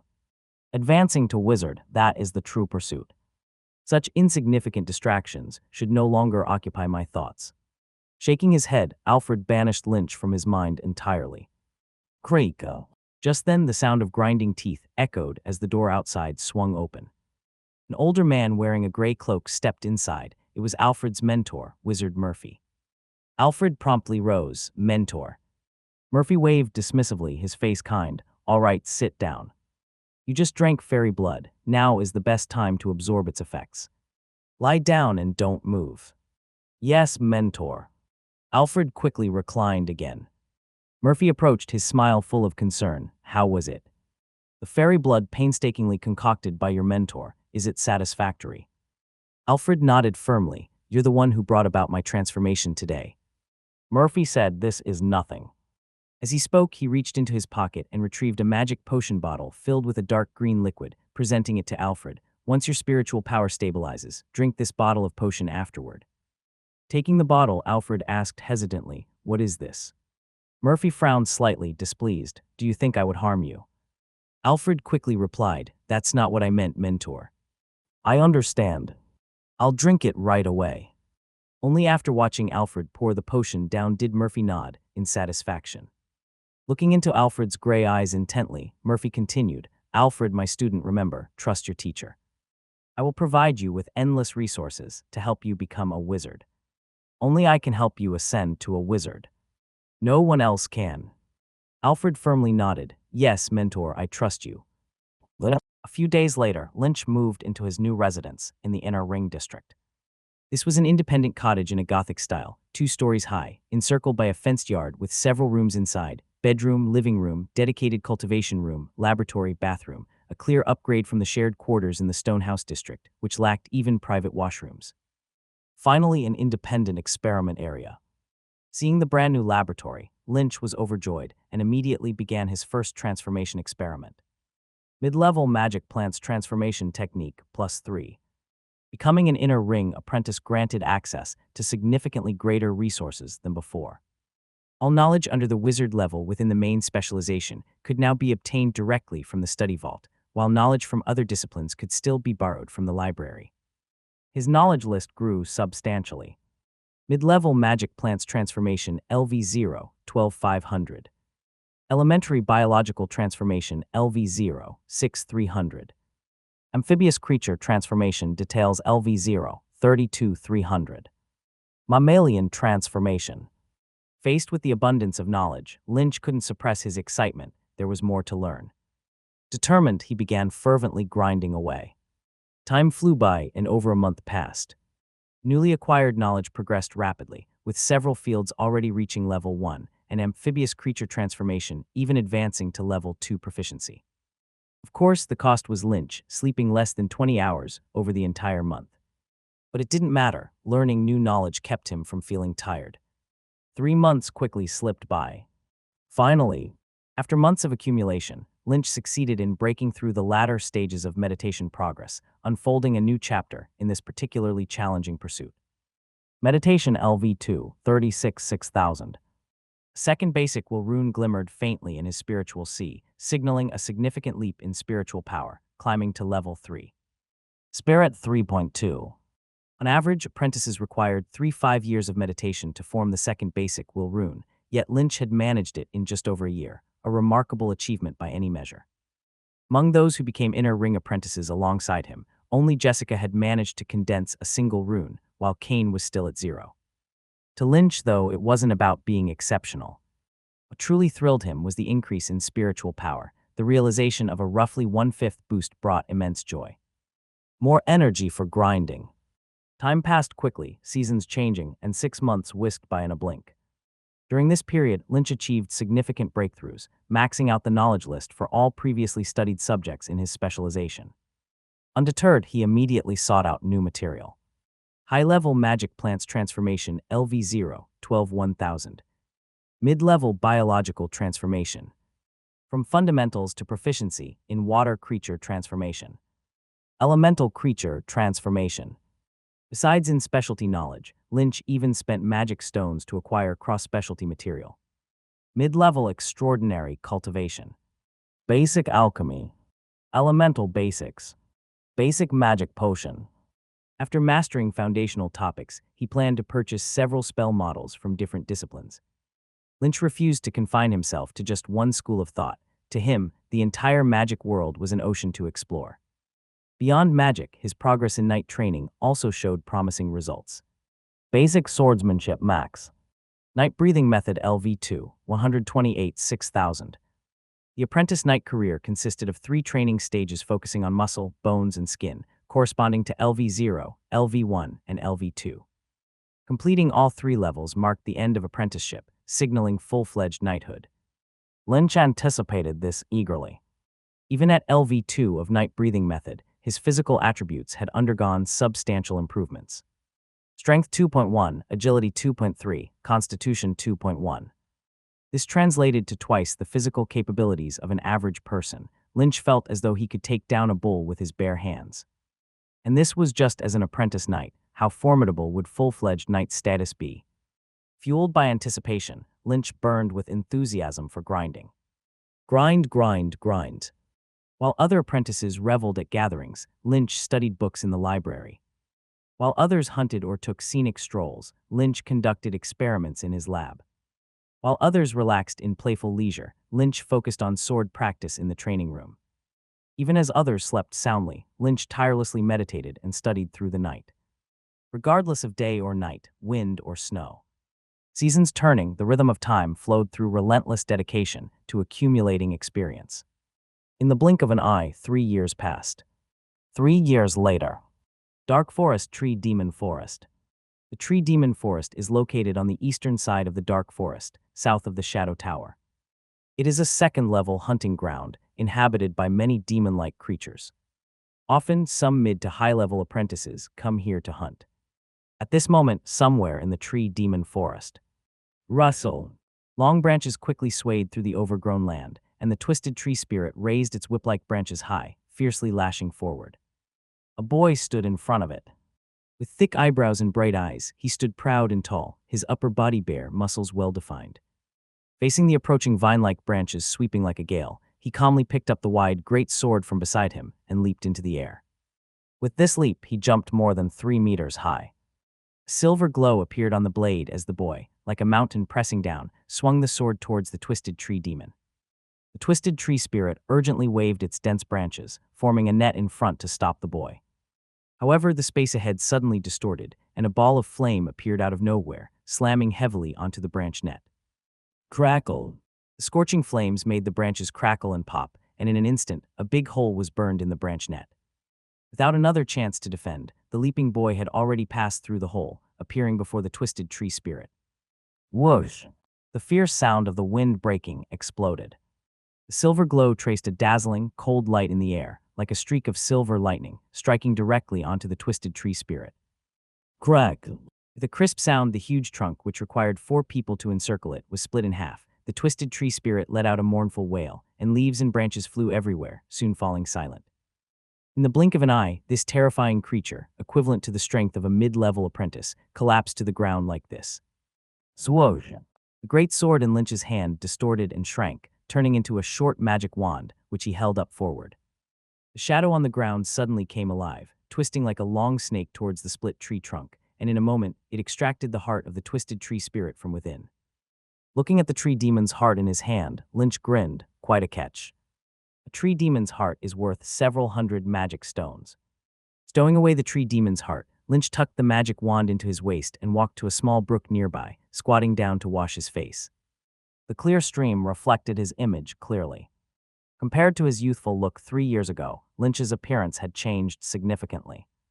He was almost 1.8 meters tall. His face lost its baby fat, with well-defined features shaping a handsome visage, a high nose bridge, and 2 deep gray eyes set apart, bright as the stars in the sky, paired with jet black hair and well-toned muscles, making him a real handsome man.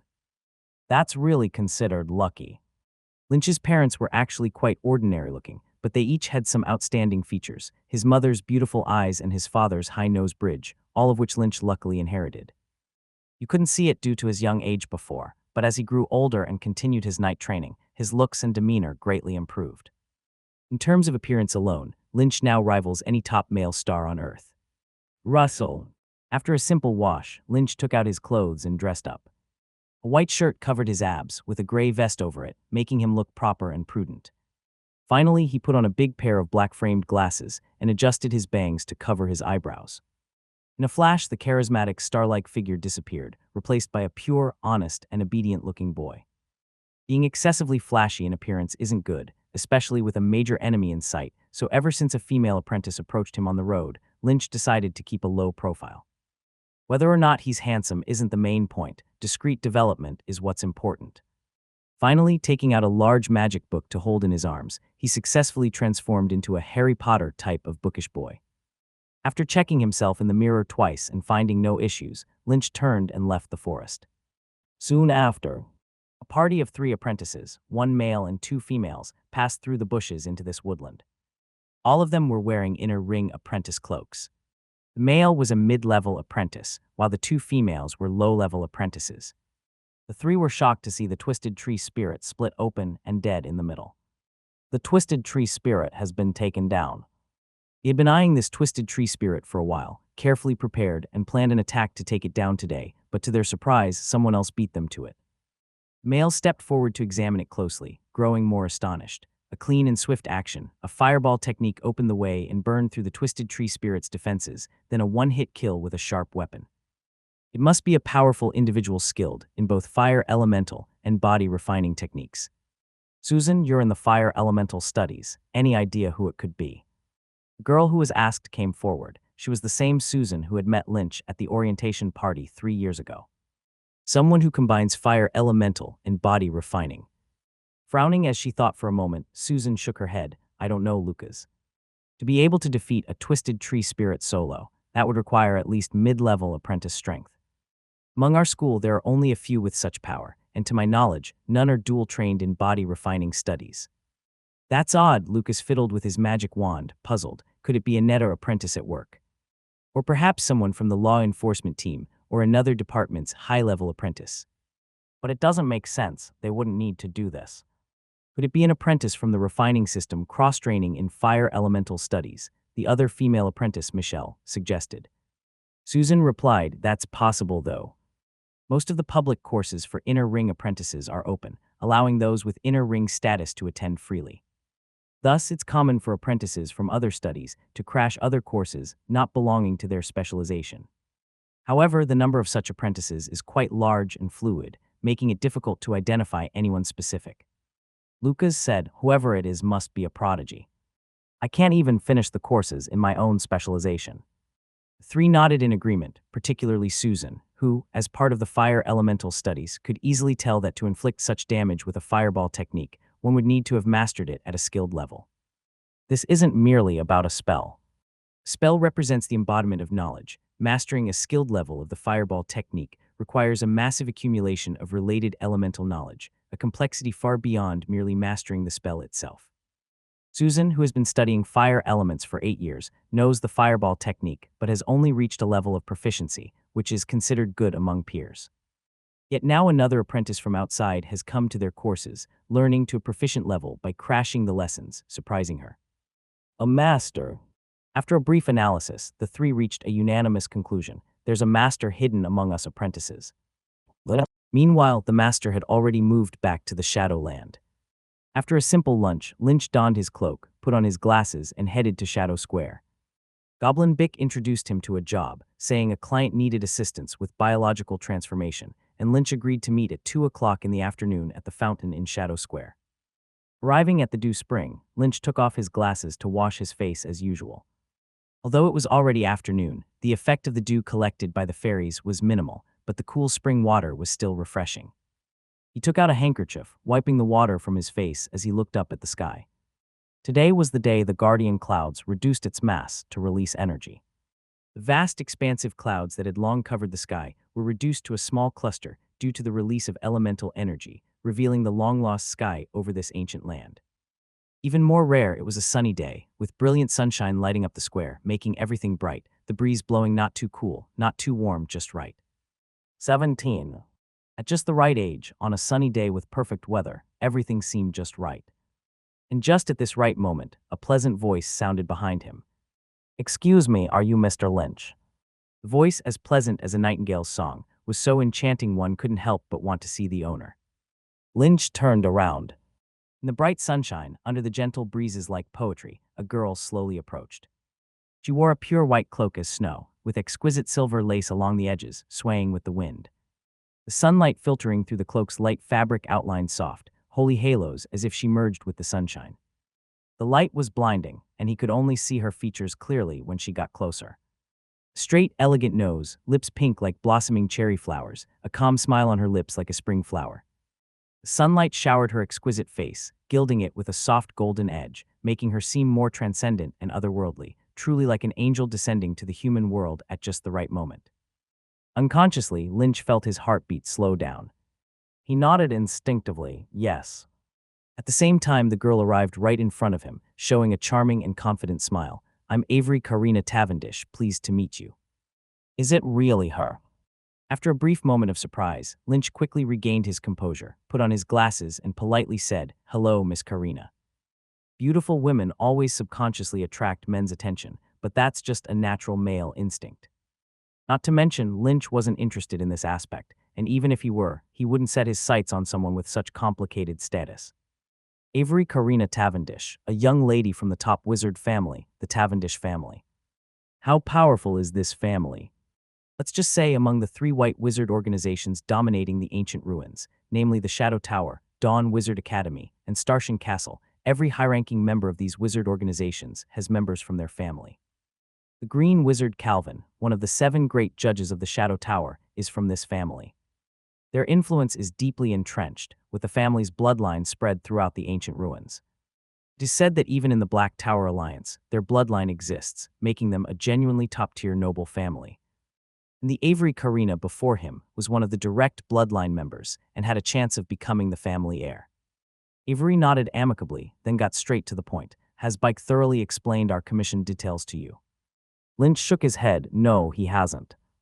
Avery explained, "Here's the situation. Someone has combined elemental coral with an echo seashell, and we need to separate them now. It's not just a simple separation.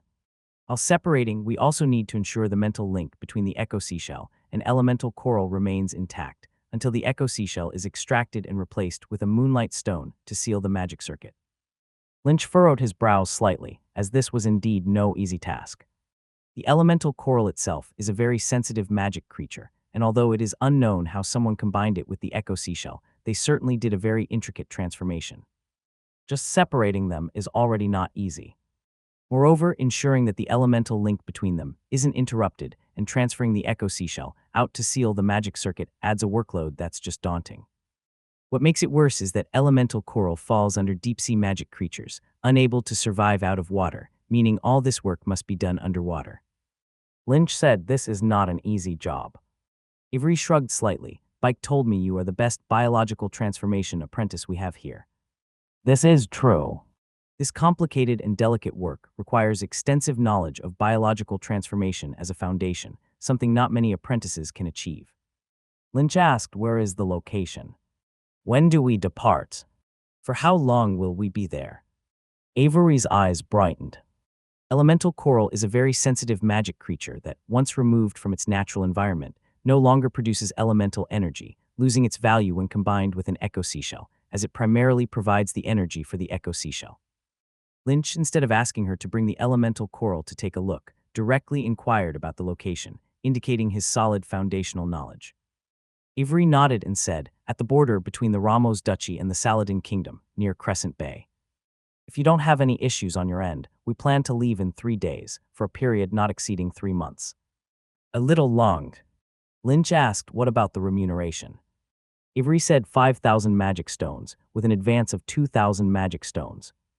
Regardless of success, the remaining 3,000 will be paid to you upon completion. Well. This was an offer Lynch couldn't refuse, 5,000 magic stones. You must know, it's not every day he can score magic materials worth a few hundred magic stones like today. His average monthly earnings are around 300 to 500 magic stones, so 5,000 is certainly a very high number. Is this the generosity of a top wizard family? Lynch nodded, agreed. After a brief pause, he continued to ask, will there be a preliminary test? Many employers, when cooperating for the first time, aren't very confident in their partner's skills, especially when dealing with such large sums. They'd conduct some tests to verify the person's competency. However, Avery shook her head. It's not necessary. Before Lynch, she had already interviewed several apprentices, and Lynch was the only one who asked where the location was instead of asking her to bring the coral over for inspection. She smiled. I trust Bike's judgment. If he praises you highly, you must undoubtedly possess exceptional skills. She really knows how to compliment. Lynch nodded. All right then, to a pleasant cooperation. To a pleasant cooperation.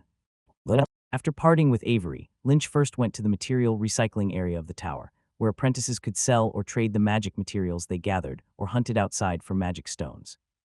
The prices are tied to the external market and have remained stable recently, so Lynch sold them for 350 magic stones. No worry about exposing his identity here, as sales are confidential. Many apprentices sell Tree Demon's heart, so it's no big deal. Returning to his room, Lynch immediately began preparing for the upcoming journey. He was quite looking forward to it. After all, it had been 3 years. Since the Inner Ring apprentice assessment, Lynch hadn't left the vicinity of the tower, and this time the destination was the human world, which, since he entered the wizard world, amounted to 6 or 7 years. Just in time to deliver the Glory Cross to Yuri's hometown. Yuri had passed away a long time ago, and Lynch felt quite bad for still not having fulfilled the promise made to him back then. However, it wasn't entirely his fault. The tower had strict rules for apprentices in the Shadowland, aside from those assigned outside, and weren't allowed to leave the dark forest freely. Technically, even for hunting, they required approval. Of course, there were always apprentices who flouted the rules to sneak out and play, but it was up to them. If caught, they'd face punishment and possibly expulsion. Crescent Bay. I recall there's a wizard market nearby. Convenient to visit. In the past 3 years, Lynch spent most days taking on biological transformation tasks, hunting, gathering, and continually earning magic stones. Besides purchasing magic, he didn't have many expenses and had saved up 20,000 magic stones over the years. It's a significant amount, enough for him to browse the external market. The tower's selection is limited, while areas populated by wizards boast a variety of goods that can't be found here. I'll go once I receive the task payment. Lynch wasn't worried about the assignment. Even though it sounded complicated, which indeed it was, Lynch still had full confidence in completing it. Opening his system panel to check, there was a prominent marker below the first row of data fields.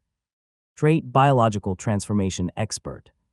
During these 3 years, Lynch completed all apprentice-level biological transformation knowledge available in the tower, aquatic organisms, terrestrial organisms, amphibians, mammals, oviparous creatures, avians, elemental beings.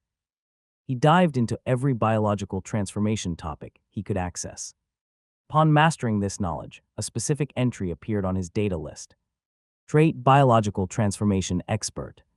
Biological Transformation Expert. You have accumulated vast amounts of knowledge in the field of biological transformation. Now you possess profound expertise in transforming any creature with ease. Congratulations, you are a bona fide biological transformation expert.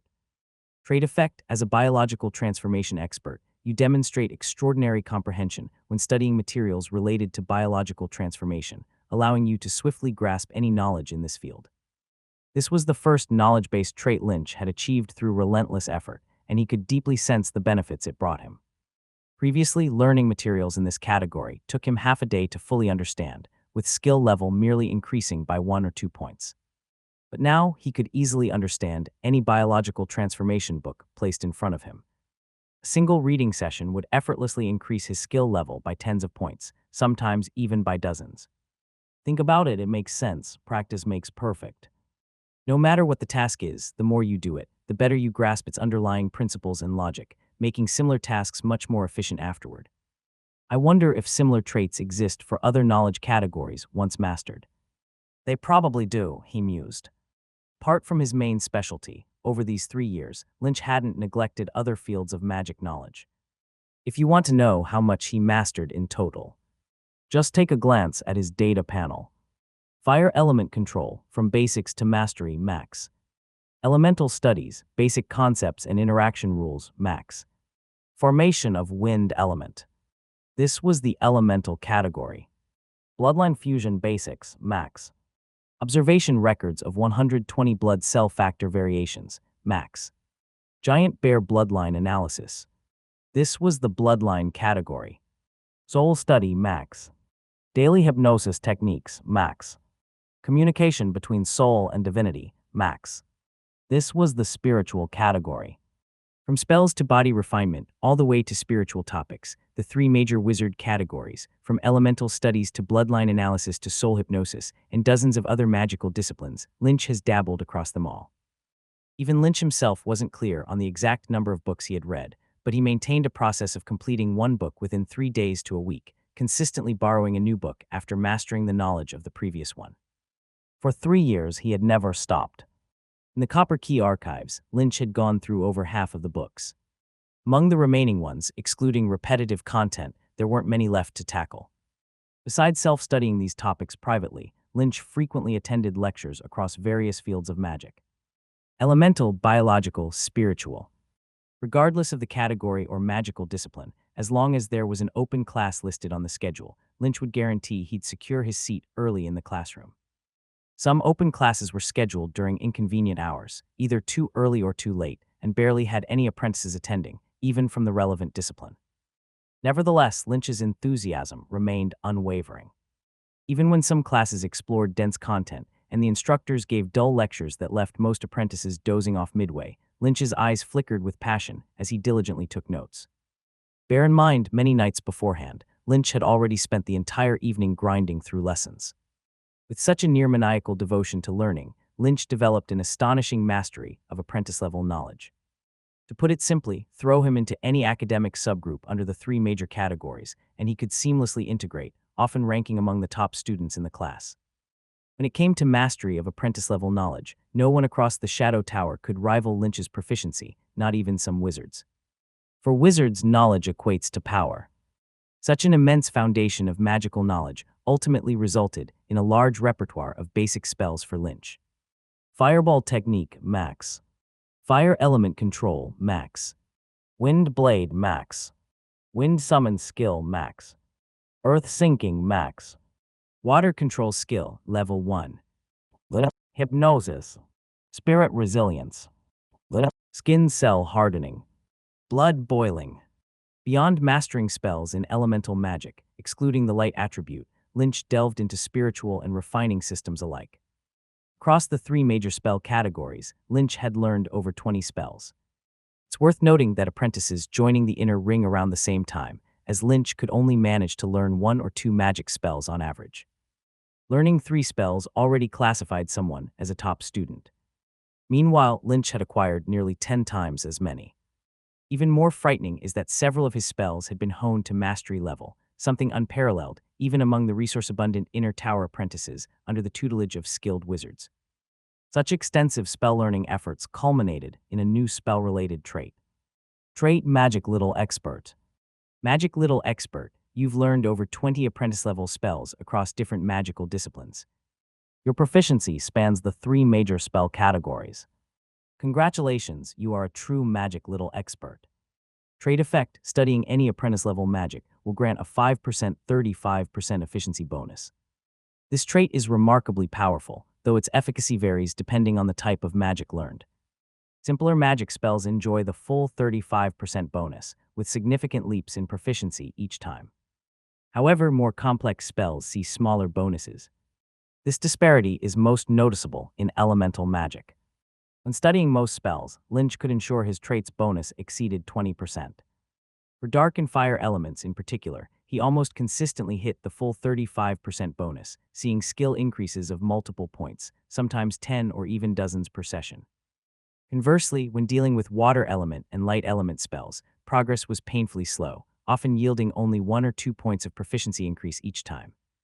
For water element, he could only manage to learn water control skill at level 1 so far. For light element, proper mastery remained elusive.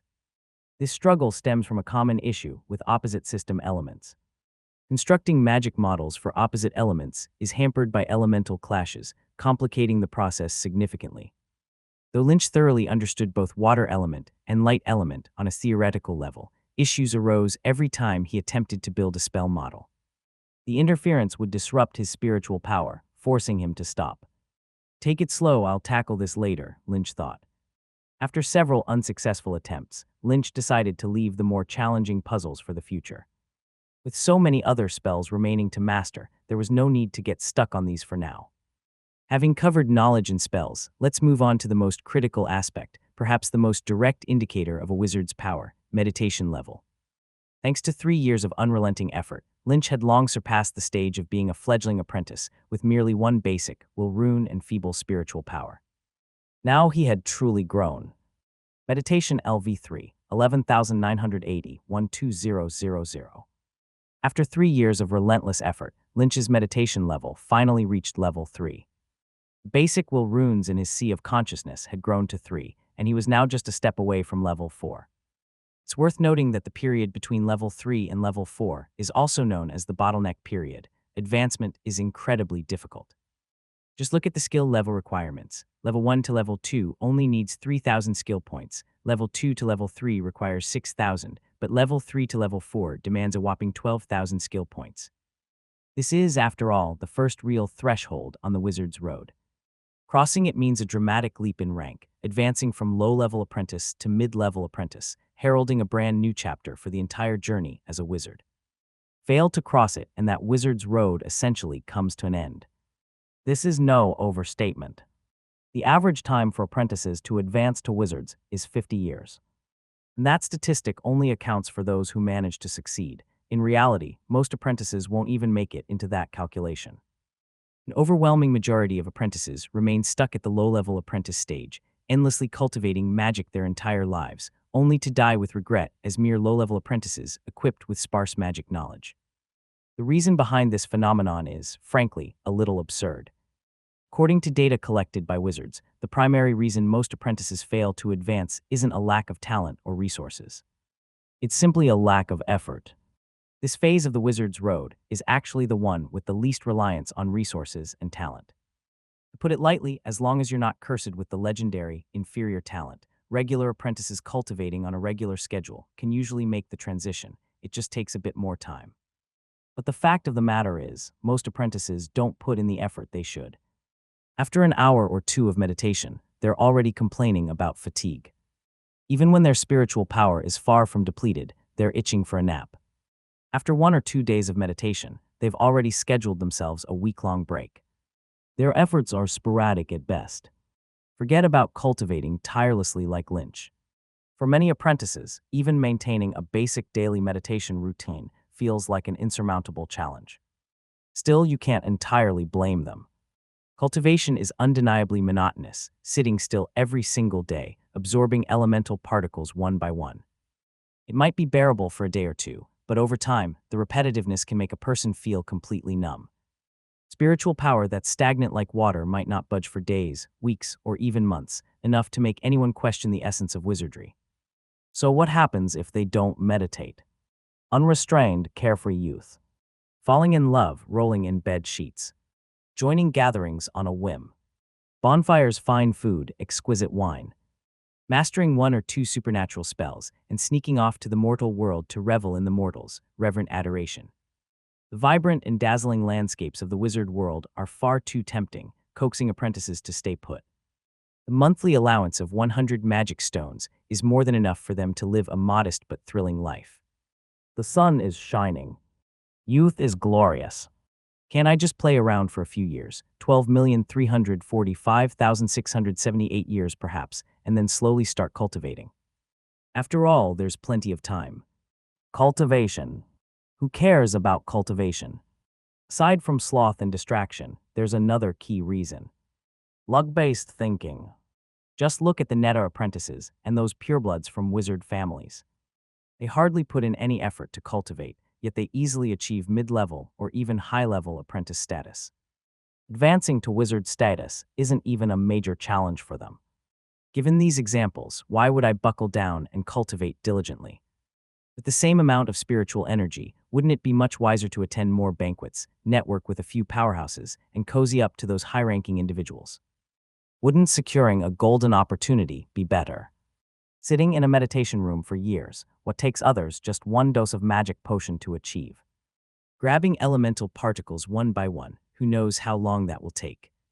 Isn't it smarter to cozy up to someone and snag a piece of heavenly materials and earthly treasures instead?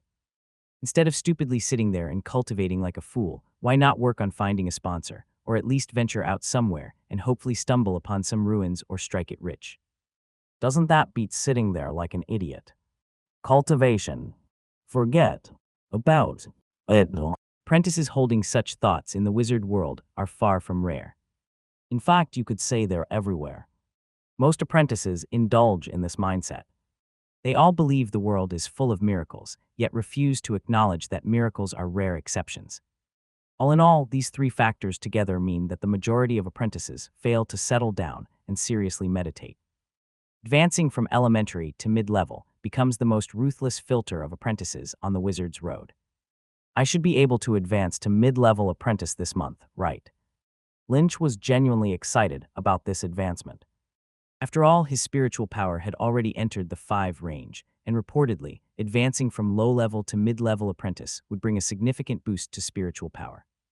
For Lynch, the higher his spiritual power, the more effort he could crank out for experience grinding. Later in the day, Lynch visited the item shop. Preparing for an expedition, naturally, requires thorough preparation. For starters, safety was still the top priority. Lynch bought over a dozen scrolls in one go, covering spells for attack, defense, control, healing, and more. In truth, Lynch already possessed an extensive repertoire of spells, and the power of his mastered-level spells was far superior to that of scrolls. At this stage, only high-level apprentice scrolls held any real value for him. Middle and low-level ones were barely useful anymore. Unfortunately, the tower didn't have many high-level apprentice scrolls for sale. Most of them were still middle or low-level. Regardless, Lynch bought a few of everything. Better safe than sorry. If his spiritual power got depleted in an emergency, these scrolls could at least come in handy. In addition to the scrolls, Lynch purchased over 20 bottles of magic potion, including ones for healing, detoxification, restoring spiritual power, and even physical stamina. He supplemented his previous expedition's preparations, factoring in overlooked issues, like how ignoring mosquito problems had made cultivation and sleep unbearable during his last trip. He also selected some handy alchemy creations, such as the alchemy firefly he'd used before, which was excellent for illumination during the night. A lion uses full force even when hunting a rabbit. Even though the upcoming journey was mainly about biological transformation, Lynch considered every worst-case scenario in his preparations. His last journey had genuinely frightened him, giving him an unforgettable taste of reality. This world is truly unsafe. Spending nearly 2,000 or 3,000 magic stones, Lynch stocked up on an overwhelming array of supplies, filling his space ring almost to its brim. This wasn't just thorough preparation, it was preparation in excess. With all the gear combined with his own abilities, Lynch felt confident that even in sudden situations, such as encounters with high-level apprentices, he'd be able to handle himself properly. There shouldn't be any problems now. With everything in place, Lynch officially embarked on his second adventure in the wizard world. 3 days later in the morning, at Shadow Pass, the only route connecting Shadowland to the outside world. Underneath a signboard pieced together with several wooden planks, Lynch took out his pocket watch to check the time. He had agreed to meet Avery at 8 a.m., but it was already 7:55, and she was nowhere to be seen. Running late. Just as this thought crossed Lynch's mind, the sound of footsteps suddenly echoed from afar. Tap, tap, tap. The dense morning fog still cloaked the forest, and Lynch squinted into the direction of the sound, barely able to make out a few vague silhouettes approaching through the mist. As they drew closer, Lynch finally saw who it was. It was Avery. Spotting Lynch in the middle of the road, Avery gave a polite smile. Didn't expect you to arrive first. Have you been waiting long, Apprentice Lynch? Lynch shook his head. I just got here. As he spoke, his gaze shifted to the people next to Avery.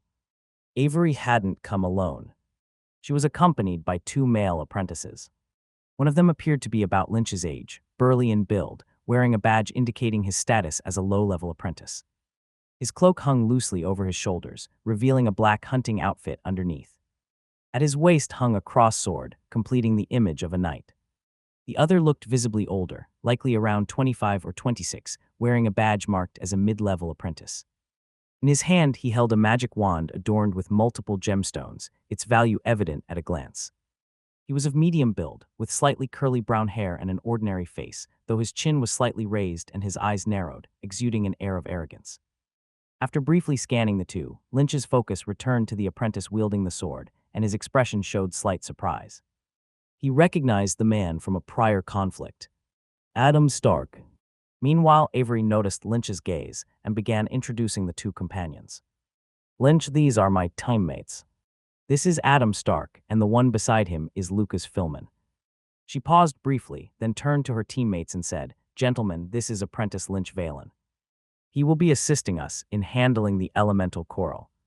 Lucas spoke with a hint of disdain in his tone. No need for introductions. I know who he is. Lynch Valen, the lucky boy who obtained the warrior feather and rose to his esteemed position from a peasant's background. When he mentioned the word peasant, his tone noticeably sharpened. Lynch frowned slightly. Over the past 3 years, Lynch had deliberately kept a low profile, almost fading from public view. He hadn't expected that someone would not only remember him, but also approach him with such an overbearing attitude, as if he owed them a debt. Avery frowned in disapproval. Lucas Lynch is someone I hired to assist us. If he successfully resolves the elemental coral issue, it will save us a lot of trouble. I hope you'll extend to him the basic respect he deserves. Lucas pursed his lips but said no more. Avery turned to Lynch with an apologetic expression and said, I'm sorry, Lynch. Lucas's attitude isn't directed at you personally, nor does he harbor any malice towards you. It's just his personality. Before he entered Shadow Tower, he was a noble. Oh, with that Lynch understood. The social structure in the mortal world was similar to that of medieval Europe on Earth, with noble lords presiding over a rigid hierarchy. Nobles, as the ruling class, often carried an innate sense of superiority, viewing ordinary people as insignificant and weak, almost as if they were of a different species. Thus, most nobles exuded arrogance, particularly when facing commoners. Their noble demeanor would unconsciously emerge, especially in the presence of someone like Lynch, a peasant by origin. It was undeniable. These ingrained perceptions were formed in childhood and were unlikely to change, even after entering the wizard world. Moreover, most nobles from the mortal world had intricate connections with wizard families. From a resource and network perspective, they undoubtedly held advantages over ordinary apprentices. Viewing themselves as superior wasn't entirely surprising. Avery continued, addressing Adam this time. Adam, Apprentice Lynch is. Adam replied flatly, we know each other. Avery looked puzzled. Lynch explained truthfully, we trained in the same cohort as apprentices. Before I moved into the inner ring, we lived together. He then greeted Adam warmly. It's been a while, Adam. Adam nodded lightly in acknowledgement. Lynch hadn't had much rapport with Adam before, and after their previous conflict, Lynch had moved into the inner ring while Adam was confined. Since then, they had completely gone their separate ways. Avery said, "If there are no issues, let's set off." Night fell over the dark forest and in a clearing. At the center of the clearing, a campfire burned brightly, roasting food above it. Surrounding the campfire stood several tents, while Lynch and the other three sat around the fire, preparing dinner. Crack! The wood popped in the flames, sending a few sparks dancing into the air before quickly dissolving into the wind. Lynch sat near the campfire, tearing off pieces of jerky to feed Parker. Over 3 years, Lynch had mastered the entirety of knowledge related to extraordinary cultivation for apprentices, reaching the pinnacle achievable at the apprentice rank. There wasn't a single demon at the apprentice level that he couldn't cultivate. Under his meticulous care, Parker had shown remarkable improvements. Just look at its attributes. Strength 13.5, Agility 13.7, Constitution 13.2, Spirit 9.8.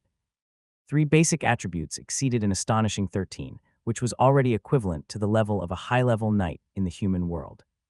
The Spirit attribute was nearing the breakthrough threshold of 10 points, nearly double that of Lynch himself. The attributes were impressive, but what was truly terrifying were its talents. Over the past 3 years, Parker had gradually awakened numerous abilities. Ordinary talents like bite and collision weren't worth mentioning, but it had also gained 3 extraordinary talents: hardening, strong regeneration, and flame charge.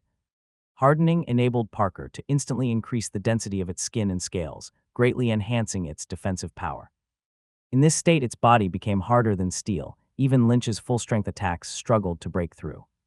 Strong regeneration was another highly abnormal talent. It granted extraordinary self-healing capabilities, allowing recovery from any non-lethal injury. Even lost limbs could regenerate. Lastly, flame charge was the most prominent extraordinary trait. When activated, Parker's entire body was engulfed in flames. During close combat against enemies, the image alone was terrifying.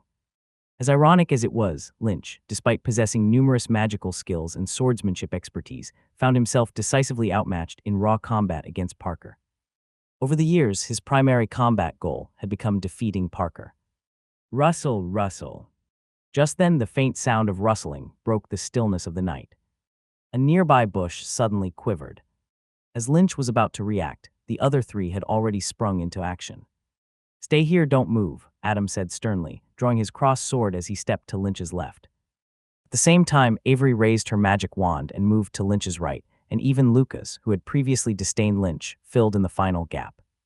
The trio formed a defensive triangle, instinctively placing Lynch, perceived as the weakest, in the center. Bracing themselves to confront the lurking danger in the darkness, the 3 formed a triangular formation to encircle Lynch in the center, protecting him immediately. This wasn't because Lynch was some indispensable figure, but simply because they considered him the weakest here. Rustle. The bushes shook for a moment, and faint shadows could be seen swaying behind the leaves. What could it be? Now it was late autumn, with the cold winter is coming. Many species in the dark forest were busy preparing food to survive the harsh winter, making them unusually restless. Also, this area was near the edge of the apprentice protection zone, where demon invasions occurred frequently. Adam asked, "What is it?" "Can you see?" Avery replied calmly. "Spirit perception suggests it's a tree demon-type creature. Most likely it's a forest tree demon, with a small chance it could be a twisted tree spirit. But that's unlikely, otherwise we would have noticed when setting up camp." Lucas couldn't help but frown. Both creatures were mid-level apprentice-level demons. Especially the twisted tree spirit, infamous for its rough and thick hide. If you weren't a fire element user, even an average mid-level apprentice would struggle to handle it. Scratch, scratch. The sound of scratching echoed in the darkness. Dense and menacing tree shadows swayed continuously, encircling the group from all directions, as if probing for the weakest part of their team. Lucas frowned deeply, his steps instinctively moving closer to Lynch. With a stern expression, he said, "Kid, when the fight starts, don't leave my side, did you hear me?" As a noble, protecting the weak was his duty. Even though these weren't his subjects, he felt he must do something. Lynch obediently nodded, understood. Parker, nestled in Lynch's arms, had already dropped its jerky. Its long neck was raised high, its eyes eager and excited. But Lynch firmly held it down. Time ticked by slowly. A twisted shadow hidden in the bushes circled the campsite persistently, but did not launch an attack. It resembled a jackal, intimidating yet cowardly, eager for the fresh blood of its prey but wary of its prey's strength. Finally, perhaps realizing that this small team was not easy to deal with, the twisted shadows retreated after circling for a while without finding a suitable opening.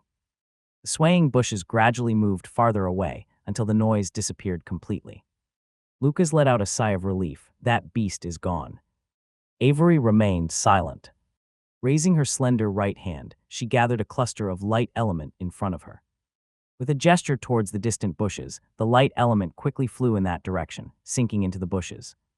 Moments later, the light element returned swiftly, gathering by Avery's ear as if whispering something to her. Lynch's eyes lit up. Light whisper. He'd read about this spell in books. It was a zero-ring low-level magic spell of the light attribute, capable of communicating with light element to assist with reconnaissance and enemy detection. A very practical support-type spell. Quickly, Avery finished her communication with the light element, lowering her magic wand. It was a forest tree demon. It has indeed left, but there's no guarantee it won't return in the middle of the night.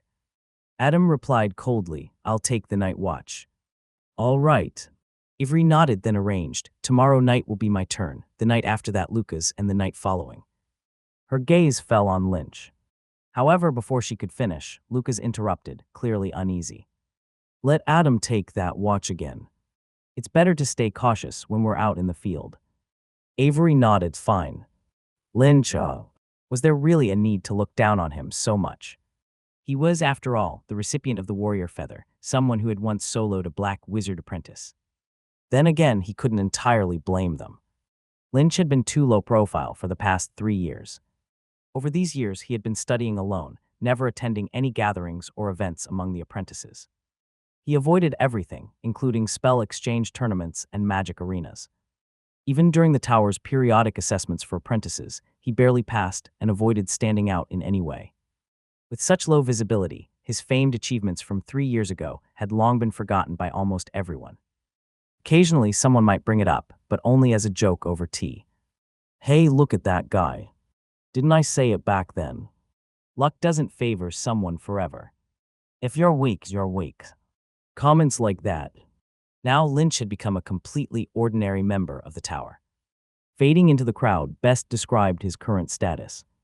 Avery, still a bit uneasy, circled the campsite, scattering dung from high-level demons in 2 more rounds before finally concluding tonight's minor scare. Returning to the bonfire, everyone resumed preparing dinner. Lucas pulled out a smooth silk cloth from his space pocket and spread it on the ground. Next, he opened a box filled with utensils and carefully arranged the silver knives, forks, and dishes methodically, with a clear sense of ceremony. As he arranged, he chatted leisurely. "Speaking of twisted tree spirits, it reminds me, just a few days ago, I was hunting with 2 companions in the tree demon forest. We planned to hunt a twisted tree spirit we'd been tracking for a while and even crafted a detailed strategy. But when we got there, it was already dead." On the surface, this wasn't exactly an intriguing topic. But what Lucas said next caught everyone's attention. "It was an impressive individual," Lucas said. "Someone skilled in both body refinement and fire element magic. Took down the twisted tree spirit solo, quick and clean. Judging from the scene, the battle was over in less than 30 seconds. Avery raised an eyebrow in surprise. "You're sure? Defeating a twisted tree spirit in 30 seconds? I haven't heard of any high-level apprentice from the law enforcement department recently hunting in the tree demon forest." In her mind, only a high-level apprentice could pull that off. But there were very few high-level apprentices in the Shadowland. The tower's training for inner ring apprentices only lasted until the age of 30. Those who couldn't enter the tower by 30 were often sent to various magic departments, stationed throughout the dark forest, or assigned to other magical occupations. Apprentices who reached high-level status before 30 were rare. Unless they were black-robed apprentices stationed at the law enforcement department of the tower, it was uncommon to see high-level apprentices. "I thought it was odd, too," Lucas admitted. "So I even asked a friend skilled in reconnaissance to check the site afterward. According to their investigation, it was a mid-level apprentice, battle-hardened, proficient with the cross-sword, likely with skills comparable to a human knight." Avery furrowed her brows. "Fire magic and body refinement, a knight too. Adam, who had stayed silent until now, suddenly said, "It's Shadow." Absolutely a shadow swordsman. As he spoke, he instinctively gripped his cross sword, his gaze sharp, practically burning with fighting spirit. Oh. Lucas blinked in surprise. Why didn't I think of that? Yeah, it really sounds like that guy's work. In recent times, apprentices frequenting various hunting grounds had noticed a lone wanderer among them, a figure skilled with the cross sword, always traveling alone, often accomplishing hunts that normally required a team. Their strength was undeniable. Because no one could uncover any information about this individual, they had given him a nickname based on his traits, Shadow Swordsman. Shadow Swordsman. Avery mused. I've heard stories about him recently, too. Body refining apprentice with outstanding swordsmanship, but does this mean he also practices fire element magic? For ordinary apprentices, excelling in one magic discipline was already an achievement. Body refinement combined with fire element magic. That was something very rare. No. Yet Adam shook his head firmly. That guy isn't just fire-based. Do you know why he's called Shadow? The dark element, that's his true forte. What? This time Avery was genuinely astonished. 3 disciplines at once. Listening to their discussion, Lynch remained silent. Despite using different hunting grounds every time, thinking he'd gone unnoticed, it seemed someone had still managed to track him. How bored were these apprentices? Couldn't they just focus on their cultivation instead? Clearly, it was time to put hunting tasks on hold. A quiet night passed, and the journey resumed the next day. To be honest, at the start of the trip, when Lynch saw Avery traveling with 2 male apprentices, the first thing that came to his mind was a setup like a goddess on a journey with 2 devoted admirers, a sort of enhanced version of Alice's entourage from before. But once they truly hit the road, Lynch realized it was his own mind that had been mired in filth. The relationship between Avery and her 2 companions was purely one of comradeship. She wasn't like Alice, who reveled in using her looks to attract droves of admirers and took pride in it. On the contrary, Avery was extremely adept at maintaining an appropriate distance between herself and others.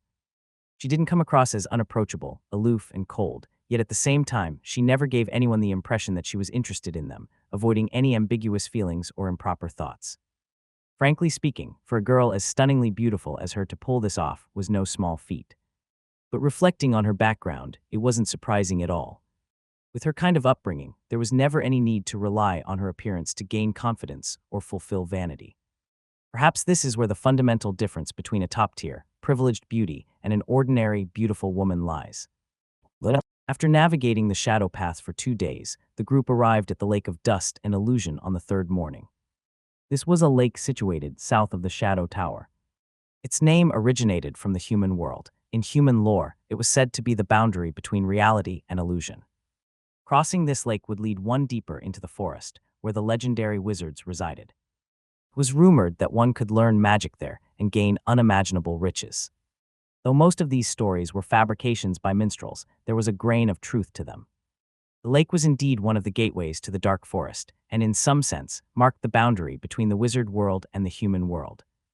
On the shore of the Lake of Dust and Illusion grew magic trees. Apprentices of the tower who had obtained permission could pluck a leaf from these trees and place it in the water, where the leaf would quickly transform into a small boat. The magic boat would then carry them along the waterways, guiding them safely out of the dark forest. The round trip took less than a day. For mortals without the tower's authorization, even the most advanced sailboats would end up lost in the labyrinthine waterways, endlessly circling back or falling victim to the lake monsters, becoming a delicious meal. Apprentices, declare your purpose. You are now at the border of the Shadow Tower. Entry and departure are prohibited without permission. As they reached the shore, a raven flew over and perched on a tree, questioning them sternly. This was a guardian left behind by the tower. It was worth mentioning that Lynch had heard these guardians were notoriously unreliable. Though it put on a strict demeanor now, rumor had it that slipping them a few magic stones could easily bribe them into turning a blind eye, a method many apprentices used to sneak out. But Lynch's group didn't need to resort to such measures. Avery stepped forward, took out a badge, and held it up before the raven. Greetings. This is our mission badge. We have received approval to leave on an official task. This is the black badge. Lynch instantly recognized the badge as the law enforcement department's exclusive mark, typically associated with missions involving the enforcement team. So these three are on a mission for the law enforcement department. Lynch was suddenly reminded of a casual conversation he'd had with friends during a gathering. Subaru had mentioned something about Adam enrolling in the enforcement department's Black Robe program. It was akin to Earth's university-directed training programs, allowing one to bypass the lengthy apprentice evaluations and enter the inner ring early as an inner ring apprentice. The trade-off, however, was that after completing their study period in the inner ring, they were obligated to join the enforcement department. As for Lucas and Avery, Lynch knew little about them. But now that they had presented the law enforcement department's black emblem, it was likely they were tied to the department as well. Could it be a combat mission? Missions from the enforcement department were often combat-oriented and carried significant risks. Perhaps noticing Lynch's gaze and expression, Avery turned to explain, "There are some issues over at Crescent Bay that need addressing. But don't worry. We'll handle those matters. Your task will be to help us with the elemental coral." Due to the highly confidential nature of the enforcement department's missions, Avery was unable to provide Lynch with detailed explanations. Lynch replied, "Oh." Boarding the small boat formed from the magic tree's leaf, the group was propelled by the flow of the water as they headed out of the forest. Seated on the boat, Lynch gazed around at the dense forest quickly passing by, like a carousel of vivid images. As the journey progressed, he could visibly observe a decline in the surrounding magic plants and demons, and he could distinctly feel the diminishing concentration of elements in the air. The towering ancient trees, requiring several people to encircle them, disappeared, replaced by ordinary old oaks that one or two people could wrap their arms around. No longer did tree trunks have mouths that could speak, nor did fairy creatures dwell within the branches. Massive lizards capable of spewing fire and the snow deer that unleashed frost had vanished, replaced by mundane wild boars and forest hyenas. Small animals like rabbits and foxes became more common. Everything around Lynch seemingly proclaimed that the world was rapidly transforming, transitioning from the extraordinary to the ordinary. With the aid of the magic boat, the group crossed towering waterfalls, turbulent waterways, and gentle streams, covering in a few short hours a journey that would have taken months. By the afternoon, they docked in an unremarkable forest outside the dark forest. From a distance, they could see a few thin trails of smoke rising from the shore. As they drew nearer, the outlines of tents, campfires, and patrolling soldiers dressed in leather armor came into view. It was clearly a human camp. At the same time, the people in the camp spotted them, and suddenly the place burst into commotion. "Look, someone's coming. There are people coming from across the lake. My God." Just like the legends said. Riding across the lake of dust, an illusion on a boat made from a leaf, completely unfazed by the man-eating monsters in the water. "Quick, inform the Earl." Soldiers rushed to the shore, craning their necks and widening their eyes to get a better view of the figures on the lake, their expressions a mix of fervent excitement, as though witnessing something monumental. Their reaction wasn't unfounded. In the worldview of mortals, wizards were mere myths, tales spun by minstrels to earn a living, born of humanity's longing for something beyond reality, a spiritual solace utterly unreal, a pure fantasy. When legend manifests into reality, when the imaginary steps into the tangible, how could mortals witnessing it firsthand not be overwhelmed? Soon, a middle-aged man dressed in extravagant clothes and wearing armor emerged from a tent. Surrounded by soldiers, he strode hurriedly to the shore and swiftly organized the men into a welcoming formation. As Lynch and his companions' boat reached the shore, the sharp-eyed middle-aged man in his 40s stepped forward briskly. With meticulous precision, he performed a nobleman's salutation, bowing his head humbly. "Master Wizard." Simultaneously, the soldiers behind him moved in unison, all bowing their heads deeply. "Master Wizards." After the introductions, Lynch learned the identity of this nobleman. His name was Edmund Novelrecap, the Lord of Wind extinguishing territory in the Saladin Kingdom, a royal count whose status was among the most prominent in the kingdom. However, when faced with Lynch and his fellow transcendents, he remained humble throughout, even going so far as to camp by the lakeside under the guise of a hunting trip for an entire month, enduring the harshness of the outdoors to prepare for their arrival. This was the fundamental difference between mortals and wizards. No matter how noble a mortal may be, they remain mortals. No matter how weak an apprentice may be, they are of a higher existence. After resting for a night in the camp, the next morning, the group boarded Count Edmund's well-prepared carriages. Under the escort of the convoy, they journeyed southward, speeding through the roads for hours until they arrived at their destination, Wind Extinguishing City, around noon. This was a medium to large human city in the northwest of the Saladin Kingdom, with a permanent population of over 200,000. It was one of the most prominent urban centers in the entire kingdom. Glib glob, glib glob. The crisp sound of horse hooves echoed as the convoy, under the escort of soldiers dressed in strikingly polished armor, slowly traversed through the streets. Inside the carriage, Lynch leaned against the soft leather sofa, freely taking in the scenery outside. The sunlight, like golden silk, gently poured down, illuminating the winding and ancient cobblestone roads and brightening the dense houses lining the streets. Most of these houses stood only 2 or 3 stories tall, yet each window was adorned with intricate wooden carvings or wrought iron designs. Windows were half open, offering occasional glimpses of busy figures or leisurely family scenes within. Rooftops were covered with moss and the marks of time, forming a sharp contrast against the azure skies and fluffy white clouds. The streets were teeming with people, bustling with activity. Merchants pushed carts piled high with a variety of goods, ranging from fresh produce to exquisite crafts. Everything you could imagine was there. They shouted loudly, drawing the attention of passers-by. Commoners, clad in coarse garments, displayed diverse expressions on their faces as they either paused for conversations or hurried along their paths. A group of children, wearing patched shoes, chased and played on the streets. Their laughter was crisp and cheerful, filled with vitality. Upon noticing the approaching convoy, they quickly lined up on the roadside to watch, their eyes brimming with envy and wonder. The air was filled with the savory aroma of roasted meat and the floral fragrance of nearby plants, an enticing blend wafting from a small eatery at the corner. Inside, customers sat together, enjoying fine wines and delicious cuisines, engaging in carefree conversations and laughter. Rustic, vibrant, brimming with exotic charm. So lively. Lynch, who had crossed over into the Shadowland upon arrival, had never experienced anything this grand. Even the original Lynch had spent his entire life confined to a farmstead. By all accounts, this was Lynch's first visit to a city of such scale, reminding him of his childhood journey when he followed his parents from his tiny hometown to the provincial capital. The convoy headed straight for the city center, eventually arriving at a majestic white castle. Count Edmund had arranged a lavish banquet for them, inviting nearly all the nobles and influential figures from across the city to attend. However, Lynch and his companions were already weary from their travels. Adam was the first to expressly decline the invitation, and Lynch promptly followed suit. Ballroom soirees did not interest him at all. Better to use his spiritual power for some solid self-cultivation instead. All right, then. Leave it to me and Lucas to represent us at the event. As hosts, it wouldn't be proper to skip it entirely. You two take some time to rest. Avery did not insist, and after some discussion, it was decided that she and Lucas would represent the group at the banquet, given their upbringing and skill in navigating such social functions. After settling Lynch and the others in comfortably, Avery prepared to leave, but Lynch suddenly stopped her. "Miss Avery, please wait a moment."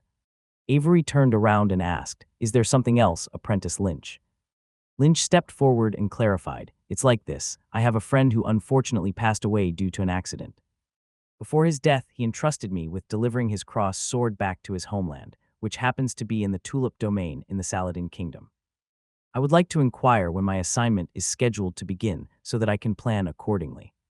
Beside him, Adam's body visibly stiffened, his expression turning peculiar. Avery responded, "Ah, I see." After pondering for a moment, she replied, "There's no hurry regarding the work.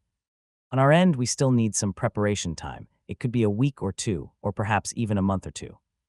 In the meantime, you're free to take care of your personal matters." As she spoke, she retrieved an emblem from her space pocket and handed it to Lynch. "Take this emblem and hold on to it. I'll notify you 3 days in advance before we depart." Lynch accepted the emblem and examined it.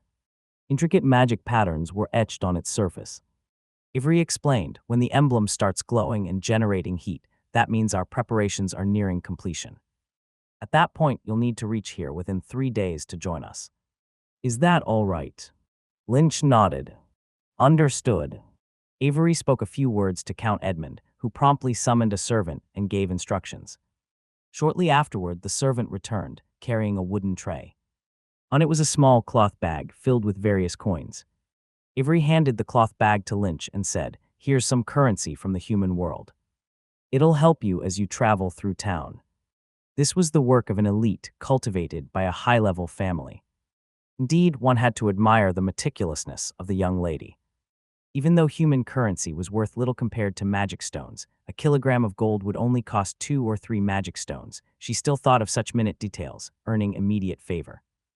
Remembering Graham's antics of calculating how to dodge the bill every time they ate. Both purebloods from wizard families, how could the gap be so vast? Thank you. At this moment, Count Edmund interjected. Mr. Lynch, would you like me to arrange someone to escort you to the tulip domain? I've had some dealings with Lord Clare of that territory. Lynch shook his head. No need.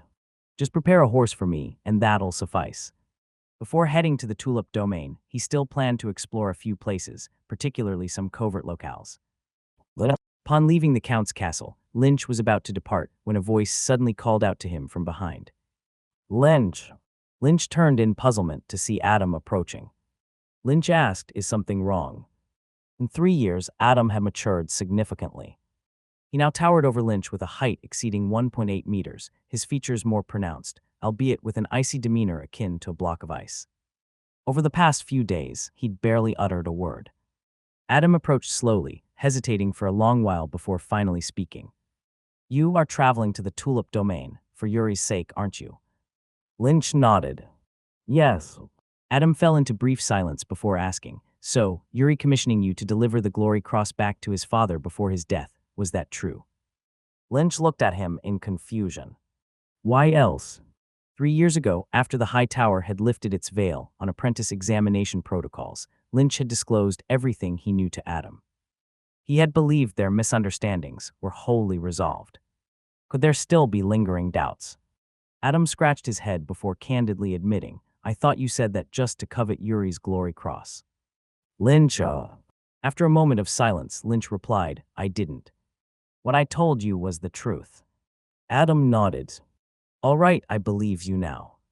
After hesitating briefly, Adam offered Lynch an apologetic smile, the first since their prior conflict, and said, I'm sorry. I should have apologized for my actions years ago.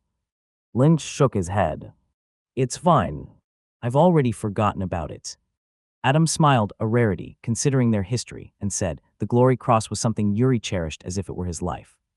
For him to entrust it to you in such circumstances, I believe it means he truly acknowledged you. On my behalf, please extend greetings to his father. Thank you. After leaving the Count's castle, Lynch made his way to town and found a clean inn to stay in.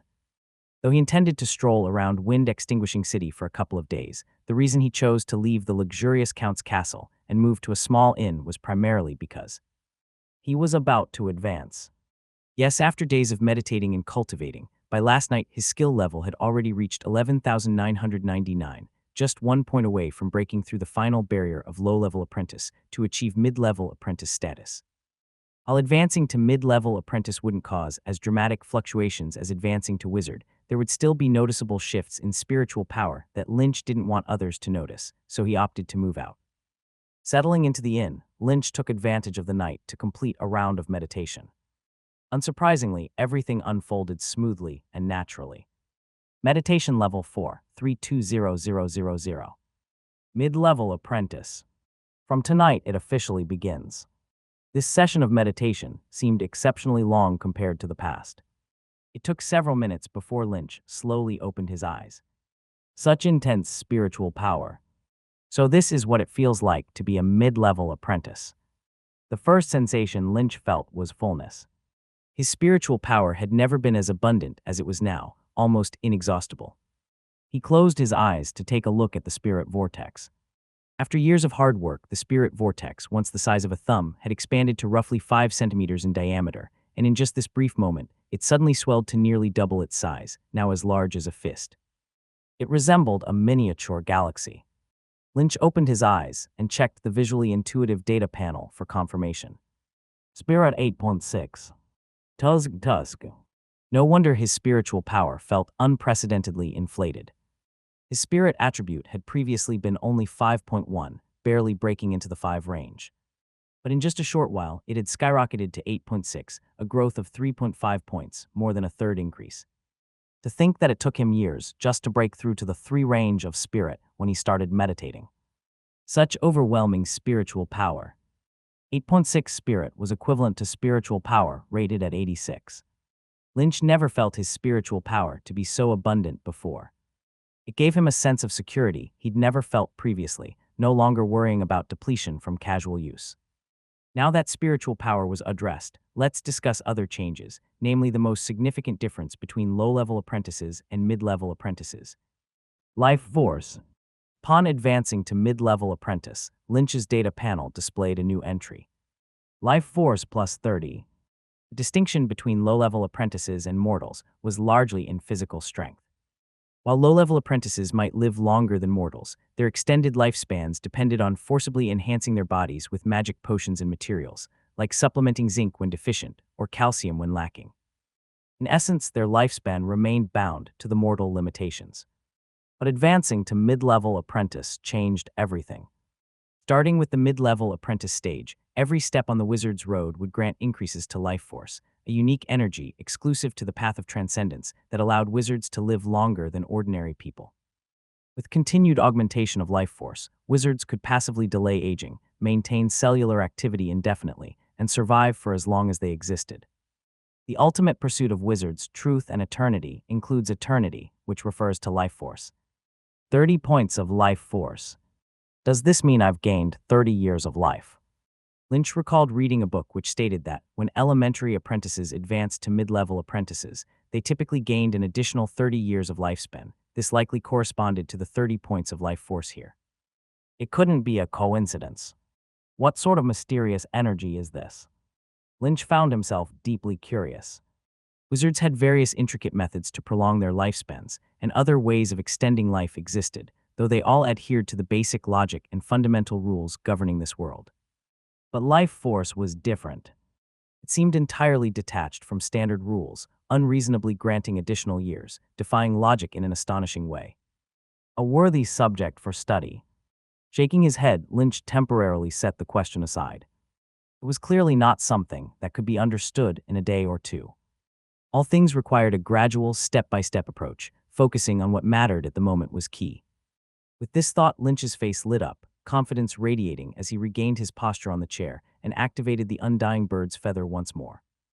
With such significant gains in spiritual power, wouldn't he be wasting an opportunity if he didn't dedicate himself to cultivation? Before returning the Yuri Crosssword, Lynch planned to visit the Wizard Market. The Wizard Market near Crescent Bay was a transient one. It lacked a fixed location and was organized anew each time, with the hosts issuing announcement in advance to draw transcendents interested in trade from nearby regions.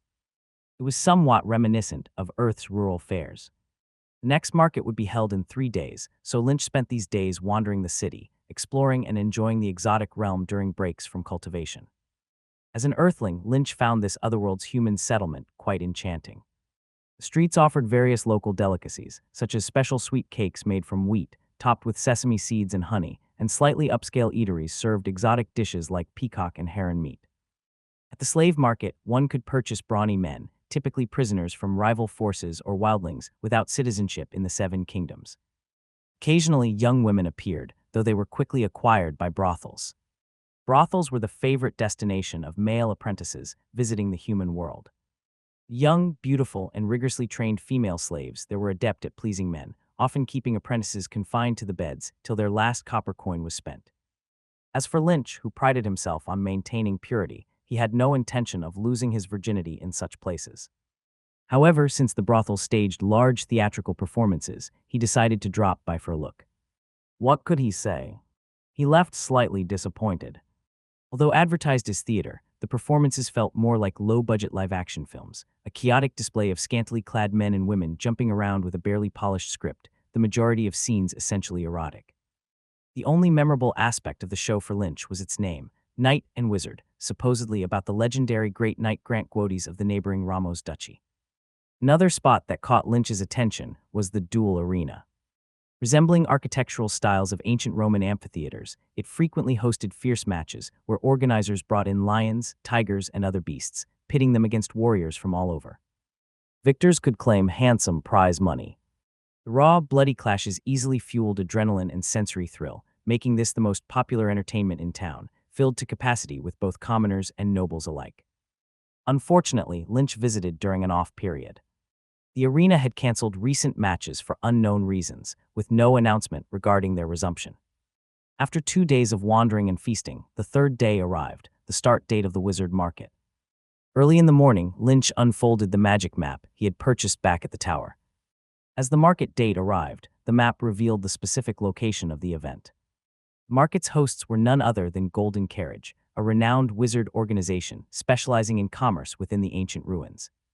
The nearest market entrance to me is River Town. Seeing the coordinates and emblem gradually manifest on the map, Lynch immediately removed his glasses, changed into lightweight hunter gear, draped his cloak over his shoulders, transforming his look into that of a wandering ranger. Finally, he adjusted his hood before leaving the inn to begin his journey. River Town, located in the southeastern part of the Saladin Kingdom, is a small town named after the Rhine River, a vital inland waterway running through the territories of 3 nations. Around 10 o'clock at night, Lynch arrived in this riverside trading hub renowned for its bustling commerce. The market would start at 3 in the morning, still a ways off from now. Meditating or cultivating wouldn't last long enough, and being interrupted would only sour his mood. After a moment's thought, Lynch decided to find a tavern to pass the time. At this hour, most shops on the streets had already closed. The only places still open were the taverns near the docks, which, conveniently, was exactly where Lynch was heading. He walked into an establishment named Resting Place. The moment he stepped inside, he was greeted by a mix of scents, barley malt, tobacco, and the faint aroma of smoldering charcoal. Dim candlelight spilled from copper chandeliers hanging above, illuminating the cozy, warm interior of the tavern for Lynch to take in. The layout was charmingly unrefined, sturdy wooden tables and benches with a natural sheen, some marked by knife cuts of varying depths from restless patrons over the years. Each table hosted a vibrant mix of characters. Old-streaked sailors were loudly chugging mugs of dark rye beer, shrewd merchants whispered secrets of the market and their next big opportunities, and leather-armored mercenaries entertained their companions with tales of their thrilling exploits in the wilderness. At one corner of the tavern, an elderly minstrel gently strummed his harp, the melodic notes blending with his soulful voice to recount ancient legends and heroic epics, drawing the quiet admiration of many listeners. "Welcome, stranger. Care for something to light up your spirit?" The bartender, a burly man with a bushy beard, addressed Lynch enthusiastically, his calloused hands expertly mixing drinks as he spoke. Lynch walked over and tossed a few silver coins onto the counter. "Bring me something to eat." He glanced at the drink the bartender was preparing. "What's that?" The bartender smiled knowingly, impressed. "Flame Kiss, one of our signature drinks. Only the bold dare try it." From a nearby table, a group of rowdy patrons started jeering.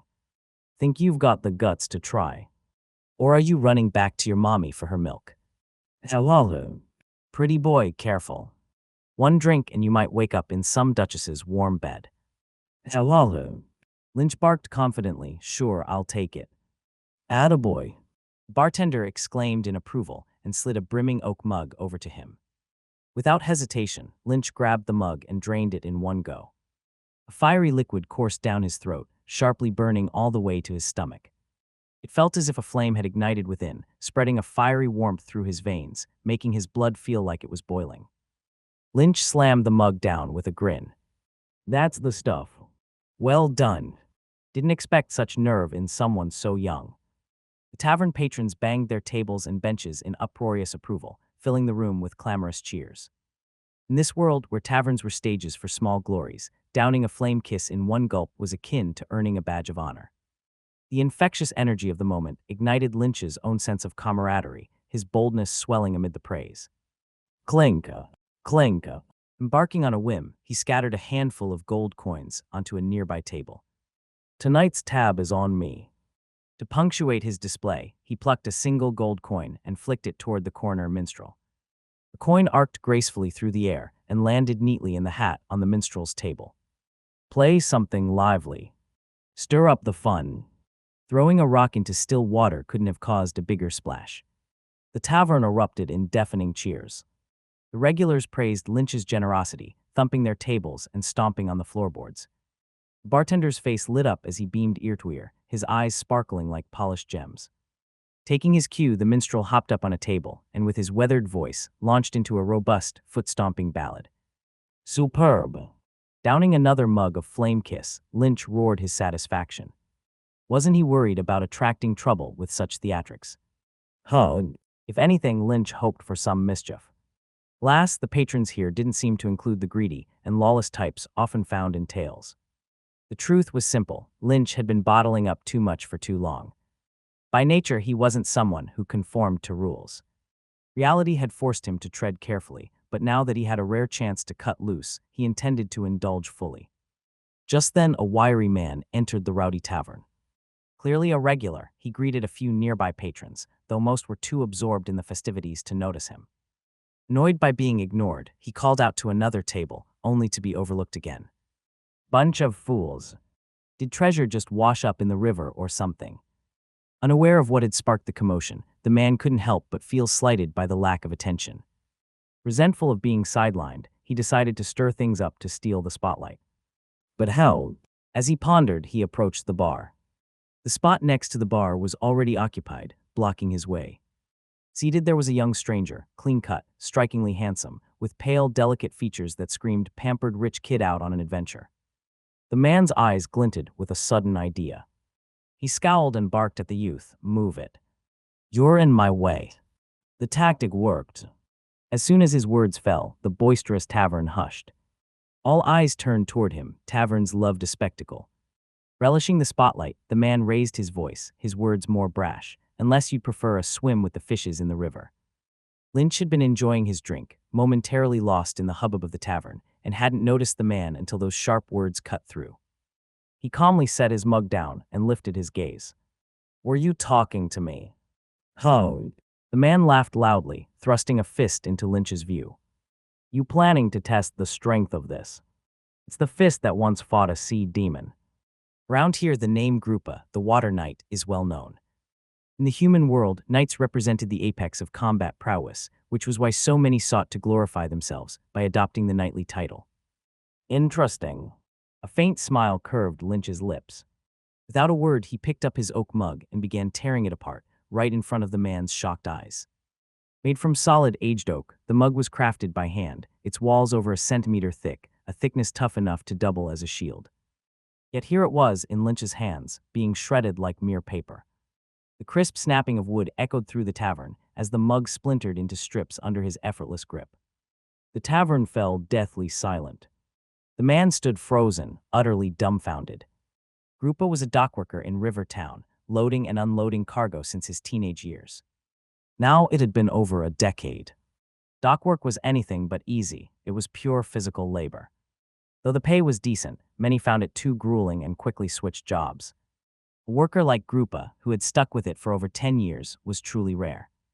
Most dockhands would spend their wages indulging in debauchery, wasting it on women.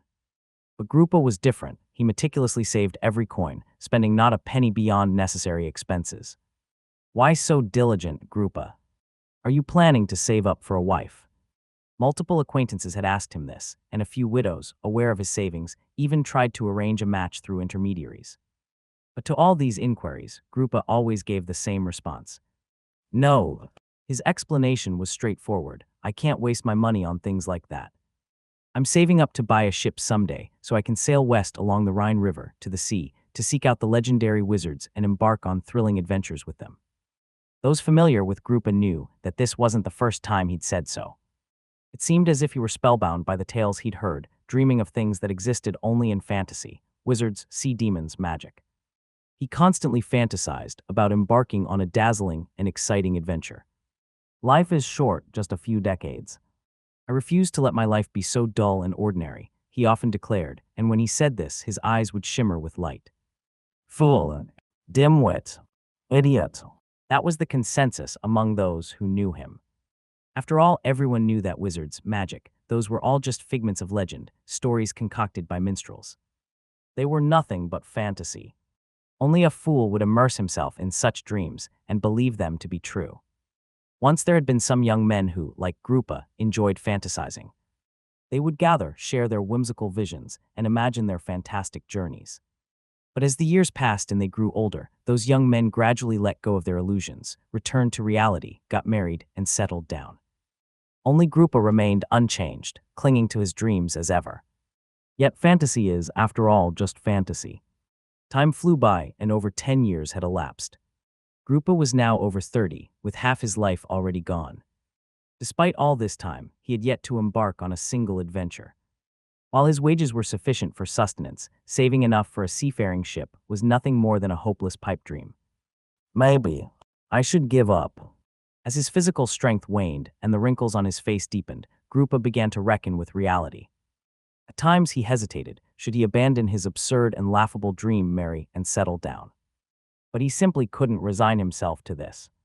After all, this dream had been his lifelong pursuit, the meaning he'd ascribed to his existence since childhood. If he gave it up, Grupa didn't know how he'd carry on afterward. On one side lay his dream, on the other, reality. Grupa found himself deeply conflicted. These days, he drank more and more frequently. Tonight, for seemingly no reason, he got into trouble at the bar, mostly because of these gnawing worries, seeking chaos as an outlet for his frustrations. Bar fights were common occurrences.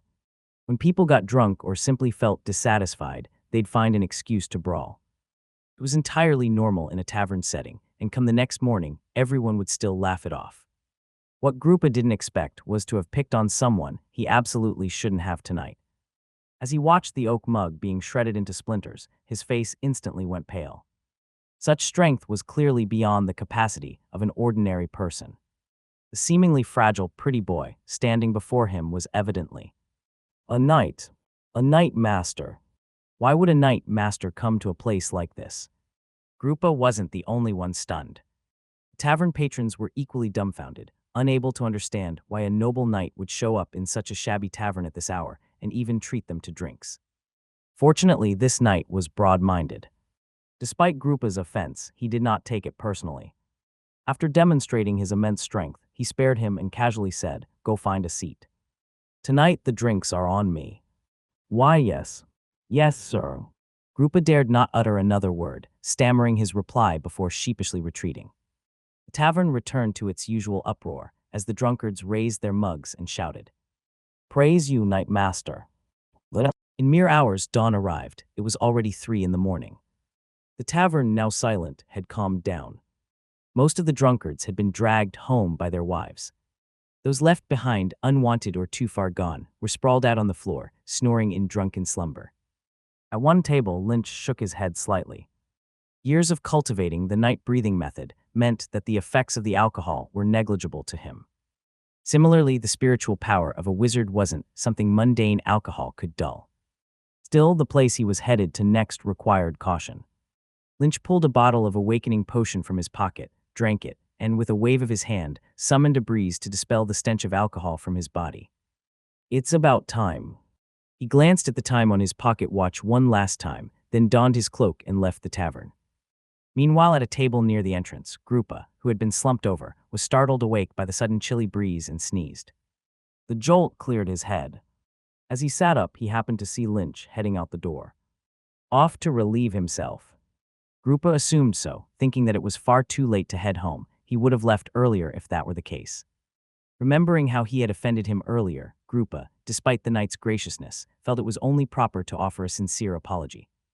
He hurried out after him, but in the blink of an eye, the knight had vanished. Where did he go? Grupa, still groggy, searched around before finally spotting Lynch by the riverside. He was standing at the edge of the dock, just one step away from the water. Oh gods! Grupa was startled. Over the years, drunkards falling into the river and drowning were not unheard of. Especially in the bitter cold, a plunge into the water could be lethal. Even if rescued, the resulting illness might prove fatal. He hurried to run over, but before he reached Lynch, the next moment brought an eerie, unforgettable sight. That moment, one that would change his ordinary fate forever, arrived quietly. Entering the wizard market requires a special password, which changes every session and appears on the map alongside the location before the market begins. Lynch looked at the password displayed on the map, stood at the dock, and shouted toward the river.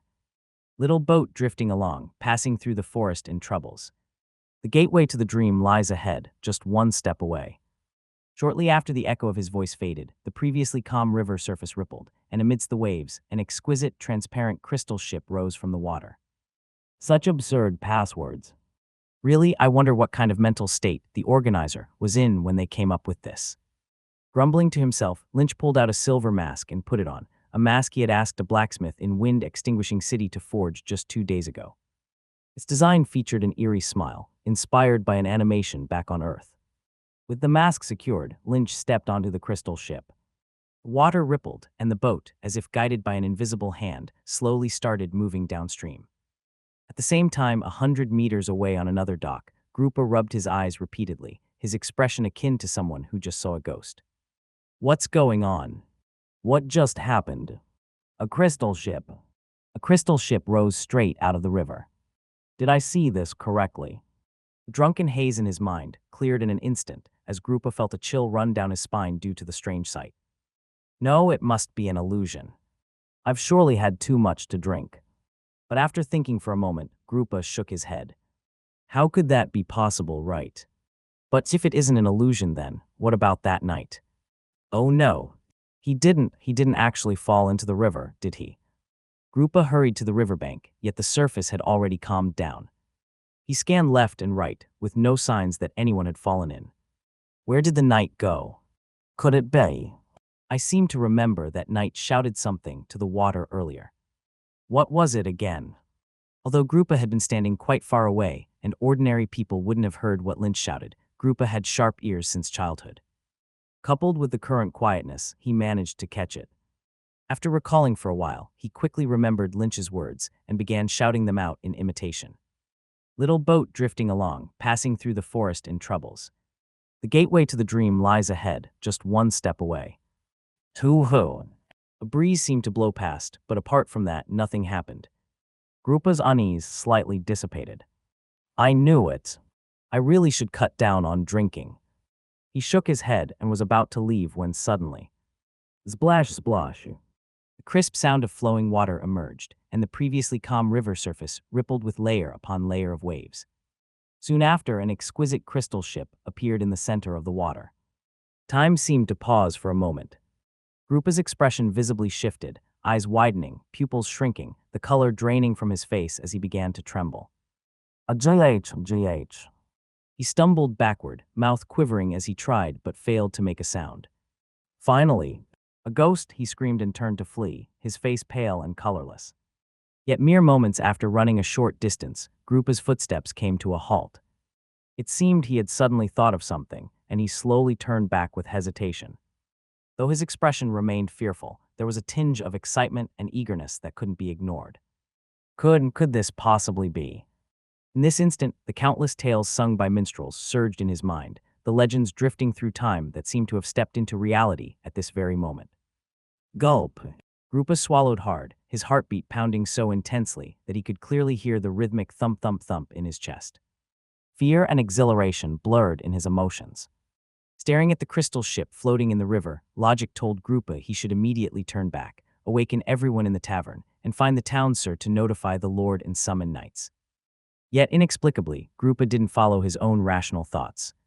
After hesitating repeatedly, he placed one foot onto the crystal ship. Oh heavens! What am I doing? When he came to his senses, he found himself already at the center of the river. Despite the absence of oars or even the slightest breeze, the crystal ship moved on its own as though propelled by an invisible hand. Grupa widened his eyes, trying to discern where he was being taken. Having worked along this river for over 10 years, he prided himself on knowing its terrain and paths like the back of his hand, so much so that he could navigate blindfolded. Yet at this moment, no matter how hard he looked, he failed to recognize his surroundings. The scenery around him had seemingly transformed into an entirely different world, one foreign and completely unfamiliar. Eventually, Grupa gave up trying to make sense of it, slumping over the crystal ship and letting it drift forward while silently praying for his reckless decision. Time passed, though how much was unknown. Perhaps hours, days, or maybe just a fleeting moment. In any case, the ship finally reached the shore. Where is this place? Grupa stared wide-eyed at his surroundings. He was now standing on a beach covered with fine gravel. Ahead lay a dense forest shrouded in an almost impenetrable layer of mist, making the entire scene appear blurred and indistinct. A muddy trail, worm-like in shape, stretched from the beach into the depths of the forest. It seemed there wasn't really any other choice. Gulp. After swallowing hard once again, Grupa summoned the courage to step onto the narrow trail and walk into the forest. Another journey followed, though its length was impossible to measure, whether long or fleeting. Suddenly, noises emerged from within the mist. Eyeballs. Fresh Bodo's eyeballs, anyone interested? Flying Pegasus is anyone looking to take one home. Come have a look, deceitful fish, caught at great expense. Whether fried or roasted, it's guaranteed to be an unparalleled delicacy. Was this the market? Before he realized it, the thick fog around him had vanished. Grupa found himself in a strange and unfamiliar setting. All around him, people bustled about while stalls lined the roadsides. Chants and calls of vendors echoed continuously. The items being sold were unlike anything Grupa had ever heard of. As his gaze swept over the goods in the stalls, he froze completely. Tiny birdcages contained miniature horses that were only as large as palms, each with a pair of oversized wings sprouting from both sides of its belly. A mirror placed flat on the ground seemed to harbor an entire ocean within it, through which bizarre, grotesque fish swam. The fish's shrunken, ugly heads resembled wrinkled-faced old men. This place, what on earth was this? These things, what on earth are they? Grupa remained frozen in his spot.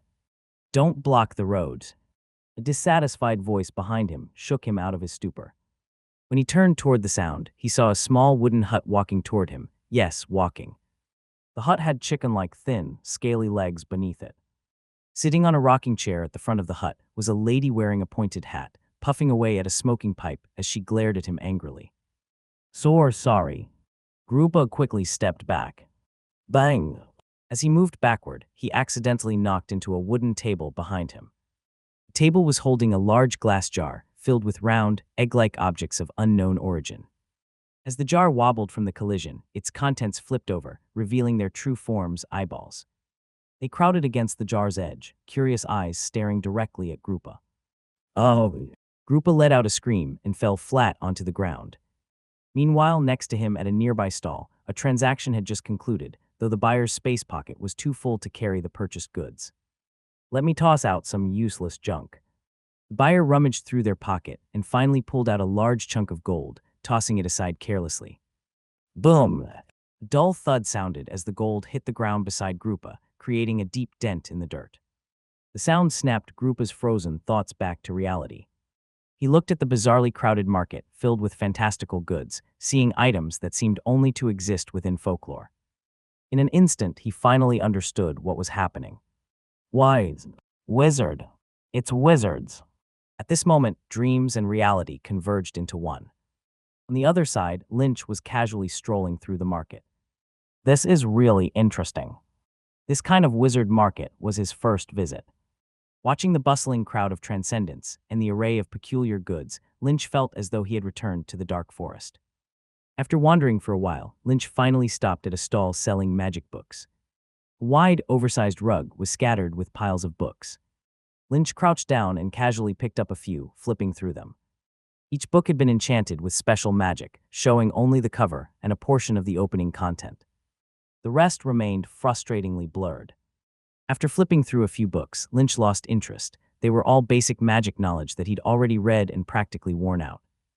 He straightforwardly asked the stall owner, "Do you have any magic models for sale here?"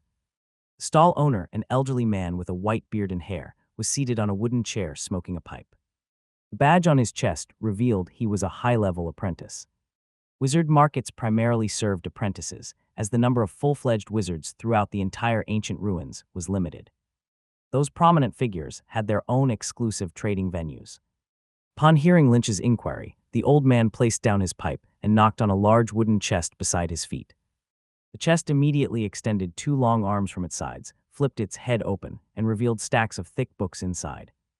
The stall owner asked, "What type?" "And what level?" Lynch replied, "Mid-level, apprentice level." "As for the type, can I look at all of them?" The tower's management of magic models was strictly regulated. Unlike knowledge, which could be borrowed from the library, magic models had to be purchased with magic stones. Apprentices at corresponding levels could only purchase models matching their level. Since Lynch had just advanced to mid-level apprentice and had not yet reported to the tower, he naturally had no official models. The stall owner glanced at Lynch in surprise. Despite Lynch wearing a mask, it was still clear that he was a young man. "Are these for your personal use?" Lynch nodded. The stall owner's gaze grew envious. Advancing to mid-level apprentice at such a young age was no simple feat. Unlike him, who had a belly full of white whiskers, yet was still stuck as a high-level apprentice, uncertain if he'd ever advance to wizard in his lifetime. Thinking thus, the stall owner softened his tone somewhat. Pushing the wooden chest lightly with his pipe, he said, "Take your time looking through it yourself. The prices are marked on the backside." "All right." Lynch nodded and began rifling through the chest's contents. The chest wasn't particularly large, but it held a considerable number of books, easily several hundred. The collection included magic models spanning low-level and mid-level apprentice levels, representing various factions and schools under the three major sects. Lynch asked doubtfully, "Are all these your own models?" "Of course not." The stall owner couldn't understand why Lynch would ask such a strange question. Clearly, no ordinary apprentice could master so many models. He explained, "These are produced by our wizard tower. They include creations and collections from my mentor, as well as some public templates. Rest assured, all are legitimate, learnable magic models without any curse markings." The wizard world strictly regulated magic model transactions. Wizards were highly conscious of copyright. Upon creating a magic model, they would submit it to the White Witch Council for registration and place spell markings or similar protections upon it. Unauthorized copying or selling of such models would result in curse markings. Even if the markings were successfully removed, any infringement discovered would still lead to accountability from the White Witch Council. "Oh, I see." Lynch realized his earlier question had been rather naive. After a round of sifting and sorting, Lynch selected all the mid-level models from the chest, totaling dozens of books. About half were public templates, such as the large fireball technique and flesh split. Public templates, as the name suggested, were magic models created by renowned great wizards and submitted to the council for public release. These models were relatively stable and were widely studied by apprentices. "So expensive." After browsing for a while, Lynch discovered that the prices for these public template spells were universally about 30% higher than at the tower, and some were marked up by as much as 50%. This wasn't surprising. Most public templates originated from large wizard organizations, and some were directly created by wizards from the Shadow Tower. The tower naturally offered discounts to its own apprentices. This advantage was one of the reasons organizations, like the Shadow Tower, surpassed smaller fringe wizard groups. This spell is." At that moment, Lynch noticed a mid-level magic model priced at just 1,000 magic stones, a stark contrast amidst the other mid-level models that typically cost thousands. Even the cheapest public template from the tower wasn't priced below 2,000 magic stones. Intrigued, he picked up the magic model and flipped it over. The cover bore the bold title, Elemental Voidification. The stall owner noticed him picking up the model and said, "If you're interested in this one, I can give you a further discount, but honestly, I bought it at a high price myself, so I can't afford to take too much of a loss." Lynch asked suspiciously, "What's the issue with this spell?" The stall owner took a draw from his pipe before replying at a leisurely pace, "Check the description for yourself, you'll understand." So Lynch opened the pages to read the description, and after a glance, he immediately understood. Elemental voidification merges one's body with surrounding elements to achieve elemental voidification. In this state, one can gain immunity to attacks, pass through solid objects, and more. Sounds promising, doesn't it? The problem is that to achieve elemental voidification, one must first understand elements and their interactions. Simply put, to voidify with nearby water, you must master water element. For soil, you must master earth element. World is composed of 6 fundamental elements, and to achieve effects such as passing through walls, one must master all the composing and derivative elements of the wall, allowing one's body to partake in intricate elemental voidification. To summarize, it's ridiculously hard. An ordinary apprentice mastering 1 or 2 elements is already praiseworthy, but for elemental voidification to work effectively, it requires a minimum of 4 elements. It's far beyond the skill set of most apprentices. The stall owner snorted lightly through his nose and said scornfully, "I have no idea what kind of fool created this spell. All those elemental reactions, who can even learn it? Due to its sheer difficulty, few could study the knowledge required for this spell. Fewer learners meant less demand, hence the low price." This comment, however, made Lynch's eyes light up involuntarily. The stall owner's remark sparked an idea. Wizards creating magic models often find their initial concept diverges significantly from the final product. Consequently, bizarre spells like elemental voidification often emerge. Additionally, some spells are developed purely for academic verification or research purposes. Such creations might have impressive power, but demand exceedingly complex knowledge, ensuring minimal adoption among apprentices. These spells often boasted great attributes, yet came at bargain prices. Perhaps he could search for more spells like these. Let's talk about the price. With this thought in mind, Lynch picked up the magic book and began negotiating with the stall owner. After some bargaining, Lynch finally bought the model for 888 magic stones. He couldn't get the price any lower despite repeated attempts. The seller likely had already hit their bottom line. The vendor asked why choose such a specific number. Why not round it off? Lynch replied for good luck. The vendor clearly didn't get it, but didn't delve further. Besides the elemental voidification, there were several other public templates here that caught Lynch's interest. Unfortunately, the seller's asking prices were too high, far exceeding the price at the tower. It made sense, though. The vendor was clearly a middleman. His supply channels were likely through a wizard organization authorized for external sales, with a fixed base cost, making discounts impossible. His target customers were predominantly wandering wizards and gray wizards, those without reliable channels to acquire spells, not someone like Lynch, who came from a structured background as a legitimate white wizard. Spell models are really profitable. Lynch looked at the casually priced models, costing thousands of magic stones, and couldn't help but feel envy. After years of planning and development, the White Witch Council had established a highly effective model sales network in the ancient ruins. If a wizard creates a model and successfully gets it into the sales network, they can rake in endless wealth, easily selling dozens or even millions of magic stones. Piracy, of course, existed. However, unless one was ready to dive headfirst into being a black wizard, it was best not to engage in such practices. White wizards were ruthless in safeguarding intellectual wealth, ready to kill offenders without hesitation. When I advance to wizard status in the future, I should try to create a model myself, Lynch silently resolved. With that, he continued exploring the magical marketplace. Aside from the white-bearded old man, there were more than 10 other stalls in the market, engaging in similar resale businesses. Lynch visited each of them and, after a round of careful selection, purchased 6 spell models. Elemental Voidification, Multi-Element Shield, Space Distortion. Thunder Strike Spell, Dark Flame, Earth Sinking Spell. The first 3 belonged to compound spell types, requiring the integration of diverse knowledge. Multi-Element Shield was akin to Elemental Voidification, combining various elements, with its potency determined by the number of elements fused.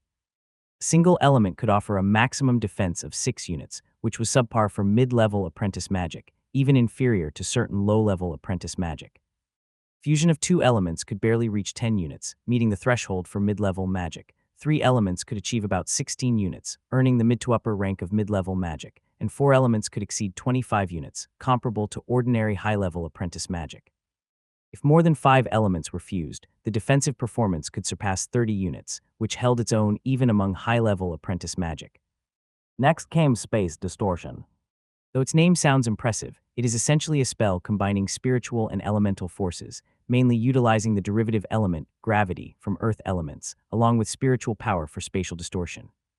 Gravity itself is a complex topic within earth element studies, posing significant learning challenges. Pairing this with spiritual power positioning, a prominent difficulty within the spiritual system, elevated the spell's learning threshold considerably. On the bright side, this spell was cheap. It cost Lynch merely 600 magic stones, cheaper than some low-level apprentice magic models, yet its power was quite decent. At maximum, it could reach about 20 units, placing it comfortably at the mid-upper level of mid-level apprentice magic models.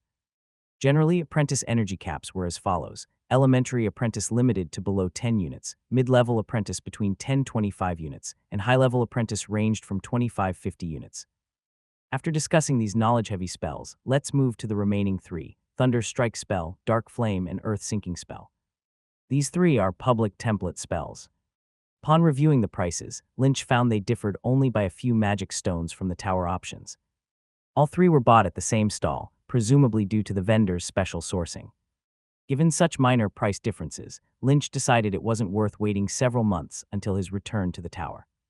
Newly advancing to mid-level apprentice, he was eager to start learning higher-tier spells.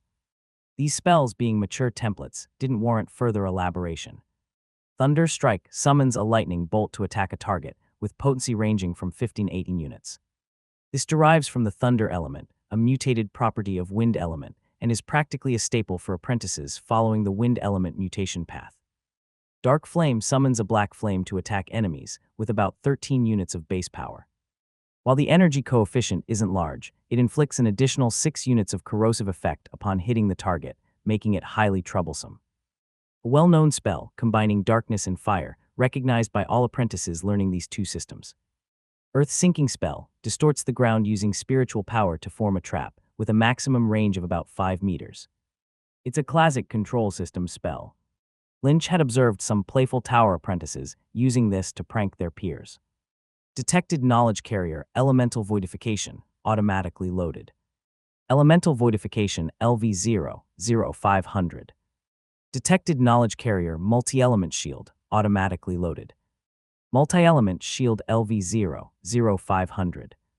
Detected Knowledge Carrier Space Distortion, automatically loaded. Space Distortion LV0-0500.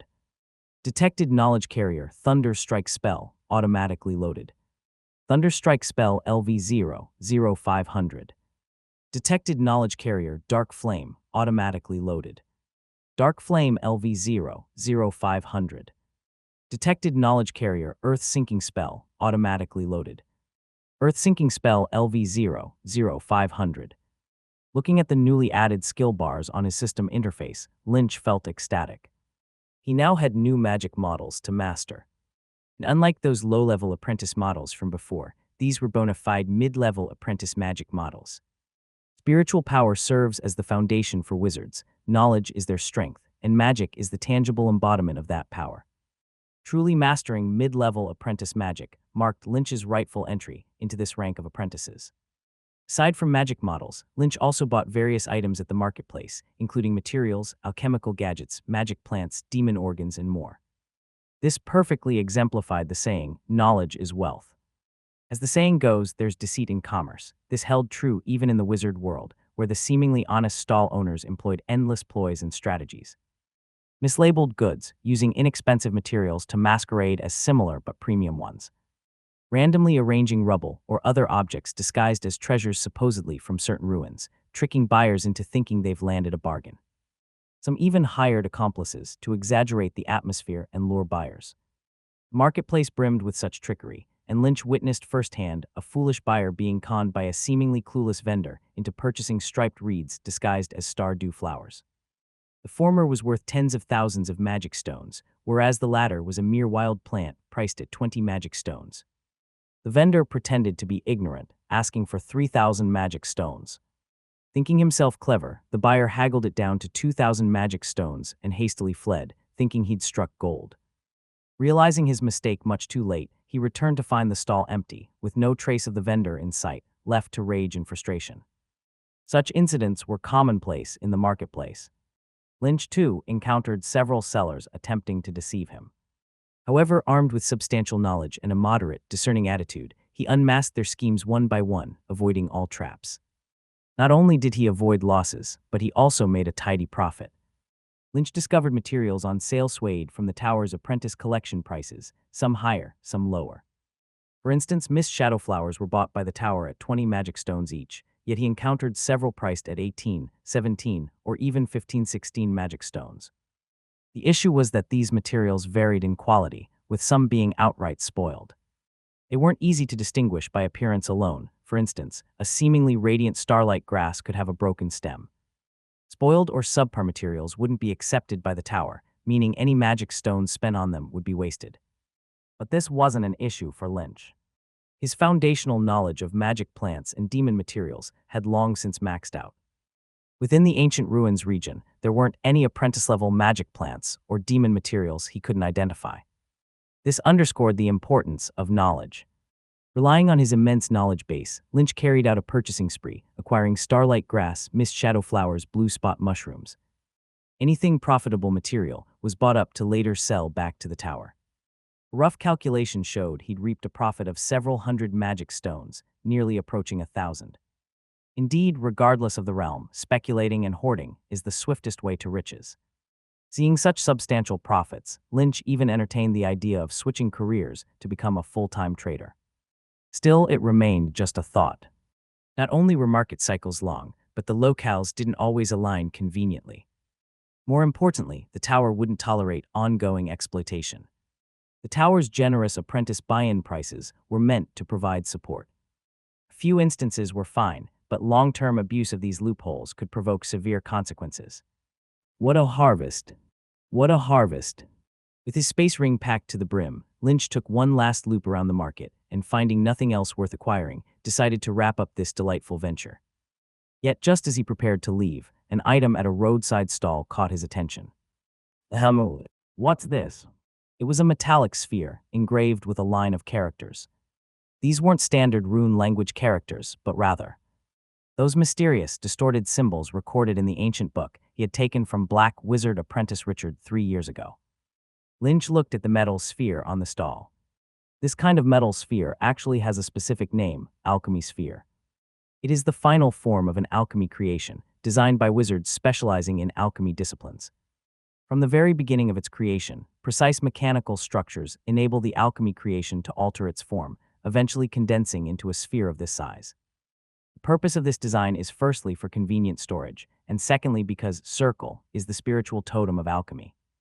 Alchemy emphasizes that all things in the universe form a circle, and the original shape of everything in the world is circular. Therefore, the final product of small-scale alchemy creations can morph into a sphere via mechanical structures, while larger ones are incorporated into space magic models to be stored as spheres of the same size. So upon seeing an alchemy sphere, it essentially confirms that it's an alchemy creation. Lynch picked up this sphere from the stall and examined it. Sure enough, the surface of the sphere was engraved with that mysterious, twisted script. The tower's rules regarding knowledge are extremely strict. Over the past 3 years, Lynch had visited the library countless times, but had never once gained access to wizard-level materials.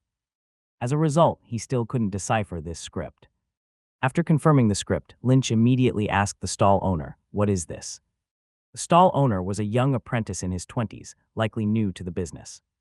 Hearing Lynch's question, he instantly put on a mysterious demeanor and said, "This is a treasure I discovered in some ruins, a genuine antique from the Akataka era."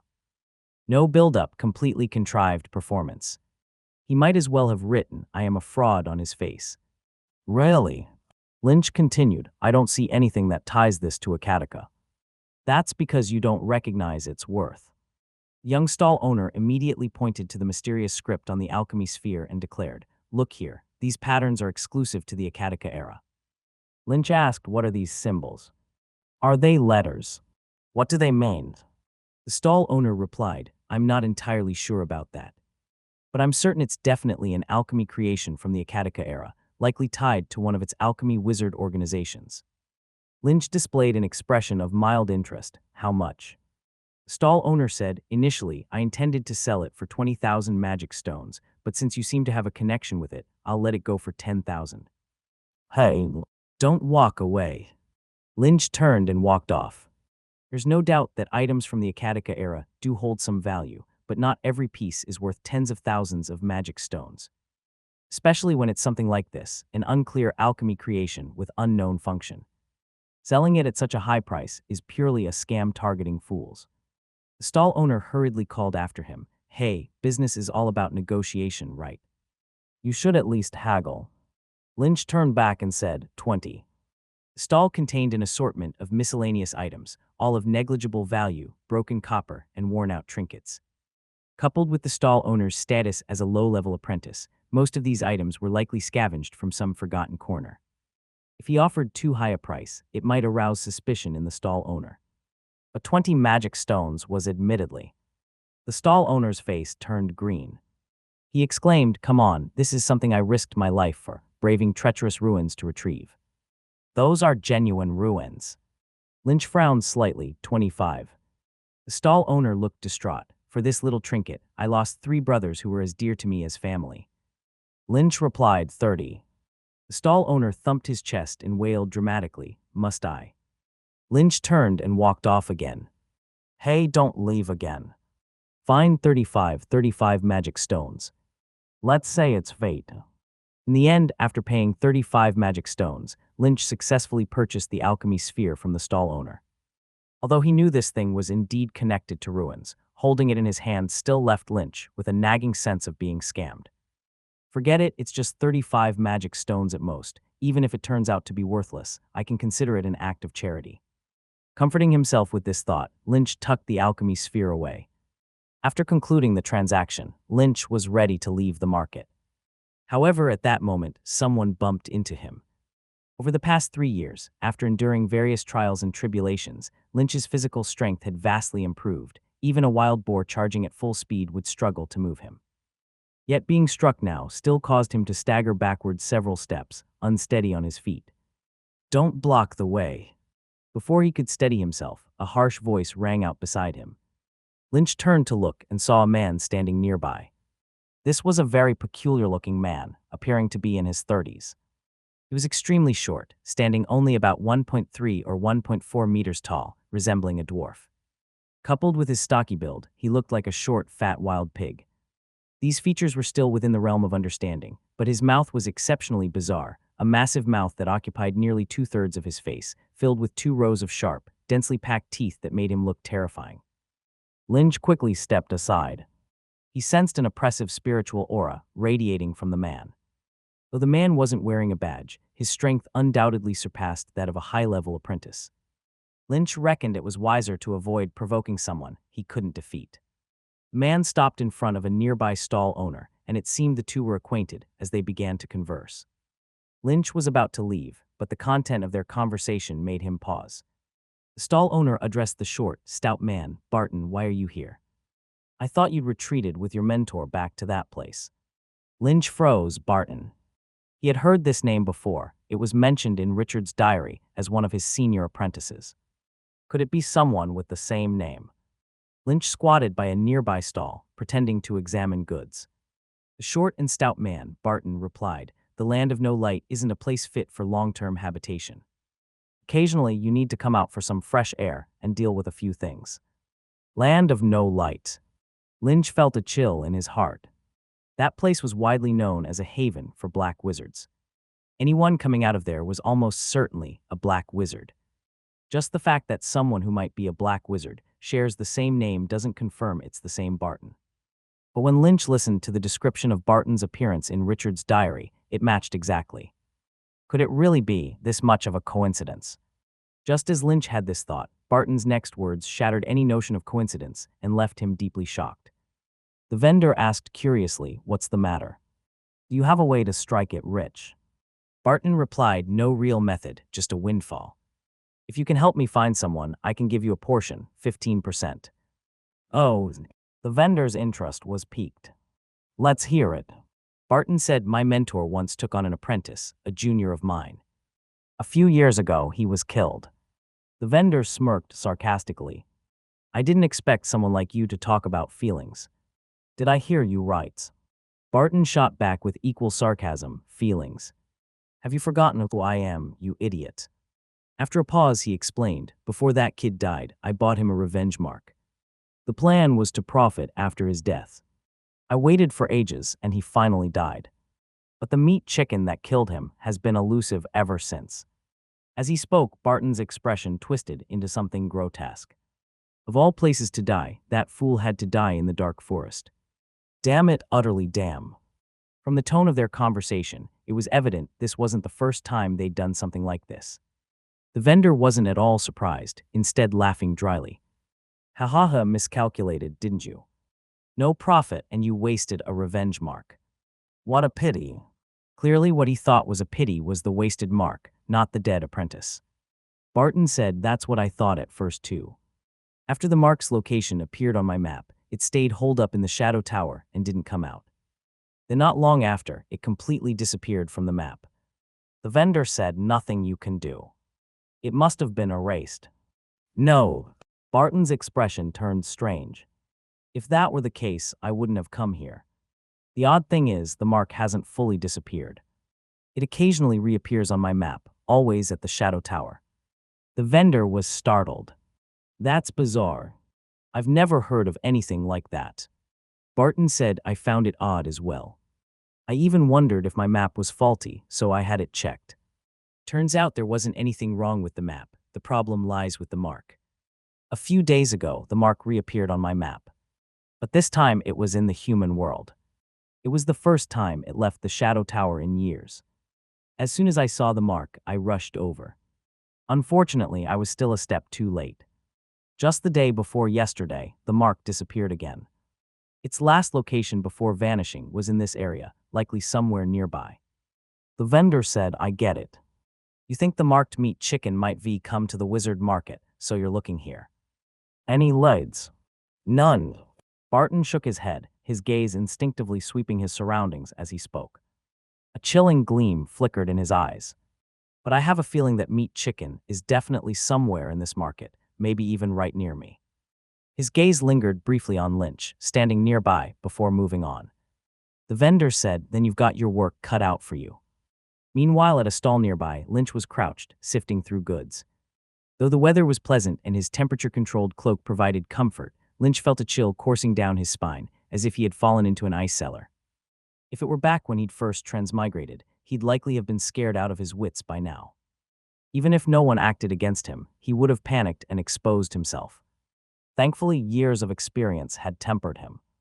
Both his abilities and mental fortitude had grown significantly. Even though fear gnawed at him, Lynch betrayed no outward sign of discomfort. Now he finally knew who had purchased a revenge mark for Richard back then, but this is way too obsessive. He genuinely hadn't expected it. His pursuer hadn't given up after all these years and was still lying in wait. Perhaps his lingering mortal mindset had let him overlook the fact that while a few years might be long for ordinary people, they were trivial to wizards. If he hadn't stayed within the tower's sphere of influence all these years, refraining from wandering around, who knows how tall the grass on his grave would have been by now. Lynch had a guess as to why the revenge mark sporadically appeared on Barton's map. When he erased the mark back then, he hadn't destroyed it. Instead, he kept it for research, storing it in his space ring. Over the years, he'd occasionally taken it out to study. Since the space ring isolates spatial coordinates, Barton's map couldn't track the mark when it was inside. The few times it appeared must have coincided with the moments Lynch had taken it out for research. Right before heading to this market, Lynch had organized his space ring and briefly taken out the mark. That must have been when Barton locked onto it. This dangerous thing needs to be dealt with as soon as possible once I get back. But that's a matter for later. Right now, I need to leave here. With that in mind, Lynch stood up, ready to make a swift exit. The nearby conversation carried on. The vendor chuckled jokingly. But who knows? Since it appeared near the market, it's quite plausible it's now here. Look carefully, you might really find something. Barton, determined, said, that's my thought too. I paid a hefty price for that revenge mark. I'll sniff it out if I have to. He sniffed the air, his nose twitching slightly. But that slight movement made his expression change abruptly. The vendor asked, puzzled, what's wrong? Barton hesitated, then said uncertainly, weird. Was it just my imagination? I think I caught my junior's scent. A cold wave washed over Lynch.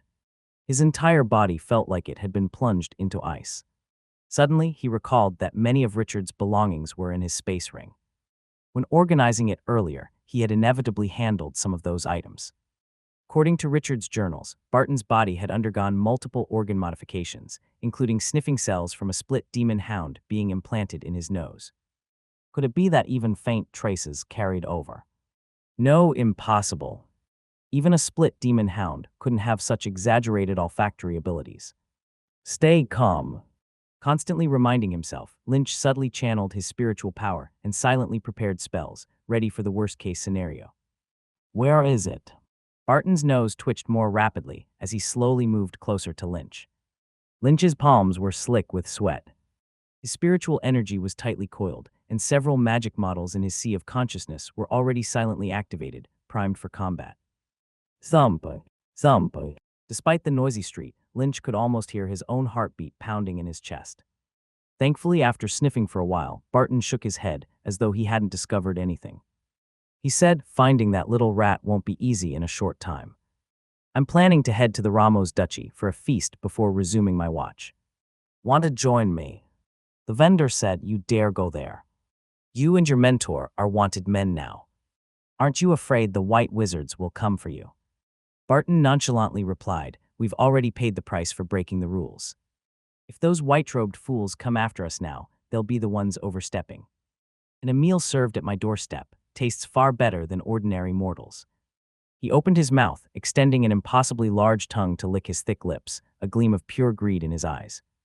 Phew. Lynch exhaled in relief. It's been years. Any cent left on Richard's belongings would be completely dissipated by now. Even if faint traces remain, they can't possibly cling to me from just brief contact. Not even a split demon hound could catch a whiff. All this is knowledge, clearly documented in books. Perfectly understood. Then why am I afraid? What's there to fear?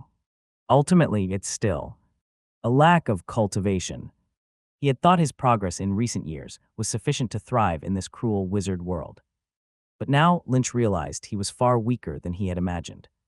Both in strength and mental fortitude, he had much to improve.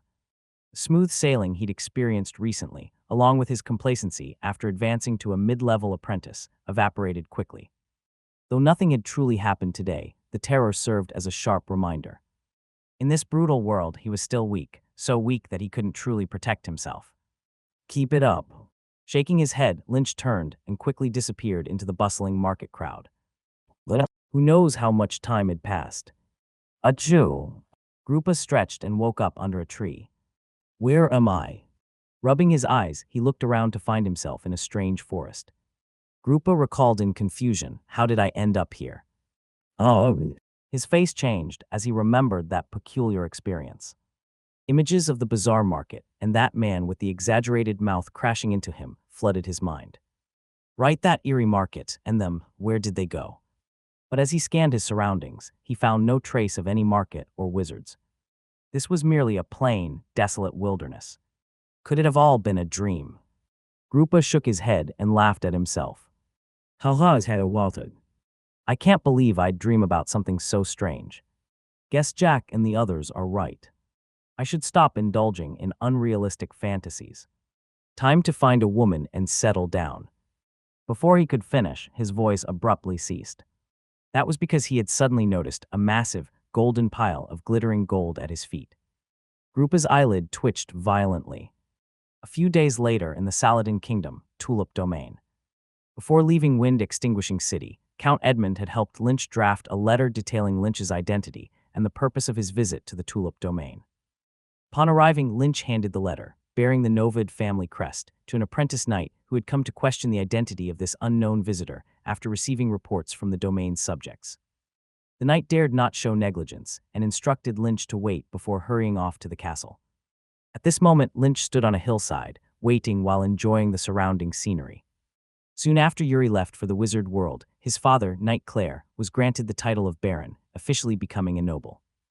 Thus, this place was more sophisticated than the Knight Domain Lynch had previously imagined. At the center of the territory was a newly constructed castle, its dark gray stone walls and towering spires exuding the solemnity befitting nobility. Surrounding the castle were scattered houses, mostly made of rammed earth with thick straw roofs. Each had a fenced yard where livestock were kept, the animals living alongside the residents. Next to the houses lay cultivated farmlands. During the deep winter months, no crops remained, and the fields were covered by a thick layer of snow. Beyond this was the domain's perimeter, a forest. Although icicles still hung from the treetops, some early spring wildflowers had begun to bloom quietly, peeking out from the snow's surface. Tracks left by small animals dotted the snowy ground. Having survived the long winter, they were emerging from their burrows to forage. The thawing creek meandered through, its silvery waters glimmering under the sunlight like a necklace of flowing pearls surrounding the domain before rushing into the distance. Simple, primitive, filled with rustic charm. This was nothing more than a typical noble's domain in the human world, one that prompted Lynch to think about the home lodged in his memories. Now that I've made it here, should I visit that place once? The location where Lynch now stood was referred to as the Tri-Kingdom area, where the Saladin Kingdom, Putin Kingdom, and Aquitaine Kingdom were closely connected. Lynch's homeland, the Putin Kingdom, was situated right next to the Saladin Kingdom. Perhaps later. As a soul-swapped reincarnator, Lynch had come to fully accept the memories of the original Lynch. Regarding the family of his former self, he couldn't simply disregard them. But as a reincarnator, Lynch deeply understood he came from Earth. All his emotional ties were mostly disconnected from this world. Forcing himself to feel profound affection for this family was a task easier said than done. Ultimately, he hadn't figured out how to address these inherited complexities of kinship and could only set them aside for now. Glub, glub, glub. At this moment, the sound of hooves echoed from afar. Looking toward the castle, he saw a group of riders charging from that direction. At the forefront were more than 10 men clad in leather armor and wielding cross swords, riding their horses. Behind them trailed several hundred people on foot, men and women, young and old, dressed in an assortment of clothing, likely the castle's household members and ordinary subjects. The group approached the hill where Lynch stood, stopping roughly 20 meters away as the leading middle-aged man pulled the reins, signaling the entire group to halt. The man dismounted and walked alone toward Lynch. Appearing to be around 50 years old, his face was resolute and deeply carved. He wore a heavy fur coat over his broad shoulders and black riding trousers below, his imposing stature reminiscent of a black bear. Bear hunter Claire Stock, a man renowned across the land for single-handedly defeating an adult brown bear in his youth, earning his moniker through this legendary feat. Stopping a few steps away from Lynch, he bowed courteously. After receiving permission from Lynch, Claire continued forward until he stood directly before him. This was an essential etiquette for mortals when greeting transcendence. In a deep, resonant voice, he said, "Claire Stock, leader of the Stock family, lord of Tulip Domain, baron of the kingdom, greets your grace." Lynch nodded. "Lynch Valen, pleased to meet you." After an exchange of brief courtesies, Lynch produced the glory cross he had prepared earlier. "My friend, your son Yuri. I deeply regret delivering such sorrowful news, but before his passing, he entrusted me to bring this back to his homeland and deliver it to his father, yourself." Claire fell silent, his deep gaze fixed on the cross sword in Lynch's hands. No emotion was apparent on his tightly drawn face. Instead of reaching for the sword, he asked, "In his battle against the enemy, did Yuri fight with all his might? Did he meet death as a true hero would, with his head held high, or did he die as a coward?" Lynch's expression turned peculiar. To him, this should be a moment of grief, filled with sadness, not a time for such peculiar questions. Yet, thinking further, he could understand it. Nobles in this world revered family and honor as virtues even surpassing life itself. It was a unique characteristic of mortal society here. Lynch nodded. "He was the most courageous warrior I've ever known. To fight alongside him was my honor." Like the thawing of a snowy peak, Lynch distinctly saw the tension melt away from Claire's tightly strung face. Claire stepped forward to accept the cross sword from Lynch, before turning to face the knights and subjects behind him, raising the sword high above his head. He shouted loudly, "Yuri did not dishonor glory. He died in battle with valor." It was like the eruption of a volcano. "Yuri, Yuri, glory, glory." People chanted Yuri's name fervently, their eyes burning with passion. After the matter concluded, Baron Claire invited Lynch to stay for a while, saying the domain was soon to celebrate the Victory Festival and hoping Lynch would remain for the festivities. He still hadn't received any notice from Avery, and he'd already explored Wind Extinguishing City thoroughly in recent days. On reflection, Lynch realized he was genuinely a man without a home. Though he had many places he could go, none could offer him a sense of belonging. Neither the Shadow Tower nor the human world provided that. His only semblance of belonging now seemed to reside in knowledge and cultivation. Wherever he cultivated, it was still cultivation. After contemplating, Lynch accepted Baron Claire's invitation. Of course, aside from the sincere hospitality, there was another reason. He hoped to learn about knight training from Baron Claire. Over the years, Lynch had never ceased training as a knight. With increasing understanding of this occupation, he did not agree with the common view held by other wizards that it was utterly useless. From Lynch's personal experience, knights possessed a degree of combat prowess applicable even in the wizard world. And when combined with magic, they could unleash extraordinarily powerful forces. Precisely because of this, Lynch intended to continue delving into the path of the knight and bring it to greater heights. For that, learning certain essential techniques was necessary. Internally, Lynch had no issues with training the knight breathing method. However, his external combat skills, such as advanced swordsmanship and high-level combat techniques, were non-existent. To this day, he still relied on the basic swordsmanship Yuri had left behind. Upon consulting Baron Claire, the latter did not keep secrets, and soon found several sets of high-level combat techniques to teach Lynch, even assigning specialists to guide him. And it was here that Lynch finally advanced beyond basic swordsmanship, learning more sophisticated swordsmanship. This was a knight swordsmanship well known throughout the Seven Kingdoms. After years of relentless effort, Lynch had long since perfected the 3 stages of apprentice knight training: muscles, tendons, and skin, successfully advancing to the rank of knight. He was now transitioning from low-level knight to mid-level knight. Knight breathing method LV3, 8632-10000. Don't think this is easy. On the contrary, in some ways, knight training is even more challenging than wizard cultivation.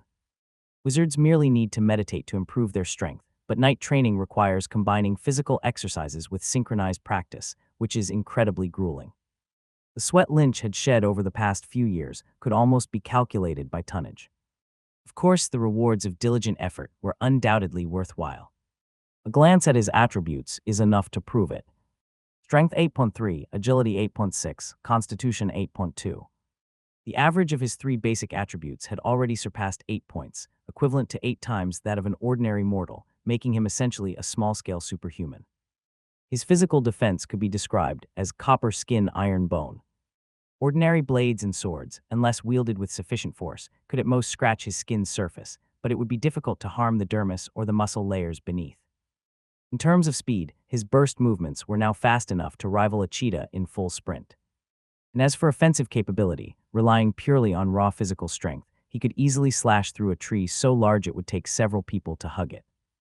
In terms of magical energy units, this would equate to approximately 6 units, a destructive force comparable to a typical low-level apprentice magic.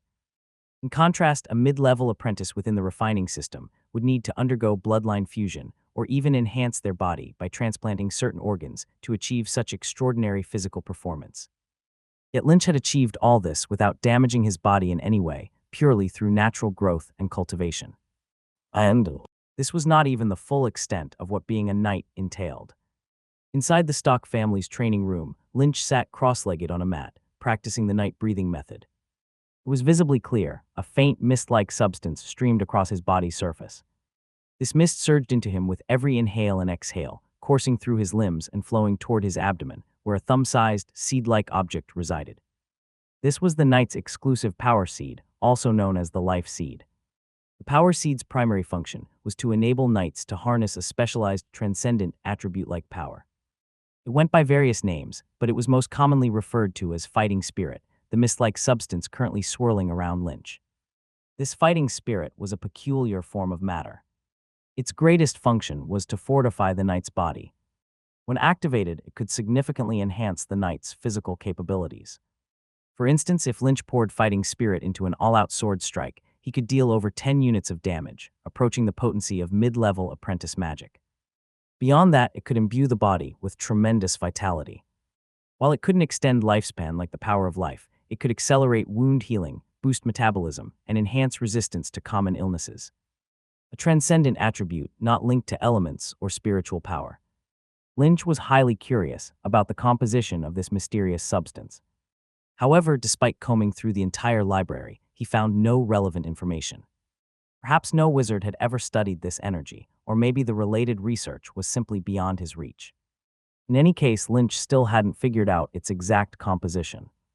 However, the power of life he sensed after his recent promotion to mid-level apprentice gave him a strangely similar feeling. Could there be some kind of connection?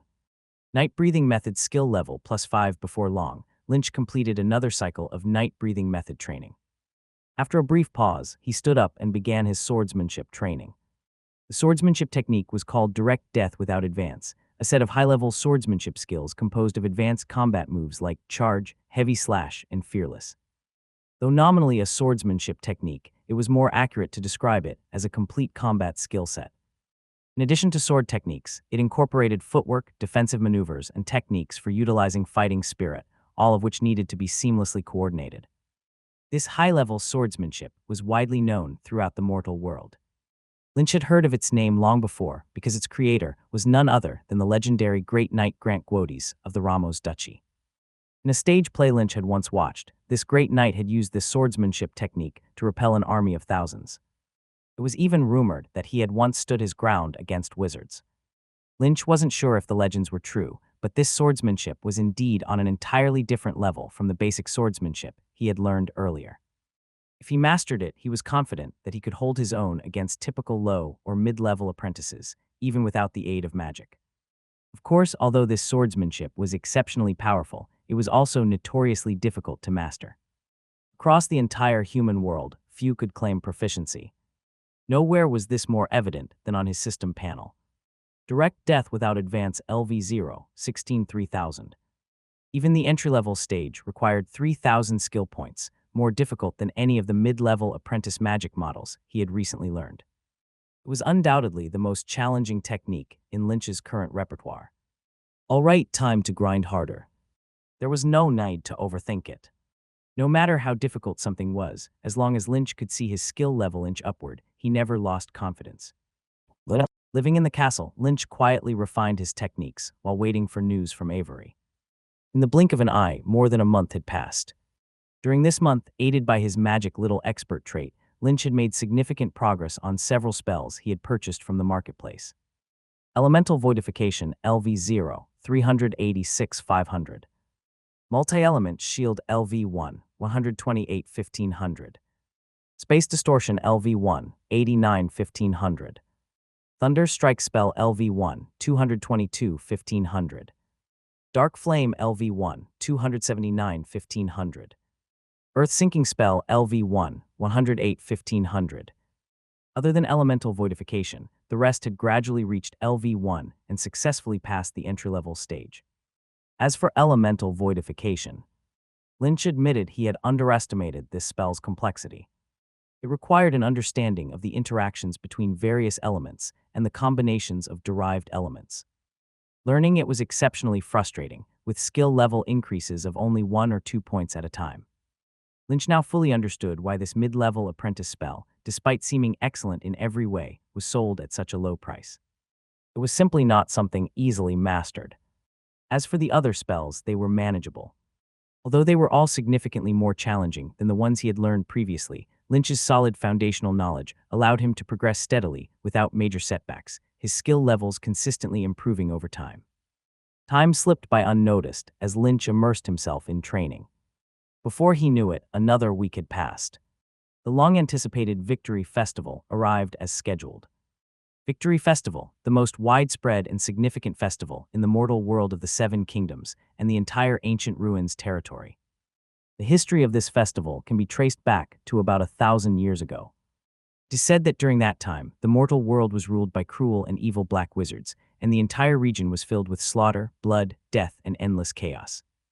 During that period, humans were as lowly as livestock, susceptible to relentless killings at any time and place, living a life where they could not guarantee the next day, overshadowed by the cloud of death at every moment. This period was also known as the Chaotic Era. How did the Chaotic Era begin? How long did it last? No one knows for sure now. 1,000 years ago, perhaps due to the excessive chaos, no reliable historical records were left. People do not remember how the Chaotic Era began, but they do remember how it ended. It was a day nearly 1,000 years ago when the White Wizard came to this land and led all the heroes of humanity to rebel against the brutal Black Wizards, ultimately defeating them and ending the Chaotic Era, thus inaugurating the peaceful and tranquil order era we know today. That day was February 13th. To forever remember that significant moment in history and the heroes of that time, people named this day Victory Day. Every year on this day, all human kingdoms in this land grandly celebrate it. This is the origin of the Victory Festival. Victory Festival in the Tulip Domain. The celebration location is near the forest. On the left-hand side of this area is a long table made by joining over a dozen wooden tables, laid with soft and delicious white bread, freshly gathered honey, roasted rabbit, onion soup, apples, and various other delicacies. On the right-hand side near the forest, a separate area is fenced off with wooden fences, where several targets are set up. The archery contest is an indispensable activity in the celebration. Next to the archery field on the left-hand side is another area fenced with wooden railings.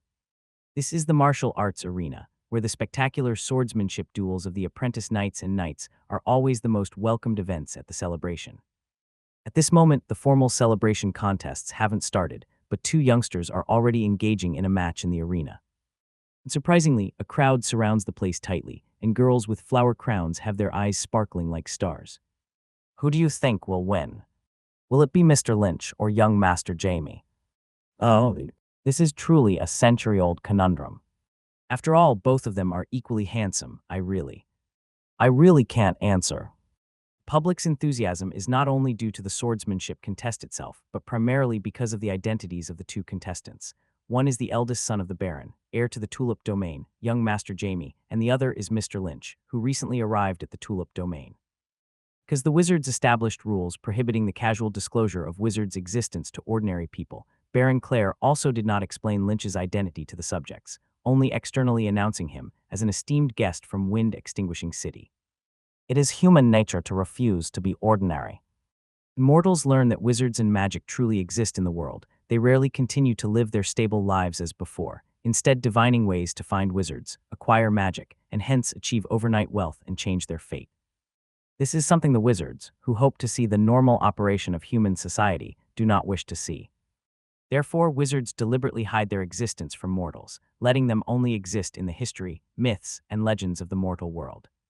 Coming back to the contest, his noble and mysterious identity, handsome image, and exceptional martial skills destined Lynch not to be an obscure figure here. In fact, since his arrival at the Tulip Domain, discussions about him never ceased.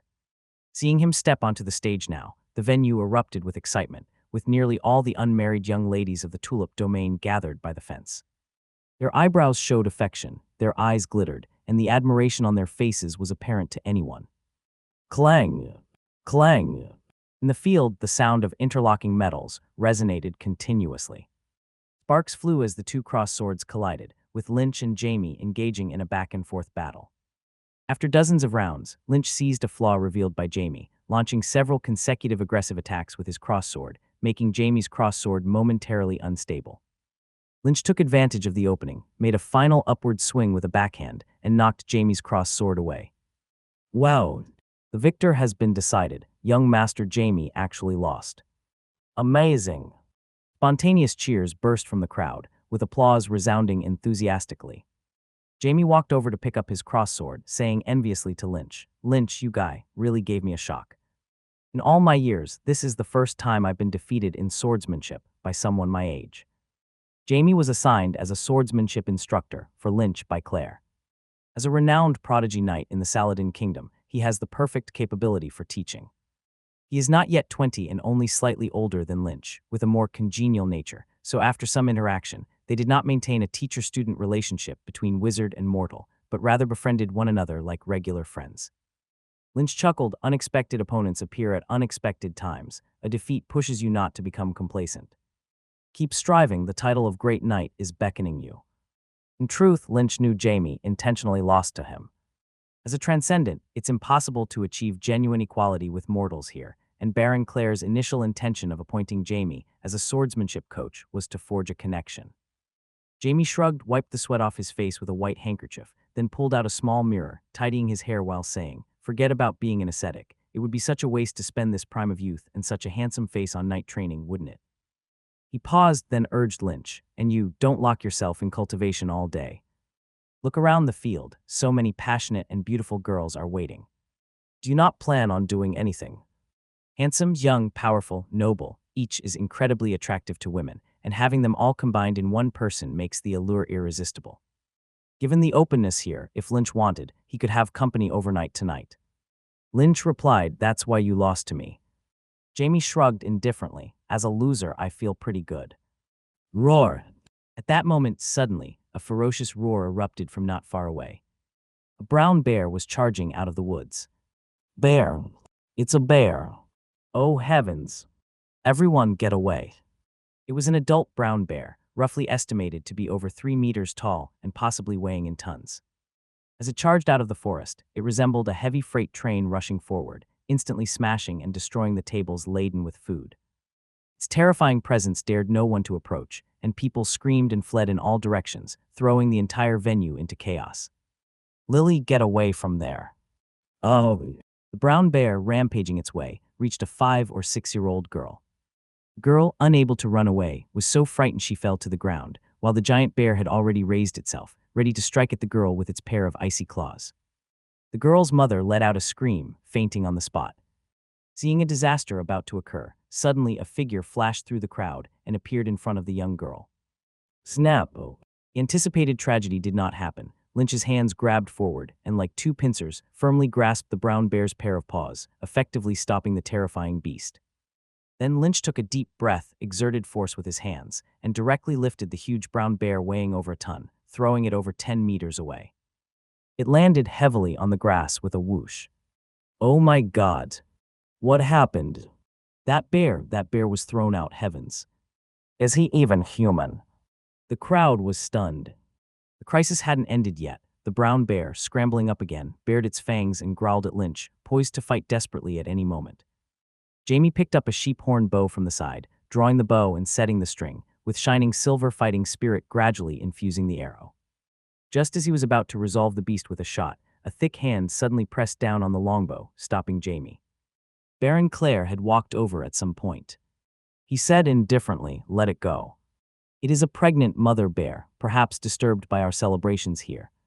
James was astonished, as everyone knew Baron Clare's famed hunt began with hunting bears. "Yes, father." Nonetheless, he heeded the command and lowered the longbow, for his reputation was already widespread enough without needing a bear to enhance it further. Brown Bear, maintaining a standoff with Lynch for some time, ultimately recognized who held the upper hand here and dared not advance.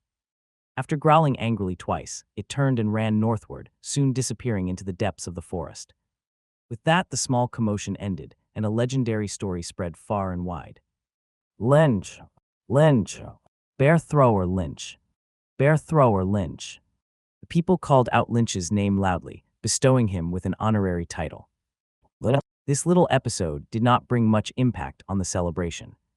People quickly reorganized the venue, and the celebration resumed in a joyful atmosphere, lasting until the end. 2 weeks passed after Victory Festival, and Lynch's elemental voidification finally made noticeable progress. Elemental voidification LV1 6-1500. Elemental voidification finally reached the beginner level. Tulip Domain, Lynch's cultivation room. Sizzle, sizzle. A white candle sizzled as it burned in the room. This was no ordinary candle. Instead of emitting a bright yellow flame, it gave off a dim white light interspersed with colorful glimmers, reminiscent of halos shimmering under the sunlight. It was an elemental candle, a product of alchemy. Created by wizards who condensed elements, its purpose was to release elemental energy when burned, increasing the elemental concentration in a specific area. The mortal world was vastly different from the wizard world. The elemental content here was exceedingly sparse. Even the most talented individuals would struggle to absorb elements purely through meditation. So, wizards invented elemental candles to enable sustained cultivation while residing in the mortal world. The cost of these candles was exorbitant. A single meditation candle could only sustain 2 days of meditation, yet required 100 magic stones. Over the course of a month, thousands of magic stones would be spent. In regular circumstances, Lynch would hardly afford to splurge on such luxuries. However, they were currently on an official mission, and all expenses for these items were fully reimbursed by the tower. In this regard, the tower was rather generous. Tick-tock, tick-tock. The ticking of a pocket watch echoed as time flew by. 2 hours passed in the blink of an eye, and when the candle had burned through a fifth of its length, Lynch completed the first round of today's meditation. Meditation proficiency +3. Opening his eyes, Lynch glanced briefly at the data panel. 2 hours of meditation hadn't yielded any perceivable improvement in his spiritual power, which felt as stagnant as a stillwater pond. If not for the feedback displayed on the data panel, Lynch wouldn't even know whether his 2 hours of effort had achieved anything at all. This was a common issue for many apprentices. At the start of meditation, they brimmed with enthusiasm and fiery resolve. But as time dragged on and they failed to see results or growth, their fervor inevitably waned. For most apprentices, effort wasn't the obstacle. Effort without visible rewards was the true challenge. So slow. After a short rest to allow his spiritual power to simmer down, Lynch put away the candle and the undying bird's feather, preparing to dive into the study of magic. Elemental Voidification LV1 6-1500. Finally, I've achieved the entry level. This spell had truly given Lynch a headache. The other spells he learned during the same period had already reached the entry level weeks ago, yet this one lingered in the background until just now. It hadn't been easy. Let's see how effective it is. Once a spell reaches the entry level, it becomes usable. Sadly, when Lynch first learned this spell yesterday, he had already depleted all of his spiritual power, and it happened to be the day he planned for restorative sleep. As a result, he hadn't yet experienced the spell's effects. With this in mind, Lynch channeled his spiritual power to activate the elemental voidification magic model within his sea of consciousness. The casting of wizard spells generally fell into two categories: silent spells and spellcasting spells. As the name implies, silent spells required no recitation of incantations. One could directly activate the magic model within the sea of consciousness for spell execution, which was the typical method for most spells. Spellcasting spells, on the other hand, required lengthy incantations to guide spiritual power, often accompanied by intricate rune gestures. This method was typically employed for large-scale, complex spells. Elemental voidification was a conventional silent spell. Upon activation, Lynch immediately sensed a peculiar energy forming within his body, an energy he could control at will, directing it to move within himself. This was virtualization energy. By manipulating this energy, Lynch could phase parts of his body into a void-like state. At the entry level, the virtualization energy formed a sphere roughly the size of a basketball, not enough to envelop the entire body, and only sufficient for partial voidification, with limited duration. Lynch first directed the energy to cover his right hand. He watched as his hand distorted, turning hazy and transparent. Stretching his right hand toward the table in front of him, it phased through the tabletop and emerged from underneath it. Not bad at all. Let's test the wall phasing effect. The spell's effect, akin to the legendary wall penetration technique, brought out Lynch's playful side. He immediately lay down on the floor, covering his head in the virtualization energy before thrusting his head downward through the floor. His head successfully phased through the floor and emerged in the room below. The room beneath belonged to one of Baron Claire's young nieces. Lynch saw the 13-year-old girl standing by the window with a white flower in her hands, repeatedly tearing off its petals. She muttered with a troubled expression, "Ah, what should I choose? Mr. Lynch or Cousin Jamie? Oh, they're both so handsome. Why does fate torture me so? Can't I have both? Maybe, maybe not." Lynch was speechless. How old is she again? Are girls from the other world all this precocious? Never mind. Let's see what that vain Jamie is up to. Standing up, Lynch walked to the right side of his room and phased his head through the wall into Jamie's adjoining room. Inside, Jamie was standing before a mirror, alternating between grooming his hair and adjusting his clothes. His face radiated vanity and narcissism as he declared, "Oh, why are there men as handsome as I am in this world? Look at these star-like eyes, this chiseled chest, this magnificent mane of hair. Oh, truly the masterpiece of the creator God. Lynch, seriously, does anyone in this family act normal?" Feeling unimpressed, Lynch withdrew his head and finally moved to the left side of his room. The neighboring chamber belonged to Baron Claire, the master of this castle. Phasing his head through the wall once more, the room's interior unfolded before Lynch's eyes. But this time, the view left Lynch momentarily stunned. The room was spacious and adorned with a high ceiling intricately carved with ornate patterns. In the center of the polished oak floors stood a massive four-poster bed, its soft feather quilt and pristine white sheets inviting anyone to rest in comfort. Ancient candle holders, luxurious tapestries, exquisite porcelain, and various fine artworks were meticulously arranged throughout the chamber, exuding the opulence and grandeur befitting the nobles. However, amidst the luxurious setting, Baron Claire wasn't reclining on the bed or working at the desk, but instead curled up in a cramped corner of the room. Yes, curled up. Baron retained the attire he usually wore, but the authority and decisiveness normally emanating from him were entirely absent. His eyes were deeply sunken, his gaze vacant and unfocused, tears pooling in his sockets yet refusing to fall. His lips drooped slightly, his face devoid of any hint of a smile, lined with deep wrinkles and furrowed brows. His pallid complexion and worn-down demeanor painted a picture of utter fatigue and helplessness. Sorrow, anguish.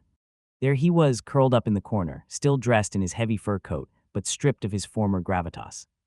In that moment, he resembled nothing more than an ordinary elderly man seeking refuge from the cold. There he remained, clutching a crossed sword in his hand, his reddened eyes fixated on it as he meticulously polished it over and over. As he polished the sword, he murmured in a voice so soft it barely broke the air, "Why were you so foolish? My Yuri, my child." 3 days later, Lynch concluded his visit to the Tulip Domain. Where should he go next? After some thought, Lynch reached a conclusion. Go home. Perhaps it was the words of Baron Clare that stirred him that day, or perhaps he simply wanted to bring closure to the lingering emotions tethered to the original owner of this body. Ultimately, Lynch decided to make a trip back to his hometown. Before his departure, Baron Clare and Jamie came to see Lynch off.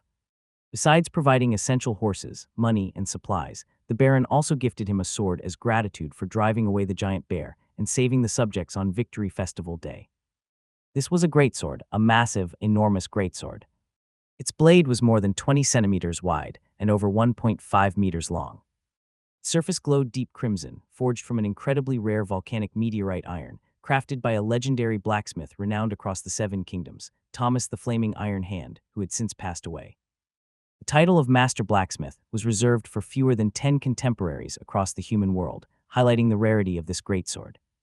Its previous owner was the illustrious Great Knight Grant, for whom Thomas had painstakingly forged this masterpiece as a gift to a dear friend. After Grant's demise, the sword passed through various hands before ultimately being purchased for a fortune by Baron Clare. The name of the sword, Fearless. In reciprocation, Lynch took out several bottles of magic potions as gifts for Baron Clare, including physical potions and recovery potions.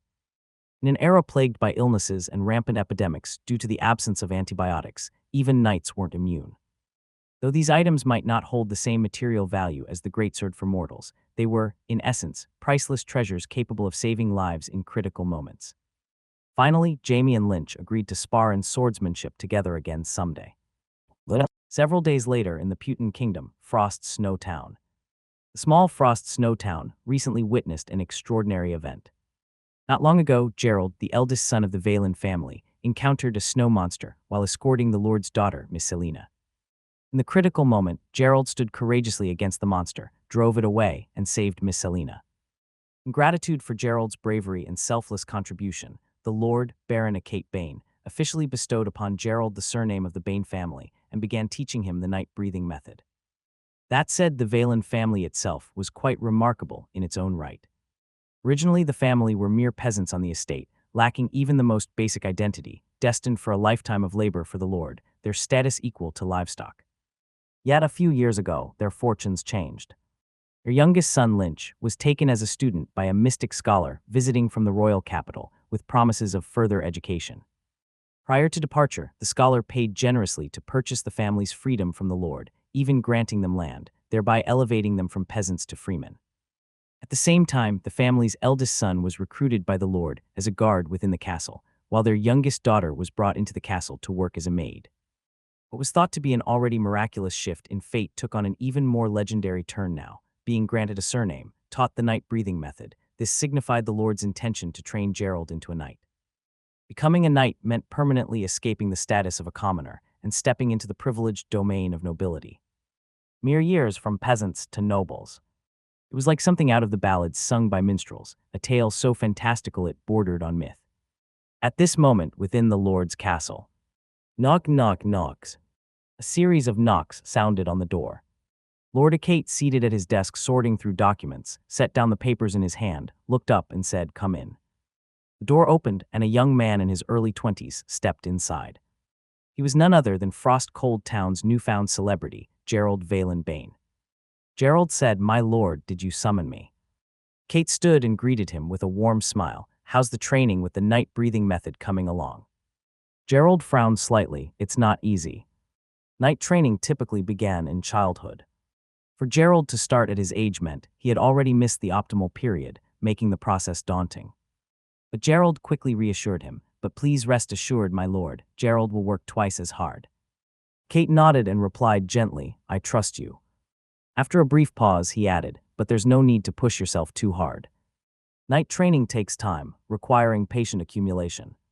It's not something that yields results overnight." He pondered for a moment before continuing, "How about this? I've recently built a new farmstead in the fertile land domain. Why don't you take your parents and move there for now?" Gerald's eyes widened in shock. "What?" Kate raised an eyebrow. "What, you don't want to?" Gerald quickly waved his hand. No, I just feel this is too generous, my lord." Kate laughed. "Since I've already begun teaching you the night breathing method, It's only a matter of time before you become a knight of the Bain family. The farmstead will be yours eventually, so moving in a bit early won't be an issue. Don't dwell too much on it. Gerald still felt overwhelmed, or perhaps he had been feeling this way for quite some time. Ever since his younger brother, Lynch, was taken away, he had been in a state of disbelief. The rapid changes of fate left him with a dreamlike sense of unreality. Kate said, "Stop hesitating and go prepare to move. Your subjects are already waiting for you. Also, before you leave, take Selena with you. She should start learning some management anyway, and this is a good opportunity.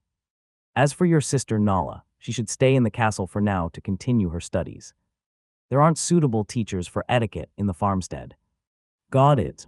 Gerald replied, "Oh, all right, understood." He stumbled out of the room, but midway, he suddenly remembered something and hurriedly turned back. Kate asked, "Anything else?" Gerald said, "My lord, I still wish to ask about my younger brother, Lynch." Kate said impatiently, "Didn't I answer this already? How many times do you need to hear it? Lynch is in the royal capital, studying under that esteemed scholar, a man even kings must treat with respect. He's traveling far and wide across the continent with Lynch, learning various forms of knowledge. This isn't something that will finish in a day or two. It's possible he'll never return, even in a lifetime. You'd best give up on hoping to see him again." Gerald frowned this. Blood ties, siblings grown up together, how could they be so easily forgotten or severed? Especially now with their family so drastically transformed, the one person everyone missed and wished to share this with the most was their youngest brother, lost to them somewhere out there. "All right." After a long pause, Gerald sighed softly, turned and left. Not long after Gerald departed, from a side room nearby, a figure slowly stepped out. It was none other than the little brother Gerald had been longing for, Lynch. High and mighty Lord Kate now bore a look of servile humility. "Mr. Lynch, are you satisfied?" Lynch nodded and handed over 2 bottles of magic potion. "Thank you very much." Upon returning, Lynch had quietly approached Kate and purchased both the farmstead and the necessary entry into the world of nobility, gifts for his former family. For this, he even orchestrated a charade, using several alchemical trinkets to stage a snow monster attack on Gerald's deliberately summoned escort team. The world of nobles adhered to its own rigid protocols. Even a lord couldn't arbitrarily elevate a family from peasant status to noble rank. Creating a reasonable pretext was required to earn the trust of those within the domain. "Oh, magic potions, wondrous potions." Kate's eyes lit up as he received the potions from Lynch. Being middle-aged, it had been a long time since he felt the vigor of youth, but just 1 drop of the potion was enough to restore him to his younger self. Lynch walked to the window, silently watching Gerald's retreating figure. Perhaps it was the lingering influence of fused memories. Despite Gerald being a stranger to him, watching his brother fade into the distance filled Lynch with an inexplicable sense of loss and muted melancholy. Kate seemed to sense Lynch's mood and approached. "You're really not going to say goodbye?" "No." Lynch shook his head and pulled his gaze back. "Let it be." From the moment he entered the wizard world, it was inevitable that he would part ways with his family, whether now or decades from now. He was merely advancing that timeline slightly. Quiet departure. For him, and for them, it was better this way. After spending a day in the frost-cold territory, Lynch set off on his journey once again. This time, the destination returned to its origin, wind-extinguishing city. The badge Avery had given him lit up. Lynch took out a silk cloth and wiped the fingerprints and dust from his glasses before placing them back on his nose. The oversized black frames completely concealed his brilliant gray gemstone eyes. He also tidied up his bangs, combing them downward to cover his forehead. The previously flamboyant look now appeared subdued, adding an air of docility. He methodically draped his cloak over his shoulders, letting its flowing bulk hide his streamlined figure underneath. Finally, he pulled out a hefty tome and hugged it to his chest. Lynch adjusted his glasses again, and the image of an earnest, harmless bookworm vividly came to life. After tugging his hood into place, Lynch embarked on his way back. After 2 days of hard riding, Lynch successfully returned to the Count Castle early on the morning of the 3rd day. At this time, Avery and the others were having breakfast in the dining room. Seeing Lynch rush back with dust all over him, they looked visibly surprised. Avery exclaimed, "You came back so quickly." Lynch asked back with some confusion, wasn't it agreed to return within 3 days? Avery was momentarily stunned. "How was it?" She couldn't help bursting into laughter. Unlike other noble ladies who would chuckle discreetly behind hand-covered mouths to maintain elegance, she laughed openly and without restraint. She said, "You're way too honest." 3 days was just a guideline to add a little urgency. In reality, being late by a few days wouldn't have mattered. In fact, even if he hadn't returned at all, it wouldn't have affected the bigger picture. After pausing, she continued, "Since you're already back, stay a few more days." "All right, I suppose you haven't had breakfast this early yet. I'll have a servant prepare another helping for you." In the following days, Lynch spent his time entirely within the castle, immersed in cultivation with little else to occupy him. While significant progress within a few days seemed impossible, Lynch managed to read a few books during this time, books he had bought along his recent travels, covering topics like human geography, history, and cultural studies. Unexpectedly, he also activated a new trait. Trait Scholar. Scholar, you have studied the geography, history, and culture of more than 10 countries. Your abundant knowledge has earned you the title of a respected scholar. Trait Effect, instantly comprehending books on topics of history and culture. This trait was incredibly powerful. Once activated, Lynch's skill level increased by over 50 points each time he read history or cultural books. Within mere hours, he could thoroughly understand a 200-page historical record. Using this trait, Lynch reviewed in detail the local historical and geographical materials about his region. Currently, their location was in the northwest of the Saladin Kingdom. To the west lay Crescent Bay, to the northwest was the Lamos Duchy, to the north was the Dark Forest, and to the east was the Aquitaine Kingdom. Their intended destination for this journey was precisely the west, Crescent Bay. A week passed, and on the 7th day, Count Edmund suddenly announced plans for an upcoming hunting expedition outside the city. Early the next morning, he assembled a lineup of several hundred troops. Lynch and his group were among them, joining the grand procession as they marched out of the city. Heading west of wind-extinguishing city, a forested trail unfolded. A contingent of several hundred people moved through the forest, outfitted in uniform dress, armored with shining gear, and bearing the prominently erected flag of the wind emblem, fluttering proudly in the breeze. Within the convoy, Lynch rode atop a white horse, his curious gaze darting around at the surroundings. Although they claimed the trip was for hunting, Lynch couldn't help noticing that everyone in this company was fully armed, carrying heavy shields, crossbows, and other strategic supplies. Moreover, the composition of the group was particularly noteworthy. Beyond the few transcendent individuals among them, the leader Count Edmund himself held the strength of a mid-level knight, while the group also included dozens of knights and apprentice knights.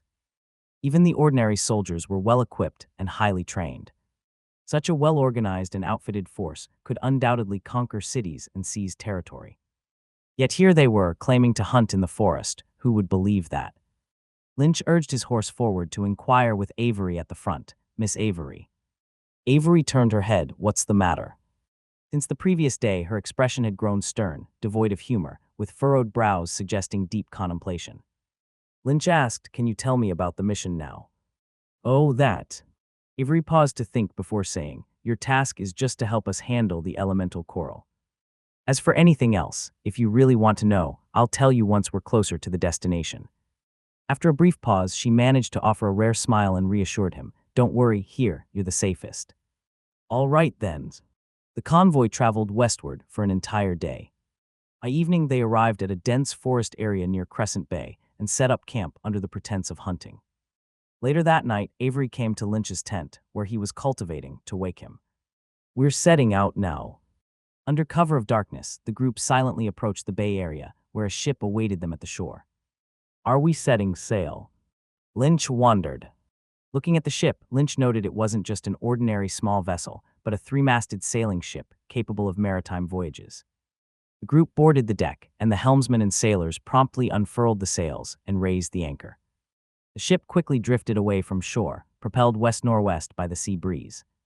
"This direction, are we heading to Ghost Island?" Lynch immediately recognized the ship's course toward Ghost Island, a small isle about 100 nautical miles away from Crescent Bay. Previously, the isle was just a nameless nearshore location, occasionally serving as a stopover point for fishermen. Back then, its names did not hint at anything peculiar, commonly called the uninhabited island, nameless isle, or simply the island. The term Ghost Island emerged only in the past year or two. During the last couple of years, something inexplicable began to happen. Ships passing by suddenly observed an eerie, and sinister atmosphere around the island. Sometimes the wind carried faint cries or wails. Rumors even claimed sightings of ghostly fires and phantoms. Some brave fishermen ventured ashore to investigate but never returned, leading the tales to spread. People began saying some ghostly entities now inhabited the island, and thus it became known as Ghost Island.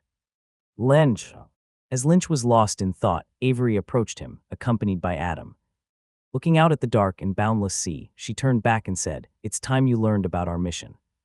Adam will explain it to you." Lynch nodded, all right. Since resolving their past misunderstandings, Lynch and Adam had grown much closer. Previously, Lynch had tried to gather information about their mission from him, but Adam kept his lips sealed, giving nothing away. Now, with Avery's permission, Adam was ready to recount everything. Pointing toward the pitch-black sea ahead, he said, "Beyond what you cannot see right now lies an island. That's where we're heading tonight. Do you know about it?" "So it really is." Lynch nodded. "I've heard people discussing it at the market. Isn't it called Ghost Island?" Adam shook his head. "There's nothing ghostly about that place. Those rumors and missing fishermen, it's the work of black wizards." Lynch exclaimed in surprise, "Black wizards?" Without Lynch noticing, Lucas had approached. Overhearing their conversation, he interjected, "Don't be so startled. Black wizards aren't some nightmarish monsters, just 2 eyes and 1 mouth, same as us." Evidently, Lucas mistook Lynch's reaction as one of fear. It wasn't unreasonable. Ordinary citizens in a society governed by order naturally dreaded the menace of cruel and bloodthirsty black wizards. Adam nodded, "Yes, black wizards." He paused briefly, patted Lynch's shoulder, and smiled gently to reassure him, "Don't worry, taking them down is our job, not yours. Even if something unexpected happens, I'll absolutely ensure your safety." Saying this, he emphasized his point by gripping his cross-sword tightly. Lynch obediently nodded, "All right." After a moment's hesitation, he asked, "Can I ask how many of them there are?" Lucas furrowed his brows with faint irritation. Question after question, so annoying. Was he just this scared? And this was supposed to be the recipient of the warrior feather. The 7 judges must have been blind. Despite it not being Lynch's fault, Avery stepped in to answer, 5 or 6 in total, but only one of them holds the strength of a mid-level apprentice. Their cultivation focus is on necromancy. Lynch froze. Necromancy. Given this location, could it mine? Indeed. Adam tightly grasped the cross-sword, his eyes flashing with hatred. They're the ones who killed Yuri, the apprentices from Shadow Swamp. So it really is them. Regarding the massacre a few years ago, the tower had later provided a clearer picture. The culprits were members of a black wizard organization named Shadow Swamp, operating north of the Lamos Duchy. The tower had since wiped out this organization. However, Shadow Swamp had long-standing influence in the Lamos Duchy, with intricate networks of power. Considering this area fell outside the tower's jurisdiction, large-scale manhunts were inconvenient. Inevitably, some members escaped. They must be among the ones here. Gripping the railing, Lynch recalled the contents of Richard's diary. Compared to the others, Lynch had a deeper understanding of Shadow Swamp. The organization's overall strength wasn't particularly vast. Outside of their witch master Morris, possessing official-level wizard abilities, the remaining living apprentices only included 3 high-level apprentices. Barton, whom Lynch had previously encountered at the market, was one of them. Based on Barton's comments then, it seemed he had already returned to the Lamos Duchy. The remaining 2, considering their recorded spell focuses, were unlikely trapped on this island. Thus, the intelligence Avery's team had gathered beforehand should be accurate. 2 mid-level apprentices, 1 low-level apprentice, along with dozens of knights and apprentice knights and hundreds of well-equipped elite soldiers, laying siege to 4 or 5 low-level apprentices and 1 mid-level apprentice. This was akin to lions preying on rabbits. There shouldn't be any surprises, should there? If something unexpected does arise, then it would defy all logic, wouldn't it? Or shouldn't it? Staring into the dark sea ahead, where success seemed guaranteed, Lynch still couldn't rid himself of unease. He just couldn't shake the feeling of instability. The sailboat had been sailing westward for about 2 hours when a small island appeared before them, standing quietly in the night breeze, looking eerie. Still some distance away from the island, the sailors on the boat lowered the sails and dropped the anchor. "This is the place." Avery walked over to Lynch, lifted her magic wand, and made a gentle stroke in the air. A ball of light elemental energy sank into the sea below, and soon, clusters of colorful light began to glow beneath the surface. Avery turned to Lynch and said, "Those glowing spots down there are elemental coral." Lynch stepped forward to take a closer look. The glowing points resembled streetlights standing in the pitch-black waters, encircling the island and forming a boundary that surrounded it completely. So this is how it works. Lynch understood, using elemental coral as the energy source and adding echo seashells to link them together, it forms a self-sustaining natural defense system. When an intruder attempts to break in, the echo seashells provide an immediate alert. Is that right? Avery's eyes lit up. She nodded exactly. After a pause, she added with approval, "Now I understand why Bike was so insistent on recommending you to me." Even Lucas couldn't find words to refute. Just by glancing at the scene, Lynch was able to analyze the underlying mechanism and its purpose with such clarity, truly a testament to his professional expertise. Perhaps he really could dismantle the elemental coral. Avery's expression grew more serious. "We just need you to disable some of the elemental coral, creating a gap for us to infiltrate without alerting the enemy inside. Once that's done, your task will be completed." She asked, "What do you think? Can you do it?" Lucas and Adam also turned their attention to Lynch. If Lynch could indeed dismantle the elemental coral, it would provide immense support for their battle tonight. Lynch didn't display blind confidence. "I'll need to go down and take a closer look first." Avery nodded in agreement. She then pulled out a small box from her space pocket. When opened, it revealed two fish gill-like objects submerged in water. Lynch had read about these in books. They were magical items called mermaid gills that, when affixed to the sides of the face, granted the ability to breathe underwater like a fish. Avery explained, "These are mermaid gills. Stick them to the sides of your cheeks, and they'll help you breathe freely underwater." Lynch took the mermaid gills and attached them to his cheeks, near the jawline. A chilly sensation spread across his skin. As soon as the mermaid gills made contact, they quickly adhered to his cheeks, seamlessly integrating with his skin. Visually, it looked as though actual gills were growing from his face. Avery then summoned two knights, who also equipped mermaid gills. Their task was to ensure Lynch's safety underwater. Be cautious and prioritize safety above all else. If the issue can't be resolved, don't push yourself too hard. We've made ample preparations, so your work won't impact the success of our mission." Lynch nodded, understood. He secured Parker on the deck before tying a rope around his waist and diving into the water with the two knights. As the trio descended slowly into the water, the icy touch of the cold seawater against their skin sent sharp stings through them. Conditions were challenging without the insulated apprentice cloak. While the temperature was still manageable, Lynch quickly activated the magic model in his Sea of Consciousness to cast the spell Warmth. Warmth was a zero-level, low-level magic spell of the fire element, designed to dispel cold and provide warmth, just as its name suggested. Lynch cast the spell on his companions as well, then led them further into the depths of the sea. Amidst the pitch-black waters, several alchemy fireflies flitted around, emitting faint glimmers that illuminated the underwater darkness and helped Lynch and his team navigate. Following the direction of the alchemy fireflies, they descended several hundred meters, eventually reaching the seafloor. The ocean floor resembled a dazzling underwater forest. Gentle hills were covered in fine sediments and adorned with aquatic plants, seaweed, starfish, coral, shells, and various other marine creatures. During daylight, this scene would undoubtedly be stunning. However, Lynch wasn't there to admire the scenery. Leading the knights past a dense area of seaweed, he arrived at an elemental coral. The coral stood as tall as two people, its sprawling branches resembling the limbs of an underwater tree. Embedded in the coral's central area were several echo seashells, fused so seamlessly they seemed like part of the coral. "I see now." They've modified the coral's basal layer, creating openings in the outer ectoderm and fusing cells from the inner endoderm with cells of the echo seashell, forming the conditions necessary for the seashells to parasitize the coral. An intriguing transformation method. However, it could be improved by connecting the coral's polyps directly to the echo seashells, appendages for a tighter integration. After examining the scene, Lynch quickly deduced the underlying principles of the biological transformation. It wasn't extraordinarily sophisticated, but completing such a modification demonstrated considerable aptitude on the part of their apprentice. Having critiqued the design, Lynch began dismantling the elemental coral.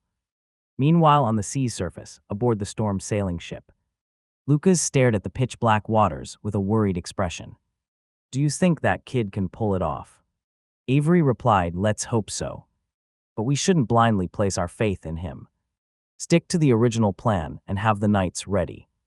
Whether the elemental coral is dismantled or not, we launch the attack in half an hour. In the end, brute force was still their primary strategy for this mission. All their arrangements had been made with that approach in mind. Bringing Lynch along was mainly a gamble. After all, dismantling the modified elemental coral and echo seashell combo was no easy feat in Avery's understanding. It exceeded the scope of an apprentice's knowledge. Minute by minute, time slipped away, and before long, half an hour had passed. Time's up. Avery checked her watch, then tied her hair back with a ribbon before issuing a command. Summon the knights, prepare for the assault. Yes. Knights and soldiers who had been prepared for action quickly gathered on the deck, while sailors moved various tactical equipment onto smaller boats. The battle was about to begin. Oh, look at the seabed. Something's happening. Lucas suddenly pointed toward the sea. Below the surface, the glowing elemental coral began to dim in several spots. The once continuous defensive perimeter had a noticeable gap. Avery froze momentarily. At the same time, several figures emerged from the dark waters. Lynch waved at the deck, it's done. Cheers broke out among the gathered crew.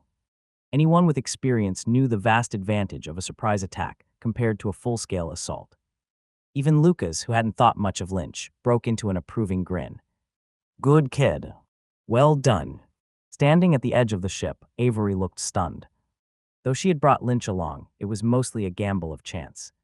She hadn't truly expected him to succeed. I'll give you an additional reward of 2,000 magic stones when we return to the tower.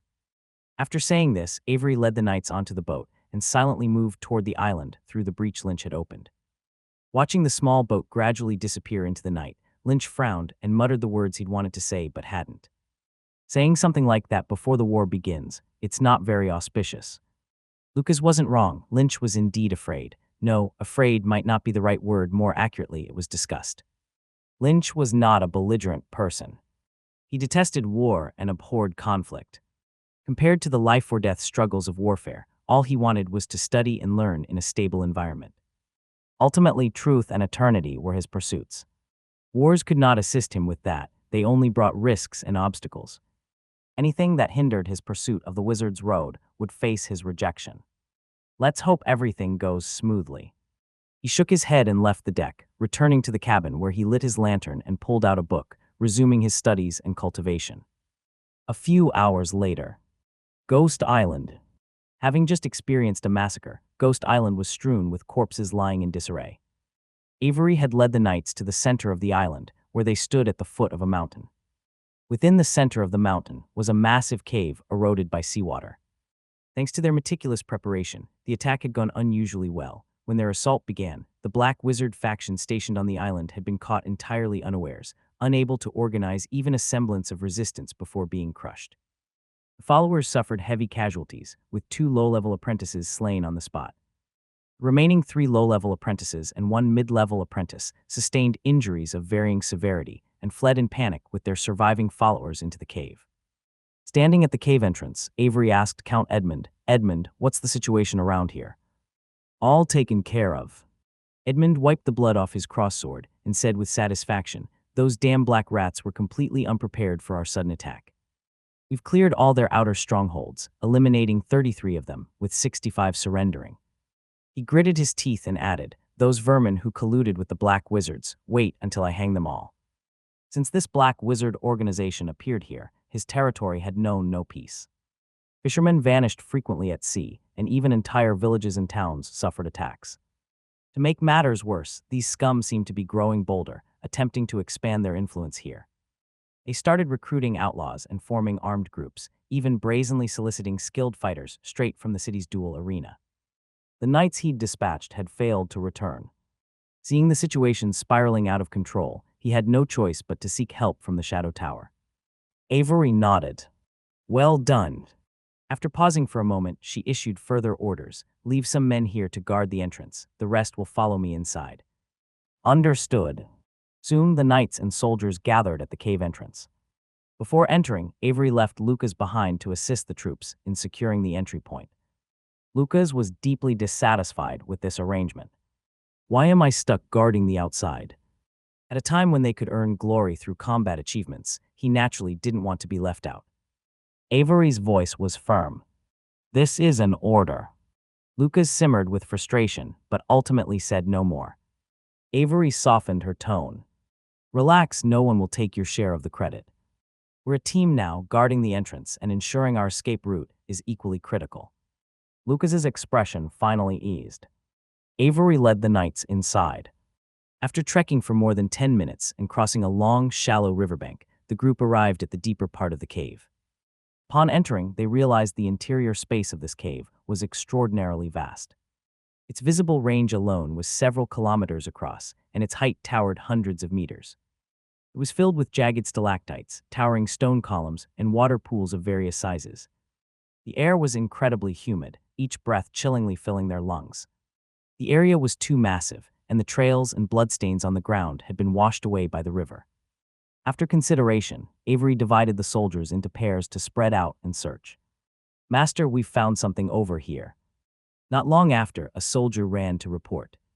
When Avery's group followed him, they found over a dozen corpses lying on the cold ground, all of them followers of the Black Wizard faction they'd chased into the cave. How did these people die? The soldiers exchanged bewildered looks. When they'd first pursued the Black Wizards into the cave, those followers had been alive and well. Since entering, there hadn't been any further clashes between both sides, yet here were their bodies. Their deaths were gruesome. Most of the corpses were battered and mutilated beyond recognition. Avery stepped forward, crouching down to examine the corpses carefully. Her expression changed abruptly. She immediately issued an order. Edmund, gather your men, we're leaving here at once.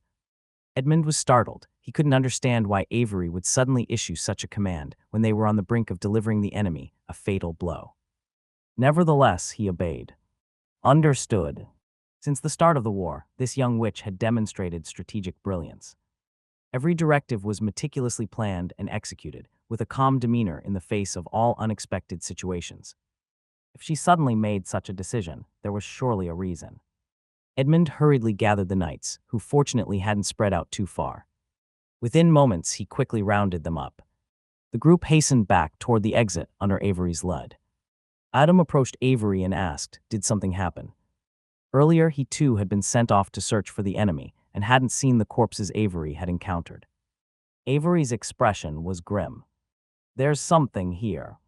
I don't know what it is, but its energy is at least on par with a high-level apprentice. That thing killed the Black Wizards we'd driven into the cave. During her examination of the corpses, Avery had clearly sensed a substantial elemental energy reaction from them. Adam was baffled. A high-level apprentice. How is that possible? They had spent extensive time gathering intelligence beforehand. How could they have missed something so deadly? Before Avery could answer, sudden chaos erupted within the cave. Beneath their feet, the ground suddenly lit up with a giant magic array. The solid ground instantly turned into loose sand, and over a dozen soldiers along with 2 knights at the front fell straight down. Help me. What's happening? The ground is, a monster. A monster. Before they could react, a chorus of horrified screams filled the air. Within the shifting sands, something immense was churning violently. In mere moments, the soldiers caught in the sand were devoured entirely, leaving behind a burst of blood and torn limbs that splattered everywhere. In just a few breaths, the trapped soldiers were silenced. Then, with a loud rumbling sound, a massive figure emerged from the ground. It was a serpent. A serpent of monstrous proportions, its body extending over 100 meters long with a diameter as thick as a person's height. It surged out of the ground, coiling into hill-like rings that obstructed their path. Its gigantic, sinister head rose high, its crimson tongue flicking out between 2 enormous fangs, and its amber-colored, slit pupils fixated coldly upon them. Avery and Adam were aghast. The awesome giant python. Anyone from the wizard world would recognize this creature. It was a demonic beast of immense power, equivalent to a high-level apprentice, the legendary awesome giant python. How is this even possible? Avery and Adam were stunned. The awesome giant python typically dwelled in inland areas with rich elemental energy, like the dark forest or wetland swamp. Remote oceanic islands like this lack the conditions to sustain such a beast. Hazel, look what we've got here. Jai Jai. Cavendish. A fresh, young Cavendish. While the two were in shock, sinister laughter echoed from the darkness. Near the awesome giant python, several figures slowly emerged from the shadows. They were all cloaked in pitch-black robes that shrouded them completely. Their bloodshot eyes gleamed with frenzied malice, their appearances akin to deranged lunatics. Most notable were the vivid, crimson hexagram symbols adorning their foreheads. Avery's pupils contracted as she blurted out a single term, blood origin cult.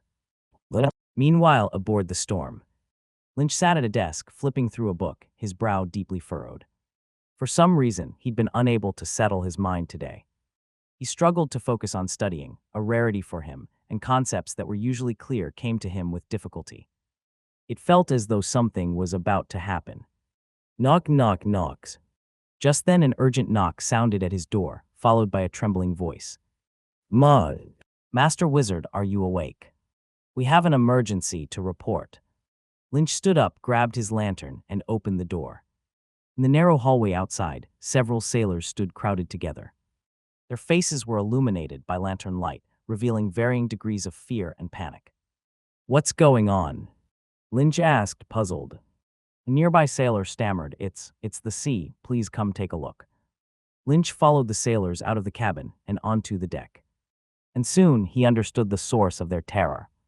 Standing on the deck, Lynch gazed at the sea below, his expression grim. The once calm surface of the sea was now littered with the drifting carcasses of marine creatures, ranging from ordinary fish, shrimp, and crabs to sharks, squids, dolphins, and even fully grown whales. Most of these corpses were severely mutilated, as if chunks had been devoured by some enormous creature. The remaining flesh and blood mixed together, blanketing the sea and dyeing the water a bright crimson, the pungent stench of blood hanging heavy in the air. Lynch raised his right hand and made a grasping motion toward the sea below. A dead dolphin corpse was lifted out of the water, seemingly held by an invisible hand, and flew up toward the deck. Zeroing low-level spell Wizard's Hand, a fascinating magic that combines gravity and spiritual fields, enabling the remote manipulation and retrieval of objects. Lynch had cultivated this spell to the max phase, granting him a casting range of around 30 meters and a maximum retrieval weight of up to 300 kilograms. A heavy thud sounded as the dolphin's massive body landed on the deck, prompting startled cries from the sailors who were witnessing magic for the first time. Kneeling down, Lynch inspected the dolphin's wounds. What he saw took him aback. Awesome giant python. Just one glance in Lynch immediately identified the culprit responsible for the dolphin's death. This only deepened his puzzlement. The awesome giant python, an inland titan, should be impossible to encounter near this isolated oceanic island. The environment couldn't possibly sustain its existence. Sir, what should we? The sailors hesitantly approached, their faces pale with terror, nervously scanning their surroundings as if anticipating some monstrous entity to emerge from the depths at any moment. After a moment's thought, Lynch issued a decisive order, bring the sailboat ashore. The awesome giant python was amphibious. While its reasons for appearing here were unclear, avoiding it was paramount. Facing it on solid ground would surely be preferable to this precarious situation on the open sea. Perhaps it was headed toward the island. Regardless, dealing with it on land would provide better odds than out here in the waters. Understood. The sailors hurriedly retracted the anchor and extended the oars. After several calls and grunts of effort, the sailboat successfully landed in the shallow waters, and soon the smaller boats were lowered to paddle ashore. Arriving at the riverbank, Lynch raised his right hand and made a grasping motion in midair. A rushing sound filled the air as tiny elemental particles rapidly converged into a cloud of grayish-black fog, enveloping the group and seamlessly blending them into the dark night. Dark Shadow Mist, a zeroing low-level spell combining dark, water, and wind elements, creating a cloud imbued with dark attribute traits, offering a degree of concealment. Lynch addressed the sailors, stay in this mist and don't wander. I'm heading out. The awesome giant python was a creature comparable to a high-level apprentice-level demon. If it truly came to this island, it would pose a significant threat to Avery and her operations. Delivering this warning quickly was critical. I wonder how their operation is going. If all goes well, it should be over by now.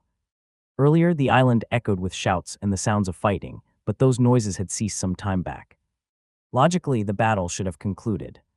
With these thoughts in mind, Lynch left the mist and ventured toward the island interior. After walking some distance, he soon encountered signs of devastation, collapsed houses, bodies sprawled in disarray, and marks of magical bombardment. Clearly, this was the battleground from earlier. Damn it. Blood Origin Cult, what are you playing at?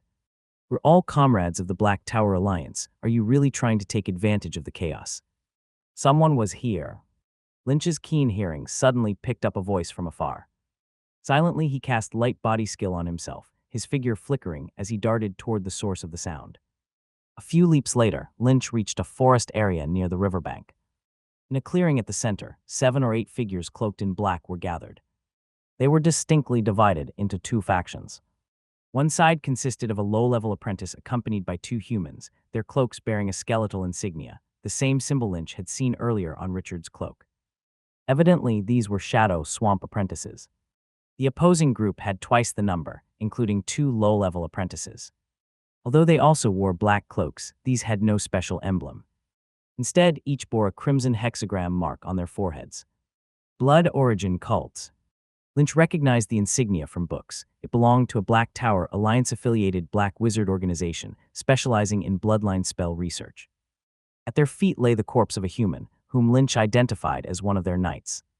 A man from the Blood Origin cult crouched by the body, using a dagger to peel the knight's scalp. Lynch frowned. Weren't we supposed to focus on Shadow Swamp here?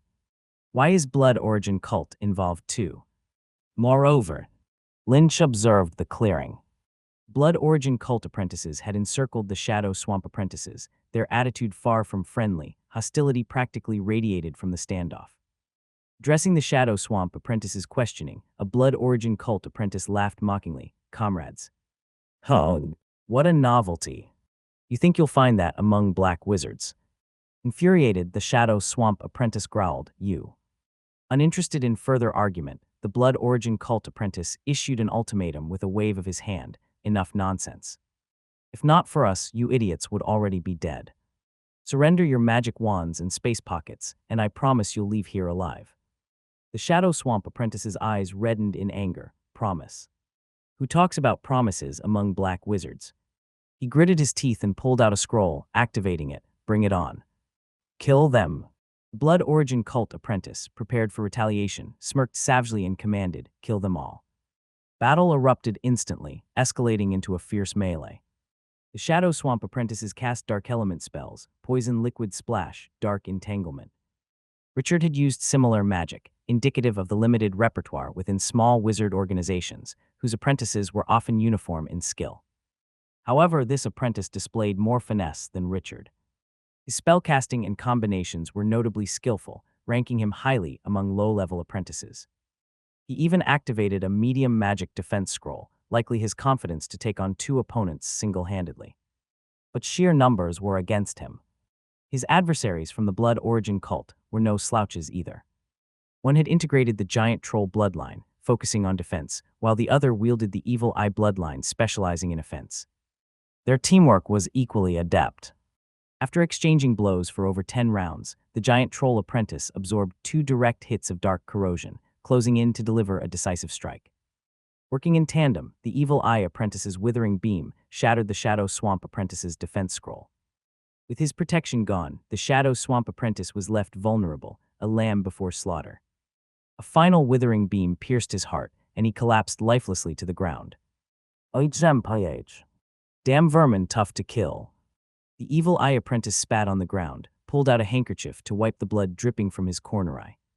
The destructive power of a transplanted evil eye came at a cost. Its usage caused intense bleeding each time. The giant troll apprentice approached the corpse, his lips curling into an eager grin. Let's see what treasures this brat has. A sharp whistling sound suddenly cut through the air. Mid-sentence, the giant troll apprentice sensed an intense elemental fluctuation from behind. Instinctively alarmed, he rapidly tensed his muscles, forming a keratinized layer, the giant troll's unique defensive trait, skin hardening. A deafening impact followed as a wind blade struck the giant troll apprentice, shredding his cloak into tatters. His massive frame was flung back over 10 meters, a visible gash running across his hardened skin layer. A cold gust accompanied the faint hiss of something slicing through the air. Mid the blackened night, a figure bathed in silver light descended, like lightning striking, aiming straight for the evil eye apprentice. "Jason, watch out." Alarmed, the giant troll apprentice shouted a warning, but it was too late. Their synergy involved one attacking while the other defended. With the defender incapacitated, the surprise attack landed mercilessly on the evil eye apprentice before he could react. A sickening sound echoed as the fearless great sword cleaved through the evil eye apprentice's left shoulder, effortlessly slicing through unguarded flesh as if it were mere butter. Muscles, bones, and organs alike shattered as the blade carved its deadly arc, exiting through the right abdomen. Without realizing what had happened, the evil eye apprentice was already severed in two. Blood and viscera spilled like a macabre waterfall, pooling around the mangled remains. "My lord!" The remaining followers rushed forward, ordinary humans who had undergone rudimentary modifications and bloodline fusion, strength roughly akin to apprentice knights. Facing their charge, Lynch remained composed.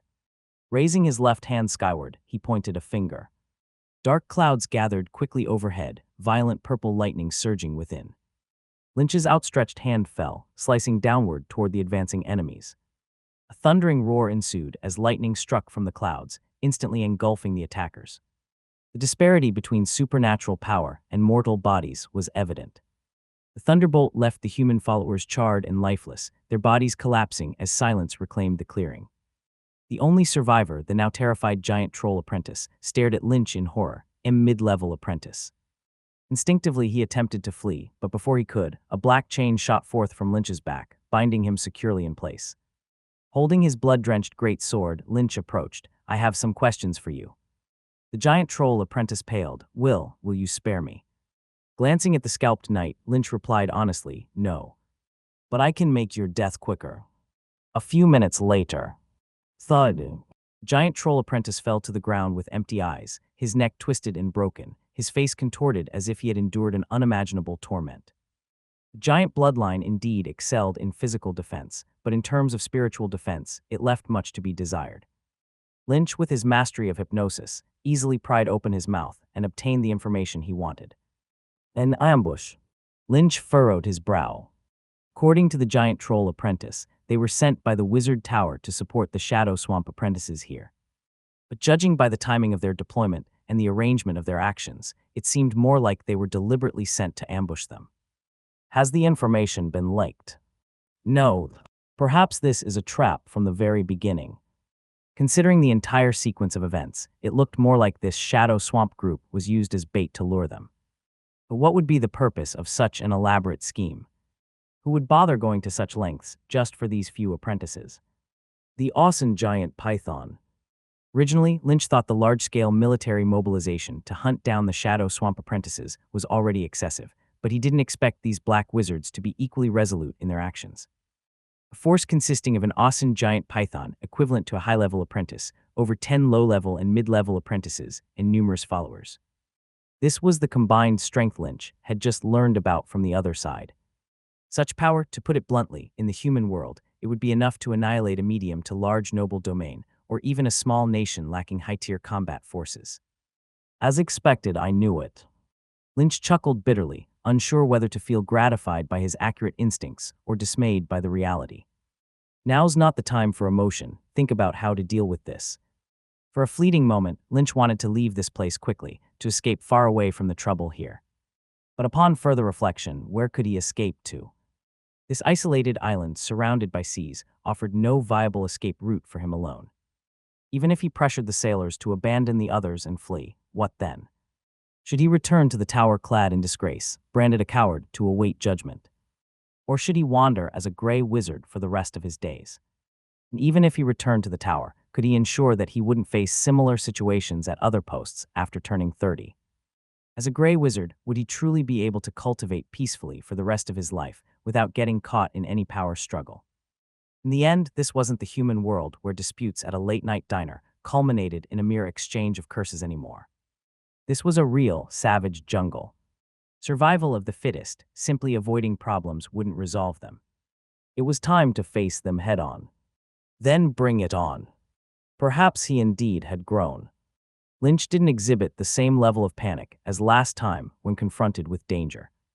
Having made his decision, he quickly scavenged a few of the fallen bodies for useful items and then wielded the fearless great sword, heading swiftly toward the island's center. Along the way, Lynch analyzed the situation rapidly and pondered strategies. The awesome giant python was not an easy adversary to deal with. Lynch had never faced a magical creature of high-level apprentice rank before, not surprising, given that he had only recently advanced to mid-level apprentice. Prior to this, the disparity in strength meant he wouldn't deliberately seek out deadly trouble. Although his power still lagged behind, he took comfort in the fact that the awesome giant python wasn't a sentient species.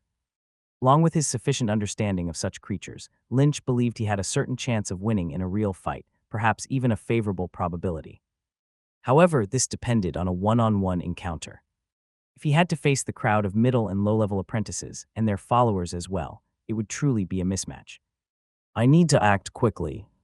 Reflecting on Avery and the others' likely precarious situation, Lynch quickened his pace. If they perished and left him alone, the problem would grow exponentially worse. Dive for me. As he approached the island's center, a suppressed roar echoed from the woods up ahead, accompanied by the sounds of combat. That voice, is it Luca's? Lynch's furrowed brows relaxed slightly. Although he neither liked nor was fond of the noble brat, at least this proved Lucas was alive, sparing Lynch from battling hordes of black wizards alone. Maneuvering deftly through the jungle, Lynch soon reached the source of the noise, a valley, where a few silhouettes were faintly visible engaged in fierce combat on a riverbank. Lynch didn't recklessly charge in. Instead, he leaped up into a nearby tree to observe the situation first. On the riverbank, Lucas was in dire straits. His soldiers and knights lay dead in heaps, leaving him the only one still standing. Surrounding him were one mid-level apprentice, two low-level apprentices, and over a dozen human followers. The gap in power was monumental. Lucas was barely hanging on with the aid of a magic spell. The spell seemed to belong to the bloodline system, granting Lucas some kind of enhanced physical state. Lynch noticed Lucas's physique had more than doubled in size. His upper garments were torn apart, revealing rugged, bulging muscles. The gem-studded magic wand was nowhere to be seen, replaced by spiked metallic gauntlets adorned with gems identical to those previously on the wand. Was this a transformation of the wand? Like a miniature giant, every punch Lucas swung carried immense force, sending trees flying and shattering boulders. His gauntlets were clearly extraordinary. Whenever he punched, the gems emitted glows, releasing wind blades.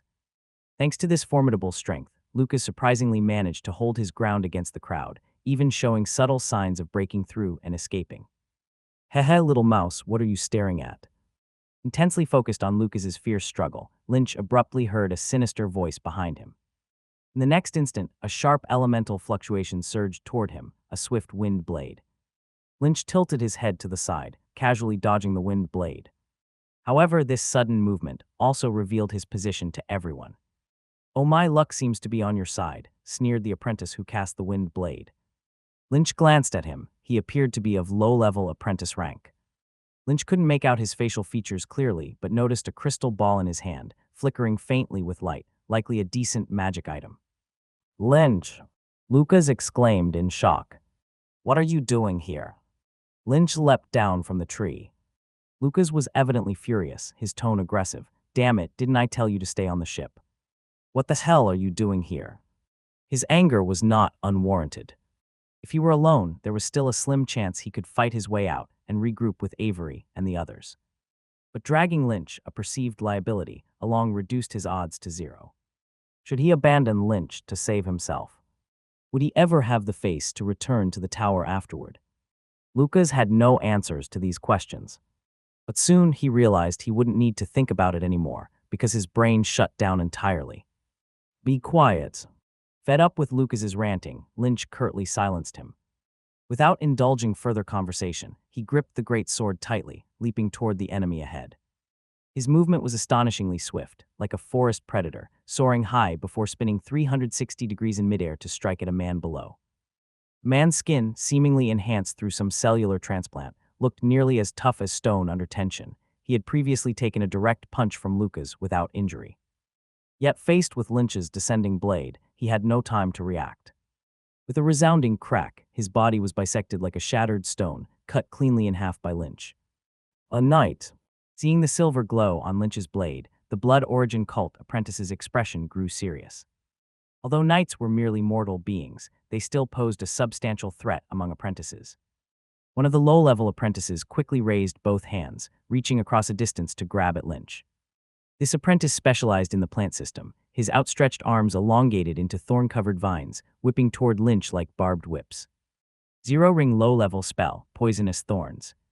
Most knights would struggle against such bizarre vines. Hacking away would only cause an endless surge, and even a small nick in the skin could lead to poisoning and incapacitation. But for someone well-versed in the transcendent world, especially a transcendent like Lynch, this posed little challenge. Faced with the invasive vines, Lynch calmly plunged his great sword into the ground. The blade served as both shield and weapon as flames erupted from it, engulfing the vines and burning them rapidly. Zero-ring low-level spell, Flame Entanglement. The apprentice's face shifted dramatically as he hurried to retract his spell. The elemental dominance of flame over plant was too well known, akin to natural enemies. Before he could, however, Lynch had already closed the distance, thrusting his flaming sword toward him.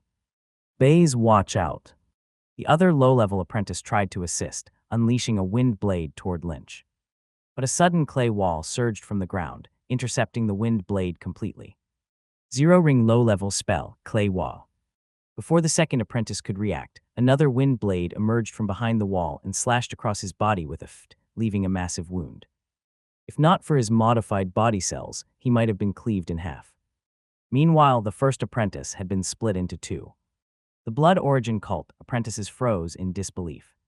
Typically, apprentices at this level mastered one or two spells within a single branch, a remarkable feat in itself. Yet here was this unknown apprentice deploying flame, wind, and clay spells in rapid succession, spanning 3 different systems. What was this? A monster? That question would remain unanswered as the monster charged toward them. A few minutes later, 3 low-level apprentices, 1 mid-level apprentice, and over a dozen modified human followers lay scattered lifeless on the ground. Spiritual power is the source of wizard power, but spells manifest its true strength. Between an apprentice who mastered 1 or 2 spells versus one who mastered 20 or 30, the gap in power was nothing short of divine retribution. Russell Tilda. Standing amidst the corpses, Lynch wiped the blood from his blade with an impassive expression, the night wind ruffling his dark hair. Compared to the discomfort of his first kill years ago, he now faced death with equanimity, even indulging in a faint sense of release. Could it be that I'm a psychopath? A latent murderer? The thought struck Lynch unexpectedly. Lynch!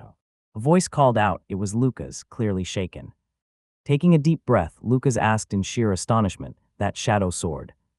It's you, isn't it? Lucas felt that his life had never been this tumultuous as it was today. This was supposed to be a one-sided massacre. They had spent 1 or 2 months carefully preparing for today's operation. But despite being a seemingly foolproof mission, something went wrong. What should have been hunters turned into prey instead, and even he himself was caught in a life-and-death crisis. After fighting with all their might, they had finally seen a glimmer of hope to escape. Unexpectedly, someone who had no business appearing at this moment suddenly showed up. To save or not to save? Lucas was caught in a dilemma, unsure of what to do. But never in his wildest dreams did he expect that this person he had hardly paid attention to from the start would turn out to be so powerful. Incredibly powerful. In the earlier fight, Lucas had participated too, but most of the enemies were taken down by Lynch alone. He could quickly figure out the best counter-strategy to nullify others' spells, while his own spells easily shredded through his foes. Even though their strength was supposed to be similar, Lynch felt like he existed on an entirely different level. You're the Shadow Sword, aren't you? At this moment, even someone as slow-witted as Lucas realized that the hidden expert in the Academy's hunting grounds was none other than Lynch standing before him. He couldn't help but feel a rush of anger. You had this kind of strength all along, why were you hiding it? If they had known about Lynch's capabilities earlier, they could have devised a far superior battle plan today. The situation would have been 10,000 times better than it was now. Moreover, thinking about how he had acted like a clown over the past few days, Lucas didn't even know how to face himself. Is now really the time to be dwelling on that? Lynch frowned. Not to mention, he had just saved Lucas's sorry life moments ago. Whether or not he wanted to keep his strength hidden was his own business. What right did Lucas have to comment? Lucas was taken aback. Fortunately, as arrogant and self-righteous as he could be, Lucas still knew how to prioritize when the situation became urgent. He immediately became serious. Avery and the others are still inside. Those blood origin cultists were targeting us and even brought out an awesome giant python. We need to hurry and meet up with them there in the cave ahead. As Lucas was speaking, Lynch had already crouched down and was quickly searching the corpses of the blood origin cult apprentices. Seeing this, Lucas couldn't help but blurt out, "What are you doing?" Lynch replied, picking up spoils. The corner of Lucas's mouth twitched. For a moment, he didn't know what to say. After quickly collecting the spoils of war, the two immediately made their way toward the cave. A short while after entering, a strong stench of blood began to permeate the air. After walking a few more steps, they saw numerous corpses and severed limbs scattered around. Only a small number belonged to the blood origin cult. Most were from their own side. Both Lynch and Lucas's expressions grew grim. The reason became clear that the dead here weren't just ordinary soldiers. There were also apprentice knights, fully fledged knights, and even Count Edmund, who led this operation with the strength of a mid-level knight. Just last night, the Earl had been sharing boastful tales with the male apprentices about swapping lovers with his two sons. Now his body lay in two mangled halves on the ground. Even Lynch felt deeply uneasy when gazing into the Earl's lifeless, unblinking eyes. "We need to move now." After proceeding deeper for over 10 minutes, they finally found Avery and the others. Fortunately, though there were heavy casualties outside, Avery and her group were still alive. However, their situation could hardly be called good. In the wide-open cave chamber, Avery and Adam huddled in the center, along with a group of surviving knights, apprentice knights, and common soldiers. Altogether, only a few dozen of them remained, forming a defensive formation to fend off their attackers. Their enemies outnumbered them several times over, members of the blood origin cult, including a dozen or so low-level and mid-level apprentices, not to mention a large number of modified followers. These followers were largely humans altered through bloodline integration, organ transplants, or cellular infusions. Their strength was on par with ordinary apprentice knights. As if that weren't bad enough, an awesome giant python loomed nearby. The uneven strength between the two sides should have led to their defeat long ago. Their prolonged stalemate was purely thanks to Avery's magic. She was in a peculiar state now, her entire being radiating pure white brilliance, exuding a sacred aura that bathed her in divine light. Behind her, a massive phantom, resembling a mythical angel, loomed. Whenever one of their own was wounded, she would swing her magic wand, sending down a cascade of holy light, a powerful healing effect. Lynch watched with his own eyes as a knight whose neck had been nearly blown open recovered in just seconds. Beyond healing, the holy light seemed to grant buffs too.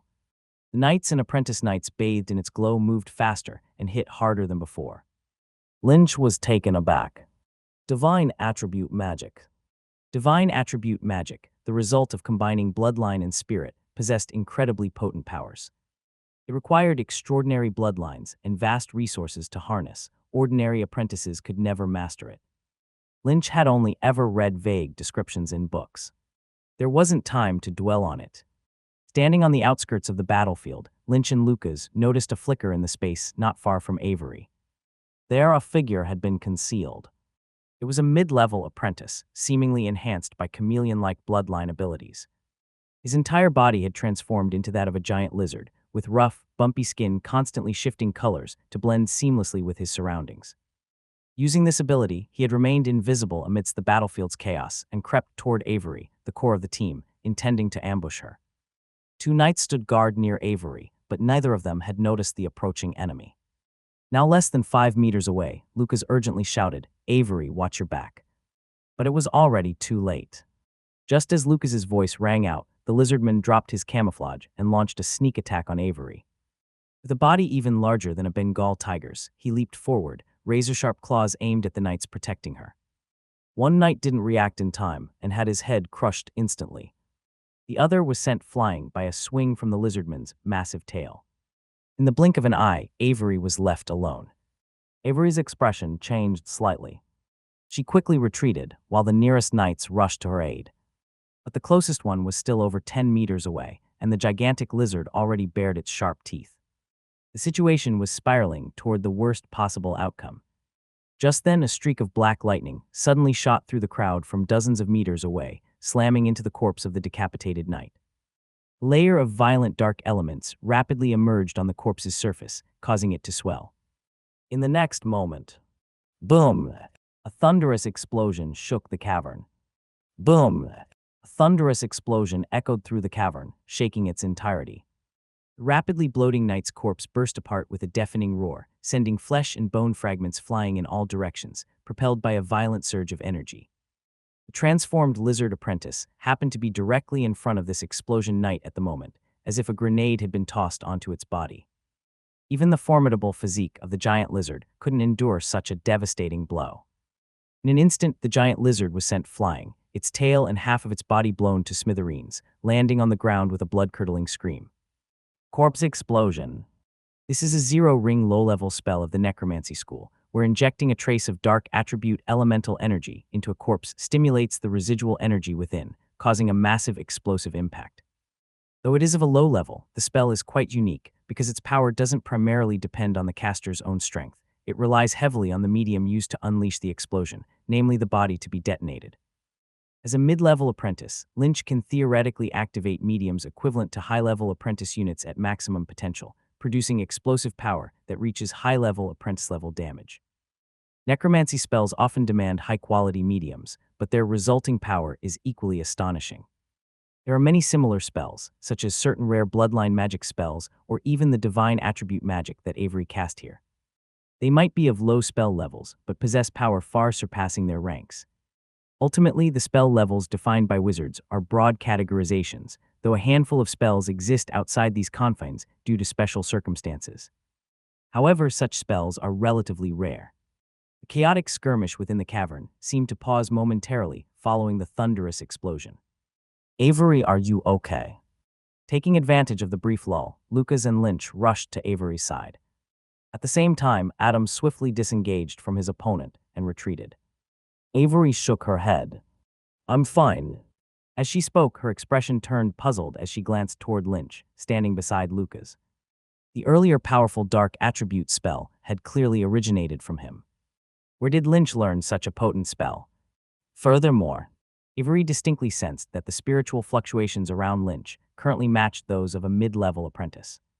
What was going on? Lucas, seemingly noticing the confusion on Avery's face, gestured at Lynch and succinctly explained, "He's the Shadow Sword." What? Avery and Adam visibly flinched, their expressions just as conflicted as Lucas's had been upon first hearing the revelation. Unfortunately, the current dire situation left no opportunity for Avery or Adam to comprehend the full story. Corpse explosion. A sharp voice rang out. On the side of the Blood Origin cult, a man with a twisted visage and a slightly deranged expression shouted at Lynch, "Who are you? How do you know Wizard Morris's corpse explosion?" The corpse explosion spell did not originate from the Shadow Tower, but was instead discovered in Richard's space ring in the past. Given its devastating power, the spell holds some notoriety within the Black Tower Alliance. However, its steep learning curve requires a significant mastery of necromancy to understand deeply. Even in the Shadow Swamp, few apprentices have successfully grasped it. Lynch wasn't in the habit of entertaining questions from the dead, and therefore didn't respond to the man's query. Casually, he slid his great sword back into his space ring and withdrew a long magic wand instead. Given that there was a considerable number of knights here, and both Lucas and Adam were body-refining wizards, there was no need to add more physical damage output. Before instigating further conflict, he politely turned to Avery and queried, "Kill them all, or?" Avery froze, unsure of how to respond. She couldn't fathom where this apprentice's confidence came from. Did he not realize they were currently at a disadvantage? Seeing no answer from her, Lynch didn't linger. "I'll handle it myself, then." With that, he turned back and began rotating the magic wand in his hand. As Lynch's wand spun, a spectacle unfolded that left Avery, as well as every transcendent present, utterly stunned and forever etched in their memories. First, crimson flames ignited from nothing, coalescing above Lynch's left side into a fiery orb. Next, a gust of wind surged, as teal wind elements converged rapidly from all directions, gathering above his right side. Below, inky black gas rose from the ground, clustering near his left thigh as dark energy. On his right thigh, the soil swirled upward, forming a rotating mass of sand and earth. Fire, wind, dark, earths.